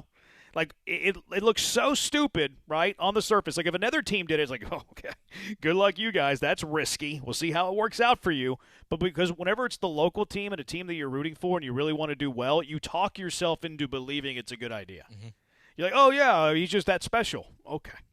All right. We'll see how it goes for the kid. No, it's a bad GM. It's a bad GM. He made the wrong decision. It's a bad GM. Yeah. And it's a bad GM, Joe. My biggest thing, too, and I think – I want to get my frustrations down on the other side, actually. We're up against it a little bit. 713-780-ESPN, HRP listener line. Number to call in, number to text in. Twitch is still around, huh? Twitch is still here? They're still here. Fat guy in his underwear, living in his mother's basement. I was hoping with me being gone a week that they would be gone. I was hoping I would never have to deal with the Twitchers ever again. But they're still here. They're like cockroaches, those Twitchers. Also on YouTube, ESPN Houston. We're on TikTok, ESPN 975. We're on Twitter, ESPN 975. Joe's at Joe George Radio. Brian's at Sack by BMAC. I'm at Jeremy Branham. More of the bad. I think I do have a rant that's been built up in me about Dana. Not so much Dana. That's what I wanted to stop short of. I don't want to say Dana. The Astros organization at large. 713-780-3776. It's Jeremy and Joe, ESPN 97.5. You know, one thing that does put a smile on my face, watching Astro baseball, it makes me lose my smile. But I find my smile when I think about the great food at Federal American Grill, and I find my smile when I think of that summer sunset social hour. I love the alliteration, and I also love that it extends social hour all summer long. It used to be 3 until 7. It was still the best. It was still the best social hour in Houston. The vibe's awesome. You'll love the vibes there. But now it's 3 p.m. until the sun goes down, and that's what you need in the summer. It's hot here. We're gonna be triple digits all week. It feels like. Well, you go over to Federal American Grill and you cool down with those $7 cocktails, wine, $5 cold beers. That's my favorite type of beer, is when it's cold. Also, enjoy the $10 appetizers. All 6 of their Houston locations, Shepherd, Hedwig Village, Katy, The Woodlands, downtown, River Oaks, you know the drill. But the menu's so good, too. All the drinks, martinis, you get your old fashions. We mentioned the specials there. But how about these bites for $10? The meatballs are great. The blackened ahi tuna, fantastic. You like some fries? I'm a fries guy. Truffle fries to die for. You're going to love it out there at Federal American Grill. Have a good old time, have some great drinks, and enjoy some delicious food. You won't have a bad bite at Federal American Grill. Federal American Grill, where great food meets every occasion.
Now back to the Huntington Bank Studios with Jeremy Branham and Joe George. On ESPN 97.5 and the ESPN Houston app. Good, bad, ugly. Astros weekend, 713-780-3776. 75, yeah, bad word Espada in his little league coaching. Okay. What did Espada do to make you mad there, though, 75? Give us some context there. There's always some things. Junkie, okay, fine. Give Branham his flowers. Junkie? He was right about Cam. About time he gets one right. See, look at that. Even backhanded compliment there. And it wasn't so much a take about Cam. It was more about the handling of Cam. Eric the Buyer, ugly. Dana's job security, bad. Hunter Brown, good. The France versus England game. What? No, that's a bad take, Eric DeBuyer. You can't have a third-place game be in the good. Why would you waste your time with that? That shouldn't – no, terrible. Let's go out to the HRP listener line, 713-780-3776. Rob, you're in with Jeremy and Joe. Great to hear from you, Rob. Hey, guys. Appreciate you taking my call again. I'll go on my little rant before you do. And I know a lot of people disagree with me, but after this weekend, I am 100% on the boat of to just trade everybody. I've coined the term this weekend that we're either going to tank or trophy, and we are nowhere near a trophy. If Rob Manfred doesn't like it, then we can say trade or trophy.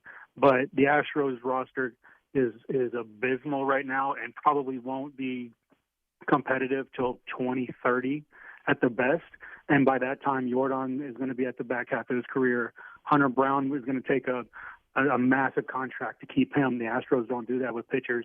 And then Peña's a Boris guy. He's not going to stay either. So why are we keeping these guys? And I've always said that the best place for Jordan to go is Seattle. I know people disagree with that we can't trade him in our own division. But if we're not winning the title, who cares who does? But they've got to just dump everybody right now and just start over and look towards 2030, 2031. And I think the fan base, having seen it work before, could understand it and could actually get behind it. But they got to dump everybody this year. Although I don't trust Dana to do it, so I don't know who's doing it. Yeah, thanks, Rob. Jeremy, I don't know how you feel. I think that's a sentiment of a lot of Astros fans right now.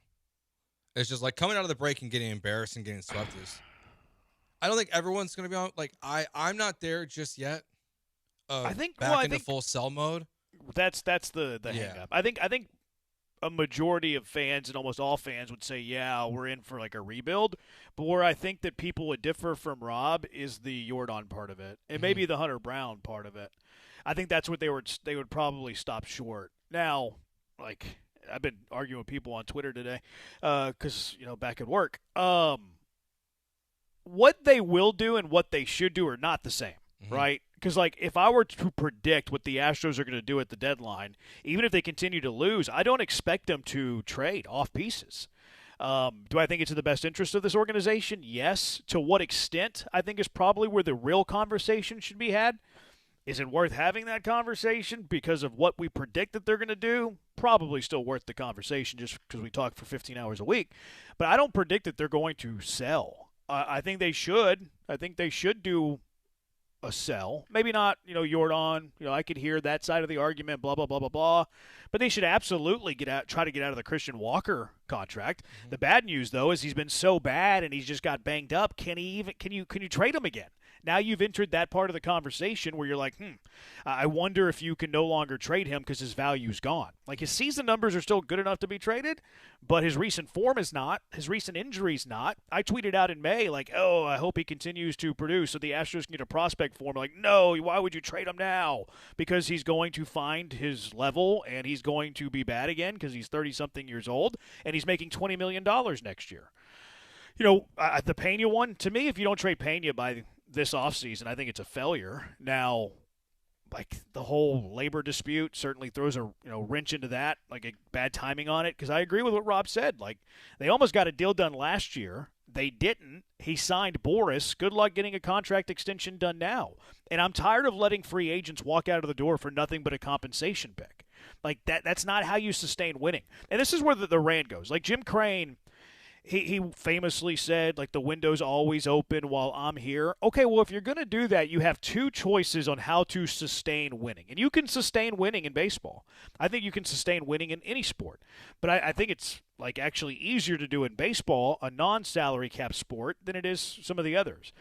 But, like, you either have to, A, be willing to spend a lot of money, which isn't the way that I would go. That's not the path I would go. But if you're like, the window's always open while I'm here and we're always going to be good, blah, blah, blah, blah, blah, well, then you probably re-sign at least some of the guys that you leave in free agency for compensation picks alone.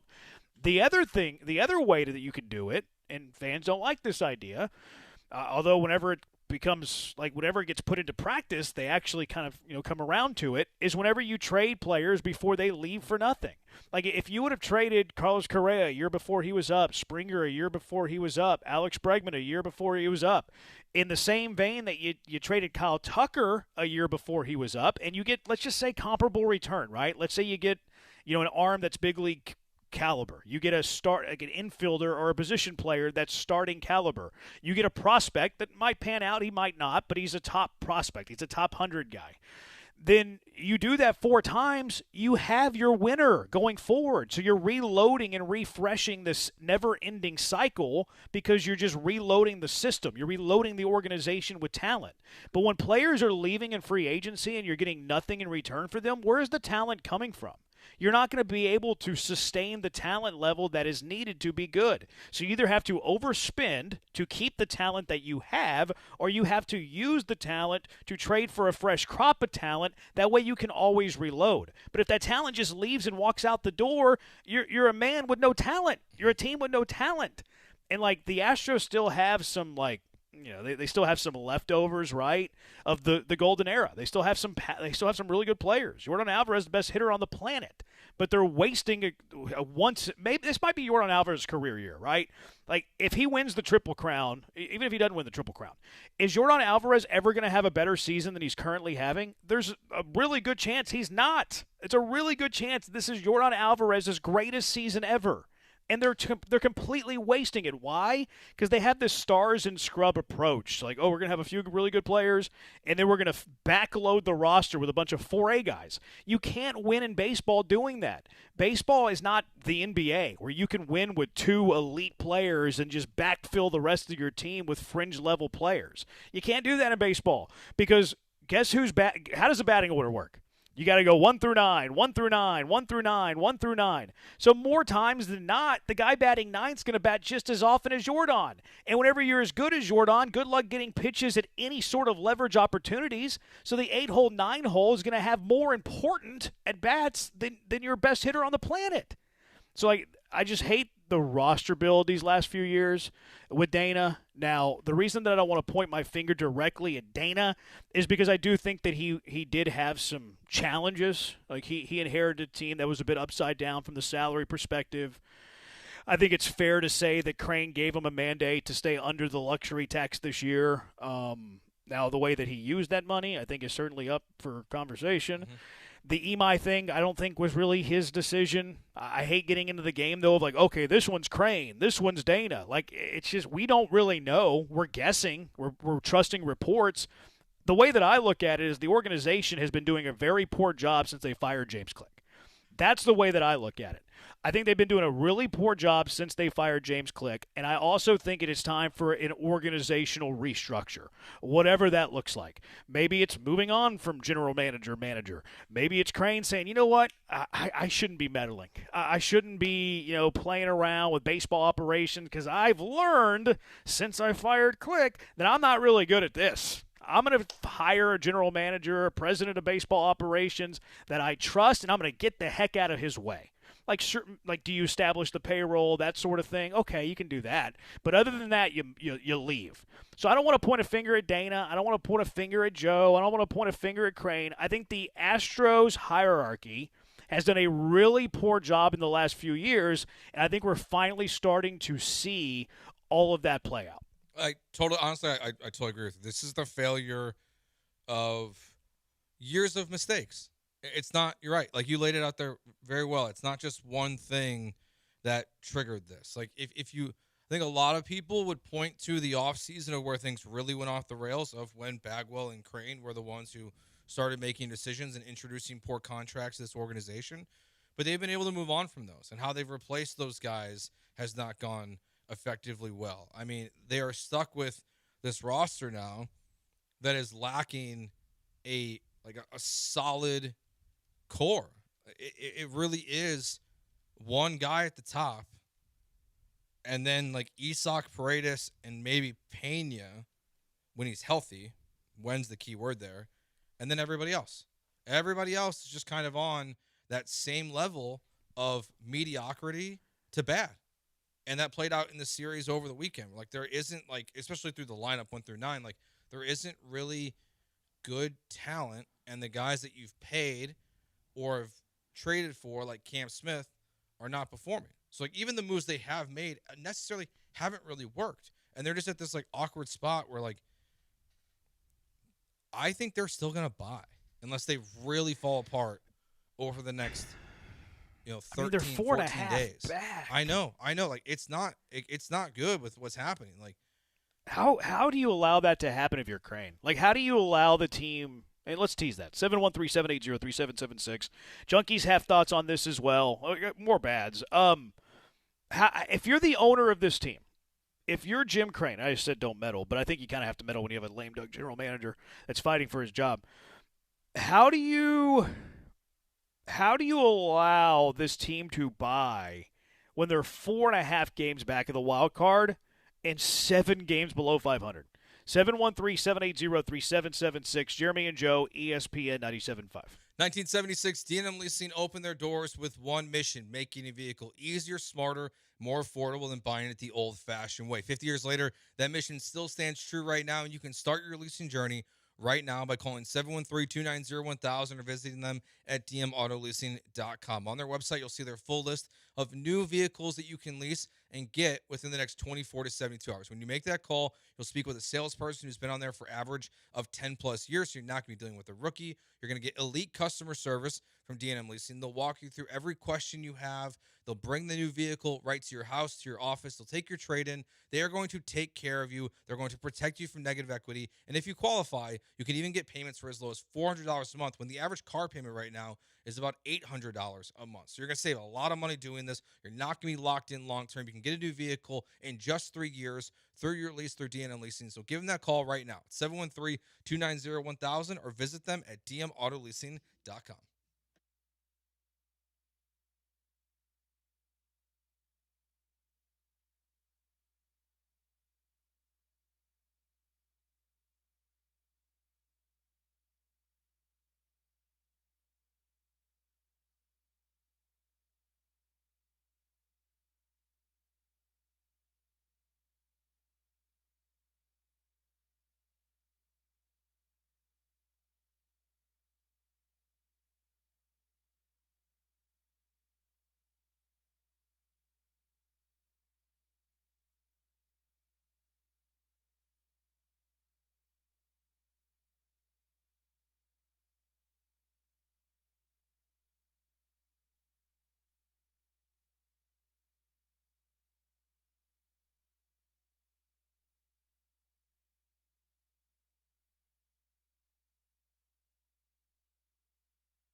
You're back with Jeremy and Joe, broadcasting live from inside the Huntington Bank Studios. On ESPN 97.5 and the ESPN Houston app. 713-780-ESPN. Wheat Straw, Jordan to Seattle. Horrible take Boulevard.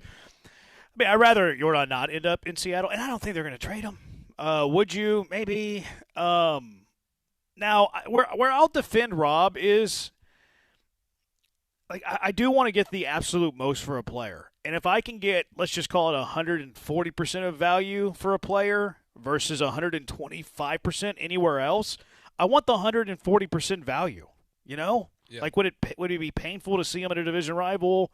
Yeah, you're going to play him more. That stinks. Maybe he wins a World Series for the first time in Seattle history. Like, that's a little frustrating. But at the same time, my main focus is how I get better in the future. And if I can get 140% return from a division rival as opposed to 125% return from somebody in the National League, I'd rather get the 140% return. Yeah, I know he's everyone's fan favorite, and rightfully so. And he might win the Triple Crown this year. He's going to win the MVP if he's healthy. But we all talk about the Astros. We all root for the Astros. We all have watched the Angels operate in a very poor way. And I'm surprised there's the pushback with Yordan Alvarez. When you look at the Los Angeles Angels, and they have two guys who they did not trade. They have Mike Trout, who's now washed up, kind of having a resurgence year, but they've wasted his entire career. We've all said for years they should have traded Mike Trout. If they were smart, Junior Caminero would be a Los Angeles Angel because that was the trade that they agreed upon to send Shohei Ohtani to the Tampa Bay Rays. They didn't do it. And, like, everyone knows that the Angels messed up with those two guys. Like, I know he's a fan favorite, but, like, it's so clear just to look in your division at a team that has had two generational superstars, sit on them, and what have they gotten for it? Absolutely nothing. So, like, if you think they're going to be bad for the next 5 years or 4 years, like, I'm surprised that there's not more people that are at least open to the idea, and there's just such severe pushback from Yordan Alvarez when people also don't think there's going to be a contract follow-up to this. So it's like they think he's also just going to leave when his deal is up. See, there's so many questions whenever you bring up the Alvarez thing. Like, will he be re-signed? If you're not going to re-sign Yordan, then you should trade him right now. Like, his value's not going to get better than it is today, right? Now, a lot of Astro fans would say, well, re-sign him. Okay. Couple things there. Is Crane going to pay Yordan Alvarez a bigger contract than he's ever given out? Do you trust Yordan from ages 32? Let's say at minimum it's a 6-year contract. Do you trust Yordan at the age of 32 into his mid-30s, even into his late 30s, at a very, very high dollar amount? If your answer to that is, oh, I don't think Crane's going to pay him, and or I don't trust Yordan's health into his mid to late 30s, you should consider it. You should consider it. Now, you know, if you wanted to do this soft reload and you think that you can get better, and be a playoff team next year, maybe a playoff team the year after that because Yordan is so good, and Hunter Brown I think is going to figure it out. I still have faith in Hunter Brown. Okay, like I can listen to a bit of a soft rebuild. Personally, don't love it, but like I think it's the second best path.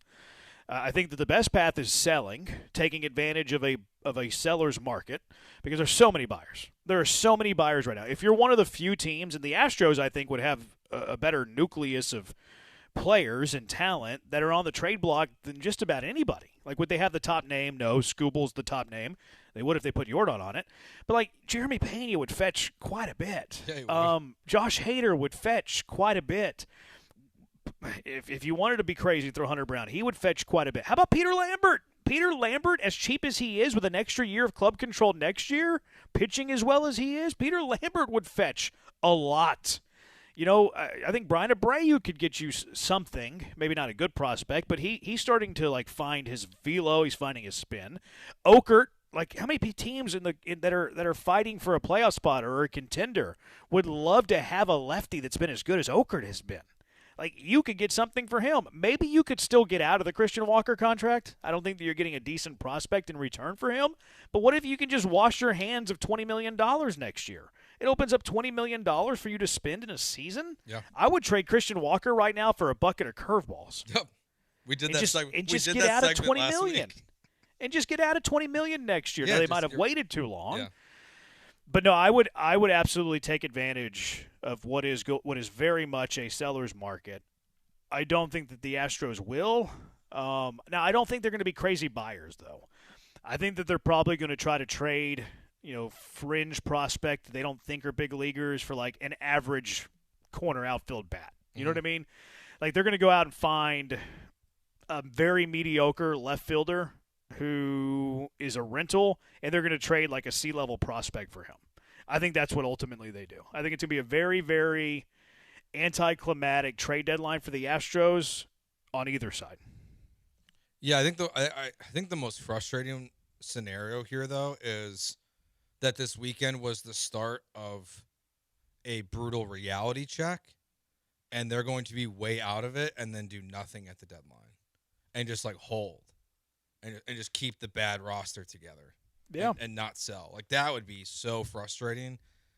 Even to have, like, to not find a bucket of curveballs for Christian Walker, to not move Lambert, who could be a one-hit wonder, to not move Arrighetti, who has control. Guys, I don't think you have to move Arrighetti. I think Arrighetti's a guy that you can, like, okay, he's signed for 3 more years. Okay, like, you can keep a guy like that. I think they're guys you could replace, though. Like even like so it's like the low-level guys to not move them. Like, I kind of feel like that's where we're headed, where it's just going to be kind of status quo, or at best is they buy low, as you said, and this team just misses the playoffs and they continue to perform poorly. Now, they could come out and win this next series, and Marlins are playing, relatively good baseball. Their last series didn't go particularly well, but, like, they were in every single game versus the Brewers.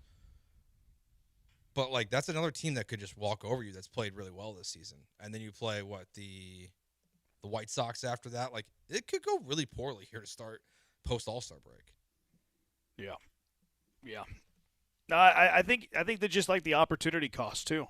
Mm-hmm. Like, you could just be missing out on the opportunity cost of getting the most value for the guys that you currently have, because you could take advantage of the seller's market. Mm-hmm. I just think they need to be honest with themselves. And I don't think they're gonna.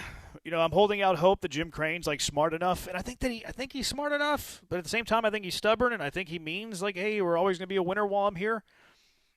Like, I just hold out hope that he's like, you know what, we're not good enough this year. Dana, my mandate to you is that we trade these players, go out, get the most talent that you possibly can, and maybe you'll do a good enough job where I'll keep you around next year.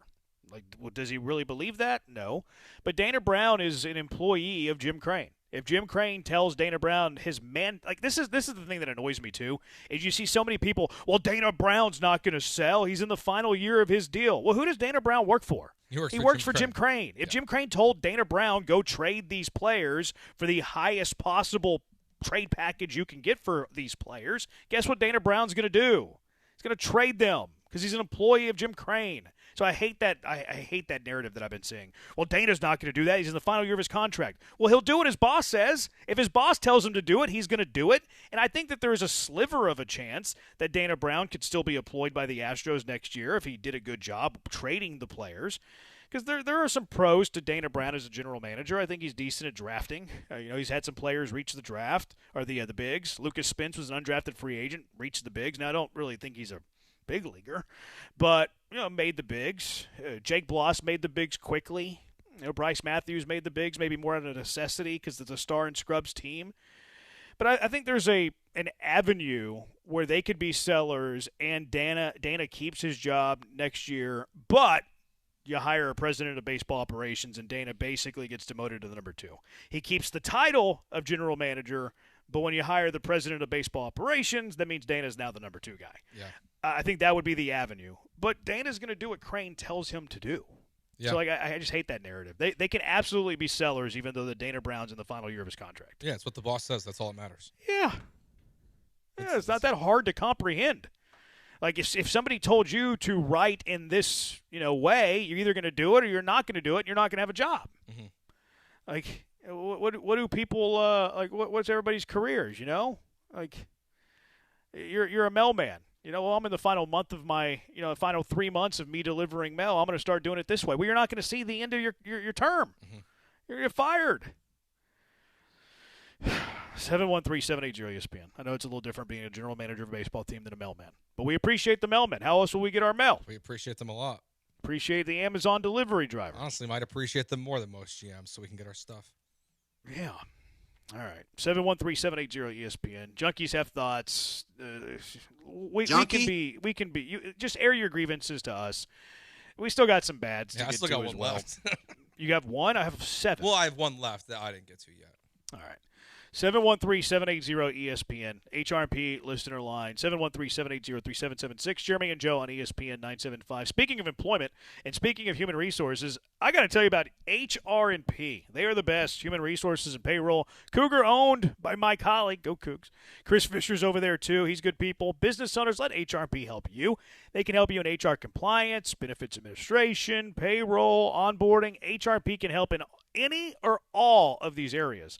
There's no boxes with HRP. Doesn't matter how small the job, how big the job, HRP is going to completely customize a plan for you and whatever your business needs. You have a problem, you have an issue, you want to take a little bit off your plate, a lot off your plate, HRP is going to find a way to help you. They do it in a way that's unique, too.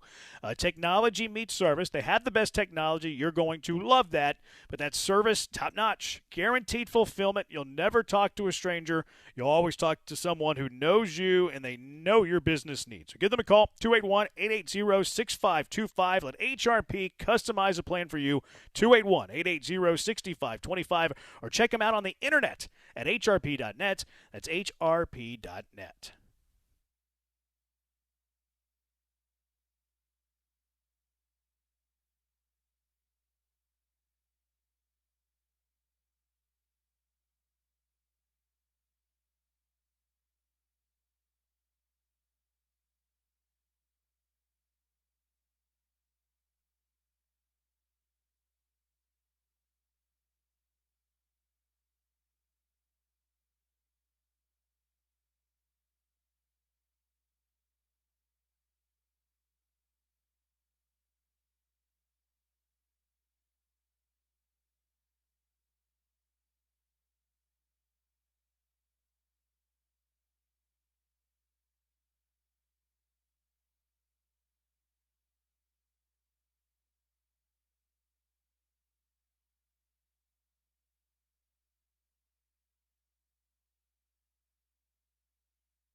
Broadcasting live from the Huntington Bank Studios, it's Jeremy and Joe. On ESPN 97.5 and the ESPN Houston app. I found the YouTube stream of the Adam Walton Blaze Bicknell match. I do not know. How's it going? They haven't started yet. Oh. There must be a delay on the court. Must be backed up. Oh, actually, no. They're well underway. Oh, it's not good. Bicknell won the first set 6-3, but Walton has battled back and is leading the second set 3-0. What do we have on this one? But we have Walton at minus 4.5 games. So, and then we have the under games at 20. So that's not looking great. So we're on pace to lose both of them? Well, we're on four things there. Which, by the way, we're only doing a quarter of a unit on all four of these. Yeah, that makes sense. Equaling 1 unit because we have no idea what we're doing. Tennis.com. If you want to follow along, Blaze Bicknell and Adam Walton. And then we're on the Dalia Spiteri, Alessandro Mazzola. It's a woman. They're a pair of women. I think there were two women, actually. Yeah, women play women. This isn't the battle of the sexes. Who played the battle? It was Billie Jean King and who Billie Jean King played the battle of the sexes? I don't remember. Anyway, Spiteri and Mazzola. Is that the Dome? I know that. 1 game apiece. So we're rooting for Spiteri to pull the upset there. I'm trying to Google who Billie Jean King played. Bobby Riggs? That's right. it. Bobby Riggs. I There couldn't you remember go. Bobby Riggs' name. My favorite Riggs is the guy from Friday Night Lights. It was Riggins, right? Yeah. I think it was Riggins. It was The also fullback. His name was Tim. Tim Riggins. Yeah. Yeah, the fullback. He played Tim Riggins, whoever that actor's name is. He Yeah. played David Koresh in Waco. He did. It was excellent. And in he got that really, show. really skinny. Yeah, that show is – he's awesome in that show. Yeah. David Koresh couldn't win me with his raffish charm, though. No matter how much they tried, that raffish charm wasn't gonna yank me in. He's trying to recruit you at 10 years old? I wasn't gonna be a Branch Davidian. Wasn't gonna happen. 713-780-ESPN. Gene says King and Bobby Riggs. Thank you, Gene. Appreciate you. We were right there. We're on it. It was on the tip of the tongue. Couldn't remember Riggs' name, though. 713-780-ESPN. Junkie, the entire AL is volatile, so it's a gamble to be buyers or sellers. How much of a gambler is Crane? See, I think Crane's a gambler, but I don't think he's – I think he's just too – like he feels like he's pot committed to this team, this organization. He feels like he has to try to win every year. And I think it's foolish. I think it's foolish of him. Like what's he going in here? Like all in on like 2-7 offsuit? I just is that think what he's this gonna, team like, is? Well, that'd be literally it's the not worst. 7-2. It's Yeah, not they're not 2-7. literally the worst. I mean, Maybe it's like a off-suited connectors. Yeah, maybe it's like an 8-9 offsuit. Okay. You know? Yeah, that feels right. It wouldn't be a suited connector. That'd be too live. Yeah, that's too. I think we even need a gap there. Maybe like a 7-9 offsuit. I'm thinking 8-9 offsuit here. Oh. All right. Thinking 8-9 offsuit. He's going to stick around. He's going to limp in. He's going to call. Any sort of pre-flop raise. Mm-hmm. He might see the turn. He's going to need runner to win, but he still talks himself into staying in. But he's going to be very meek about it. Yeah. Like he's not going to try to win the pot. He's going to be meek. He's just going to kind of hang around. So hope he gets lucky at the end. That's what's happening. Mm-hmm. Does Pena hold the same trade value with the history of consistent injury? I'm sure he'll fetch a good haul, but that diminishes value at all. Sure. Absolutely it diminishes his value. Now, he is in the lineup today. So, maybe it was just a cramp again, which is weird. A lot of cramps there. Drink your electrolytes. It still feels like he would be the best shortstop on the market. Oh, no doubt. So that's where, yes, his value technically deterred, yes, but, a team like the Yankees or someone that is desperate for consistent shortstop play, I think you could get quite a haul for. Like, if you think you can get him 130% of his return, maybe the injuries dock it to 125. Yeah. So, it still trends down an iota, but not a lot. An iota, but not a lotta. You know what I mean? Walker's not in the lineup, though.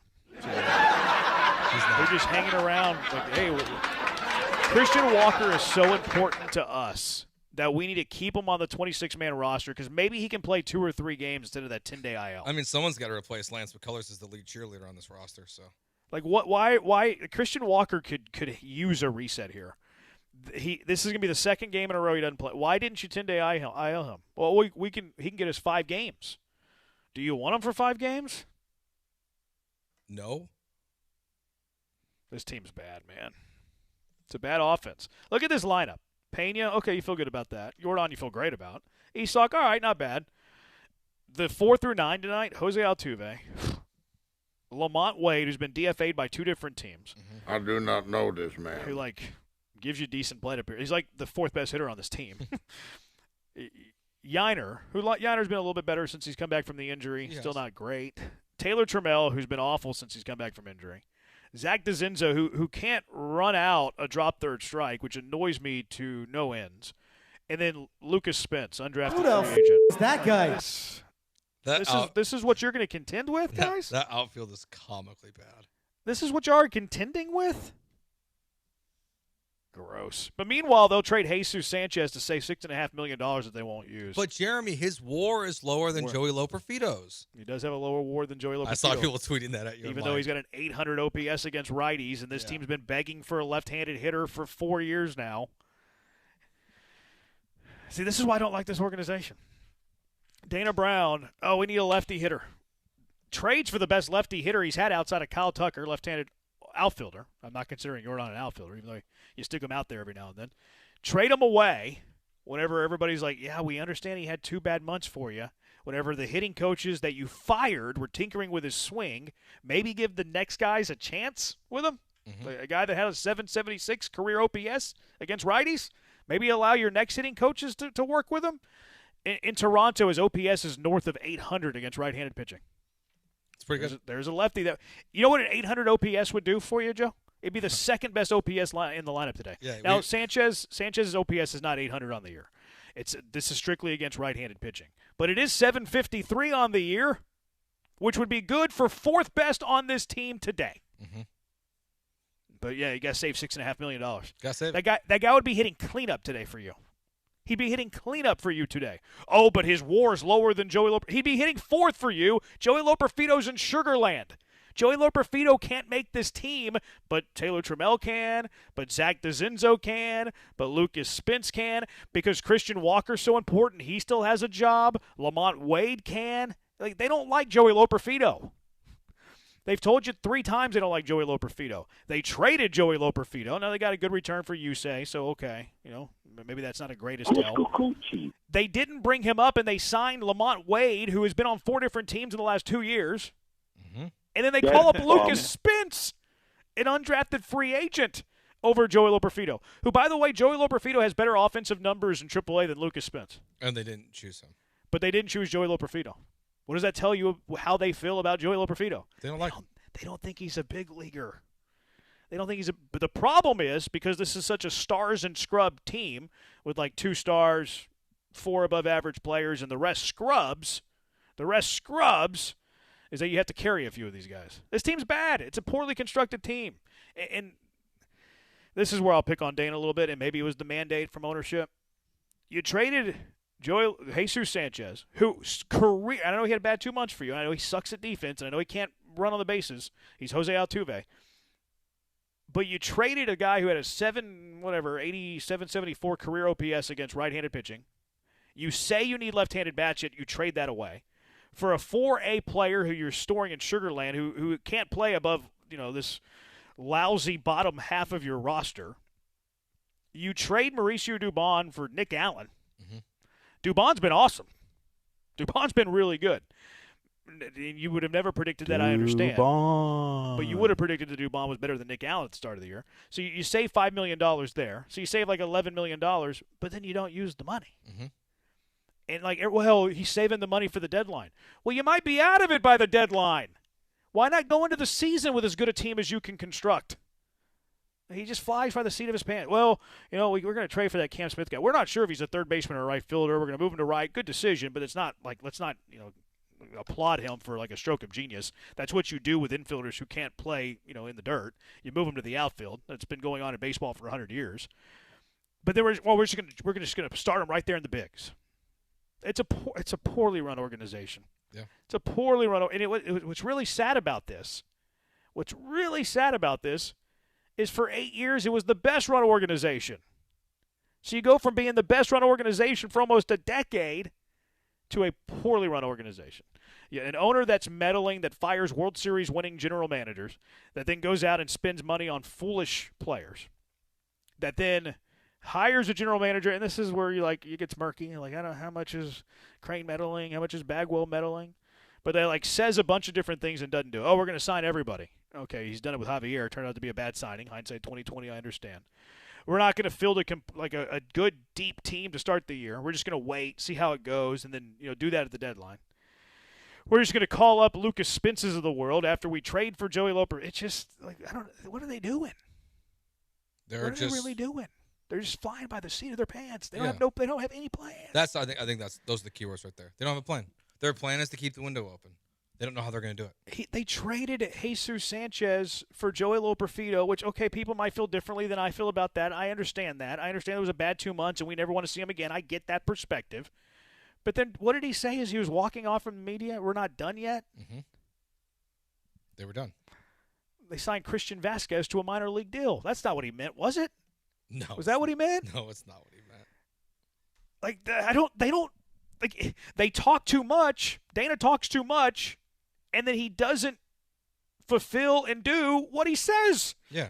We've been hearing about left field. It's so weird. A left hitting outfielder for 3 years now. And they've traded their 2 best ones. Mm-hmm. They traded Tucker, which I'm cool with that. And they traded Sanchez, which, again, I get. Like, I get people who are like, who cares? Sanchez sucks.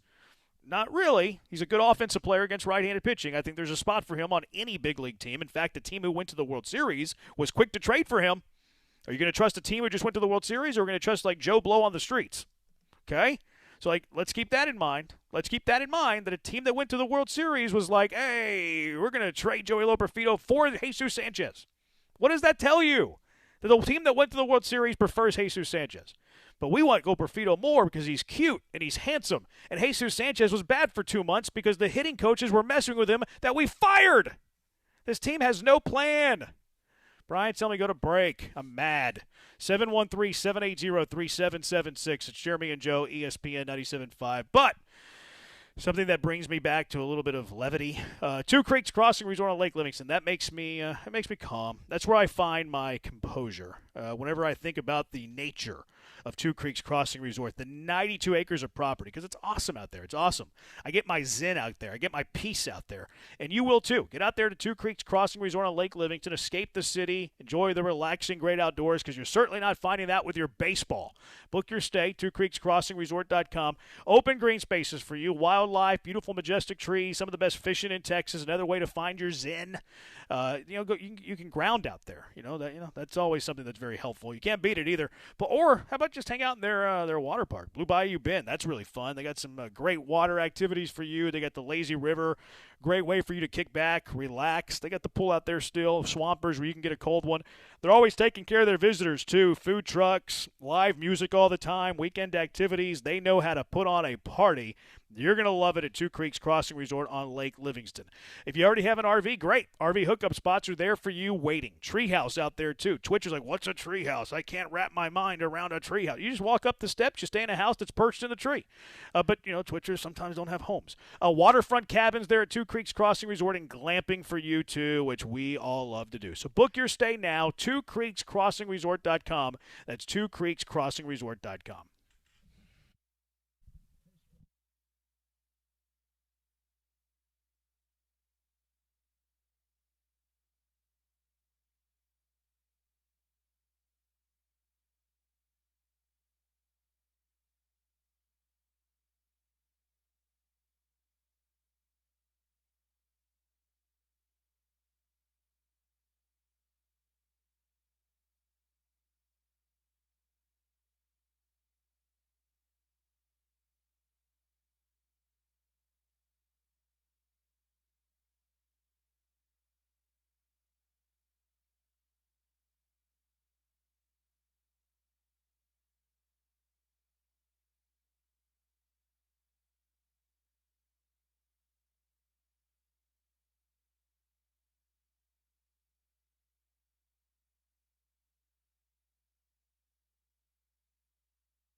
He's Joe, the last real good guy.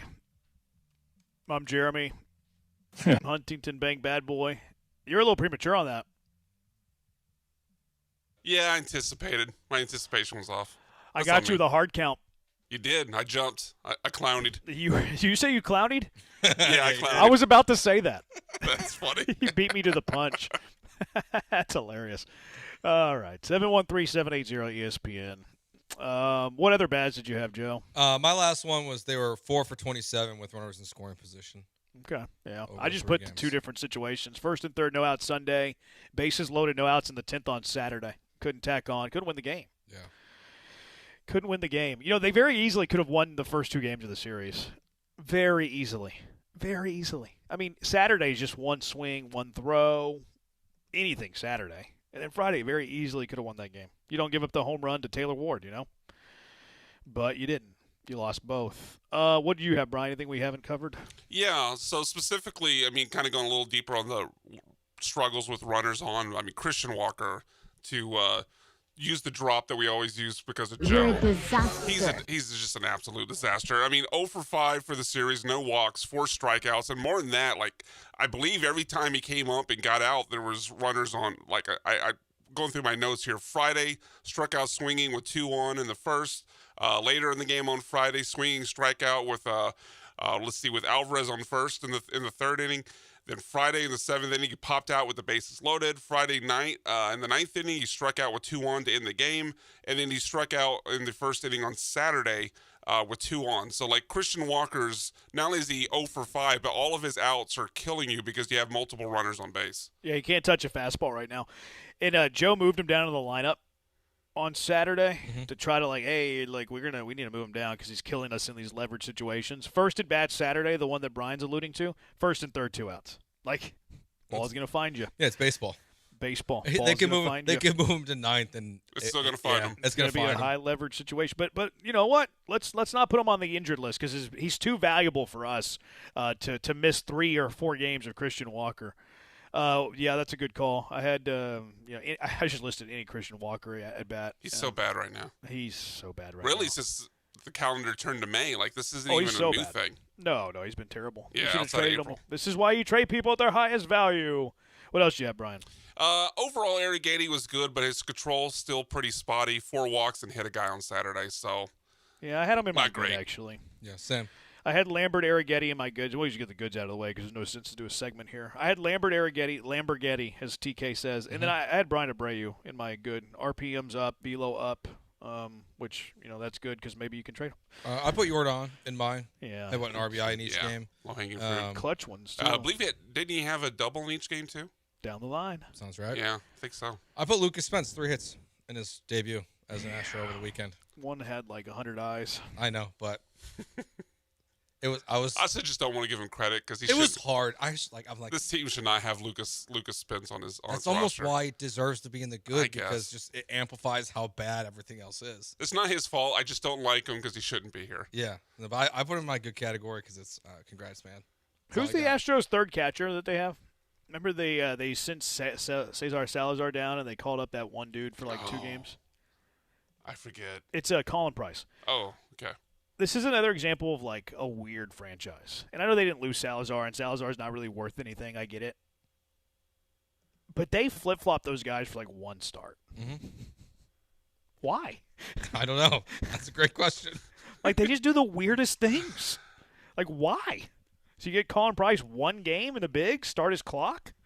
Like, have to configure the 40-man? Like, it's just so weird. They're not a serious organization. It's just, right they're now. just, it just feels like they don't, it feels like they're playing like fantasy general manager. It's just. I think they just don't have a GM that knows how to GM. Why would you trade Jesus Sanchez for Joey Loperfido and Mauricio Dubon for Nick Allen if you're not going to use the money? Well, they're going to use the money. When it's too late? That and the $2.5 million they saved from Lance McCullers. You weren't here last week. No. Your reaction when the news broke? I was shocked that they were able to trade him. Yeah. And I don't think a whole lot of Colton Gordon. Like, I don't think Colton Gordon's necessarily a big leaguer, but it kind of spooks me a bit that the Brewers, who are great at pitching, like the Brewers are like maybe the best in baseball at finding pitching and then developing pitching. It scares the heck out of me that Milwaukee wanted Colton Gordon bad enough to pay $2.5 million of Lance's contract for him. That worries me. That's what the people in Milwaukee are talking about. Is this is a trade for Colton Oh, Gordon? no doubt. Yeah, like, They're not that's like- trading for Lance. No. They paid $2.5. They bought Colton Gordon for $2.5 million. I don't Yeah. think Lance will finish the year on the team. Now they have had a lot of injuries, which gives McCullers a better chance to finish the year with them. Yeah. But I think there's a real chance they DFA Lance before the end of the year. Yeah, I think there's a good chance he's on Space City Home Network before the season's over. I mean, they say he's going to be in the bullpen. Is that what they said? Yeah, he's going to pitch out of their bullpen. Wow. Which, I mean, his slider is still pretty good. He still gets nasty movement on his slider, but so maybe he's better suited in that one inning thing. But I think he's a real. He'll be there, Javier. Yeah. I think he's a candidate to get DFA. They traded for the years of Gordon. Yeah. I mean, they have Gordon for 5 years? Because I mean, he has very little service time. So they get him this year, maybe 4 more, 5 more. I'd have to do the math on that, but like, they bought him. They bought Colton Gordon. Like, and again, I don't think that much of Colton Gordon. Milwaukee certainly does. I trust Milwaukee more than me. Is it going to be worth saving $2.5 million at the cost of losing Colton Gordon? I hope not. I wouldn't guess so. But the fact that it's Milwaukee worries me. Yeah. I was surprised they traded him, though. I didn't see that coming. No, not that at all. But, I mean, you save 2.5, whatever. Offense in general, bad. They scored 2 runs in each of those 3 games. Tony Pettis-Chica sinned of Nick Allen on that shallow fly ball to right field. He should have been fired. Out by a mile. Yeah. He should be, or at least demoted. Like, move Omar Lopez back over there. Like, the Giants did it this year. The Giants fired their third base coach and hired Gary Pettis. Yeah, they like, did. Tony Pettis-Chica has been terrible as a third base coach since the moment that he was hired. He's been really, really bad. And that sin was bases loaded, nobody out, and you're sitting him on a shallow fly ball to right? And I saw people on Twitter, no, it wasn't a great throw. The ball was a quarter of the way up the third base line. That's not a good throw. But because it was such a terrible send, the margin for error was tremendous. Mm-hmm. Wasn't a good throw. It was a great tag. No, it wasn't. He caught the ball, slapped on a tag. That's a routine baseball play. It wasn't even a good throw. He was in shallow right, missed home plate by 20 feet. But because it was such an egregious, terrible, bad send, they got away with it. Yeah, it's. I'm rewatching it now. It's the ball's way up the third base line. Yeah, that wasn't a great throw. No, it's a bad throw, and it's totally. It's so shallow. Yes, it's so shallow. You had bases loaded, 1 out. What are you doing? You don't need to be aggressive yet. Like I'm now not 2 sure. outs, different story. You know. I'm not You mean sure when they bunted? Oh yeah. I'm not sure opposing teams send Well, I the think guy that on Jake that was Myers there. probably Wade. You think? I don't think so. I don't think they sent him on Jake. No, because he's got a agree with noodle you. arm. Like and But like you still, it's yeah. still so shallow. Why would you send someone there? Terrible send. And really, it's more like it's the game theory of it. Of why, like worst case scenario, a double play happens on the next play, you don't score a run, but like even in like the worst of the best case scenarios is the next ball is hit 10 feet further, and Nick Allen scores, and it's a 3-2 game, and you win. I think I send him if it was the second out of the inning. Like, pop fly to right, guy makes the catch, That's 2 down. fine. I think I sent him in that spot. Okay. But with 1 out, Tony Pettis-Chica should be Tony Pettis finding a new job. That was brutal. He will. Don't worry. I mean, even he can stay on the organization. Like, that's fine. Like, he's Espada's friend. Like, whatever. You can keep him on the staff, but new third base coach the next day. Also, I would have sent down Zach DeZinzo the Saturday. He strikes out. What was he doing? He strikes out. Catcher drops the third strike. He walks back to the dugout, man. Did you hear the Orioles broadcast of that? No. Yeah, I went back and watched the highlights yesterday morning. And the Orioles broadcasters are just beside themselves, like, well, he's just going to walk back to not even try. All right, the Orioles win, and they move on. But yeah, it was unbelievable. If you're Yordan Alvarez, you can do that. If you're Jose Altuve, you can do that. Even Jeremy Pena with his broken hamstrings. You're Zach DeZinzo, brother. Mm-hmm. You probably shouldn't even be in the big leagues. You're going to walk back to the dugout? That was poor. Made me mad. I'm not happy with this team, Joe. I can tell. I almost want them to just go on a 12-game losing streak. Well, that's best case scenario here, isn't it? I think so. Because if they're going to sell, they have to collapse on themselves. That's the only way they do it. Yeah, I think it's the only way that Jim Crane goes, all right, Dana, you can't trade Jordan, you can't trade Hunter Brown, everyone else, Probably not Altuve. Yeah, not Altuve. Well, he They also couldn't wouldn't trade have- Altuve. I They know, couldn't I'm just trade saying. him. They couldn't trade him if they wanted to. Well, they got rid of Lance. They could get rid of anybody. I don't think so. No, Altuve's got Jose so much money on his Altuve's contract. is worse than Lance's contract. Lance is just the final year remaining. It's 2 months of Lance. That's true. And they're only paying 2.5.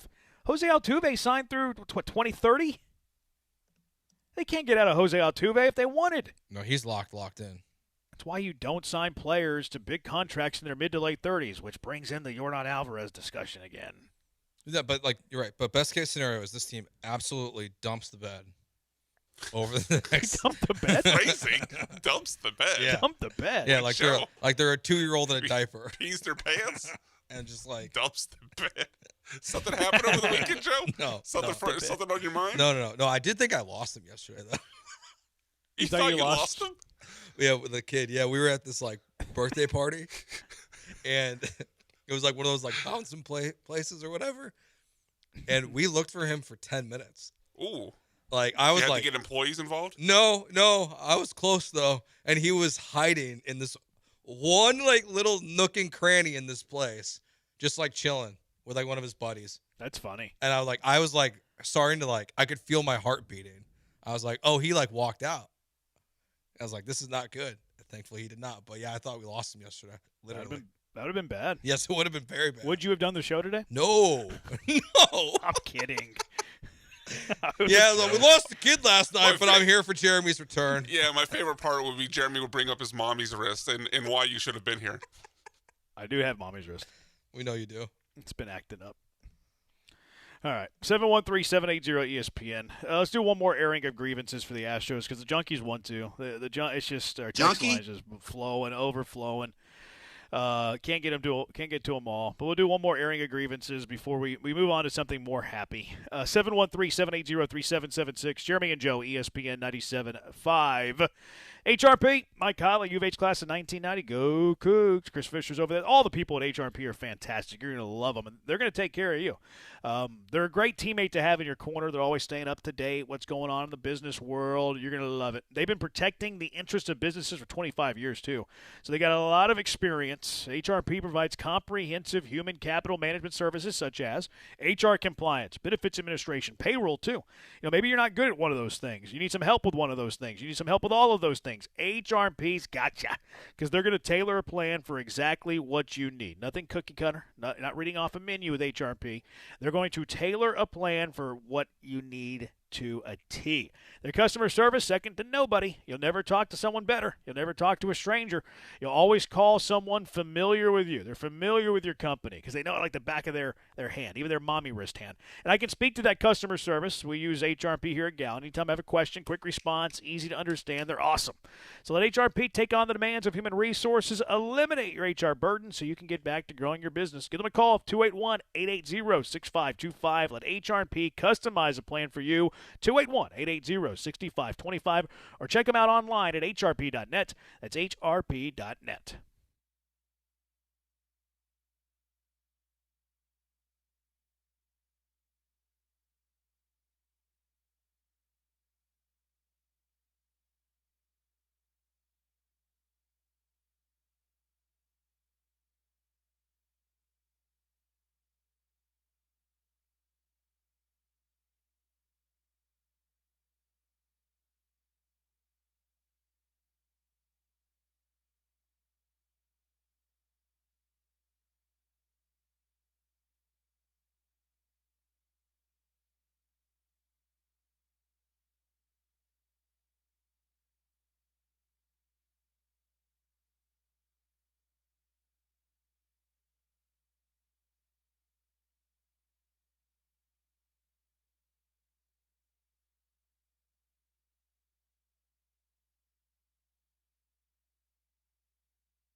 This is Jeremy and Joe. On ESPN 97.5 and the ESPN Houston app. Live from the Huntington Bank Studios, here's Jeremy Branham and Joe George.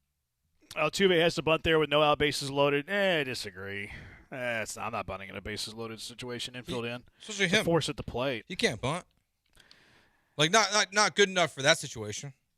I don't like bunting there. Well, I mean, you're not going to do a suicide squeeze, bases loaded, nobody out. So bunt's better. It has to be it has to be perfect. Mm-hmm. I don't like a bunt there. No, I don't like a bunt there at all. Beres means lazy girl in Spanish. What a bad hire and bad third base coach. Like, maybe he helps them defensively. He's like their infield coach. But he is a terrible third. He's the worst I've ever seen. He's so bad. He's always been bad. I mean, yeah, terrible. He's basically brought in for, like because he's friends with Christian Walker, feels like. Well, he's tight with Espada, too. I know, but he was there, the 3 years that Walker won the Gold Glove. I think Walker made a shirt for Beres. Yeah. Terrible third base coach. Rocky, but why won't Crane fire anybody? The Red Sox fired their staff, and they're the hottest team in baseball. Philly did, too. My best guess for that is because Crane doesn't want to pay money for services he's not getting rendered. You think he's okay with? So the players are different than the coaches? Because he got rid of Abreu, had to pay that. He got rid of Colors, has to pay that. He's probably going to get rid of Javier, has to pay that. Mm-hmm. Those guys are all going to make 100 times more. There's no way guys, Joe Espada makes $2.5 million. Yeah, but those guys can't be like, they're not being really replaced by other guys to take their spots. Like, there's a roster crunch with the roster, right? Like, we're gonna cut Jose Abreu because we want somebody else to fill one of his 26 spots. Same thing with Lance McCullers. We need somebody else to fill one of his 26 spots. Mm-hmm. Like, I don't think he likes the idea of paying a manager to, like, go to the playa. You know what I mean? And we see teams do that, like, are like that in sports. I mean, like, the Bengals are obviously famous for that, where they don't want to. Doesn't matter how bad it is, they're not going to fire their coach because they're cheap. And, like, maybe the Astros are the same, but it is hard to be like, well, look at Philly and Boston. Like, two teams start the bad year. Boston's in the playoffs. Philly's in the playoffs. There's no guarantee the Astros would also be in the playoffs, but I get why people would make the same leap of just like, well, look how maybe work here too. Yep. It's too late now. Junkie says they did bunt after Altuve's weak fly at Beres sending Allen home. Wade did bunt in the game. Okay, well, that's a totally different situation. Jose Altuve bunting, bases loaded, nobody out. Wade bunting, bases loaded. Well, I guess it wasn't bases loaded. I guess it was second and third, 2 outs. Are not the same thing. It also didn't end the game. It didn't win the game, but it did end the game. Yeah. They played another inning because it was tied. And also, I think that was on Wade.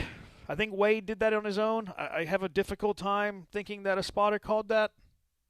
I don't see Espada calling that. I don't think that Joe Espada, as much as we dislike him, is calling a bunt with slowpoke Lamont Wade. I think that was all Lamont Wade. I want to believe that. I don't know if he was asked that post-game. Should have been asked post-game if he wasn't. But that was 100% Lamont Wade. Mm-hmm. Until I'm told otherwise, that was 100% Lamont Wade. Yeah, I'm with you on that one. Yeah, it was horrible. You're right, though. Astros have the 7th worst record in Major League Baseball over the past 162 games. It's not great. That's why they need to be honest with themselves and sell. If we end up sellers at the DL, at the deadline, go ahead and let go of Dana and Joe. Sure. I mean, I really don't know what it's going to do, though. Like, if you're sellers, like, what is the purpose of firing Joe? No, they missed Just the boat. Fire Joe? No. Yeah, I think they missed the boat. On it. Yeah, unless you did it to, like, today. Maybe to go look at Omar, see if you like him. I don't. But for what? Like, if you're going to sell, then, like, what are you learning? Because he's going to be managing the worst team in baseball. Yeah, I guess just like how the team responds to him, his leadership style. I mean, I'm grasping at straws here, but that'd be the only reason. Well, okay, I could entertain that if you felt like there was a 10% chance of you hiring him. It's hard for me to see the scenario where the season finishes up well enough with the roster that they would have where it would come to fruition. Mm-hmm. I mean, it doesn't hurt. It doesn't hurt, right? I think it's kind of pointless, but it's also kind of pointless anyways. You know, it doesn't really matter who's managing the team after a sell. So I guess. No, I mean, like the right time would have been just on July 13th. Yeah. Just or today. Yeah, but like you lose the series to the Rangers after losing the series to the Nationals. You go into the All-Star break losing 2 series in a row, one of them to a team that really matters in terms of playoff positioning. And that's when you make the change, and that gives Omar Lopez and his new staff a couple of days to regroup and be ready coming out of the break. That was probably the best time to do it. I think today was the last real chance to do it. Now, if you sell and then like your team is really, really bad, the rest it doesn't really matter who's managing. So I'll give Brian the credit, I guess. Like if you feel like he's actually a candidate, all right, then go figure out what he's got. Mm-hmm. I don't think he's actually going to be a candidate. Like I don't know how you're going through a year of disappointment. Everybody's unhappy. You probably need an organizational reset, and then you keep a guy who's been in the organization for the last 10 years. Mm-hmm. Like I have a very difficult time seeing that, and maybe that's why I was so quick to react. But at the same time, does it hurt? Not really. It doesn't really matter who's managing the club if you reset and you sell. So, Rocky, at the beginning of the season, I told y'all we were going to lose 100 games. Y'all didn't think it was going to be the case. I still don't think they'll lose 100. Agreed. Maybe not a full rebuild, but what are the chances for a hard reset from the front office down? That's what I'm rooting for, Josh from Seabrook. I want a hard reset on this organization. I just don't. Maybe in the offseason. Not now. That's what I meant. Yeah. That's what I meant. Like I want to go out, find a dude. You know. Yeah. Go out, find a dude. Like there's gonna be and I think go back to what got you here. Analytics. I just want the best guy. Like I don't know what they're doing now. I know analytics has those things out there. Well, they had the best guy. Luno? I mean, I guess I was thinking post Luno. They had Click. Yeah, Click was fine. Like Click was a better option than this. No doubt. And maybe we wouldn't really know that. Like maybe things play out similarly with James Click in the post World Series era of Astros baseball, and very few GMs, because of the restraints that the owner would put on them, would make this difficult. But the next GMs, like you have to sell Jim Crane on your plan. You either have to convince him how you can win a World Series with this current roster and adding to it if you save some money, or you have to convince him how you can win a World Series in 5 years by unloading your roster. Like it's gonna be fascinating, what those GM pitches would be, and which one Jim Crane wants to do. Because the clear, I think it's very clear. You sell in the offseason, and they really should sell now, like you said. Yeah, you'd be the king of the ball at like. So no hesitation that Dana would be the one doing it. I don't really mind. It's there's no alternative. The alternative is waiting to the offseason. I feel like you're losing a lot of opportunity cost by doing that. I rather sell now because of the seller's market and just force Dana to do it than wait into like this offseason where we don't even know what baseball is going to look like in the offseason. Like that's the huge wrench into the equation. Is like there might be a 1 month offseason and like you can't really do what you would normally do in a normal offseason. I was very adamant that Dana Brown cannot unload this roster at the trade deadline. Based on the way the season has played out, there's really only 6 teams in baseball that are out of it right now. And really, because of what we've seen with the Red Sox, teams are also going to convince themselves that, they might have a chance. But what the Astros have is more valuable than what the Athletics, Royals, Angels, Giants, Mets, and Rockies probably have combined. Oh, yeah. You would get so much in return. That's the thing. Seller's market, you would get so much in return. And, what are the options of selling? Who, in terms of who's the maestro of it? Because I hear where you're coming from, Brian. Hey, we don't love Dana. How much do you trust Dana? I think it's the only option. You could fire him and, try to hire somebody that you think could handle it, but... That's a quick turnaround, yeah. Quick turnaround. It's just you How have much to are they get this evaluating right. other organizations? They don't get the proper value. Do they have to get it right, though? Well, if they don't get it right, then they have nothing. Because right now, their only assets for the future is what they get back in this return, working off the theory that they're not going to re-sign anybody. So if they botch these sell-offs, then they have nothing other than Kevin Alvarez and Xavier Nance. Really, you can, because I agree. But I feel That's my fear. I feel like you're almost because you're just throwing a bunch of darts out there. But I'd rather have Dana do it than Bagwell. So that's why I would just keep Dana. That's why I would just keep Dana. And I think Dana's decent at prospect evaluation.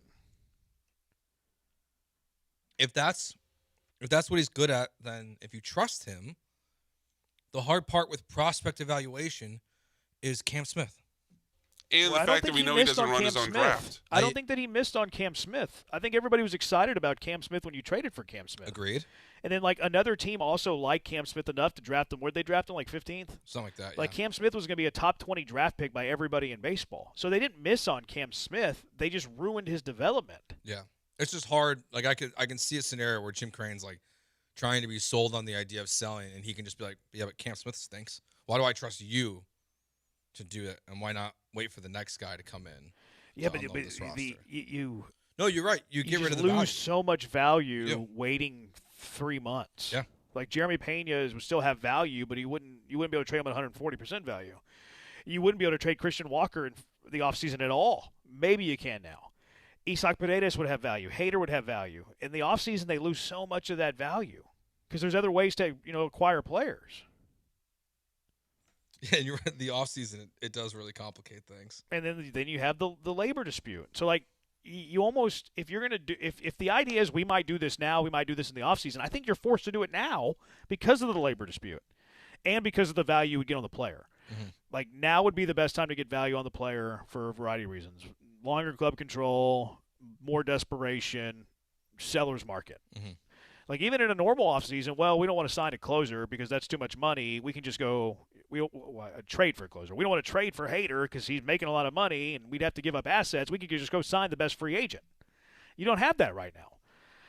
So I think if you're going to sell between the next 5 months, you have to do it now. You have to do it now. And I think that Dana, as much as we don't like Dana, would be the best guy to run that. Be the best guy to run that. Because you're not hiring somebody off the streets.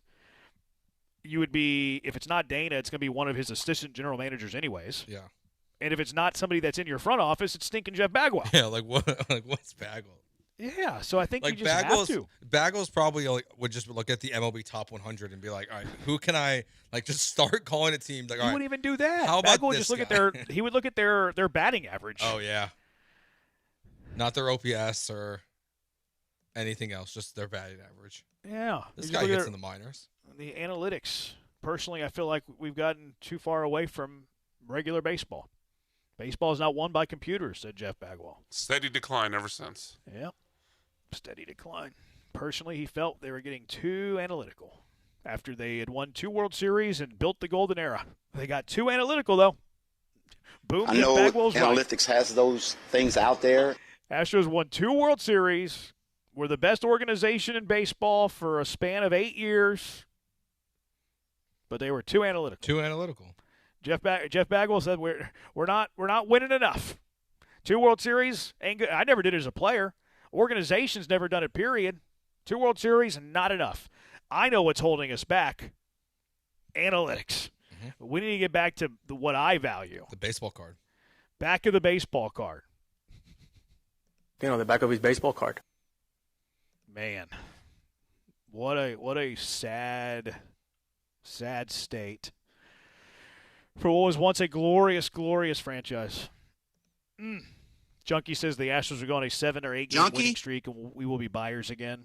I mean, time's running out. Sure, but they ain't doing that. How many games do you have before the deadline? About 11? Time's running out before you get to that. I think it's 12. 12 games left? I thought it was 15 games before this weekend series. Well, there you go. They got 12 more games to go on that 7 or 8 game winning streak. Yeah. I really hope they don't. I don't want any reason. Worst case. Yeah, that's kind of the worst case scenario. There's anything to avoid them having false confidence. Yeah.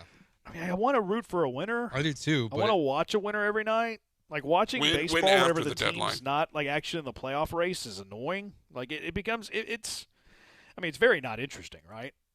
Like we'll still watch, obviously, but if the Astros go back to like the pre-Golden Age and they're not in contention and they're in the cellar, it's training camp season, baby. Yeah, you're not watching the game with like any like you're not watching the game from a sense of okay, what are they going to do to win this game, or like how are they handling the leverage relievers, like the daily conversation of baseball when you're not a playoff contending team stinks. It's basically just going to be like it's going to be Triple Crown watch. No, yeah, you're like right. that's But like, pretty much what's going to be. You're just looking to see how the young players develop. Yeah, like, okay, like what do we think of this guy's future? What do we think of this guy's future? Can this guy help you down the road? Like you're just basically watching to see their development. And here's the thing: the Astros have one of those guys on their roster that it's worth having that conversation about. To watch their development? Yeah, Cam Smith. I mean, Arrighetti. I'll throw Arrighetti in there. I don't put Arrighetti in that category. I don't think he's a dude.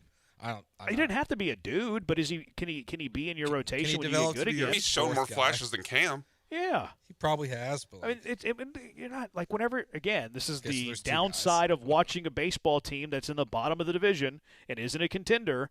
Is these are the conversations you're having? Can Spencer Arrighetti, before the time his contract runs up in 2029, can he be a starter in a playoff rotation? Yeah. These are the conversations you have when you're lousy. Can Cam Smith develop into a starter for a playoff contending team? Like this, that's why I don't like the everyday grind of baseball stinks whenever you don't have a good team or a playoff contending team. And everybody knows that. That's why so many people want the Astros to like always be good, contend. I think we have the most sophisticated listenership in all Houston sports radio, so of course our people are going to say sell. But if you went to the Dike tonight and took, there's probably be 20,000 people there, if that. That's generous. If you just polled the 20,000 people that walked into the Dike tonight, what percentage would want them to try to contend and buy versus sell? Oh, it's 60-40 buy? 60. That was where my head was at, 60-40. 60-40 buy, maybe even 70-30 buy. I was thinking 70-30 because I think there's a lot of people who like. It doesn't even matter. Yeah. So 60 to 70% would say buy that walk into the Dike. 30 to 40 would say sell. But why does the majority say buy? Because they know that the moment that you're not in a contender, the moment that you're not fighting for a playoff spot, baseball conversation is just like, I like the development of this guy, and then you're doing that every day of the week for 3 years. That's no fun. So you have to be able to, like I think we do, I think our listeners do, I think the junkies do, you have to be able to be like, yeah, I'm going to take the short-term punishment of that because it is punishment. It is not fun. I mean, we like baseball, so we'll get enjoyment out of watching players develop, but it's not good to talk about the next day, Well, I really like the way that Cam Smith is coming along for this last-place team. It's not great to do every day. Maybe the lockout will actually be a blessing in disguise for us. Maybe. Buy some time. It'll be like 2.5 seasons of talking about bad baseball instead of 3 seasons. But that's the hang-up. That's why people wouldn't want to sell. Yeah. Well, they don't want to follow a bad baseball team because following a bad baseball team ain't fun. Problem is, though, they're going to be a bad baseball team in a couple of years regardless. I think they can not be. I agree to that. I think they can not be. But I think it's taking short-term pain. I just don't see any way of getting back to being in a golden era without going through some. The golden era is different. Yeah. The golden era is not.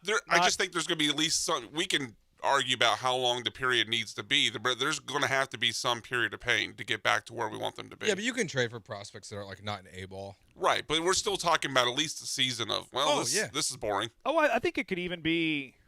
I mean, I think that you could build a playoff team next year, even if you sell now. I think you can. If everything hits, sure, but I wouldn't bet on it. Even not if everything hits. Even if not everything hits. Like, Kyle Tucker's a better baseball player than, pretty much everybody that would be on your trade block.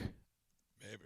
But Unless if you're you willing got to trade Jordan. But if you got a starter for like a start, not even this year, but if you got a starter and like a prospect for every player that you traded, I think that you could, and plus you're clearing money at the same time.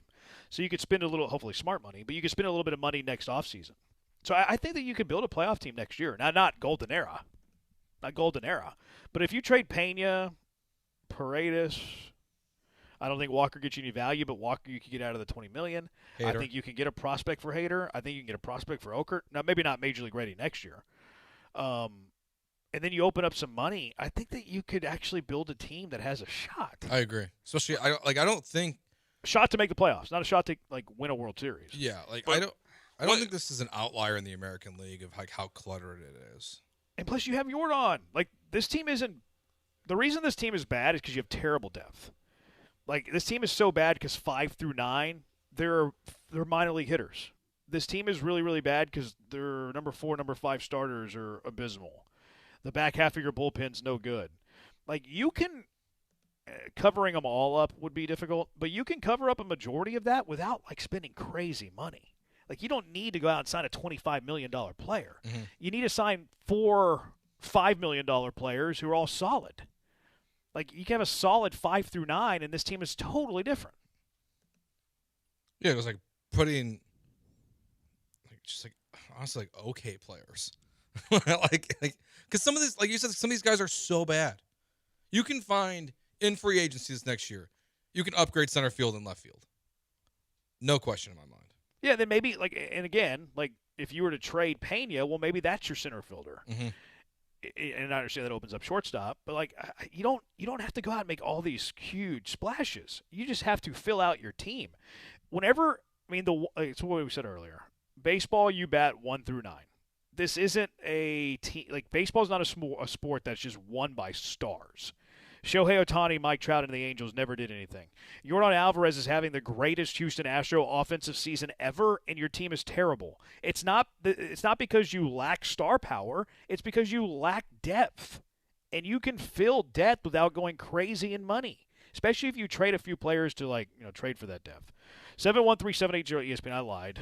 We're going to go 2 hours on the Astros. It's fine. Philip wants to talk about Pena. Julian, I think, is on hold as well. The junkies are forcing us to talk Astros. We do what the junkies tell us to do.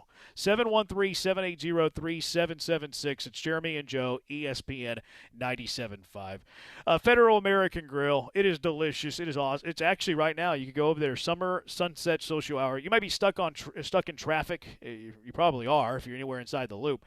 You might be near a Federal American Grill. There's 6 Houston area locations, so odds are you are. Shepherd location, Hedwig Village, Katy, the Woodlands, downtown, now in River Oaks. Don't be in traffic. We appreciate that you're listening to us, but you could hop off the exit ramp, get out of traffic, and then just go stream us. Twitch us even. I'll be careful what you see in the chat room, but you could do that. But Summer Sunset Social Hour going on now at Federal American Grill. It goes on from 3 p.m. until sunset all summer long, available daily at all of their Houston area locations. It used to be 3 to 7, but in the summer with the Summer Sunset Social Hour, it's extended all summer long until the sun goes down. Thank you, Federal American Grill, for doing that because it's hot in the summer. You can enjoy $10 apps, $7 cocktails, wine, $5 beer. The food there is phenomenal, too. It is so good. Stop by for the Summer Sunset Social Hour. Stop by for dinner. It is delicious. And while you're there, I'd recommend the Bang Bang Shrimp, sticky ribs, the Reuben sliders. They also have barbecue short rib sliders, and I think that is an underrated piece of meat. I like the barbecue short rib sliders. In fact, I love the barbecue short rib sliders. So stop in Federal American Grill and grab you some barbecue short rib sliders along with those amazing drink specials. And go ahead and do it before the sun goes down, too, so you can take advantage of that Summer Sunset Social Hour at Federal American Grill. Exceptional food meets Southern hospitality.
It's Jeremy and Joe. On ESPN 97.5 and the ESPN Houston app. Broadcasting live from the Huntington Bank Studios. Here's Jeremy Branham and Joe George. 713-780-ESPN. Junkies want us to talk Stros because they're frustrated. And we don't blame them. And we have the most sophisticated listeners in all of Houston sports radio. We got to the HRP listener line right now. Philip from the Woodlands is on the line. Philip from the Woodlands, what is up?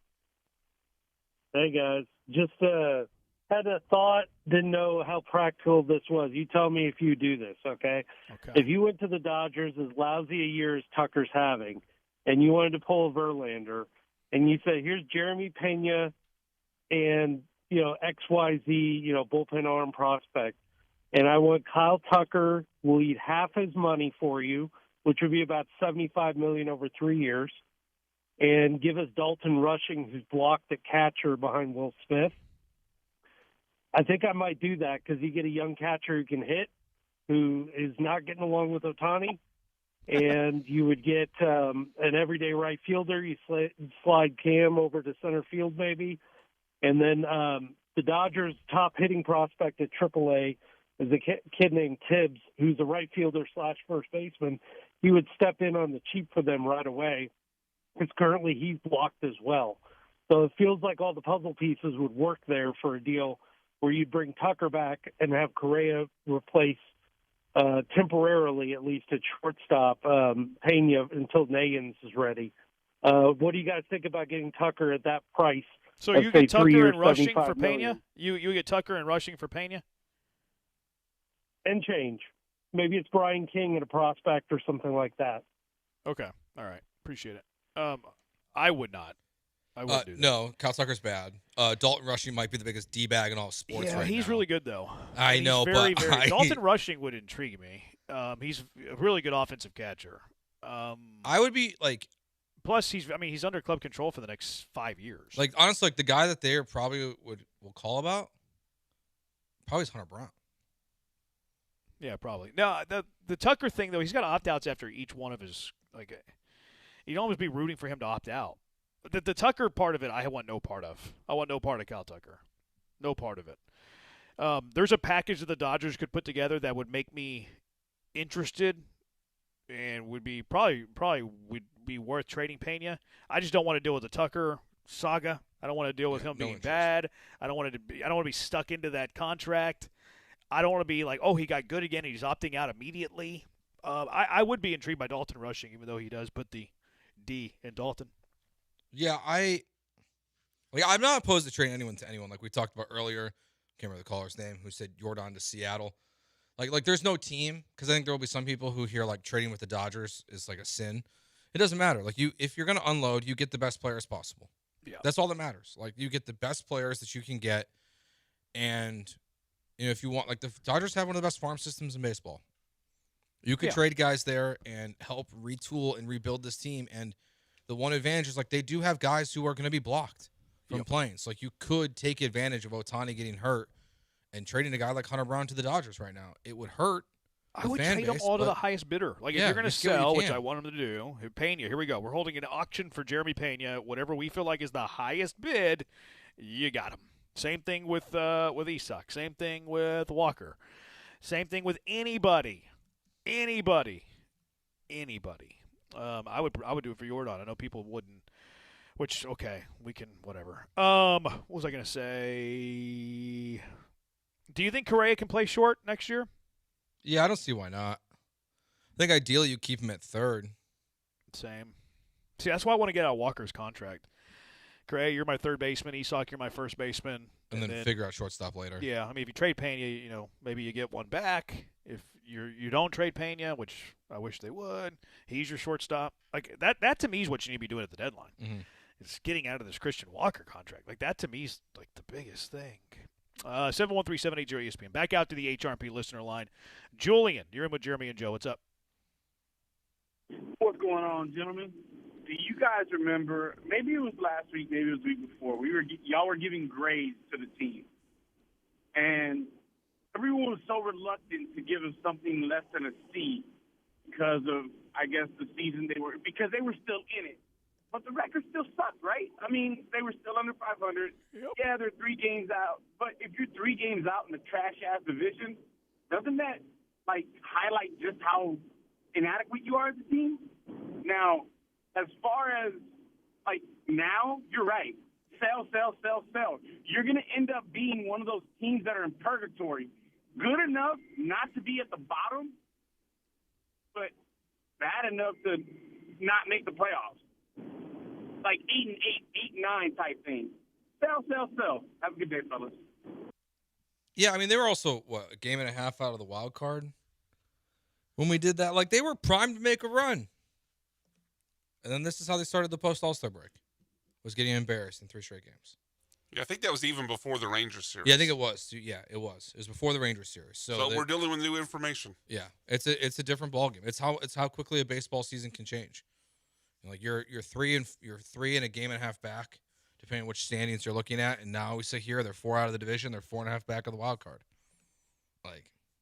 It's a totally different ballgame at this point. And part of the difference of tone here is, I think we're all expecting these struggles to continue now for a 4th, maybe 5th series in a row to be lost by the Astros.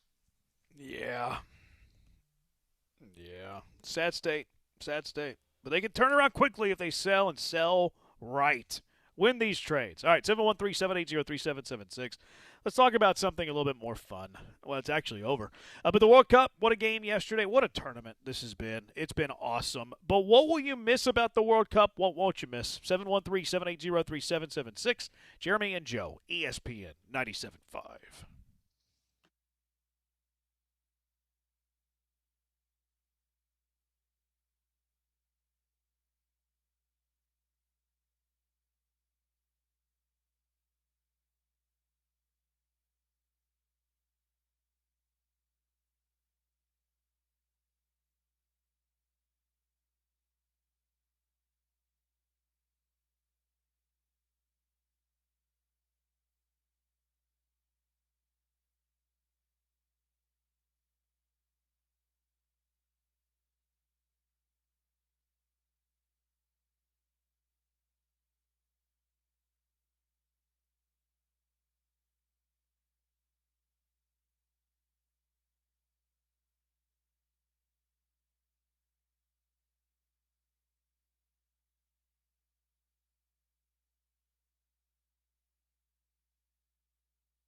Kinger says soccer no longer matters.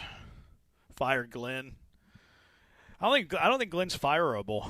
He's not. 75 says Glenn, take me back with you. Our tennis matches. Oh yeah, how are those doing? Dalila Spiteri leads Alessandro Mazzola. I do not know this I think she man. won the first set on tiebreak. So she won 7-6 in the first set. We're on Spiteri plus 3.5 games. So that bodes well. We're also on the over 20.5, and they played 13 games in the first set. So that's good. Yeah, I mean we need Spiteri not to win 6-0 in game 2 or set 2, and we will pretty much win that. Okay. So that one's looking pretty good. The Blaze Bicknell and Adam Walton match, which is in the Challenger Series of the ATP, Bloomfield Hills. It's not even on ESPN. You had to go to tennis.com to find it. Bicknell won the first set 6-3. We're on Walton minus 4.5 in under 20 games. Walton won the second set 6-1, and then was leading the third set 3-1, and Bicknell retired. So what that does for bets, I have no idea. I was gonna follow. I'll let you know tomorrow. Retired? Yeah, he retired. So they quit? Yeah, he ended his career right there. Okay. No, I'm just kidding. No, you just retire from the match. You're like, maybe injury sometimes. Mostly injury. Spinal. Spinal. Yeah, Bicknell broke his back. That's a tennis term. You never heard that term? No. Really? I forget how American you are with your sports.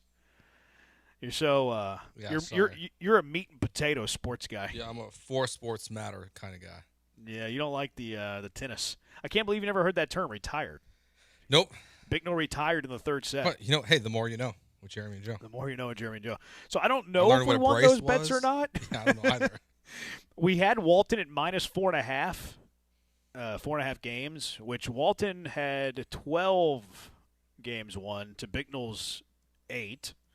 So if that holds, we would lose there. But then we had the under 20 games played, which 9, 16, 21. So we would have lost that too. So that does not bode well. First Google search says most bookmakers avoid all bets on the retiring player, meaning your bet will be canceled and your stake returned. If that would help us, because if it does not get voided, we would lose both of those. 9, 16, they would play 20 matches, or not 20 matches, games. 9 plus 7, 16 plus 4 is 20. Actually, we would push on the under 20 bet, but then the minus 4.5 we would lose because Walton he's won 4 more games than Bicknell. So a void would be good there to wipe that out. We'll see. And then Spiteri's playing well. I've always liked her game. Always liked it. I like how she comes to the net. Yeah. Yeah, she's really good. Her forehand, phenomenal forehand. Her backhand's not bad. And then also I think she really takes advantage of her opponent's weaknesses. Sure. Take your word for it. It's the key to the match. Spiteri and Mazzola. If Spiteri can get to Mazzola's backhand, I really like her chances. And apparently she did that in the first game. 713-780-ESPN. World Cup yesterday.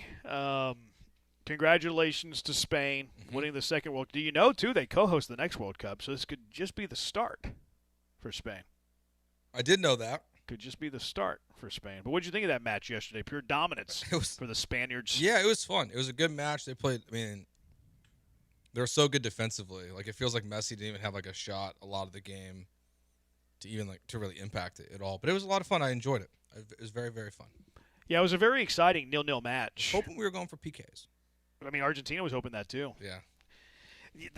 See, I actually, the way that Spain played in that match, I didn't want Argentina to win. I went into it wanting Messi to win just because it's Messi. But Spain was so dominant, I felt like it would have been soccer injustice if Argentina won that in PKs. I just feel like Spain was the better club. Felt like they were the better nation yesterday. Yeah, it does feel like ending the World Cup in PKs, a lot of people would have hated that. Yeah. I would have liked it because I think PKs are fun, but I'm a soccer noob. It's also kind of weird, though, that, Argentina had that one dude who picked up 2 yellows, so he was sent off. It's weird how that advantage, disappears in PKs. Because you don't have to you get five penalty kickers. Yeah. They have an opportunity to make the PK. So all of a sudden that advantage goes matter. away once you get the penalty kicks. That's it. I never thought of that. So Think it should be 5-on-4 in PKs. That's why I don't like PKs. I think PKs is a gimmicky way to end. I think they're fun. Here was the Spain goal yesterday. We always do the English-Spanish call. Get ready for the Spanish call. You might have to buckle up. But here is the English call yesterday. Porro chance to cross, hooks it in. Williams battling, knocks it down. It's free. It's a goal. It's Ferran Torres. There you go. English call. Great to call, Joe. 8-4. Oh, that's high. Yeah, I was that was going a little generous. 7-4. I'll go a full point below you. It's kind of boring. Yeah, that was pretty boring. Especially for the only goal. It was pretty late in the match. Argentina was down a man too, so you felt pretty confident it was the game winner. That's the winning goal of the World Cup. I thought it was pretty tame for them. So I wanted to grade on a curve a little bit. Why? Why are you grading on curves? Because not saying I don't trust you guys, but the Spanish calls that we play are always so much longer. Okay. Is this really all the guy said? Yeah. Yeah. I mean, you can click the The link. rest- the rest is just- link's right there. No one's hiding information from you. Okay. The rest is Nat Sound. I mean, Okay. look, it literally. Yeah. Here, I here's- like to be surprised. 7-9 then. Think we were giving an unfavorable edit to the English call? He questioned our integrity. He did. He said, "Is that all he said?" Yeah. He goes, "I can't trust you guys." Yeah. I said, "I don't know if I can trust you guys." Why this level of mistrust, Joe? It's so short compared to the Spanish Okay, calls. but hold on. If you can't trust us, that means you think there was going to be I got you. No, what would be the I got you it with just this? feels like an unfair whistle. Those happen on this show all the time. Most calls, most final calls though aren't long. They're somewhere between probably 12 and 28 seconds. And 90% of for Andres Yeah. Cantor is just him holding out goal. The reason that Andres Cantor is so long is because of he holds out goals 3 or 4 times. That's true. That's true. Yeah, I don't feel like it was a short call. 12 seconds could be kind of short, but no, I didn't feel like it was. Of the two, the English call and the Spanish call we're about to hear, the more egregious from a time perspective is definitely Andres Cantor. Which, let's take a listen to Andres Cantor from Telemundo. El toque atrás, Porro la pone al área. ¡Ah! El cabezazo atrás. ¡Queda el remate! ¡Gol! ¡Ferran!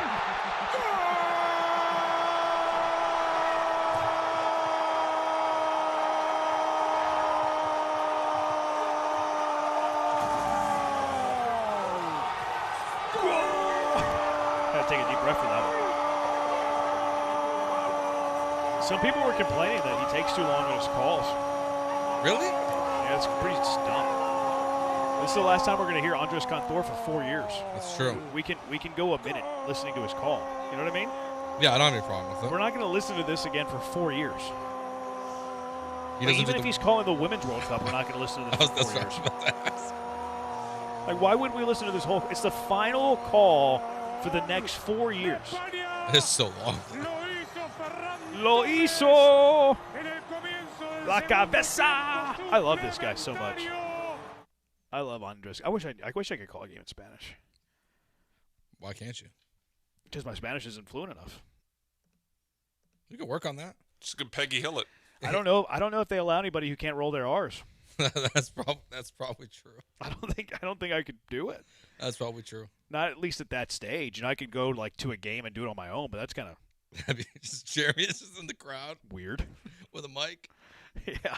I'm just yelling, "Go!" Going back and forth between English and Spanish. Yeah. You could do a blend. A blend? Yeah, you could do half your Like call. Spanglish? Yeah, the Spanglish call with Jeremy Branham. You could be a trendsetter. I don't think that's really going to track. Probably not, but you could try it. Maybe you could do the play-by-play in English and then switch to being a color commentator. Do that part in Spanish. Guillermo Just Santos talk scores a yourself. goal. The Dynamo game in the upper deck. Maybe I can sit with El Battalion at the Dynamo Stadium, whatever they're calling it these days. I forget what they call it. Was it now Shell Energy? Is it Shell Energy? Yeah, Shell Energy. Used to be BBVA Compass Stadium. I don't know if there are any BBVA Compass Stadiums though. What are you going to miss about the World Cup? I mean, this World Cup, this is one of the first ones I feel like I got really got into. the star power of this World Cup feels like it's not repeatable in the future. Not that there's not going to be good players, but like in group play, it's like Haaland and Messi and Mbappe, like all these guys, Harry Kane, are all performing at like their elite level and scoring a ton of goals and just playing perfect. So like with the fun storylines of like Cape Verde and everything that are happening and USA playing well, but like the star of the tournament is that these elite players all performed in a big way. I think that's going to be like what I miss the most, is like watching that.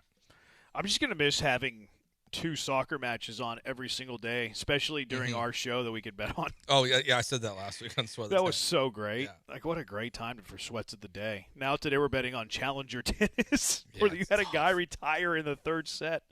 Like, we were betting Messi and Ronaldo, and now we're betting the likes of Blaise Bicknell, who couldn't make it out of the 3rd set against Adam Walton. Yeah, we're getting close to going back to first run inning props in baseball. So I'm gonna miss that the most. What won't you miss? I don't know. I think there's nothing for me that stands out on what I won't miss. Alexi Lawless is annoying. Watching VAR challenges. Alexi Lawless was kind of like, it actually entertained me though. Like he and Zlatan going back and forth, I found to be great theater, great TV. Yeah, Zlatan just dropped out on us. Maybe I got one. Great. Yeah, I wonder if he said that for negotiations. That's negotiations. Probably. Because they're not gonna be on Fox probably next time. So whatever. Zlatan's a weird guy though, so who knows? You know what I won't miss? I won't miss the disappointment of the U.S. men's national team. That's what I won't miss. I won't miss that. I won't miss politics getting involved. With everything that happened with Flo Balogun and having to hear all those talking points, I won't miss that. Bryson tried to bring it back. They want to keep that spirit alive. Was that real? I don't know. It seems like a weird thing to. Like I would call the president. Fight by stroke penalty. If you get that card, Yeah. Forgot about Haaland. That took place overseas. Yeah, Haaland's gonna be. He was fun. He was a lot of fun. Junkie says too many teams got in. I'm gonna miss the social media from the fans from other countries that spend time in the U.S. Oh, that's a good call. Freddie LA7. He's back. He made it home. Texas is good. Everything is big. Yeah, I'm gonna miss that guy.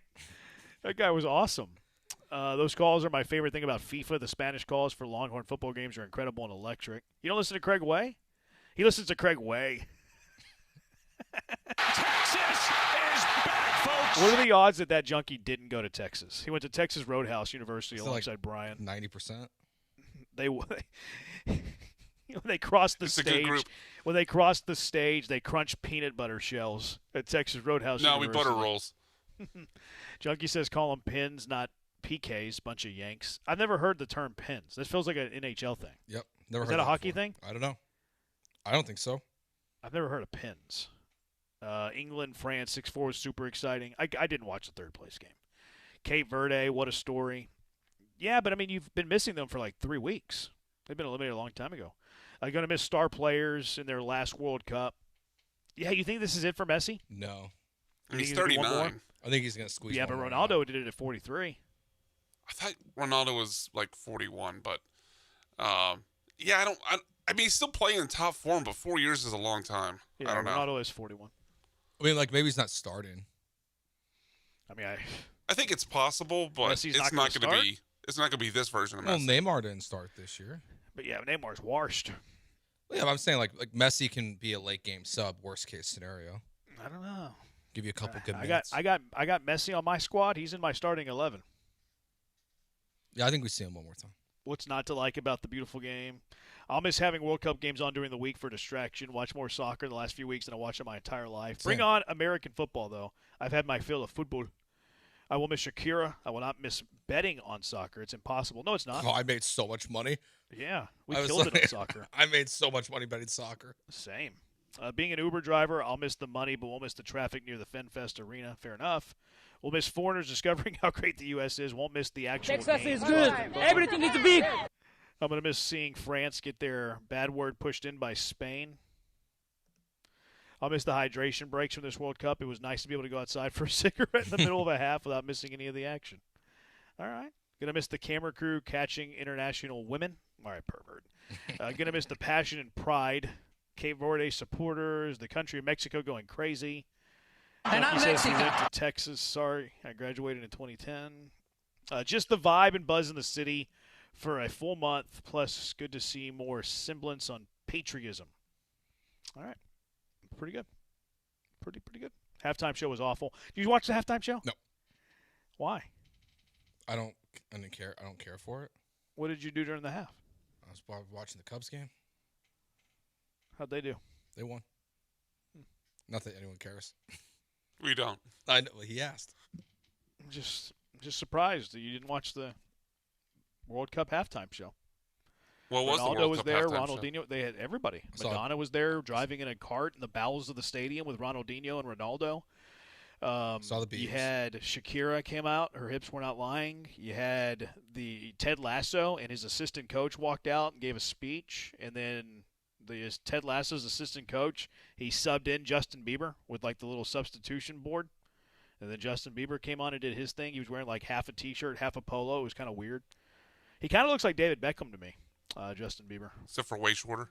Yeah, but I'm just meaning the face. They kind of look alike to me. But yeah, the halftime show was brutal. Had a lot of big names. Sounds like we didn't miss anything. Well, you could talk about it right now. Could we? You want to talk about Bieber on the show?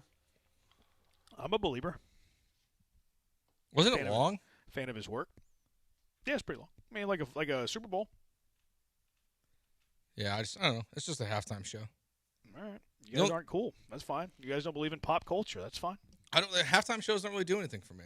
Like, all right. Like the one in L.A. was, I watched that one. You know, Snoop Dogg and everything during Super Bowl. But besides that, like I'm just like, they're just kind of a thing. Okay. Usually it has time to get pizza for me. Or watch the Cubs. Yeah. You got Shakira and Madonna and Bieber. You got the Cubs. Yep. You pick. Got Alex Bregman. Argentina should thank their goalie for even keeping them in the game. You're right. They should. He had a broken finger, too. Heroic effort by the 9-fingered Argentina goalie. Cape Verde's the only team to not lose to Spain. That's true. They tied them. First match. Remember Spain was getting ridiculed? Like, yeah, they were. Look at Spain, this world crushed. power. Yeah. This world power can't even beat Cape Verde. Yeah. And they win the stinking World Cup with a impregnable defense, too. Yeah, one goal the entire tournament, right? What a showing by that Spain defense. All right, what should or should not American sports adopt from the World Cup? 713-780-3776. Jeremy and Joe, ESPN 97.5.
It's Jeremy and Joe. On ESPN 97.5 and the ESPN Houston app. Broadcasting live from the Huntington Bank Studios. Here's Jeremy Branham and Joe George.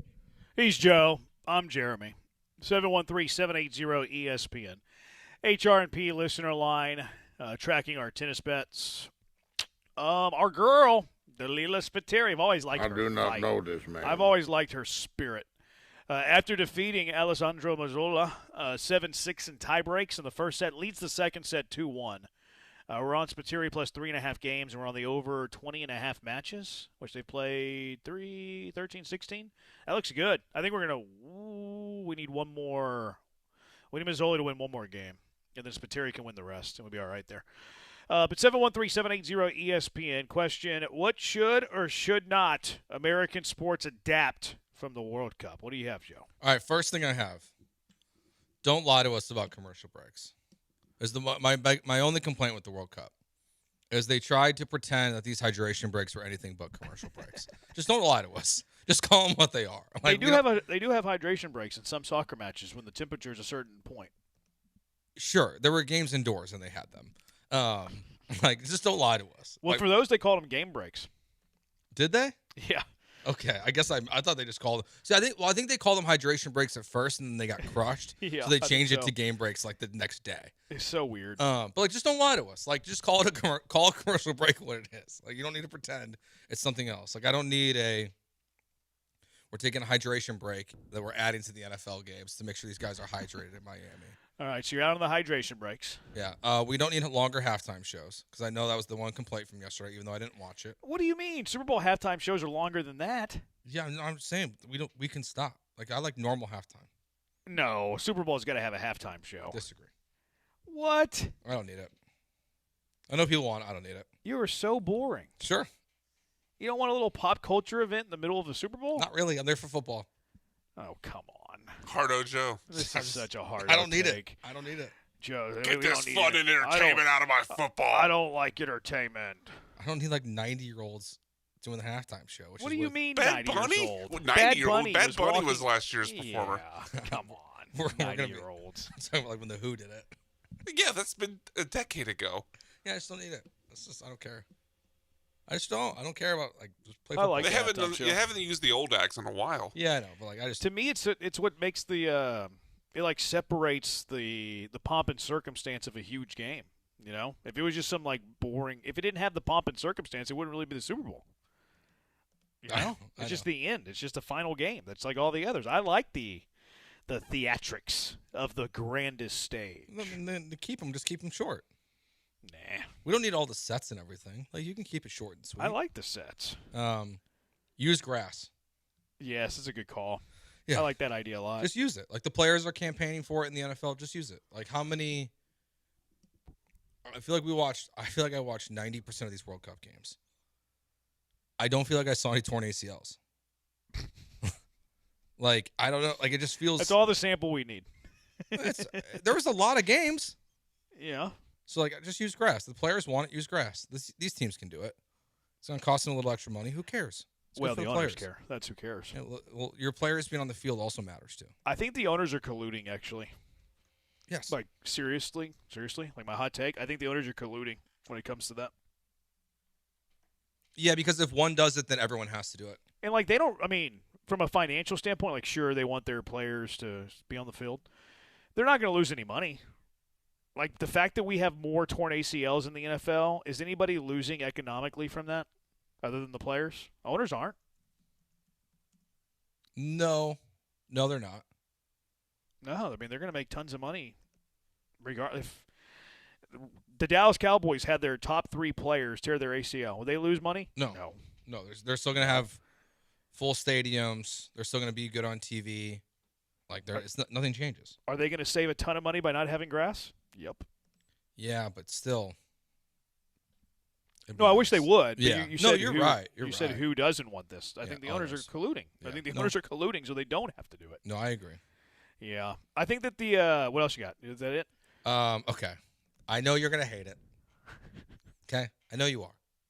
Everyone's going to hate this take. I'm usually pretty open-minded and open. You're not. I already know you. I know you. You're going to hate this one. Brian's going to hate it. The text line's going to call me dumb. Just say it.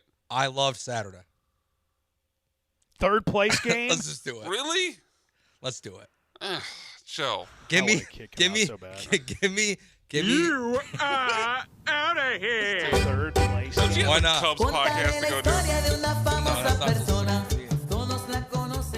Terrible take, Joe. Third place. I know.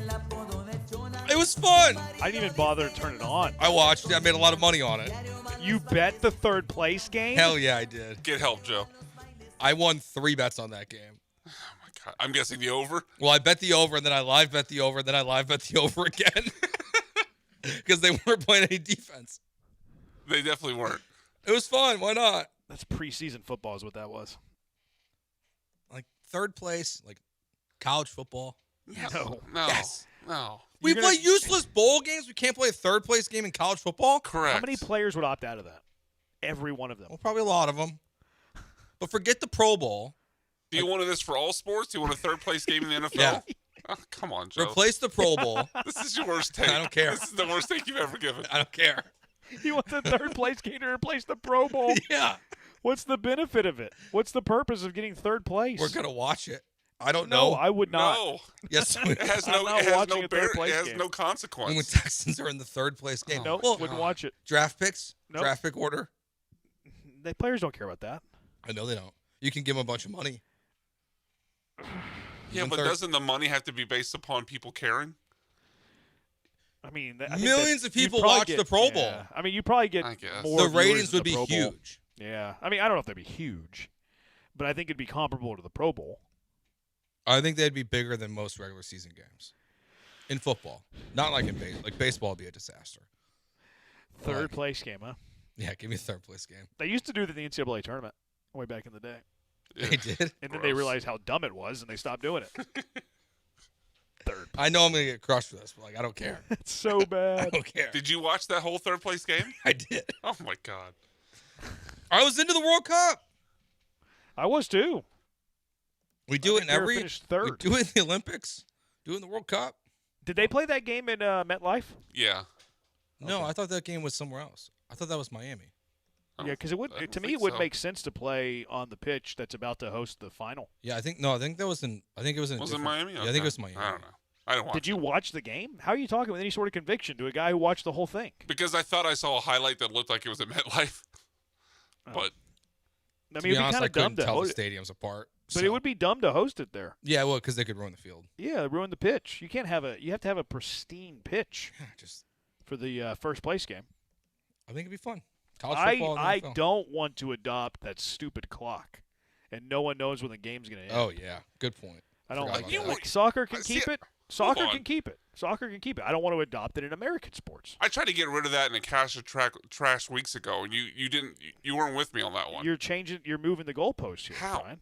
Because yours was to the World Cup. You said you don't want them to have that weird time that they have for the World Cup. This question is what should not American sports adopt from the World Cup? Mm-hmm. I'm fine if soccer keeps it. I'm fine if the World Cup keeps their clock. I don't want American sports to adopt their clock. It's a totally different conversation. Okay, if you say so. I don't see. It's not a matter of saying so. It's a matter of fact. But if you're saying it's so bad that you don't want it in the sports that we care more about, then how is it good for soccer? I didn't say it was good for soccer. I said it was acceptable for them to keep what they've been using for generations. Just like I like the Elam ending. I think the Elam ending's a better way to end a basketball game than just the clock that they use. But I don't think the NBA should go to the Elam ending because of history. And I believe in the history and having that. I don't want to tarnish that. Yeah, I don't want the NFL to have no clock either. It's just like, It's just confusing. Like whenever honestly. whenever the offense is moving forward, we're not going to end the game. And then the moment they move back, the game is over. It'd be kind of weird.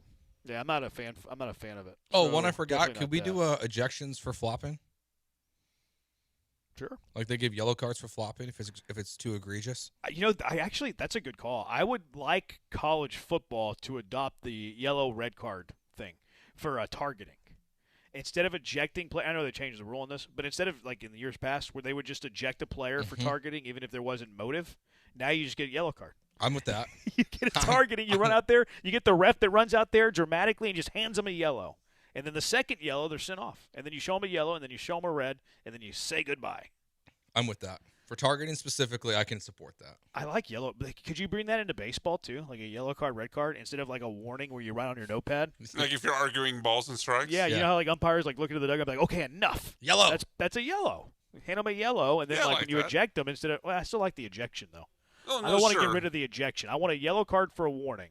And that I don't want to introduce a red card to baseball, but I do want to introduce a yellow card to baseball.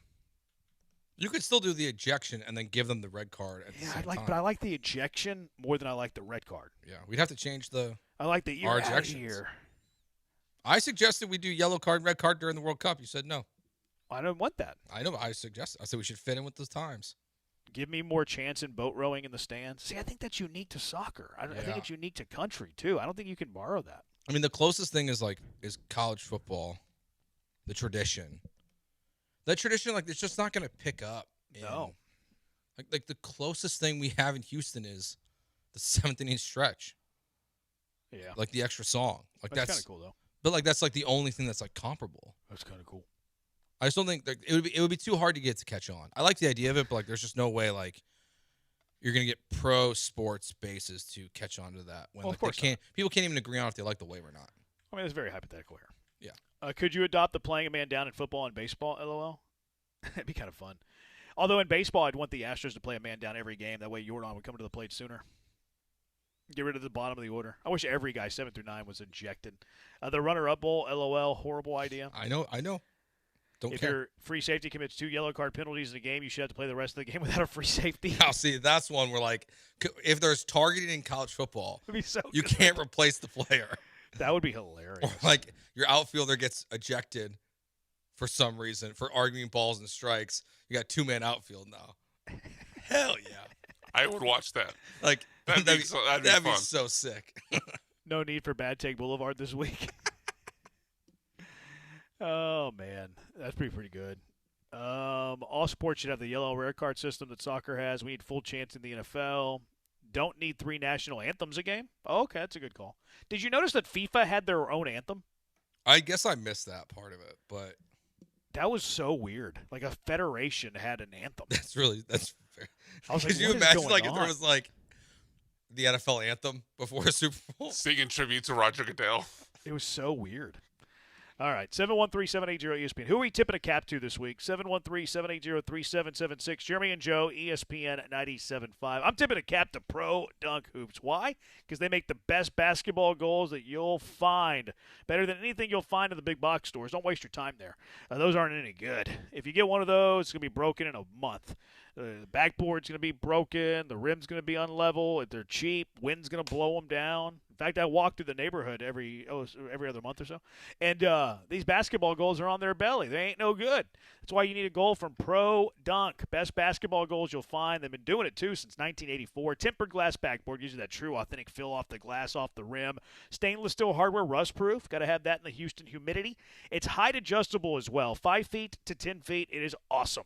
Lower it down, throw down some jams, raise it up, work on the shot. Check out Thor. Thor has the lightning adjust feature. Oh, Brandon, what's the lightning adjust feature? You can raise and lower the goal with a drill. Easy to do, fun to do, too. They have all the goals, though. In-ground adjustable, portable, wall mount, roof mount. They can do it all. And their accessories, top-notch. LED light kits for night play. You're at work, kids are at school, it's hot, it's 100 degrees during the day. You want to play when that sun goes down. LED light kits can make sure that you do. Backstop nets, you don't have to chase the basketball around. Pull pad lettering, customize your goal however you choose, and lots more too. They can also install your goal as well. That's right, the pros at Pro Dunk professionally install your goal. Perfect height, perfectly straight. You don't have to do it. You don't want a big box delivered to your driveway with 1 million pieces for you to assemble anyways. So let pros at Pro Dunk install that goal for you. Order now at produnk.com. That's produnk.com.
This is Jeremy and Joe. On ESPN 97.5 and the ESPN Houston app. Live from the Huntington Bank Studios, here's Jeremy Branham and Joe George. Oh, 713-780-ESPN. Who are you tipping a cap to? This is our Mailbag Monday song, Brian. We doing this again? Wait, is this the one that we were wrong about? Yeah, it's the same thing. They all sound the same to me. Yeah, no, this is literally a repeat of 2 weeks ago when Jeremy did this. So that Blaze Bicknell guy who retired, Coward, that does just clear the bets. It voids the bets. That's annoying. That's interesting. Like, you could be a game away from winning in straight sets. The guy could retire and your bet would be voided. That would be Bush League. Is that the only sport like that happens? I mean, yeah, I think so. Because a lot of we see some of these books are refunding people. They're doing injury protections now. But if you've got an over on a guy for strikeouts in a game and he gets hurt in the first inning, you're just SOL unless they choose to be kind to you. I know, it's weird. So, anyways, that washed out. Our other tennis match Spiteri leads Mazzola. She won 7-6 in the first set. She leads the second set 4-3. So that one's looking okay. Let's hope that holds. All right, who you tipping a cap to, Joe? Who you tipping a cap to, Junkie? 713-780-3777. Junkie? Spain for winning the World Cup. Okay, yeah. Yeah, you can give one to Spain. There's no problem there. I give my first tip of the cap to Ryan Fox winning the Open Championship.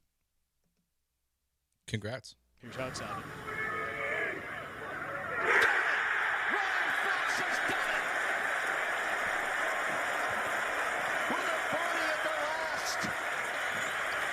New Zealand has another major champion. Just a great performance by Ryan Fox. It was awesome. What's that? Joe, had you heard of Ryan Fox before? No. Same. Dude. I had never heard of it until Jeremy sent me the audio. It was a great performance. Ryan Fox on one of the final holes, I think it was maybe 15 or 16, I can't remember. He hit one into a greenside bunker and had to play the shot backwards and just went up and down, got his bogey, took his medicine, and then finished strong. He made a birdie on the next hole, and then on the 18th, needing birdie to win, got it done. Ryan Fox. Tipped the cap to him, which, by the way, a bettor won $110,000 with a $55 bet on Ryan Fox. Where are you, Will Doctor? This is the kind of stuff I'm trying to get from you. We forgot to have him on last week because I didn't know the Open was happening and you were out. Could have bet $55 on Ryan Fox and won 6 figures. Yeah, I know. I mean, I can't already do that. I knew that there was no chance Will Doctor was on last week. Will's probably looking for the call. He's like, this is the time I'm going with Jeremy and Joe's He didn't bring it up Masters to me week. when we crossed past Saturday in the studio. He didn't bring it up. But. Yeah. And then, we were like, should we have him on Friday? I was like, I don't know. The tournament's already halfway over almost. Yeah, especially because of being early. Yeah. So it would have been halfway over. Yeah, so tip of the cap there. Brian. I'm going to steal one potentially from Joe, and I'm going to give a tip of the cap to Anthony Rizzo for catching a home run in right field at the Cubs game on Saturday. Yeah, when he was there for the 2016 celebration. So pretty crazy that Anthony Rizzo's sitting out with the Commoners out in the outfield and catches a home run. Second time that's happened in 2 years. Absurd. Yeah. Why are we giving this guy credit for being like that? Who is that dude who catches all the home run balls? Oh, the foul ball guy? Yeah, he's a home run guy. That guy chases them down. Rizzo's just sitting there. Yeah, it's the same thing. No, it's not. We're giving Rizzo all this praise. Oh, look at Rizzo catching home run balls, and then we blast this other guy who steals them from children. He gave it to a kid, his own, but he gave it to a kid. Yeah. You got Anthony Rizzo out here acting like Zach Hampel. Who? That's a brutal comp, man. That's a brutal comp. Zach Hampel's the sucks. dude who catches the home run, the milestone balls. I had never heard of that guy. Oh, you never heard of foul ball guy? He knows, he's who he is. Okay. He knows who Zach Hampel is. He's posturing. Why would I posture back to this guy? Because everybody knows who Zach Hampel is. He's a terrible human being. Okay, that's a wild He's take. The one who catches all the milestone home run balls and pushes children to the ground. Yeah. I've probably seen a video of him, but I didn't know he was doing it for all like every milestone I could think of. If you don't know who Zach Hampel is, that says more about you. All right, Brian. I take that as a positive. Who do you got, Joe? Caitlin Clark, first 40-10 game in WNBA history. 45 points, 10 assists. She had 10 dimes, huh? Mm-hmm. Wow, that's pretty impressive. I'm tipping my cap to J.J. Watt. Did you see what he did over the weekend? This little Doug dribble guy. Cool. He said, not proud of it, man enough to say it. I had breakfast this morning in New York. Man sat next to me on his own. Someone I idolized, didn't have the courage to say anything. Have a great day in New York, J.J. Watt. And then J.J. Watt said, are you still in the area? He said, I am. They met for a Guinness. Took some pictures. J.J. Watt is awesome. Love that guy. He's the best. Great human being. Tip my cap to J.J. Let's be more like J.J., okay? Now, JJ in the tweet said, order me a Guinness, I'll be right there. Did he reimburse the young man, or is the young man on the hook for the Guinness? I'm guessing that he did, but it shouldn't matter. I know. I'm just a curious detail. Plus, this is just a curious detail. It's an interesting question from you, too, whenever you get jacked. Here we go. And we get the happy hour cold beers and whenever we do our drink for drink. Here's the thing, if like J.J. Watt was like, hey, I'll be right there to buy a beer or to get a beer with you. You mind buying? I'd be like, yeah, man, I'll buy J.J. Watt. Yeah, no, beer. of course I Hell would yeah. too. I'm just curious. I bet you J.J. put a 20 on the table. He probably did. Yeah, he put a 20 on the table. Brian? I'll give my next tip of the cap to Brandon Young, the Orioles pitcher yesterday, took for that little kick save he had. That was sick. That was sick. He like flipped it up like hacky sack. Yeah. That was pretty sick. That was cool. That's like one of the best plays of the season. He looks so cool doing it. I know. Like he pimped the heck out of it. There's like, no way in a million smooth. years you could repeat it. It was just one of those once in a moment things, but it was pretty sick. Yeah, it was. My last one that I've got, Josh Kerr. Who? Exactly. Who the f*** is that guy? He broke the world record for the mile this weekend. How fast did he do it? 3:42. How fast could you run? I don't want to say run. How fast could you perform the mile? I can run. You could not run start to finish a mile right now. Yeah, no way. It would be a slow run, but you could not do it. You would stop. No, I would too. I'm not even calling you out. Same. But no, I think I could run a mile. You could not do it. No, you couldn't. It would be a really slow jog. Yeah. Let's do it. Let's do it. I'm not even going to sit there and have this argument with you. Let's do it. You should back off now. No, I think I could run him. And I'll wear some metas, and we'll put it up on content. We'll put it up for socials. You can't do it, Joe. No, we're doing it. You say you can do it. All right. I'll give you the option of doing it before the show or after the show. How much before? Whenever. Do I have to find a track to do this? No. I just do it on a City treadmill? streets. No, not a treadmill. It's definitely going to be outside. Oh, they're on a track. Okay. I don't want to be running on the street. Well, you pick the track. I'll be there. Tell me the time and place. Same. Let's do it at 1 o'clock before the show. Either you recant this take or you got to do it within the next week. You can't have time to build up. I'm pretty sure I could do it, but I don't want to because I don't want to be wrong. So I'm just going to recant like a little bitch. Couldn't run a mile. That might be a worse moment for you than your third place game take. And I'm not sitting here trying to put you down either. None of us could run a mile. No, exactly. I don't think collectively we could run a mile relay. That's not true. No. We could team a mile. Maybe. I think we could get there as a team. Maybe.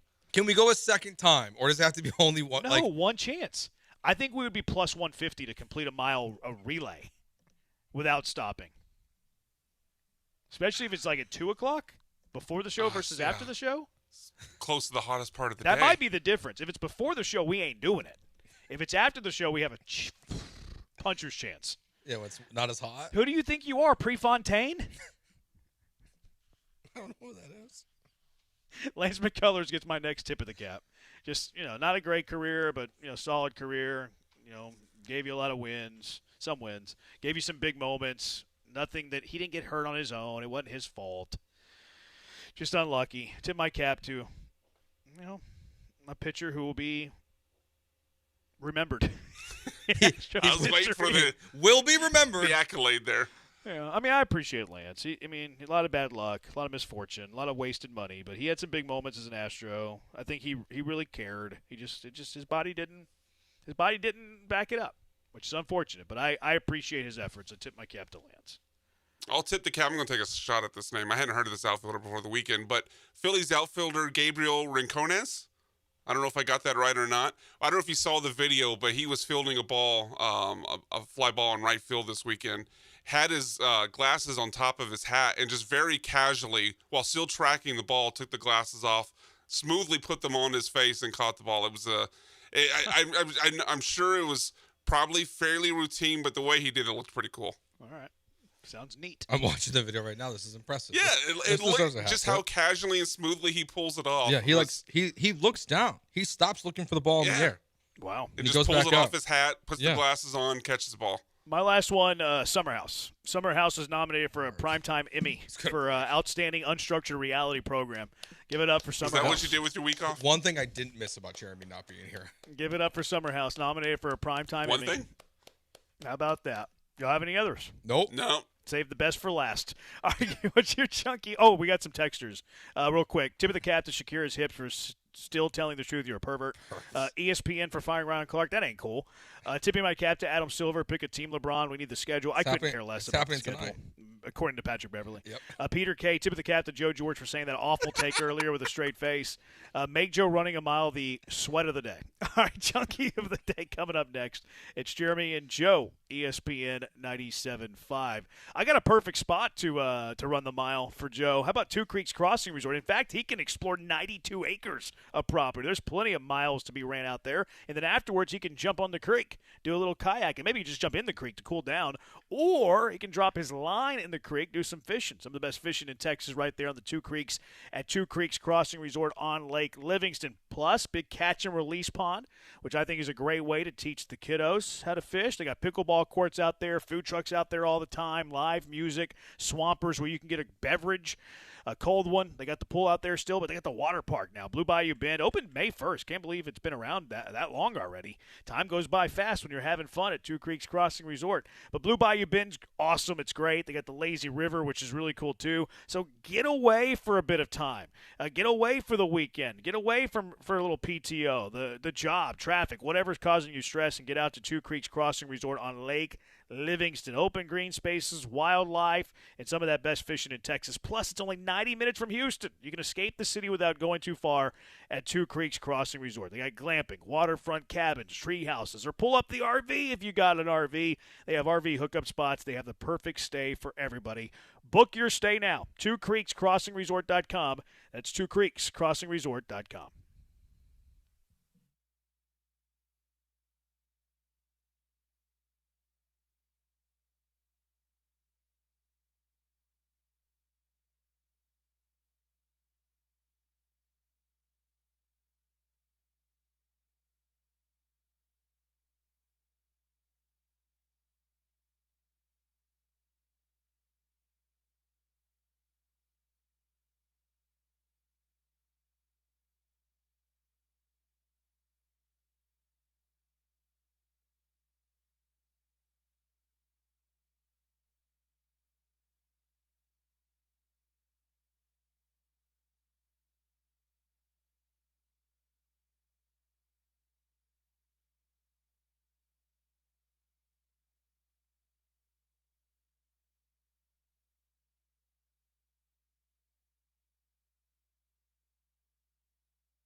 Who's your junkie of the day? 713-780-3776. ESPN National coming up after us. Update on our sweats of the day. That men's bet in that Challenger Series was washed because that jabroni retired in the third set, which I actually think saved us. Looks like we were going to lose both of those bets. So thank you, jabroni from Brazil, for retiring in the third set when you knew you were going to lose. And then Dalila Spiteri. Hey there, Dalila. What's it like? She won. She won 7-6, 6-3 straight sets. We should have bet her outright. She was like plus 225 favorite, or underdog, I mean. But we took the plus 3.5 game. She won in straight sets. We also won 15 plus 9 is 24, the over of 20.5 matches. So we know tennis. We won 0.55 units today. When I'm here, we collectively are up 5.55 units. Yep. Whenever I'm not here, y'all are down 6 units. We don't have to keep bringing it up. So we know tennis. Yeah, you know tennis. 2-0. We picked the right Italiana. All right, junkie of the day. Who's your junkie of the day, Joe? Tom Brady, Triple H, Logan Paul. Don't need it. Don't want it. Are you kidding me? You don't want this? Got no interest in Tom Brady being in the ring. WrestleMania, it's one of 15 matches. Who cares? I think it's kind of cool. I hate it. I'm looking forward to it. You're such a hardo today. What happened? Why do you hate fun all the time? You had a bad weekend? Zero fun, No, I sir. had a good weekend. I hate that. You thought you lost your kid? Now you hate fun? I know. You think it's fun. I don't want this. I think it's kind of cool. Yeah, put someone athletic in the ring. It'll be fine. Tom's not. You mean the greatest NFL player of all time? Yeah, athletic, not greatest quarterback. Different conversations. Also, I know Junkie texted about Ryan Clark. So I'm going to nominate ESPN for leaking the fact that he got fired while he was on NFL Live. Oh, that's bad. And they had to tell him mid-break that he was being fired, so then he left the show. He didn't finish? He was in the middle of the show? No, because people started rough. reaching out, asking him about being fired because the Athletic reported it first. That's so bad. That's rough. So that's a tough look on ESPN. Yeah, you got to handle that better. I nominate Steve Sarkisian, Joey McGuire. They're the they're press conference warriors is what they are. Keyboard warriors, press conference warriors. They traded barbs all offseason, and then they sit next to each other at the Texas High School Coaches Association convention yesterday, cracking jokes, saying they're all good. That's soft, fellas. Agreed. And then Ward Manuel, the Michigan AD, he's an idiot. Michigan, they didn't publish their reports, but he's going to step down at the end of the calendar year or whatever. Soft Michigan, soft Ward Manuel. Brian? I'll nominate Cam Scatteraboo for doing that backflip at the Fanatics Fest while he's still coming back from his knee injury. And I'll nominate Ketel Marte. I don't know if you saw it. I think it was Saturday. Oh, yeah. Took a strike three that was a good 1.5 to 2 inches above the strike zone. Walked off to end the game. Like, that was strike three to end the game. He walked off, didn't challenge, even though they had challenges left. My favorite part was the runner at second. I didn't see. I guess I didn't see that reaction. The runner at second immediately tapped his helmet. Oh no! And then whenever Marte walked to the dugout, he threw his hands up like, "You got to be kidding me!" Yeah, it was an easy challenge. It wasn't close at all. And plus, just game theory. Yeah, it's the last strike. Challenge it no matter what. You have to. Probably had no idea he had challenges left. Honestly, probably did. Which is also bad. Yeah. All right, what's winning? I'm gonna go ESPN. Right I think so. I didn't realize that. I'm good with that. Yeah, you can't let it leak while he's on the air. That's BR Oodle. All right, it's going to do it for us. Thanks for everybody for tuning in. Thanks to Brian for doing the hard work. He's Joe. I'm Jeremy. We'll talk to you tomorrow. ESPN National coming up right now.